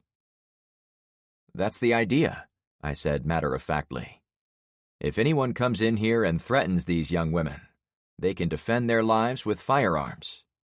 "This is unheard of," she scoffed. "It would be so much easier to give those men what they want. Certainly you can give up 1 vehicle to make them go away." I looked at her with my head cocked to one side and a squint in one eye. "What's wrong?" she asked right away. "Lady, how did you get so stupid?" "What do you mean?" "I can't be the first person to call you out on being dumb, can I?" Normally, social niceties would be traded. She would smile at me and think I'm a Neanderthal gun lover, and I would smile at her and think she was a typical gun grabber. However, one advantage of the apocalypse, maybe the only one, was that I didn't have to suffer the presence of idiots. "I've never been called stupid. I have a degree from—" "Don't care. Do you hear those trucks out in the woods?" She listened for a moment. "Yes. What about them?" "I'm almost positive they are coming here, to our subdivision. You know what they're going to do when they get here?" "If you give them your car, nothing will happen," she said, seeing the opportunity to be clever. "You're right about nothing will happen, but it won't be a result of giving up our only way to survive in this world. It will be because me, these 2 girls, and everyone else on this block are armed to the teeth. The rest of the residents who joined us have helped prepare some nasty traps for any intruders, too. These are not military men, sir. You're going to get them killed. I took a step back. The sounds in the woods were closer. Madam President, go back to your street and curl up in a little ball and suck your thumb. We'll take care of protecting you. It was nice to tell it like it was, but I knew my words would mean nothing to her, since she no doubt thought I was a brainwashed rube who didn't know what he was saying. She slammed her hands on her hips. I tried. I really tried. Mr. James and the other trustees will hold a meeting and decide what to do with you, and put a stop to whatever nonsense trouble you are stirring up for us. Go for it, I said. Realistically, the only thing the Homeowners Association could do was put a lien on my house, a threat with zero meaning for me. She spun around and scooted between the cars and left the roadblock. I stood there for a few moments and watched her depart. You don't seem scared of anyone, Alex commented. Zoe spoke the instant her sister was done. Yeah, Tyler swears you were going to Gandalf us out of this situation. Both girls had their long red hair gathered and cinched in tight balls, so it didn't get in their way. That's a nice compliment, I chuckled. And I hope some of what we've been doing here today will help stop any attackers. But I wouldn't consider myself a wizard at this, though I am a big fan of staying alive. Us too, the twins said in unison. A horn sounded from out in the woods, with 3 quick blows. I waited a 10 count to see if another horn would reply, or if the same horn would add more, but nothing additional happened. That might have been a signal, I said. To the girls, I added, Tell me your safety plan. They looked at each other, somehow silently decided which would speak, and then Zoe replied. We're to stand guard here on the roadblock, staying low and behind the cars. But if anyone fires a gun, we're supposed to run into that house. Both girls pointed to the nearest construction home on the west side of the street, which was 2 vacant lots away from Ben's house.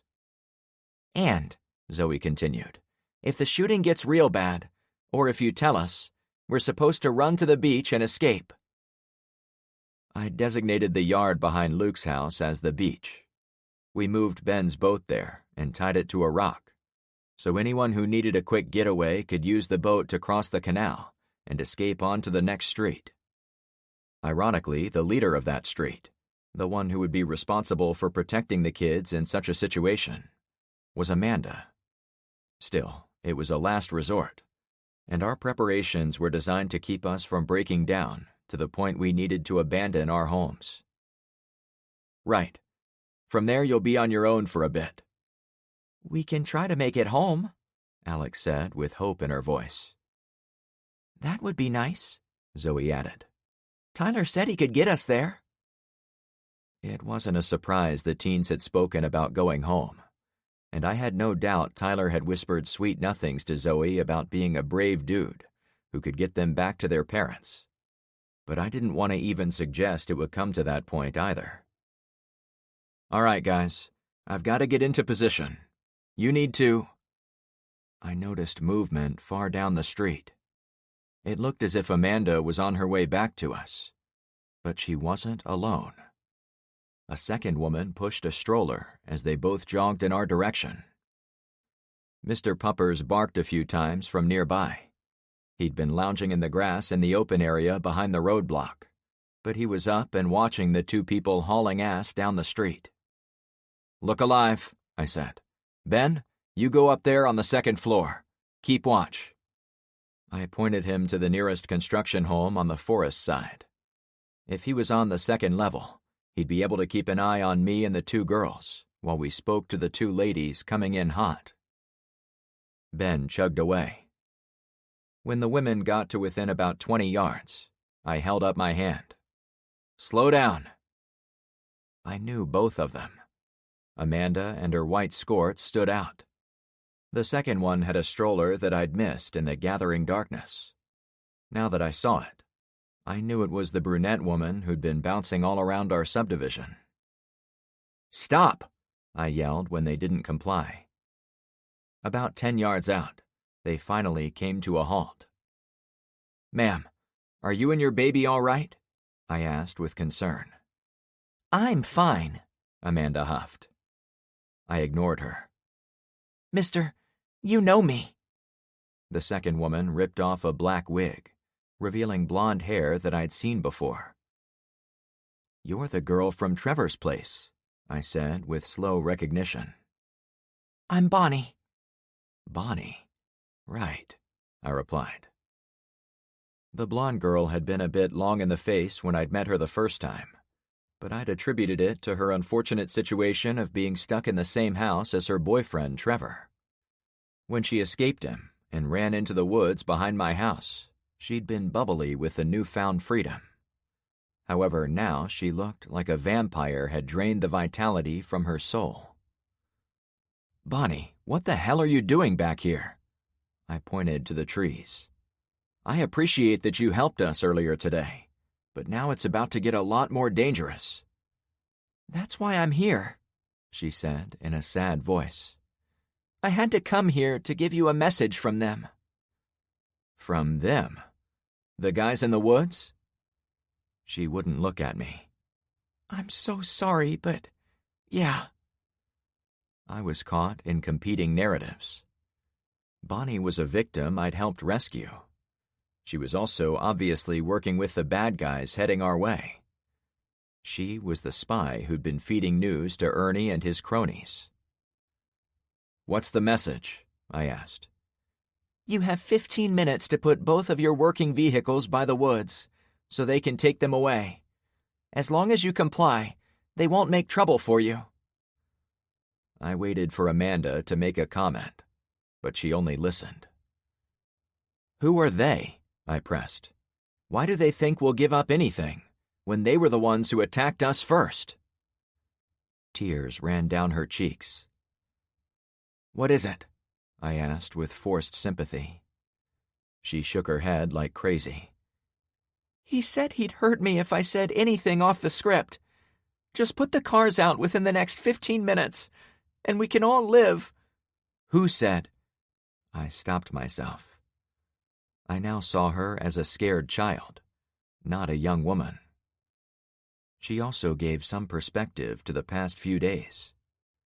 I'd seen her scouting our street when we came back from the hardware store. Earlier today, we ran into Zen's guys at the high school. They were obviously spreading their territory. Later in the day, we'd had our run-in with the North Point guys, and they were on my doorstep immediately after we'd taken out the orange pickup, almost as if they'd already known where we lived. Seemingly at random, they'd chosen to take the red Ferrari. Finally, Ernie knew my name and how I dressed. There was only one person it could be. "Trevor is working with Zen, isn't he?"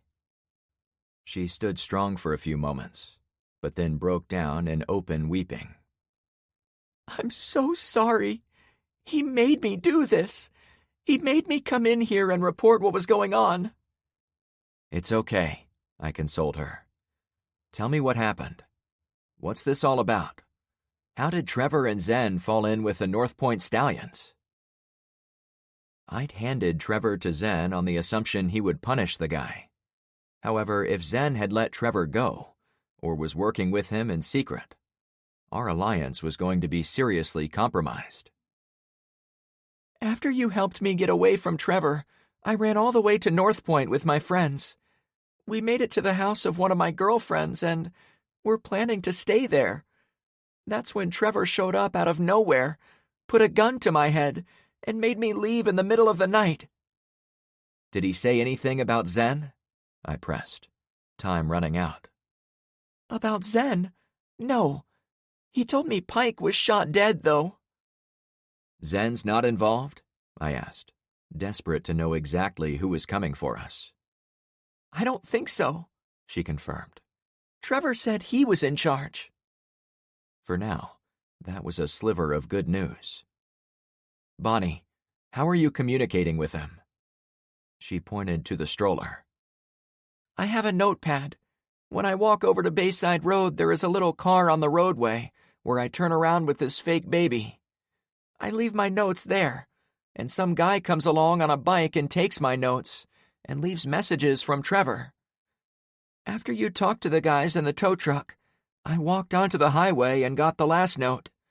It said they were coming tonight, that I was supposed to tell you what they wanted, and I was to deliver this message when they honked 3 times as a signal." "Son of a bitch's bitch," I cursed. The tow truck driver had stopped there as they left. "That wasn't the end of it, though," she added. "What else did it say?" I asked. She wiped away tears. "Trevor said he hopes you won't take the deal." Now she was bawling. "Look, I appreciate the spot you're in. Bonnie pulled an orange flare gun out of her stroller. "He said he would kill me." She sucked in a jittery breath. "If I didn't fire this gun after giving you the message." She raised it to the sky. Chapter 21. "You don't have to fire that flare," I pleaded. My muscles went taut, as she'd taken us to the edge of ruin. If it was the signal to attack, many of my friends weren't fully in position, myself included. "Please, I can protect you from Trevor." My senses shot up to full awareness. The smell of distant rain on the wind, the chirping of crickets in the grass, the little pony stenciled in the nylon material of the baby stroller. Alex and Zoe stood about 10 paces to my left. Other neighbors spoke to each other in low voices as they worked farther down the street, by the circle. "No, you can't." There was possibly an opportunity where I could shoot her where she stood, to prevent the go signal from going up. But she was obviously a good person stuck in a bad situation, so I wanted to resolve it without a corpse. "Look, you may not know this, but after you left, we fought Pike and Trevor in his own home, and we took him down. After that, one of his drug buddies named Zen came over and took him away, since Trevor had stolen from him, too. I made it clear coming back here would not end well for him." "I heard about that," she nodded, eyes full of tears. "But that guy Zen must not have told you the truth about what happened after he and Trevor left this place." "What happened?" I said to keep her talking. "Trevor told me how Zen sentenced him to the North Point Municipal Center." "To the jail?" "I think it was the jail. Zen did some prior work with the prison guards, or something like that. However it happened, he marched Trevor and Pike up the road and then washed his hands of them." "Zen told me he sent Trevor to his boss." She nodded. "He did. At the city hall." "But Zen didn't tell me he later escaped." "Why would he?" she squeaked. "Those drug-dealing assholes only look out for themselves, and he probably knew it would cause trouble." "Did he know Trevor escaped?" That was the million-dollar question. It was possible, I supposed. Zen was as in the dark about it as I was. "I don't know Zen, other than his name, and I just told you everything I know about how Trevor got away from him. Sorry I can't be of more help." I scowled. "Honestly, I have no idea," she said with a sniffle. "Trevor only bragged about how he had more money than God, and money is what got him free again. You say you can protect me? You don't know what kind of person he is. Not really." "That goes for you, too. You don't know the type of people we are, Bonnie. We've been hit with the mother of all EMPs, and I don't think the power is ever coming back on, so we may never see a police car or army truck roll up to tell us we're safe. The only thing you can count on is other people." I pointed to the flare gun still in her hand. "If you fire that flare, bad people are going to come in and do great harm to me and my neighbors. A little slice of the old world is going to die. What's worse, though, is they will do the same thing to this next street. I pointed to Barracuda. And the next one. And the next one. One key lesson books about the apocalypse had taught me was there was no check against organized evil besides organized good. You were either destroying the old world or helping it rebuild. I didn't want to seem overly dramatic with Bonnie, but at that moment, I felt as if the fate of the world hung in the balance. My friend's world, certainly. Uncle Frank! A child's voice rang out from far behind me. I heard Penny shush Daisy. Bonnie glanced toward the sound of the voices. "We have kids back there," I said. "If you fire that flare now, those kids don't have a chance at making it." I saw the opening I needed. "But I'll make a deal with you, if you are interested in helping both of us." She took far longer to think about it than I would have, but she finally gave me a little nod. "You give me the flare gun, and I give you a bicycle. I'll have you ride it to Zen's place a few streets over, which will be safe from this attack." "But I have to—" "I'll fire the flare gun, but only after I've had enough time to get my people ready." One of the vehicles out in the woods chose that moment to honk 3 times again. Bonnie raised the flare about halfway to her shoulder. The look of terror on her face gave me no indication of whether she'd even heard me. "Bonnie?" I said in a soft voice. "He's getting impatient," she whined. "I only need 10 minutes, I soothed. "If you ride fast, you'll be over to Zen's before this all goes down. You'll be perfectly safe, and you'll have given me a chance to rid you of this asshole once and for all.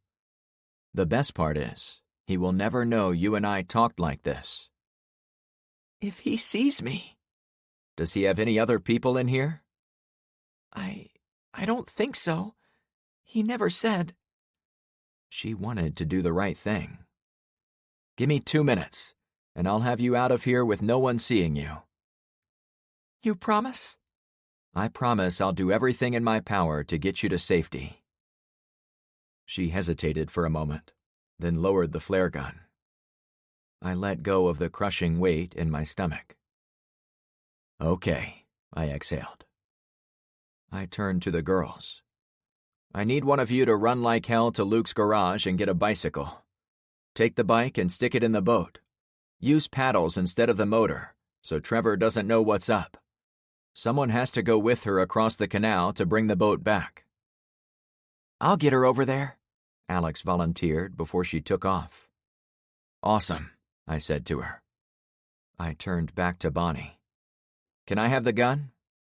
She handed it over. "It will take you a couple of minutes to get across the canal. Once out of the boat, take the bike onto the next street, then ride fast for Zen's, which is the subdivision directly across Bayside. It's dark enough now no one will recognize you, especially if you take off your wig." Bonnie pulled the black wig and tossed it in the stroller. "We can trade shirts," Zoe said while joining us. "To hide yourself even more." "Seriously?" Bonnie asked. "You'd do that?" "What the hell? This one doesn't really fit. It's not my shirt anyway." The girls shared a chuckle. The shirt was probably Melanie's or Rainey's, but they weren't as tall or as broad-shouldered as the fit redhead. "All right, make it fast," I said, turning around to give them privacy. It didn't take long.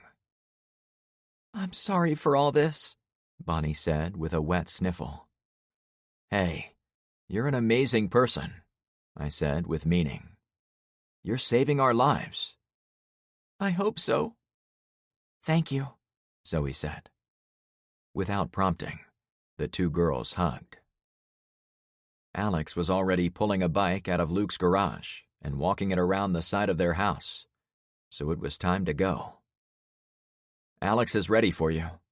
Head over to the water right here, then walk the canal a few yards until you run into her." I figured Trevor was out in the woods on the opposite side of the street, so there was little chance of him noticing someone walking near the canal. I directed her to sneak along the roadblock into the backyard of the construction house, and once I saw her moving in the right direction, I turned back to Zoe. "Do you have a watch?" I asked. "Actually, I do." She showed me an expensive fitness tracker around her wrist. "But it doesn't work." I figured she kept it on, expecting it to work again someday. "Okay, that's fine. I need you to hold this." I gave her the flare gun. "And then fire it when you hear me call your name." "Got it," she said immediately. "You heard me tell Bonnie we're going to fire this after we're in position, but I didn't tell her we would do it right away." I could tell she wasn't tracking me. "Trevor is out there honking his horn, trying to get Bonnie to launch the flare. We're going to let him honk a few more times, and maybe even commit to an attack. Then we're going to fire the flare and see if he backs off for 15 minutes. "That's diabolical," she said, impressed. "I hope. I want to give our people the greatest amount of time to prep, while still doing right by Bonnie, since I told her I would cover for her." "I think I understand." I patted her on the shoulder. "Good luck." "Thanks." I turned to go, but noticed Amanda was still standing at the gap between cars and the roadblock. "You okay?" I asked. She took a few seconds to reply, as if surprised I'd noticed her. "Of course I am," she snapped. I knew I repelled her like a magnet, and she was about to flee. So I saw an opportunity. "I don't suppose you'd want to push this stroller away after the flare gets fired? You'd be protecting the young woman who was just here by acting as her clone." "You and your people are nuts. This is all just nuts." "Yeah," I chuckled. "I had planned to be chilling on the beach with a stack of books by now. Instead, I'm getting ready to fight off a bunch of assholes so they don't steal my stash of ramen noodles. This is all totally crazy." I took a step closer. "But it is happening, ma'am. People might get hurt or killed, depending on how we rise to the challenges tonight. If you could simply push this stroller when the flare goes up, you could really help us out." She backpedaled. "I can't get involved in this." Amanda walked away as fast as her legs could carry her. "Thanks for nothing," I said to myself. I finally turned and ran for home. It got darker by the second. If Trevor had a scoped rifle, he might assume a lone figure running in the night was me, the leader of our block.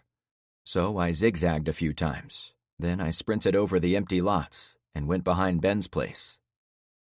When I came up behind Luke's home, Alex and Bonnie were already in the boat, paddling across. The surface was 3 or 4 feet below our yards, as the canal was dug deep around our streets. Bonnie might struggle to get the bike up the far bank, but I was confident the strong Alex was the perfect young lady to help her. We waved one last time. I ran behind Drummond's place and ran onto my patio, and then through the back door of my house. The double sliding door was now sealed with plywood sheets, so it seemed a bit like going into a military base. When I popped out to the garage, my friends were already gathered. I hoped they were ready for what news I had to share. "I found out who's behind all this. I'd give you 3 guesses, but you'll only need 1. "Trevor," Luke and a few others said in unison. "Right." "How?" Carmen blurted. "It doesn't matter. I'll fill you in when we aren't under threat of attack." "Got it," she shot back. "Tyler, front and center. He's keeping watch on the woods, ironically in Trevor's old place," his dad announced. "There are a few of the new people with him, plus Ben." We'd chosen Trevor's home as the last of the 4 we wanted to harden and defend, since it had a pool that gave us a little area denial at the rear of the house. It meant attackers would have to go around the water, slowing their advance. It was also 2 stories, giving defenders elevation over the attackers. The books called all those advantages force multipliers. "Ben is at the roadblock, with the twins," I clarified. Got it, Luke answered. That's a good place for Tyler, but are you okay with him doing this? Luke turned to his wife. I couldn't read her face in the low light, but I could see her shadow as she spoke. I'm not okay with any of this. No parent would be. But we've always taught our kids to stand up to bullies. If we pull the 14s back, it leaves us with too few adults to protect this street, and we need every person possible to fight off these bully psychos. Luke? I asked with haste. What she said. We trust your plan. I'd been going over my plan with them since we were joined by the new people. The folks from the other streets were instrumental in doing a lot of work in a short time, giving us an edge. But most of them wanted to return to their homes before nightfall, so they could watch over their own properties. Marco and 2 armed guys from Barracuda were in Trevor's place with Tyler. Dante and 3 of his neighbors from Albacore were in Penny's house. I intended to split the core group of Clownfish residents between my home and Carmen's. That gave us 4 strong houses in a row, so we could support each other. The thick storm clouds brewing to the west made it seem darker than it should have been, and the enemy would no doubt appreciate the advantage. It made sense if Trevor intended to attack us. He would wait until he could advance under cover of darkness. Alex arrived at a run.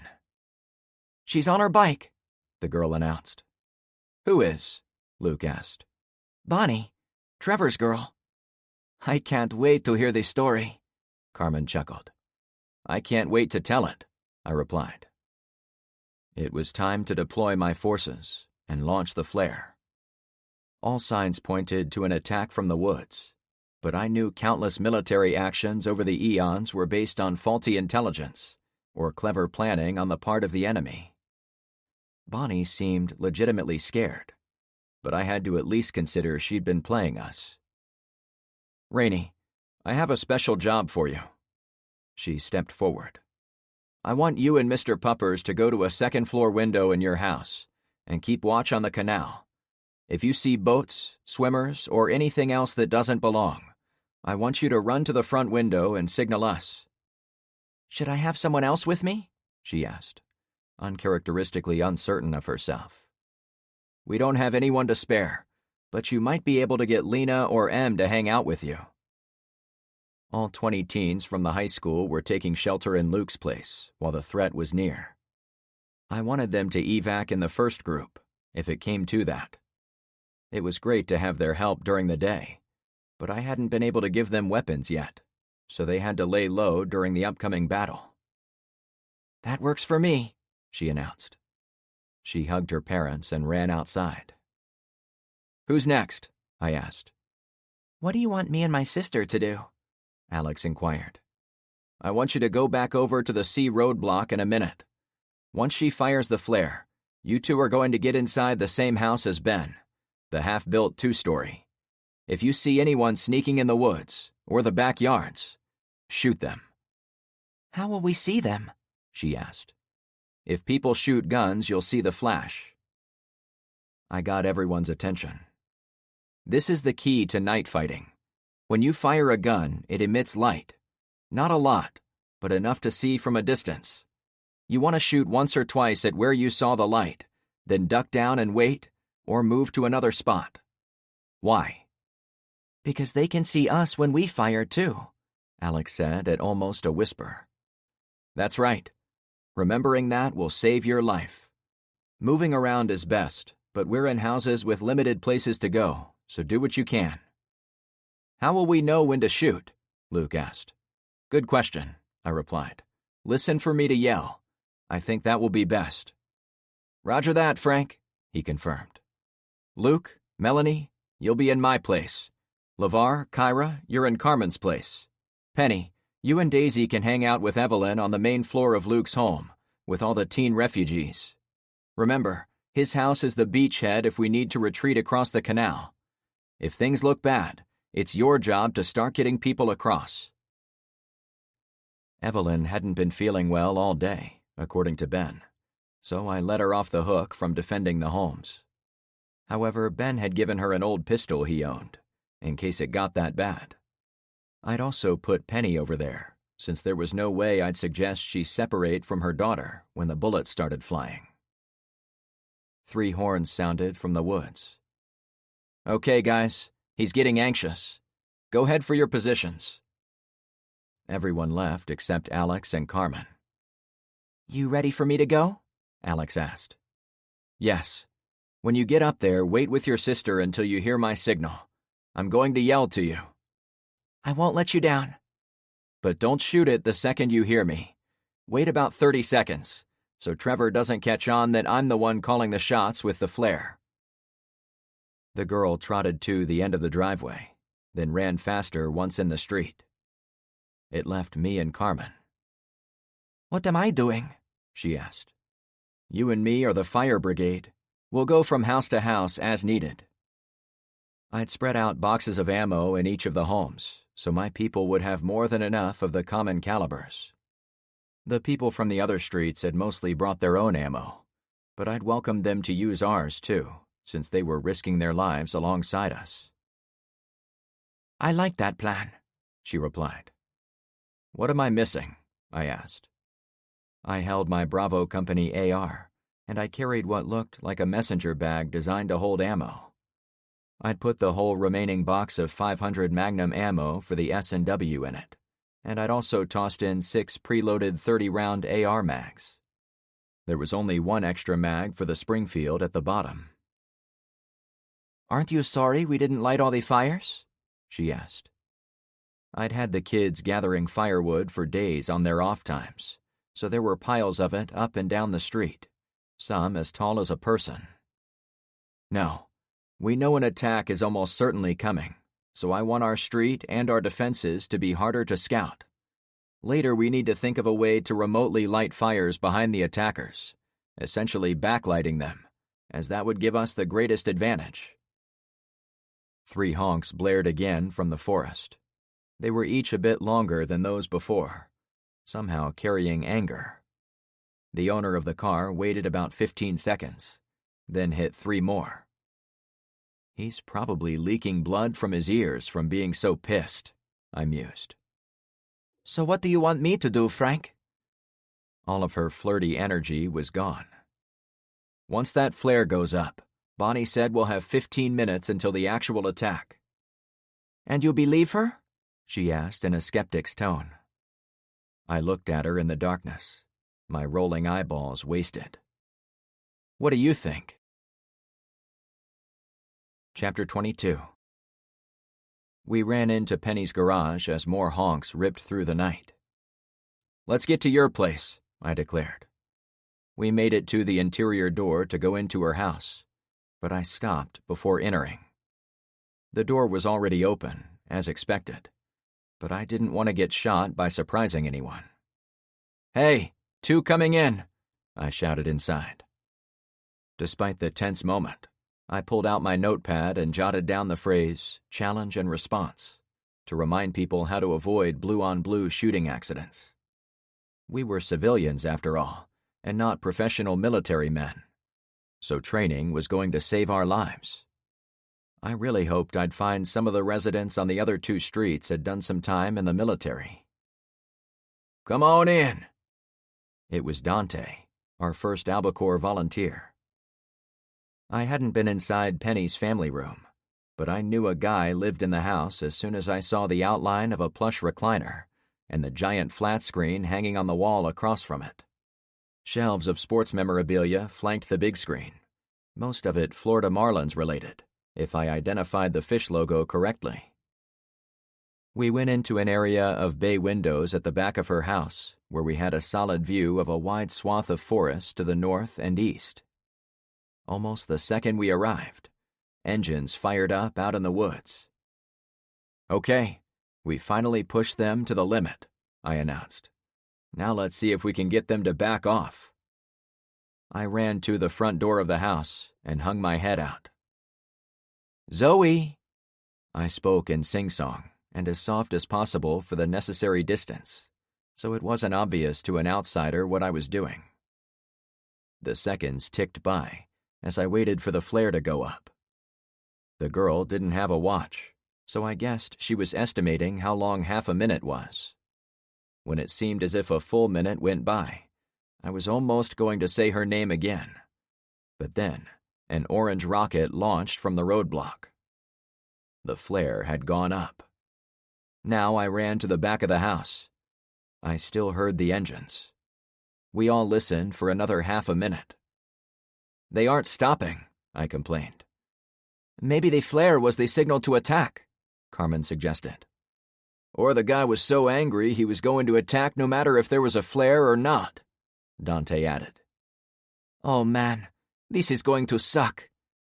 Carmen pointed outside. The woods had come alive with headlights about 100 yards out. At first, it seemed like an army was out there with all the movement. But each pair of headlights was one vehicle, so there were only 6 cars out there. If each one was an SUV loaded with 6 or 7 shooters, we could be facing 40 or 50 men. My heart rate came alive at what we were facing. Besides Dante, there were 2 other guys from Albacore in the windowed area. "Guys, at least 2 of you should go to other windows in the house, so we don't make such a juicy target. If they had a hand grenade, they could kill us all with one pull of the pin." "Don't want that," a guy said as he left for the bedroom. The other guy went in another direction. I bent down to inspect the fruit of our construction labors. I'd had the teens picking up stones from around Trevor's pool and bringing them into the 4 houses I intended to use as our fighting positions. Then, using every crappy handsaw left in the homes under construction, the work crew had cut plywood and 2x4s to make boxes that would fit underneath at least one window in each place. "Looks like they got these Triton boxes done just in time," I said, tapping the wood of the enclosure. "You let him name these?" She chuckled. "The kids did all the work, so why not? Apparently Triton is the mascot of their high school, so they picked that name here." Tyler and the teens had poured the egg-sized rocks into the box nailed to the wall, so it made an extra layer of defense that was about 6 inches thick, 4 feet long, and 2 feet high. It was essentially an indoor planter, with no soil or plants in the container. "Can it stop bullets?" she asked. "I've been studying the half-built houses and learning how they put them together here in Florida. The outside walls of our homes are built with cinder blocks, covered by stucco, and then painted nice colors. From what I've read, cinder blocks can stop most bullets, but they have a void inside them, so if someone shoots multiple times at the same block, they could get one through." "So you wanted extra protection," she suggested. "Yeah, especially under windows where we are most likely to be. I know it isn't very high, but that's only due to our time constraints and lack of power tools. We'll have to kneel and fire out the window, staying behind a wall of cinder block and a second wall of rock." "I sure do appreciate it," she said with relief. We'd opened all the windows for air, but also so we could hear outside. It was safer for us not to shoot through glass in order to hit our targets. A couple windows had plywood coverings on the inside, but not the ones with the hard points, as I wanted a clear view of where the enemy moved. The lights continued to get closer in the woods.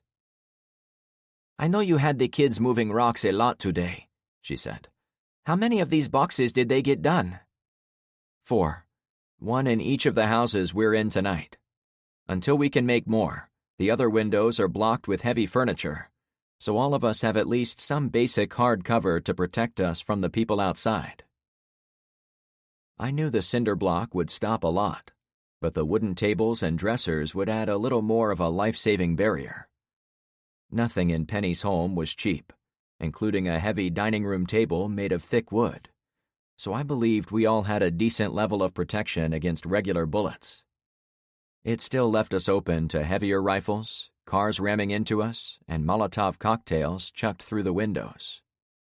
There was nothing short of a thick steel wall that could stop every threat, and we didn't have any of those on hand. That's why I hoped to stop invaders out in the yards, before they could get too close. I briefly considered creating our own Molotov cocktails, but my plan depended on people staying inside the homes, where they had some hard cover, rather than running around throwing highly flammable bottles. Too many moving parts would confuse the battle plan. We listened through open windows for a few moments. What are they doing out there? Carmen asked, peeking over the top of the wooden box. I knelt next to her, while my AR almost buzzed in my hands with anticipation. It sounds like they are using ropes to pull back the trees we set in their way. If Bonnie was really giving them intel, she might have mentioned how we'd been moving trees around all afternoon with our own vehicle, so it wouldn't be a stretch for them to do the opposite and clear all the timber. Shouldn't we be shooting them? She pressed. To be honest, I'm not sure.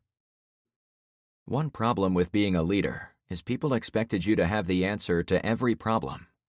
But I wasn't anywhere near an expert in military matters, and this was a military question if ever there was one. When I took my walk with Luke, I assumed the enemy would come at us along the most obvious trail, but I wasn't sure when it was ideal to start shooting at them. Like I'd mentioned to my friends, when you fire at night, you are seen. Let's wait until they are closer, I finally said. We only get one chance to surprise them. You seem pretty calm, she remarked, touching me on the arm. I'm not, I admitted. Me neither. She let loose a nervous chuckle, with a squeeze of my wrist. Being on the edge of battle hammered into my brain that we still had a lot of work to do. We needed more Triton boxes. We needed more guns and ammo. At least 2 firearms per defender, in case one crapped out. I had 20 teens who needed weapons. We needed a runner system, so I could communicate with everyone. Need. Revving engines and heavy dragging suggested they were making progress. 2 cracks of gunfire came from somewhere out back. Shit! I peered outside, desperate to see what was going on.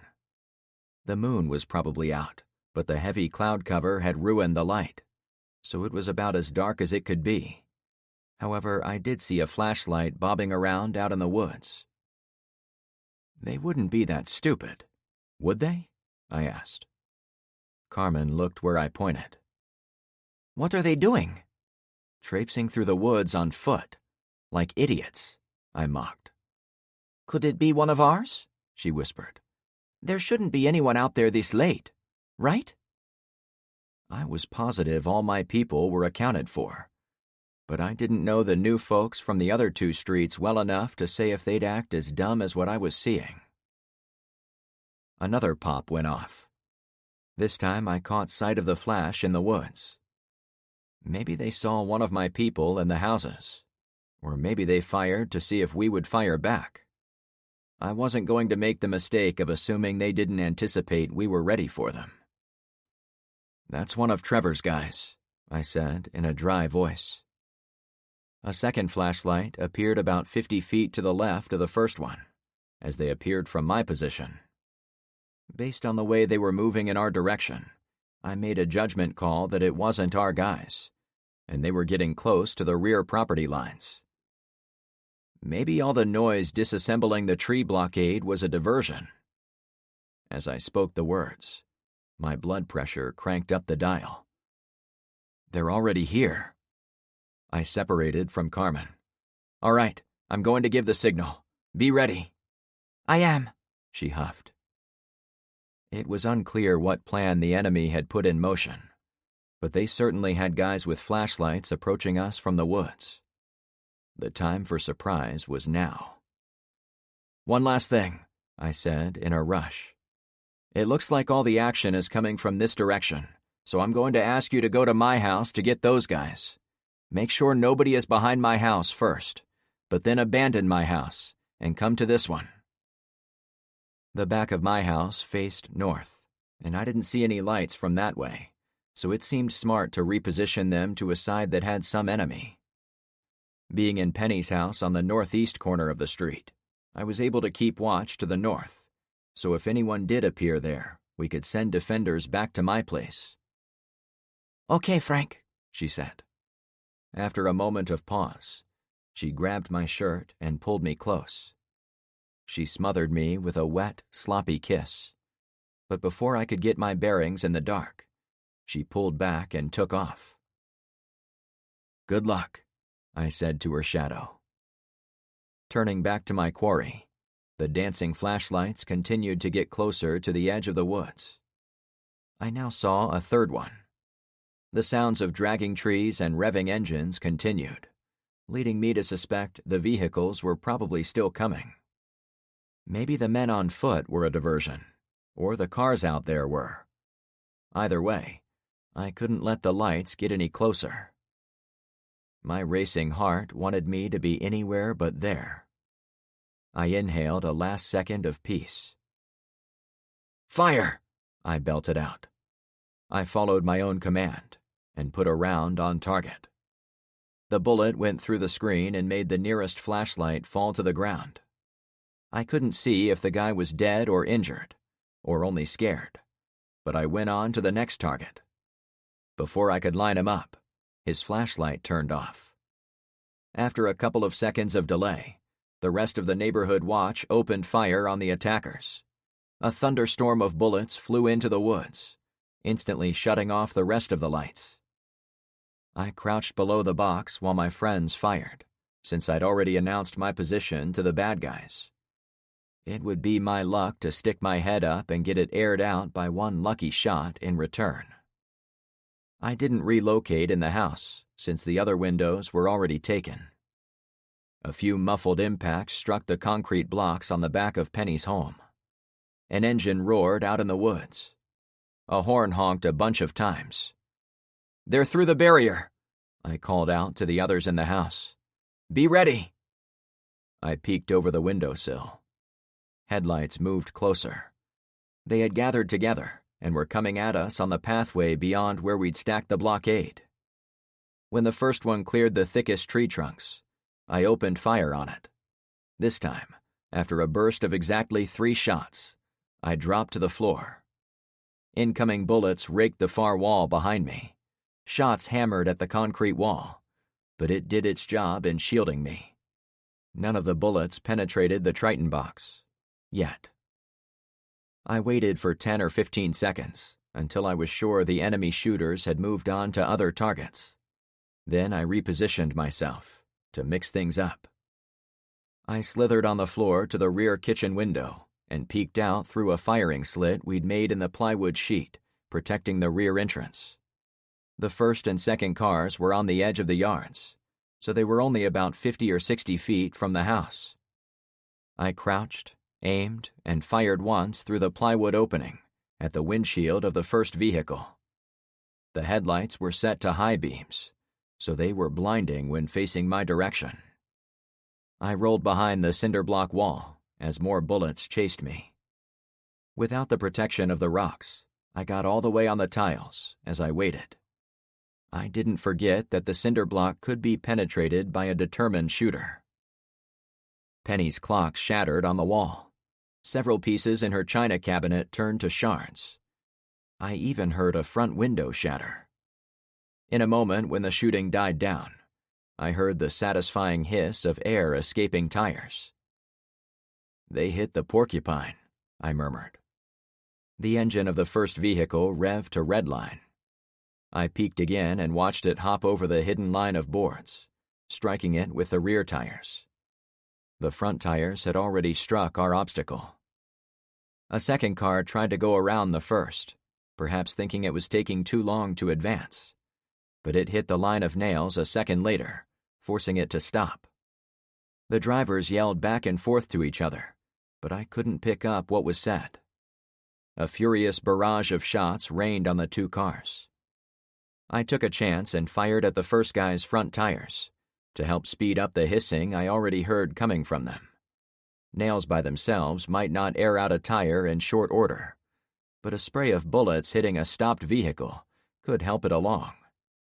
This time, bullets came at me before I was done, and I scrambled along the floor until I was well away from the back door.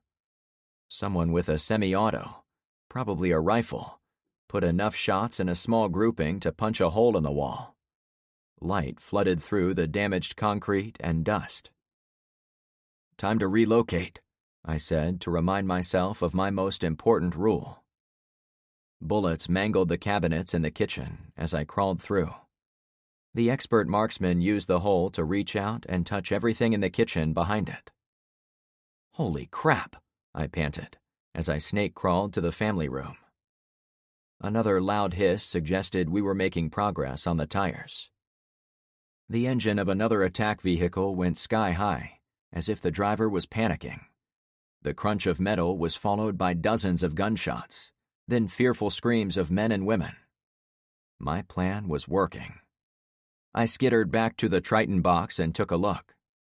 The first vehicle, the shitty tow truck I'd seen before, had 3 or 4 flat tires, and its driver spun the rear tires in the grass in a futile effort to retreat. In fact, it looked as if he'd gone back over the porcupine in the process. A second truck, possibly an old Chevrolet, had also blown its 2 front tires. "Help!" a man begged from out in the field. I now noticed there were guys dressed in black shirts and long pants crawling across the grass behind Carmen's and Trevor's places, the 2 yards to my right. I wouldn't have noticed them in the pitch darkness, but one of the attacking trucks was pointed sideways, and a bank of off-road lights blazed in my direction, allowing me to see motion in the yards. I scooted to the left side of the window and stood up, intending to fire at the new threat, but the lights shut off before I could pick a first target. After considering my options, I fired 3 or 4 times into the yards, hoping I struck some of the sneaky guys. I squatted down below the Triton box as I suffered more return shots. What I needed was to shine a flashlight back there, but that would light me up even worse than firing my weapon, and I was certain that wouldn't end well. "They're going to make it over," I breathed out. "Frank, can we come in?" Carmen called from the garage. "I've got Luke and Melanie." "Hang on, I'm coming out," I yelled back. Staying low, I ran through Penny's kitchen to the garage. I heard the other 2 guys shooting from elsewhere in the house. "Don't forget to relocate," I shouted to them. I think they yelled back, but my ears were blown from all the gunfire. "We've got problems," I said the moment I saw my friends. "Luke, you and Melanie need to get ready to fire down from inside the house." "Down?" Luke asked immediately. "Yeah, there are guys dressed in black trying to sneak across the grass, but we can't let anyone reach the back walls or get between the houses, or they'll get around to the front of the homes." All our time had been spent making the porcupines with the 2x4s, so I hadn't had time to make defenses designed to stop men on foot. I was hoping to have flat boards with smaller nails hidden under every back window and doorway, figuring that's where men would try to assault. "They're that close?" my friend asked with a bit of fear in his voice. "Yeah, but I've got another plan. I wish Tyler was here to hear me say this, but I'm planning on using a trick from Gandalf's playbook." "I don't get it," Carmen said with her own heavy dose of worry. "Keep those assholes busy," I drilled in. "Make them keep their heads down, and make sure no one gets up and runs toward the houses. You'll know my plan in about 60 seconds. I sprinted out of the garage. The motors of more vehicles sounded from behind the houses. "Attack now!" A strange voice howled from all the way in the woods. I wasn't sure we had one more minute. Chapter 23. I ran down Penny's driveway and cut across the circle to reach Drummond's house. I lifted the heavy garage door in seconds, even without the help of any electricity. There was no light inside the space, but the chrome trim of the El Camino guided me to the driver's side door. The second I hopped in, my whole body shook with anticipation. I was about to drive toward the bullets, but it was to save my friends. "Let's go, baby," I purred to my steed. She roared to life on the first twist of the key. There was no junk in the bed and no one behind me, so I hammered the gas and reversed down the driveway with a high-rev maneuver. On the street, I resisted the temptation to dump the transmission and throw it into first gear while still going backward. Instead, I waited for the brakes to grab. Then I slammed the shifter. I left the headlights off, hoping to make it more difficult for Trevor's people to stop me. Cars and trucks made for great transportation in the apocalypse.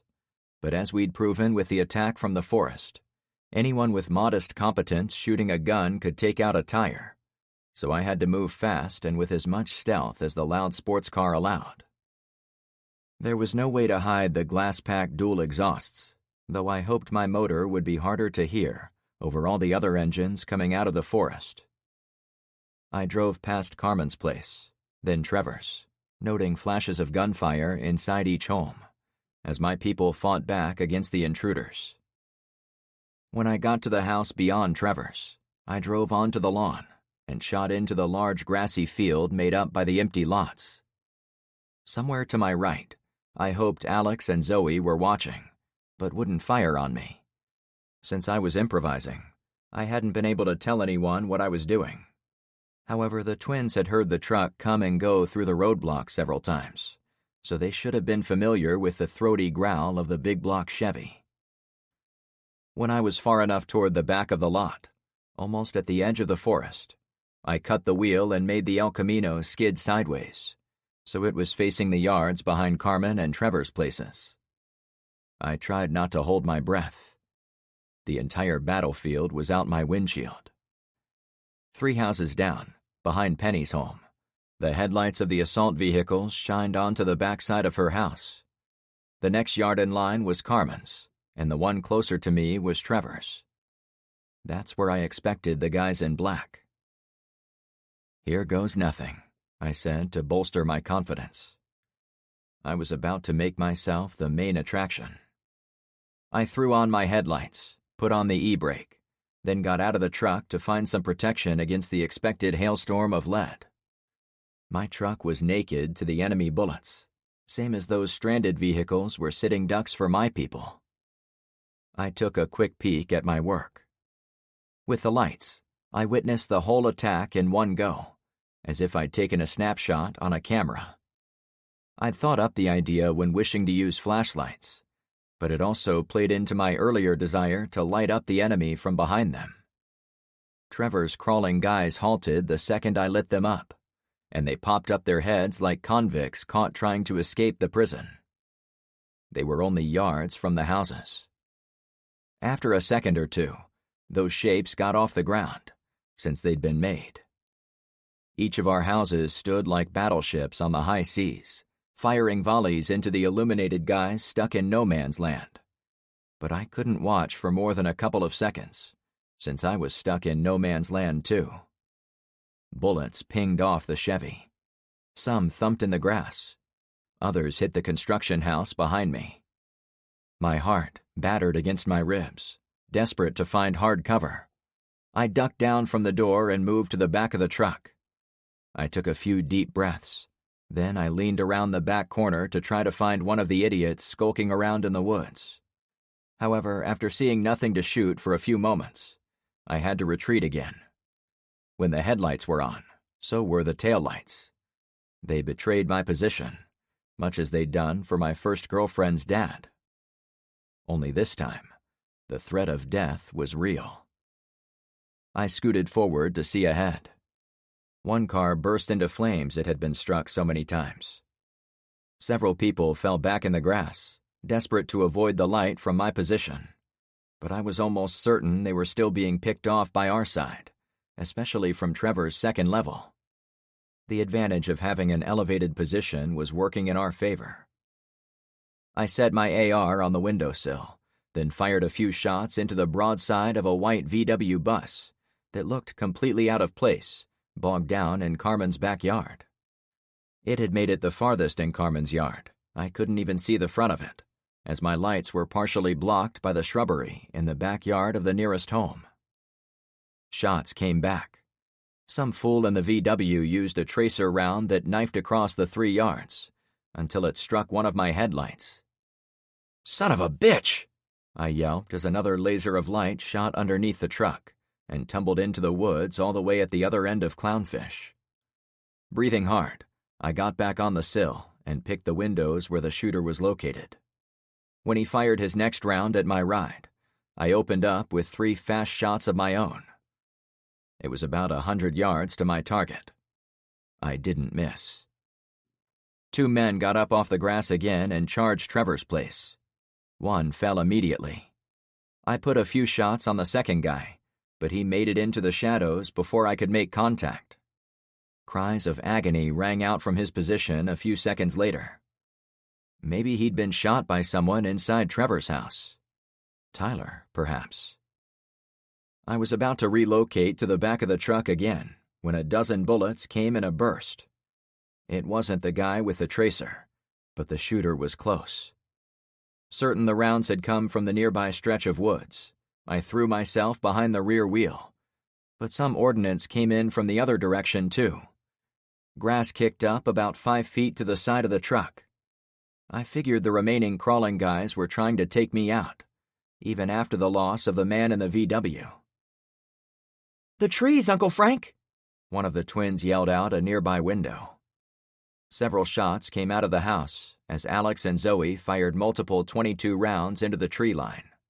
In fact, so many bullets went out in rapid succession that I considered yelling at them to stop shooting and start scooting, but they never gave me the chance. Instead, I went prone and aimed my rifle under the back of the pickup bed. All I saw were dark blotches where the trees were, but I did catch the flash of one barrel, so I fired a spread of 10 or 15 shots toward the threat, hoping to draw fire away from the girls. I sat up behind the wheel. Panting, I drew a spare mag from my messenger bag and swapped the partial. My lungs burned from the acrid smoke. I was also sucking in fumes from the truck's exhaust, since I'd left it running. 10 or 15 bursts exploded all around my position, and I made myself even smaller as I hunched against the wheel. I pretended there weren't already decorative holes in the mag rims, since there was nowhere else to hide. "Stay down," I yelled to the girls, finally getting the chance. "We are," one of them reported back. I listened for movement in the underbrush nearby, but my ears had a marching band tromping through them after multiple blasts of gunfire from all over the place. A ricochet whined by, sounding more like a sound effect from a movie than a noise in real life. The remaining headlight of the truck cracked and went dark, giving her 2 black eyes. "Shit," I gulped. Now I couldn't see who was alive in the yards. Multiple vehicles were on fire.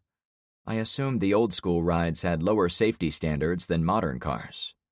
It made me realize the El Camino was currently in danger of the same fate. If there were survivors on the forest side, they might soon make me into a bonfire as well. The running engine probably didn't help. The lights were knocked out. My mission over. Now I had to get out of there, and I planned to use the El Camino as my getaway car, since running in any direction now would expose me to gunfire. "Girls, you up there?" I asked in a loud voice. "We are," they yelled down from the second-story window. I couldn't see them, but their voices were clear and direct, as if they were right at the opening. "Are you reloaded?" "We're trying," one of them said. Sadly, I didn't know the girls well enough to distinguish between the twins. "Let me know when you're done," I said, careful not to sound desperate. If the bad guys were listening, I didn't want them to have any notion about my intentions. For the next 60 seconds, it seemed as if I was on a razor's edge between getting shot from the front of the El Camino or from the side. The number of rounds incoming had dwindled to a light drizzle, but it was more than enough to scare the crap out of me when one hit nearby. I had to get out of there. "Come on, girls," I said, finally getting impatient. "We're ready," one of them announced. Blood surged through my temples, as it was time for another unpredictable maneuver. "Fire into the woods," I yelled as I threw my rifle and myself into the front seat of the Chevy. The girls delivered. I caught a glimpse of bursts coming from 2 separate windows as they unleashed a blizzard of rimfire shells into the trees. Ben was also up there, though I suspected he was quietly taking care of business rather than yelling about it. I'd left the truck running, expecting I would need a fast getaway. After popping the emergency brake, I feathered the gas pedal so the rear tires wouldn't break loose in the grass. Gunfire chased me, blowing out the glass on the right side of the rear window. The same bullet also created another hole in my front windshield. My head was barely above the steering wheel as I hit pavement. Then my foot mashed the pedal almost to the street below. The tires screeched, and I peeled out in a fishtail to the left. I straightened out in front of Trevor's place. Then I mashed the brakes and skidded to a stop, giving his front a lawn job. "Frank coming in," I bellowed as I went inside Trevor's garage entrance. I picked his house after seeing that man cross the lawn behind it. The inside was a disaster. I immediately stepped on broken glass. The kitchen had been shot up. Some of the dishes and glassware had shattered and been blown out of the upper cabinets. "Coming through the house," I added, not sure who, if anyone, was on the main floor. I bumped my way into the middle hallway and went into the spacious family room. The glass had been shot out of the sliding patio door, but most of the entry was still blocked off by a wooden table that my neighbors had laid upright when we hardened our homes. A truck moved in the woods. Its lights betrayed the blonde-haired guy looking in the broken frame of the sliding door, about 10 feet away from me. The same light shined on my face, too. Our eyes met. Trevor's gaze turned to intense hatred, as if a switch had been thrown. "You!" he raged. I couldn't see below his neck due to the table, but he'd been part of the attack and absolutely had a weapon in his hands. "And it's you," I said in return. I slowly drew up my rifle. My heart pumped at hummingbird speed, but time almost seemed to slow to nothing. "Some asshole put nails on a board out in my yard. I just stepped on one. I bet that was you, effing Frank, the god of busybodies."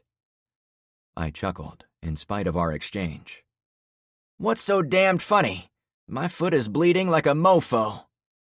I'm laughing because you have no idea of the difference between a busybody and a guy who is trying to save lives.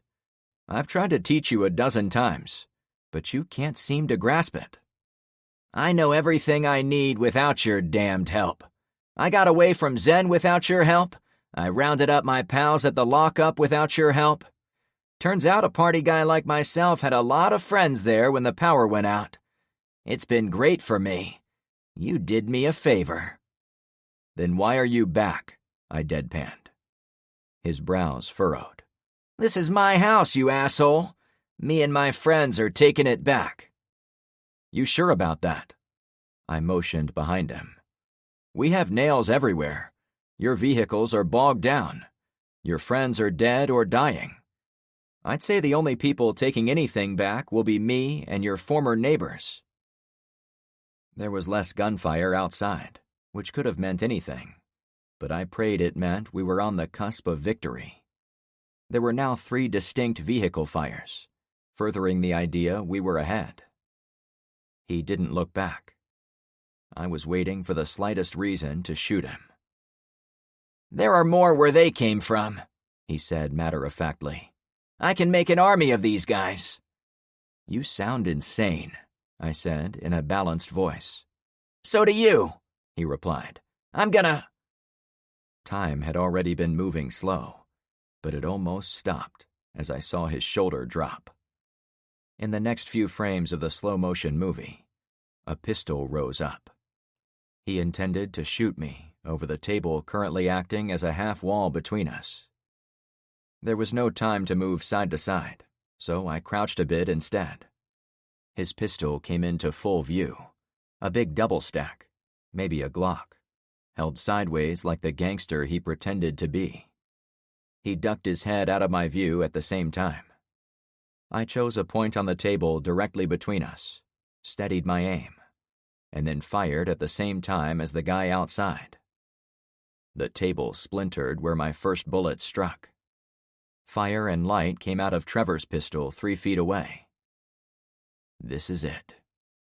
It took all my willpower not to close my eyes. My second and third shots went into the same spot. Time sped up. A frenzy of back-and-forth shooting ripped through the darkness at almost point-blank range. No fancy speeches, no reasoning, no surrender. It was him or me. That's all my brain could process. That and preventing my bladder from unloading. I repeatedly fired into the fist-sized hole I'd hammered into the table. Trevor randomly sprayed bullets all around me. I always counted shots, so I knew when a reload was close. I reached 10 in what seemed like only a few seconds. All shooting suddenly stopped between us, as if the refs had called a timeout. Holy shit, I panted, this time savoring the stench of gunfire, as it meant I was alive. I fought the urge to turn around and run for hard cover, which is what any normal person would do. Instead, I tossed the AR on the nearby sofa and yanked my Springfield out of its holster. I crept up to the table, a bit to the left of where I thought he was. I peeked over the top. He was on his back, injured in the chest for sure, but he still aimed his pistol at the top of the table, as if knowing I would check on my work. I ducked the instant before he fired. I scooted to the side of the table and pushed it a few inches away from me, so there was a gap between it and the left side of the doorway. Trevor fired into the opening between me and the table, correctly guessing I was close to there. However, I was firmly behind the cinder block wall, not in the exposed window. I couldn't see anything above his waist, as I was using the concept of slices to focus on his bottom half, as he lay there bleeding. I fired 3 shots at his hip. Trevor screamed in pain. I stepped back a pace, widening my slice to his midsection. The gun was still in his hand, waving in my general direction, but I couldn't see his head. I kept my pistol close to my body, so he couldn't clip my arm or wrist, since slicing worked in both directions. He shot at me again. I fired until the threat was neutralized. The last sound he made was dropping the pistol onto the patio. Breathing like I'd completed an ultramarathon, I flung myself back into the room, irrationally worried Trevor would rise back up, like the Terminator, to return fire. A few gunshots echoed in the backyard. A man outside in Trevor's yard yelled to his mates, "Trevor is dead!" "Then let's get the hell out of here!" a woman shrieked. My people upstairs continued to shoot. I doubted anyone even knew how close I'd come to eating a bullet. But one thing I could say with certainty: the leader of the attack was gone. Chapter 24. Once Trevor was dead, the attack petered out, as if his shady friends had no idea what to do without him. It seemed ridiculous to think the dumb young man could have been in charge. But when daybreak arrived, the survivors were nowhere to be seen, as if his death had truly broken their spirits. With the new dawn, 6 of us jumped in the El Camino and drove to the far end of Clownfish Cove. We hopped out and ran into the woods, intending to sweep around behind the point where we believed we'd find any remaining criminals. However, when we arrived at the site of the battle, we found no one was there. Bodies were everywhere. "I almost feel sorry for these people," I said. "They followed Trevor and paid the price." No one argued the point. Luke and some of the others did a second, wider sweep, and also reported no one lurking around. "Tire tracks came and went along a larger trail that goes to the north," Luke explained when he returned. "I can't tell how many cars got away, but they left a bunch of bicycles lying everywhere. That explains how they got through the woods, I answered him. They must have had people scouting on bikes the whole time. We'll round them up. I'd say there are at least 10 of them left behind. Survivors would have hopped on the last working vehicles, rather than ride away from the bullets using pedal power. It meant we got a few extra pieces of transportation out of the encounter. I walked slowly toward the burnt hulks, now on bare rims sitting in Carmen's backyard. They'd attacked from one point in the woods and spread out like toothpaste coming out of the tube, but all of them had stopped in about the same place, on the nail traps we'd set in their path. "How did you know they'd come through here, Uncle Frank?" Tyler asked me. I didn't, to be honest, but I figured anyone coming out of the woods in darkness would want to use this pathway, instead of trying to cut through the thick bushes and undergrowth everywhere else. Most people are programmed to stay on a path, even in situations like this. I never thought of it like that. I guess I'd do the same thing. Tyler carried his shotgun at the ready, properly worried someone from the other team was still alive. I'd done enough reading and movie watching to know this was always a possibility, so I kept my weapon out as well. I figured the nails slowed them down, but my people had also shot holes in the sidewalls to blow out the tires. We would have to take those lessons for the next attack. This might not have worked if they'd come during the day, as they would have seen other possible routes out of the trees. Plus, they might have seen the boards lying in the grass. If they'd come during the day, though, we would have shot them to pieces, Tyler said, as if figuring out a puzzle. It's also a good thing they hadn't watched the Lord of the Rings movies, or they would have known I was duplicating Gandalf's tactic of using bright lights to blind the enemy. Tyler snapped his fingers. Damn! I didn't even catch that until you said it. That's epic, dude. Luke laughed. Don't call Frank dude, Ty. Sorry, Uncle Frank, he said with a wry smile. It's cool, I answered. And it's still just Frank. I was beginning to suspect none of the kids were interested in calling me anything else. How are the sisters? I asked the boy. After sunrise, when the evidence of all the death became obvious, the twin sisters broke down in tears at having been a part of it. I tried to console them by using the "it was us or them" reasoning, but they weren't sold. Tyler had spent considerable time being there for them both while in my garage. Better, he said. They aren't crying, at least. I didn't think anything could stop those two, I said to cheer him up.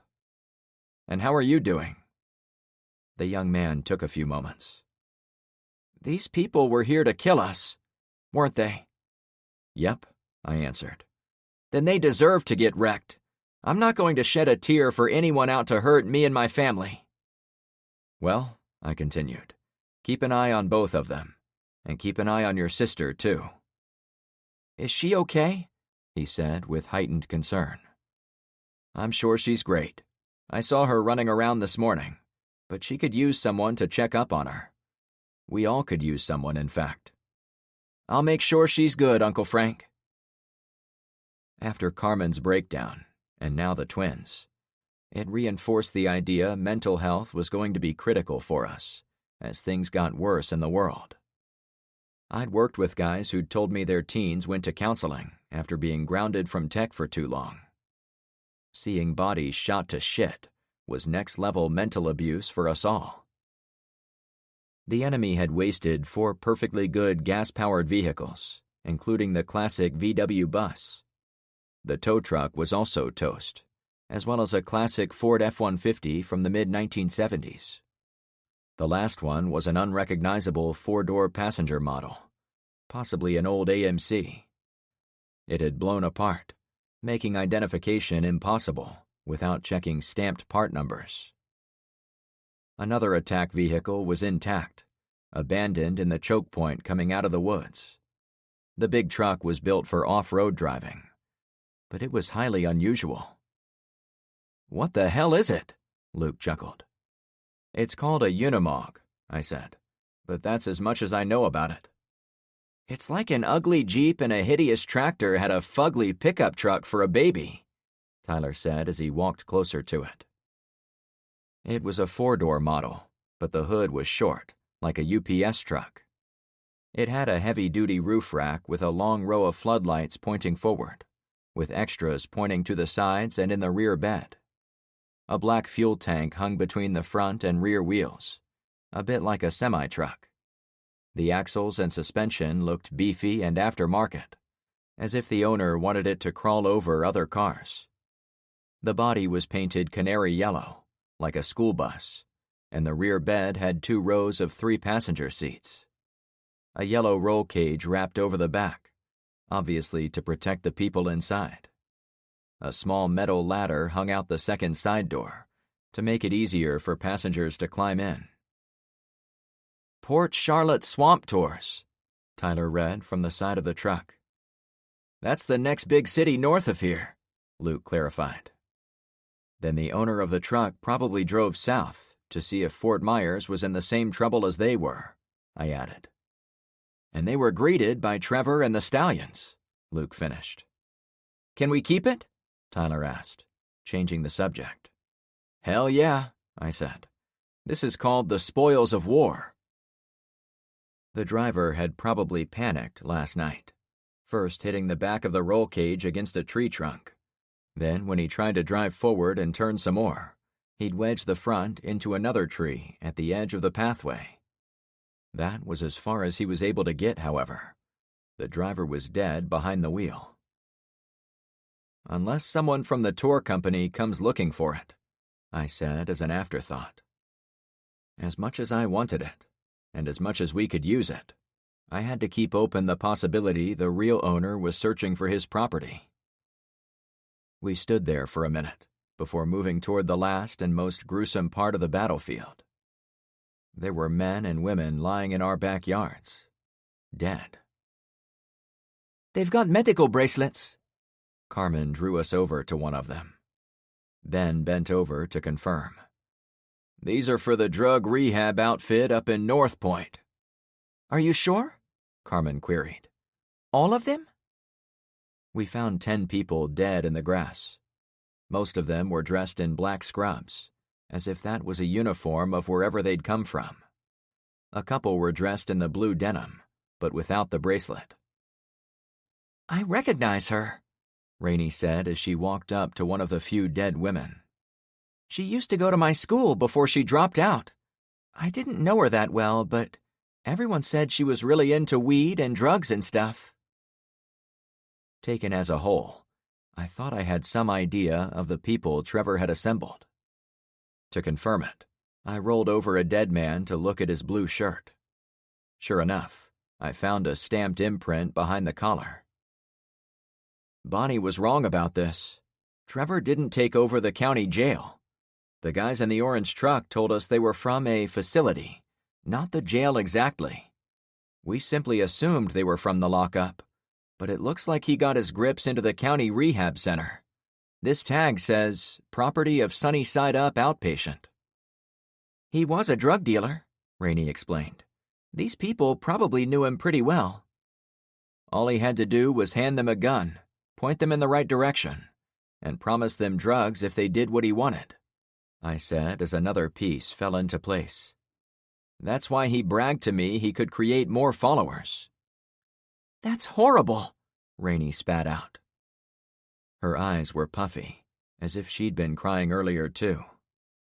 I was beginning to think we'd need not just individual treatment, but group therapy. Openly talking about what had happened would probably benefit us all. Or would it make it worse? When I read those books on survival, I admit I often skipped ahead when they started talking about mental health. I should have paid more attention to it.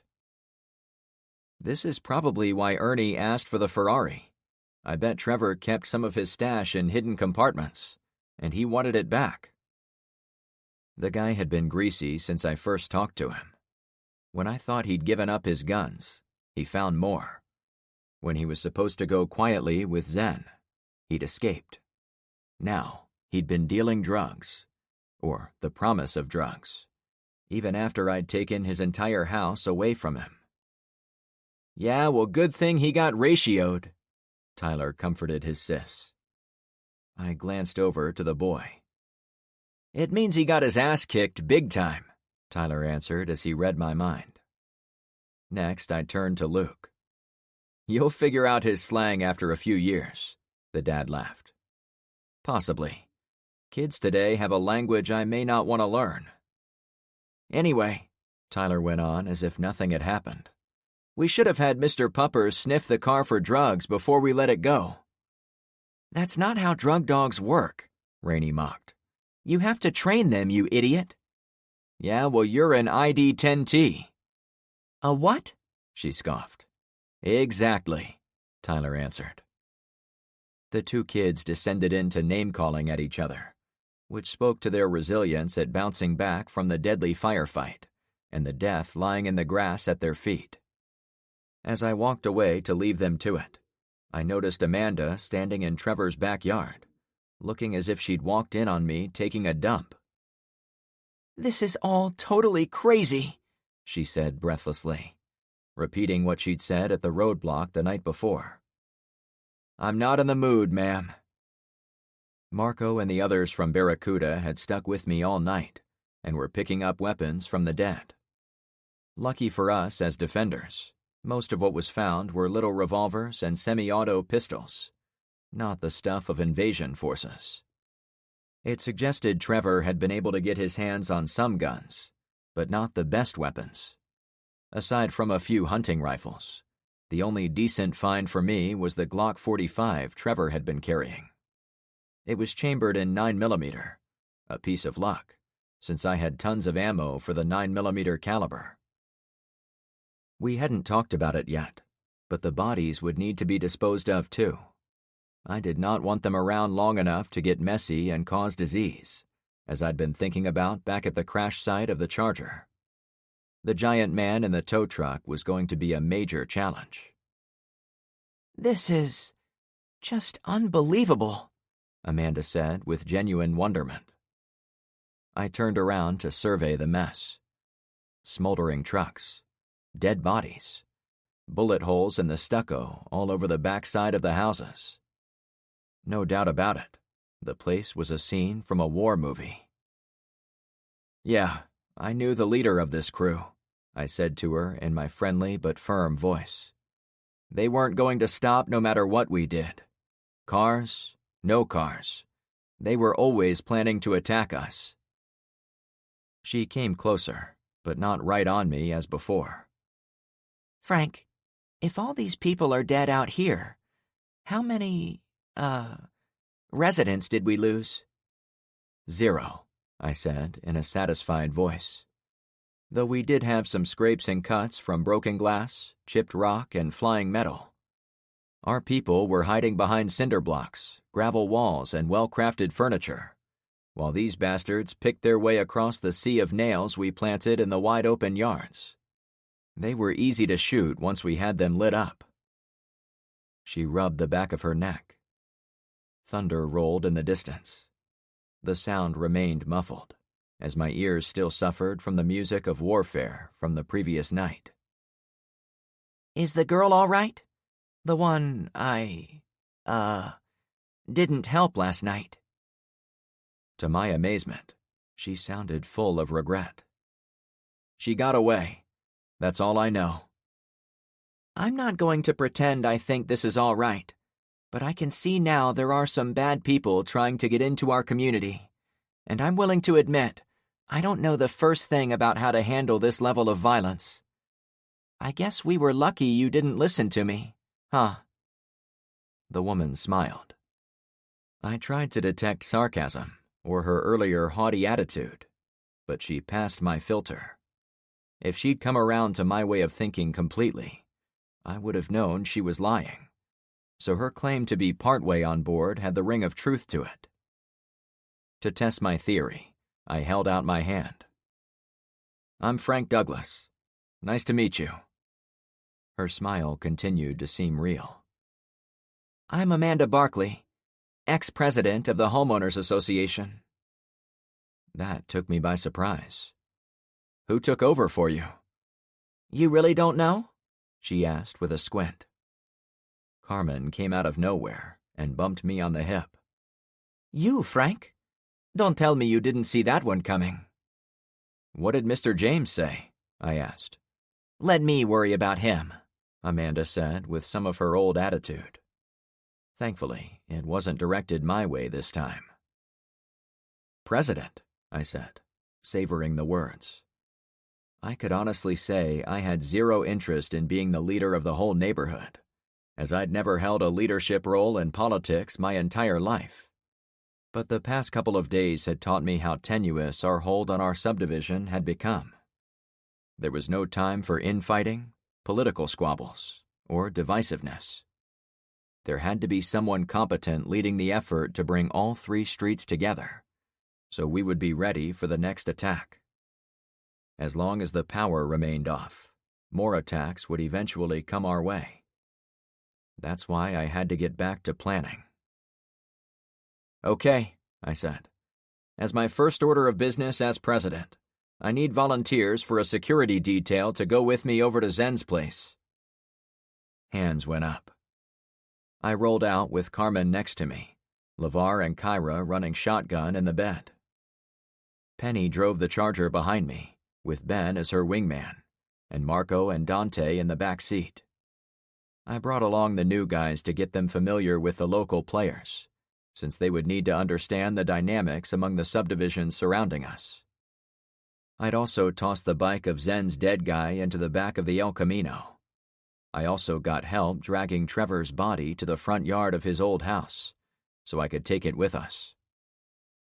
We stopped about 100 yards out from Zen's roadblock and parked side by side. My intention was to use it as a show of force, so there was no possibility of having our rides jacked in an ambush. Ahoy! I cupped my hands and called out. A pair of guards at the roadblock saw us and waved. LeVar rolled the bike and trailer to the front so the men could see it. We have something that belongs to Zen. It took a few minutes, but Zen eventually showed up. He walked out to meet us, smartly deciding to leave his weapon slung over his shoulder. Hey, brother, what is all this? Zen, nice to see you again, I said in a pleasant tone. Is that our trailer? He asked. Did your guy Pax tell you what happened yesterday at the high school? Ambush, Zen nodded. He told me a car tried to run him and Talon off the road. Then they shot Talon to death for no effing reason. Did Pax tell you who saved them? He was pretty shaken up, but he said you shot the shit out of the guys who attacked him. I flashed a confident grin. I am sorry about your other guy. I did try to save him, too. No doubt. Zen motioned toward the trailer. Is that Talon's haul? It is, but I'm also bringing you something else. Look under the tarp. The trailer was double the size of a normal bike trailer, and it had a wooden foundation joining them together. It was the perfect size to transport a dead body. Holy fuck, he trailed off. Trevor? Look, Zen, if we're going to be partners, you better come clean about what happened. Otherwise, we might have to look for more reliable people to share our bounty with. He held out his hands. Whoa! Chill, dude. Zen seemed to steel himself. Trevor escaped, he declared in one quick breath. No shit, I answered. Look, I originally sent him and Pike to North Point, so they were far away from us. I knew someone at the rehab center, and I figured she would lock him up for me. When I heard he got free, I didn't tell you, because I figured that dumb son of a bitch would at least be smart enough to run up the coast and never look back. I snapped my fingers as the light came on. Most of those who attacked us were from Sunnyside Up. Yep, my aunt works there, he confirmed. She might not anymore, I said in a serious tone. Trevor was able to organize those folks, give them guns. Then he used them to attack us. A shitload of them are dead in my backyard. Dead? Is one of them a worker? My aunt is a ginger with big hair. I'm not sure, but it doesn't ring a bell. I hadn't looked at any of the corpses with great attention. I'll have to check on her, he replied. I hope she's okay, I consoled. But how did all this get started? How did Trevor get away from you? I didn't want to screw it up, so I had 4 of my guys walk Pike and Trevor up Bayside Road to take them to rehab. But they made a run for it when they got into the busy part of town. We took out Pike, but Trev got away. After what you just told me, it's almost certain he knew someone in the clinic, same as me. I thought back to the spy. Was it Bonnie? I asked. Zen shrugged. Don't know who that is. That took me by surprise. She knew you through Trevor. I sent her here last night to get away from him. She said he was threatening to kill her if she didn't help him. No idea, Zen shrugged. No one ever showed up. I had the advantage in the moment, so I didn't want to squander it. It doesn't matter how it happened. The problem is you didn't tell us about it. As I said, he came at us with a bunch of relapsed drug addicts, and we had to fight them off. We blew up 3 trucks and killed 25 of them. We might have been able to plan better if we'd known he was out there. Damn, dude. How are you still alive? Zen seemed incredulous. I looked him in the eyes. I always have a plan. I was satisfied to see him glance sideways. Now I'm planning again, I continued. I need to know, is this how you intend to cooperate with us? Hiding big secrets from your friends? No way, bro. We've had it pretty good thanks to your advice, and we'll be doing even better when we get that well, you know? I stepped closer to Zen. My weapon was over my shoulder, though my friends all had theirs out with safeties off. I made sure of that. Zen, I like you, and you did us a solid by sending guys the other day while we were out salvaging supplies. But what assurance can you give me that you're in this with me? Talon and Pax were harassing young girls at the high school when I found them, so you and they are lucky I helped them at all. I didn't know that, he said with unusual sincerity. I can't align with a crew who terrorizes children. Do you understand? Sure, man. Sure. So now we have to figure this out, I continued. What do you want? I finally had him where I wanted him. First things first, get your guys in line. No more bullshit with kids. I figured I needed to spell it out to avoid any confusion. No more hassling girls. No more looking for supplies where you might find children. We got you, dude, he agreed. I have nothing against kids, okay? He sold drugs for a living, so I doubted he was super concerned about the welfare of anyone, kids included, though I'd made my point. And if I find Pax hurting a child, I finished, I will end him. Understood. Okay, good. Next, if we're going to continue to work together, it would be ideal if you moved your roadblock off this street and put it at the intersection with Bayside Road. Across from yours? Exactly. Zen's subdivision was almost a mirror of ours, with crisscrossing canals running next to cul-de-sac streets. But the streets on that side of Bayside Road went on for a couple of miles before reaching the shore along the Gulf of Mexico. I didn't expect Zen to organize all the way to the coast, but if he took control of 3 or 4 streets up to the highway between us. That's fine with me, he said. But what will that get us? How does it help you? You know what it's like out there. Your guy Talon got caught in the shitstorm brewing all over. If I protect the 3 streets on this side of Bayside, and you protect the same number of streets on your side, we'll be able to keep our fingers on the pulse of a giant swath of land. Trust me when I tell you, this will pay off down the road. Having friendly streets besides my own would give me an even greater area to retreat to if we got chased again. Also, having 2 roadblocks across the street from each other would give us double the firepower if anyone tried to mess with either side, though we would have to solve the problem of crossfire. I would rather have had to deal with a man or woman my age, who was a bit wiser and less prone to rash action. But Zen did have intelligence, and he seemed interested in being the savior figure for his whole neighborhood. I figured tapping into that would serve us both. When you tell street after street we have a unified survival group, our area of protection will keep growing.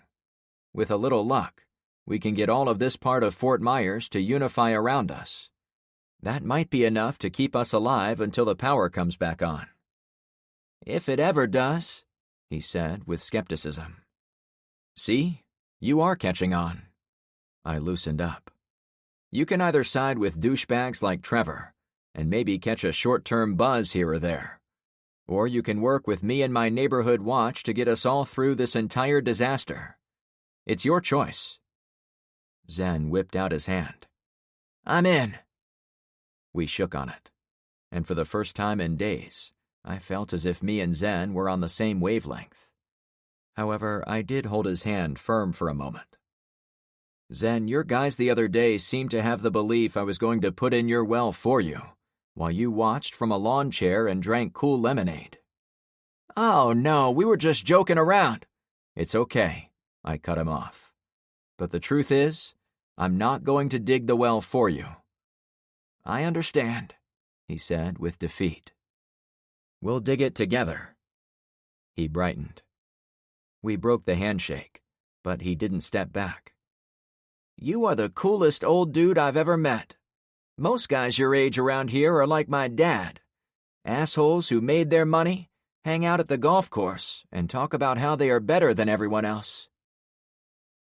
My motivation for offering to help him dig the well wasn't me being cool or selfless, and I certainly didn't have the free time.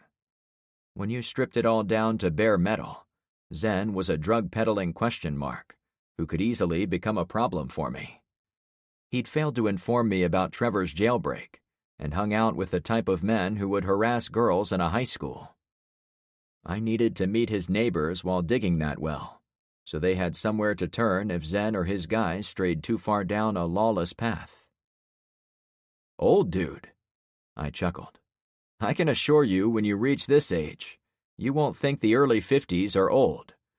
But your point is well taken. Actually, this is the reason I'm being so cool with you. I value your input as a young guy, and I think I can provide some experience for you and your friends over here on this side of the highway. For sure, he answered. One more thing, I said, now that we were friends again. What were your guys planning to do at a car wash? Pax said that was their next stop, before the ambush. Ah, my dude, isn't it obvious? We're going to run the tables on soaps for cleaning cars.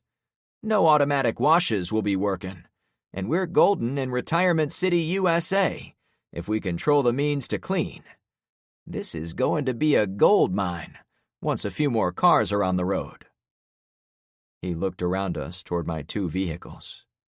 You guys will get free washes, of course. And it has nothing to do with components to make drugs? I asked. Pax had said they were going there for chemicals, not soaps. What? No way. I tried to read him to see if he was lying, but he held my gaze without flinching. Either he was a better liar than I was able to analyze, or he was telling the truth. I didn't trust him, but with no way to prove it either way, I gave him the benefit of the doubt. Well, we're heading back. Gotta check on my street, to make sure there aren't any lingering threats, you know? When can we talk about my subdivision? He asked. I didn't want to waste too much time coming over to his place, not while my own people needed so much. Why don't you get some cars up at the corner to build the second roadblock? Then we can meet and talk up there any time you want. Deal, dude, he gushed.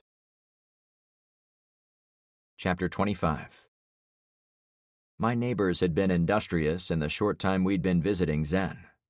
A large group of them had pushed the little orange Ford Courier from the front of the subdivision to the edge of my driveway. Another group had cleaned out the Unimog, tossed a bunch of the abandoned bikes in the rear seating area, and drove it onto our street. I pulled the El Camino into my driveway, and Penny parked the damaged red Charger next to me. Suddenly, we had a small fleet of working vehicles, and one, the Ford, I planned to repair. My hand was on the door handle to get out, but Carmen held me back. Frank, I'm sorry I kissed you last night. Yeah, you weren't very good at it, I deadpanned. A cute dimple appeared between her eyebrows as she gave me her most devastating scowl. I'm kidding, I said, unwinding another of the back-and-forth ribbings we'd shared lately. You better be. Besides, give a girl a break. I was under a lot of stress. No, the kiss was perfect. You're pretty damned perfect, too. But we shouldn't start anything, she said in a leading tone of voice. My male brain kicked in, plotting a way to get her alone inside my house, even for a few minutes. It didn't have to be anything serious, but it would lay the foundation for whatever passed for a relationship in the apocalypse. However, the survival section of my mind overruled the baser urges of the male brain. Other people needed me urgently to fortify houses, check the nail traps, bolster the blockages out in the woods. There would be other vehicles carrying other assholes, and there would be a dozen urgent tasks before noon, and then twice that many after lunch. I wouldn't be able to do those effectively if I was chasing a girl like I was in high school again. We shouldn't start anything yet, I corrected. But we do have to sleep at some point in our lives. Why don't we talk when we get to that downtime? She seemed to think on it. I guess that makes sense. We'll talk tonight. The way she said talk suggested we weren't actually going to talk. Deal, I said with a knowing smile. She winked at me. I'd always focused on the 4 main survival goals with my neighbors, things you absolutely couldn't live without in a grid-down scenario. Food and water were top of the list. Shelter and security were 3rd and 4th. However, there was also a 5th that seldom got talked about, as it wasn't as urgent to put into action. Creature comforts. Life had to be worth living for those left in the blowback of any apocalyptic scenario, but especially an EMP. The kids could no longer text or talk to their friends on smartphones. All contact with the world through the internet was gone. Shared experiences through streaming TV and news shows were a thing of the past. But unlike being chased by a flood or burned out by a fire, the EMP left everything of the past right where it was, a constant reminder of what was lost. Without those social connections, most people wouldn't know what to do with themselves. Most people, but not me. When we'd talked back in her bedroom, I told Carmen she was wrong when she suggested I didn't need anyone. What I should have said was that the EMP didn't really hurt my social life. I preferred to meet friends at the local tavern, not on a social media site. I would rather hit on a cute single woman at the grocery store than use a dating app. I was never much for television, since I read a lot. The EMP was an utter disaster for society, but socially, I was in my element. Humans in general, and survivors in particular, needed creature comforts to make all the sacrifice worthwhile, to bring back a little of those lost social contacts. If that wasn't a part of the new routine of daily life, if survivors didn't have a reason to get up in the morning, then my people weren't going to care about food, water, and everything else. I wasn't sure what comforts would bring joy and inspiration to each of my friends, and I would do everything in my power to bring those things home to Clownfish for them. But my inspiration was already here. Talking to Carmen was all the reason I needed to survive until the nighttime of day 5. As I got out of the car, I realized my social life was filling back up, same as the fleet parked around me was filling up the cul-de-sac. Amanda and some of the Barracuda people stood nearby. Dante got out and met up with a small group of volunteers from Albacore. My clownfish friends were mixed in, including the rescue kids. There would be conflicts between them. I'm sure some, like Tyler, would soon drive me crazy. Endless questions, endless tasks, endless missions. "It's beginning to look like a parking lot out there," Luke joked. "I hope I'm not violating any rules," I said, expectantly looking at Amanda. She put her hands up in a good-natured way. "Not my problem anymore." I inhaled deeply. Tyler guffawed from inside my garage. He and Zoe had their backs to those of us on the driveway, and they were looking at the map I'd asked the kid to draw on the sidewall. "What's so funny with those kids, do you think?" I asked Luke in a subdued voice. "No idea. Once we confirmed Trevor's people were gone this morning, he and Zoe came over here to work on the map, with Alex watching." He and I took a few steps toward the garage, but I stopped to listen in to what had them in stitches. Mr. Puppers was in there too, sleeping almost directly under the kids' feet. "And the worst was when my dad went on a date with my mom. I think it might have been their first time." "Oh, shit," Luke whispered. "What?" I asked. "They were both riding bikes on some bike path in the city. I'm not really sure where." Tyler snickered with excitement, but controlled himself so he could keep talking. "And for some reason, he crapped himself while he was riding with her."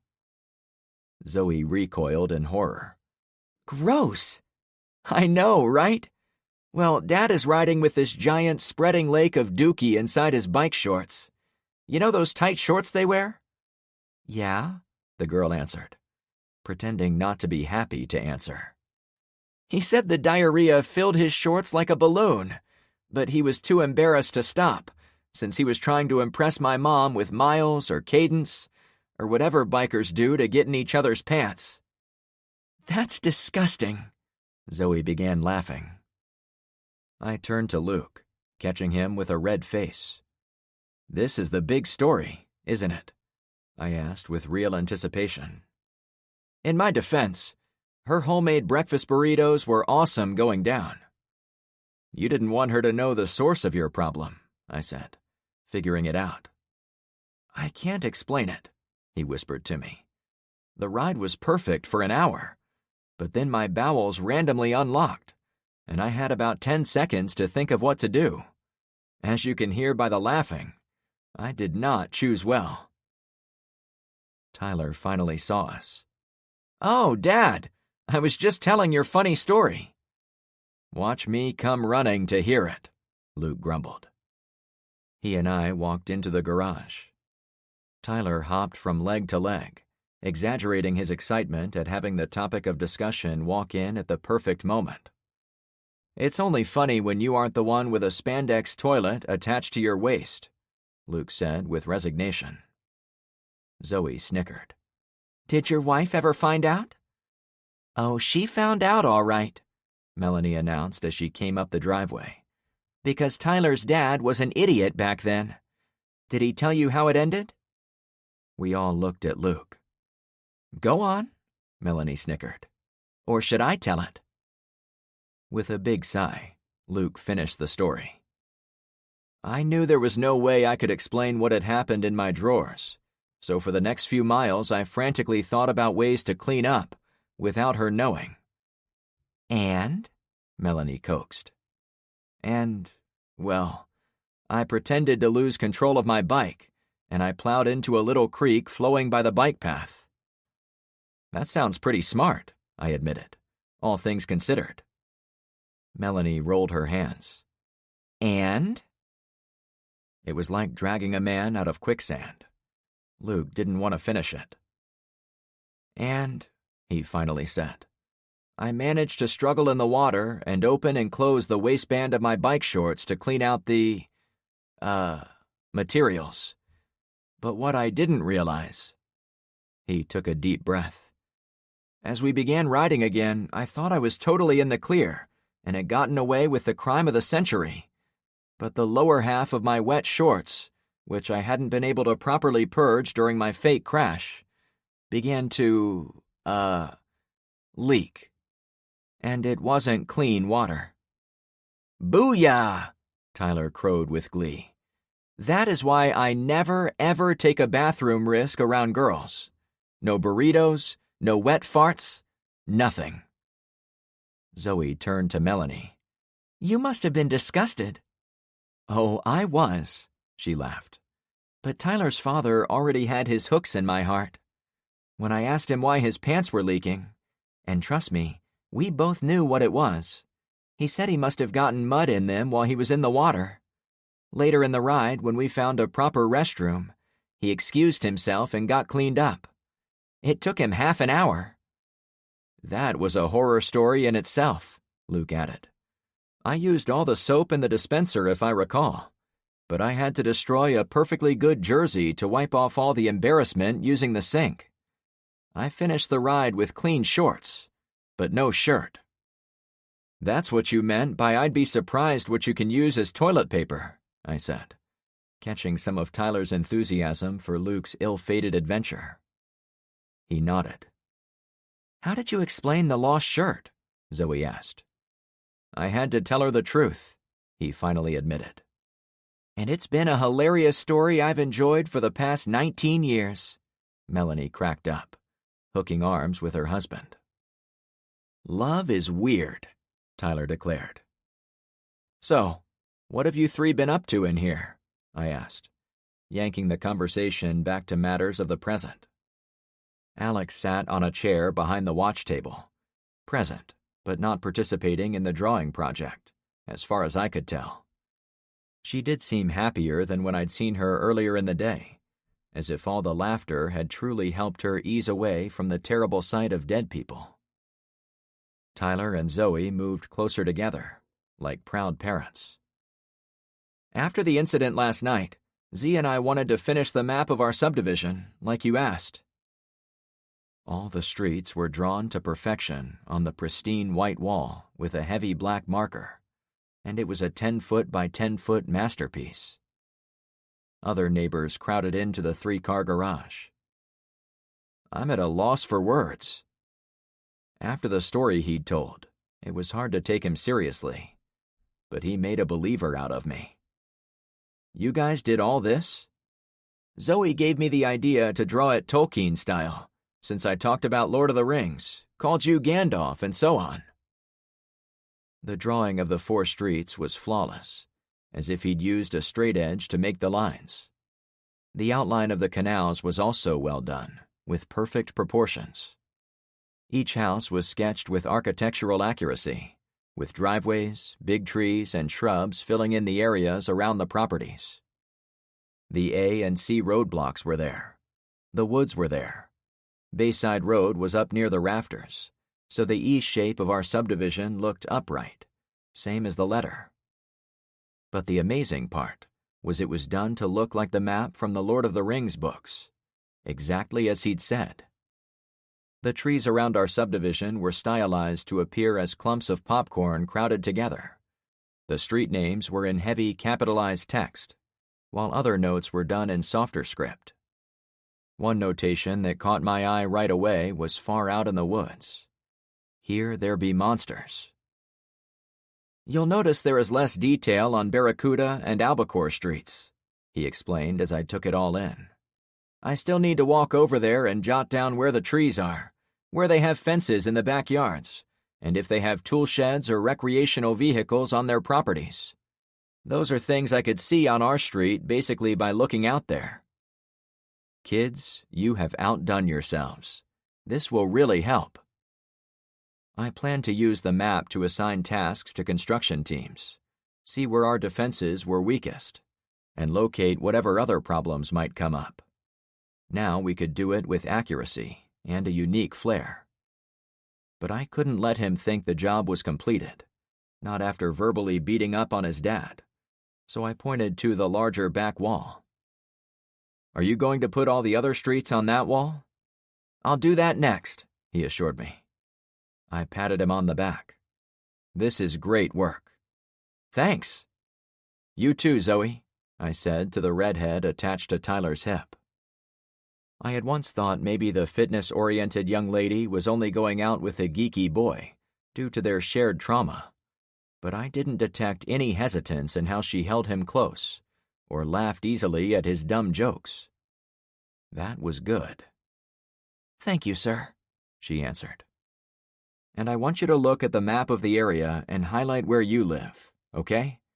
Maybe give me some options on how to get there from here. I haven't forgotten for a second we need to get you and your sister back to your mom and dad. We now had a sweet off-road vehicle at our disposal, so maybe we could drive through the woods and off the main roads to get them home safe. She looked at the floor. Is that all right? I asked. I'm cool with staying here, for now. When Zoe looked at me, she was happy, as if she'd gotten a heavy weight off her shoulders. Tyler's face lit up when he noticed it. In fact, she continued, maybe we can find a way to get my parents to come here. I doubt Mom and Dad would last very long where they are. That's true, Alex added. It was an angle I'd never seriously considered. When I ran into Cam at the hardware store, he'd said he was essentially expecting to die alone in his remote trailer. Wouldn't it have been better to invite him to live here on Clownfish, where he could help us all survive, including himself?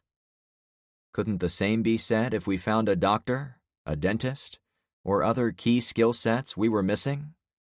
There had to be untold numbers of veterans living nearby, maybe even some active duty soldiers or Marines. A police officer would be useful too. We needed to know more about the people hiding in their homes on the other two streets. With Amanda coming around, it would be an easier sell to get them involved. We could now poke around in Zen's neighborhood, since he'd turned a lot more cooperative. We finally had another resource that was endless. Options.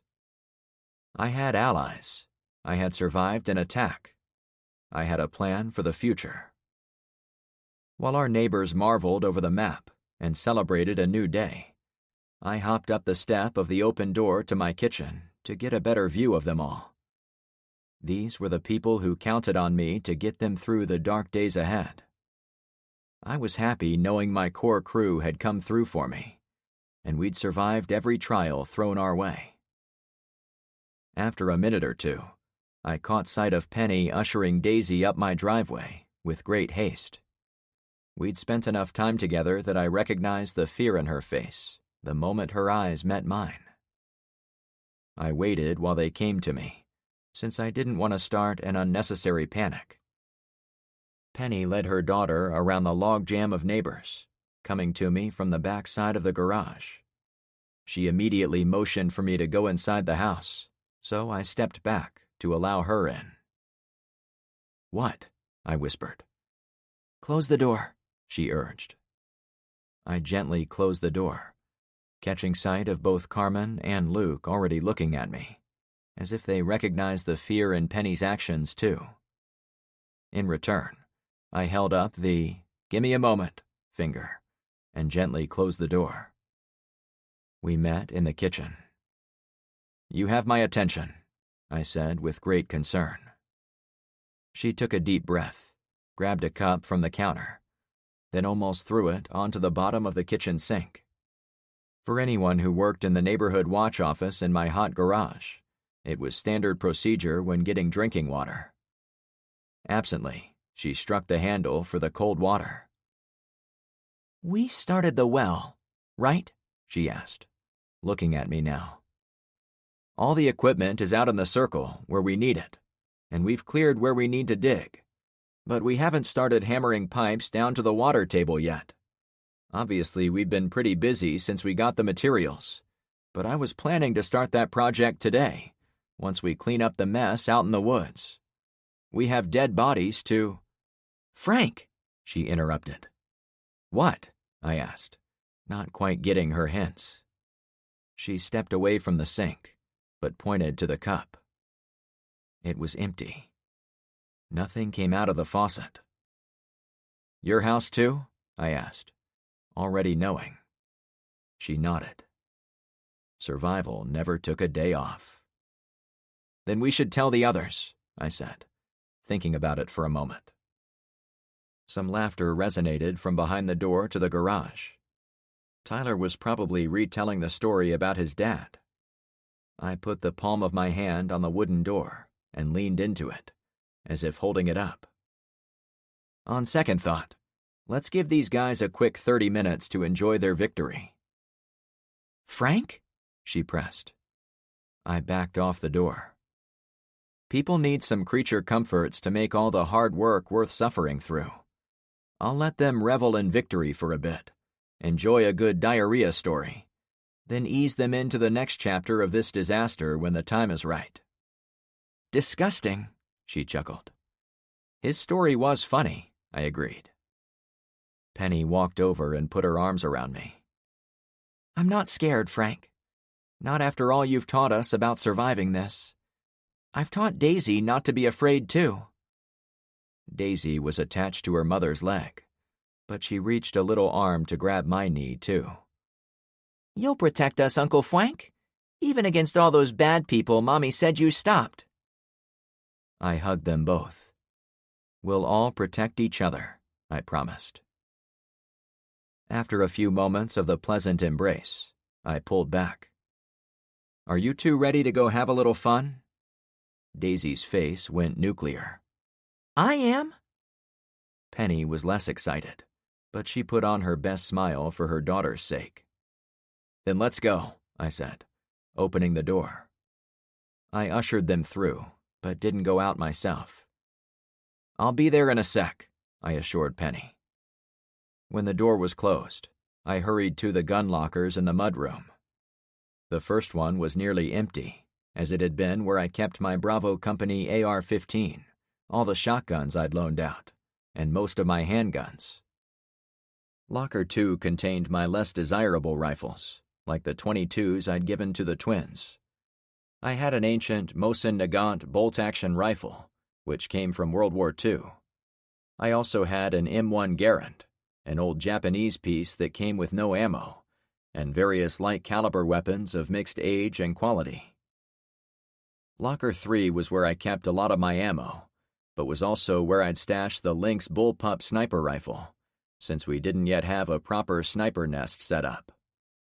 The other object sitting in there was the old CB radio I'd salvaged from the Cherokee, but I needed to find or make an antenna to go with it. I'd also tossed in the gold-plated AK-47, since we hadn't really needed it, and I didn't want anyone carrying a weapon that strangers might kill simply to collect. I'd stuffed in a couple of old handguns I'd personally recovered from Trevor's people, but most of the better weapons from last night's battle had been claimed by men and women from the other two streets, which was fine with me. I pulled a black can of spray paint from my utility shelf. I grabbed the shiny AK. I took both through my fortified rear sliding door and onto the patio. "We've got to stop meeting like this," I said to the patio chairs and dead CD player and radio.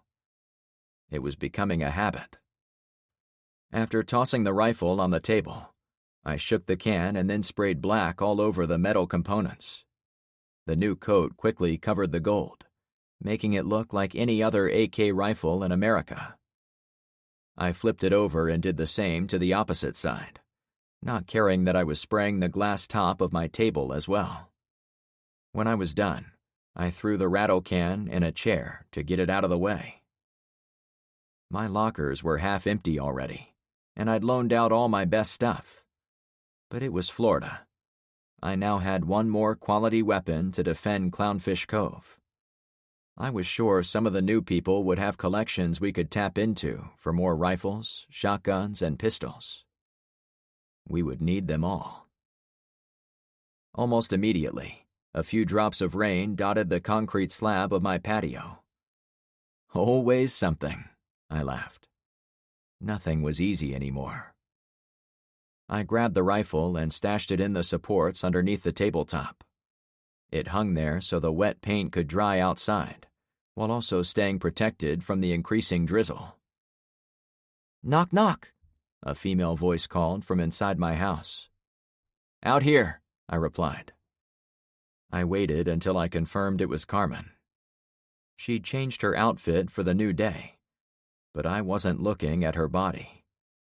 Her penetrating green eyes were laser-focused on mine. "Penny sent me in here," she said in a soft voice. "She told me the bad news." "But," I started to say.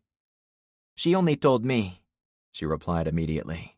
"She's going to let you tell everyone else when you come out, so you can relax for a hot minute." I stood there looking at her. My mind was miles away, dreaming up scenarios of people killing for water. I had a dozen legitimate reasons for delaying our well, but now I needed it done already. "So?" she prodded. "So what?" I asked, as she got me back into the moment. She rolled those big green eyes. "Penny said you were giving everyone half an hour of celebration, a taste of the good things in life, so we know what we're fighting for." "Yeah, that's accurate," I allowed, not sure where she was going. "Well, I'm here for what I'm fighting for." Her huge smile full of white teeth almost blinded me, and I knew exactly what was behind it. "Maybe tonight," I smiled back. "I've got to prepare." "Frank, you're impossible." She stepped back inside the entryway and made like she was going to shut it on me. The hurricane door was already heavy, but the plywood sheets added more weight, so Carmen was forced to plant her feet and lean into the pull. The woman's flirting skills were next level, since her sideways positioning in the doorway forced me to notice how the hem of her jean shorts were torn and jagged, revealing most of her toned thigh, almost like product placement inside a big-budget movie. She let me grab the door before it closed. "You gave us 30 minutes, she protested. Well, I gave everyone else 30 minutes. For myself. The list was growing in my head, even as I talked to her. I planned to take no time off until I passed out at night. Even while sacked out, I was sure I'd be suffering nightmares of what could go wrong the next day, then the next. "I want to share my 30 minutes with you," she pouted. "If you don't let me, then you'd be ruining my relaxation time. Wouldn't that be poor leadership on your part?"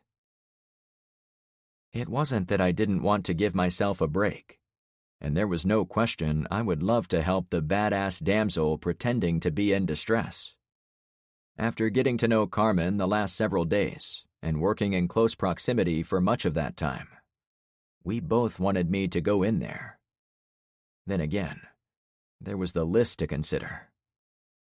"Frank, it's all right to enjoy the fruits of victory," she encouraged. "I've watched you very closely the last few days, and you've done nothing for yourself. Take it from a woman who spent years in a shitty marriage, always trying to please the other person, and never feeling anything meaningful in return. Sometimes your soul just needs to be cared for." "But I have dozens of other persons to look out for," I corrected. "And next week you might have 100. That's all the more reason to listen to my advice. You'll be drained even faster if you don't pull the truck over once in a while, and let someone recharge your batteries." While I'd been learning about her strengths and weaknesses, she'd been learning about mine. She knew it was effective to tap into my truck driver roots. "I guess I see your point." "You'll come out of the rain and let me take care of you?" she said with over-the-edge anticipation. "You got me," I conceded.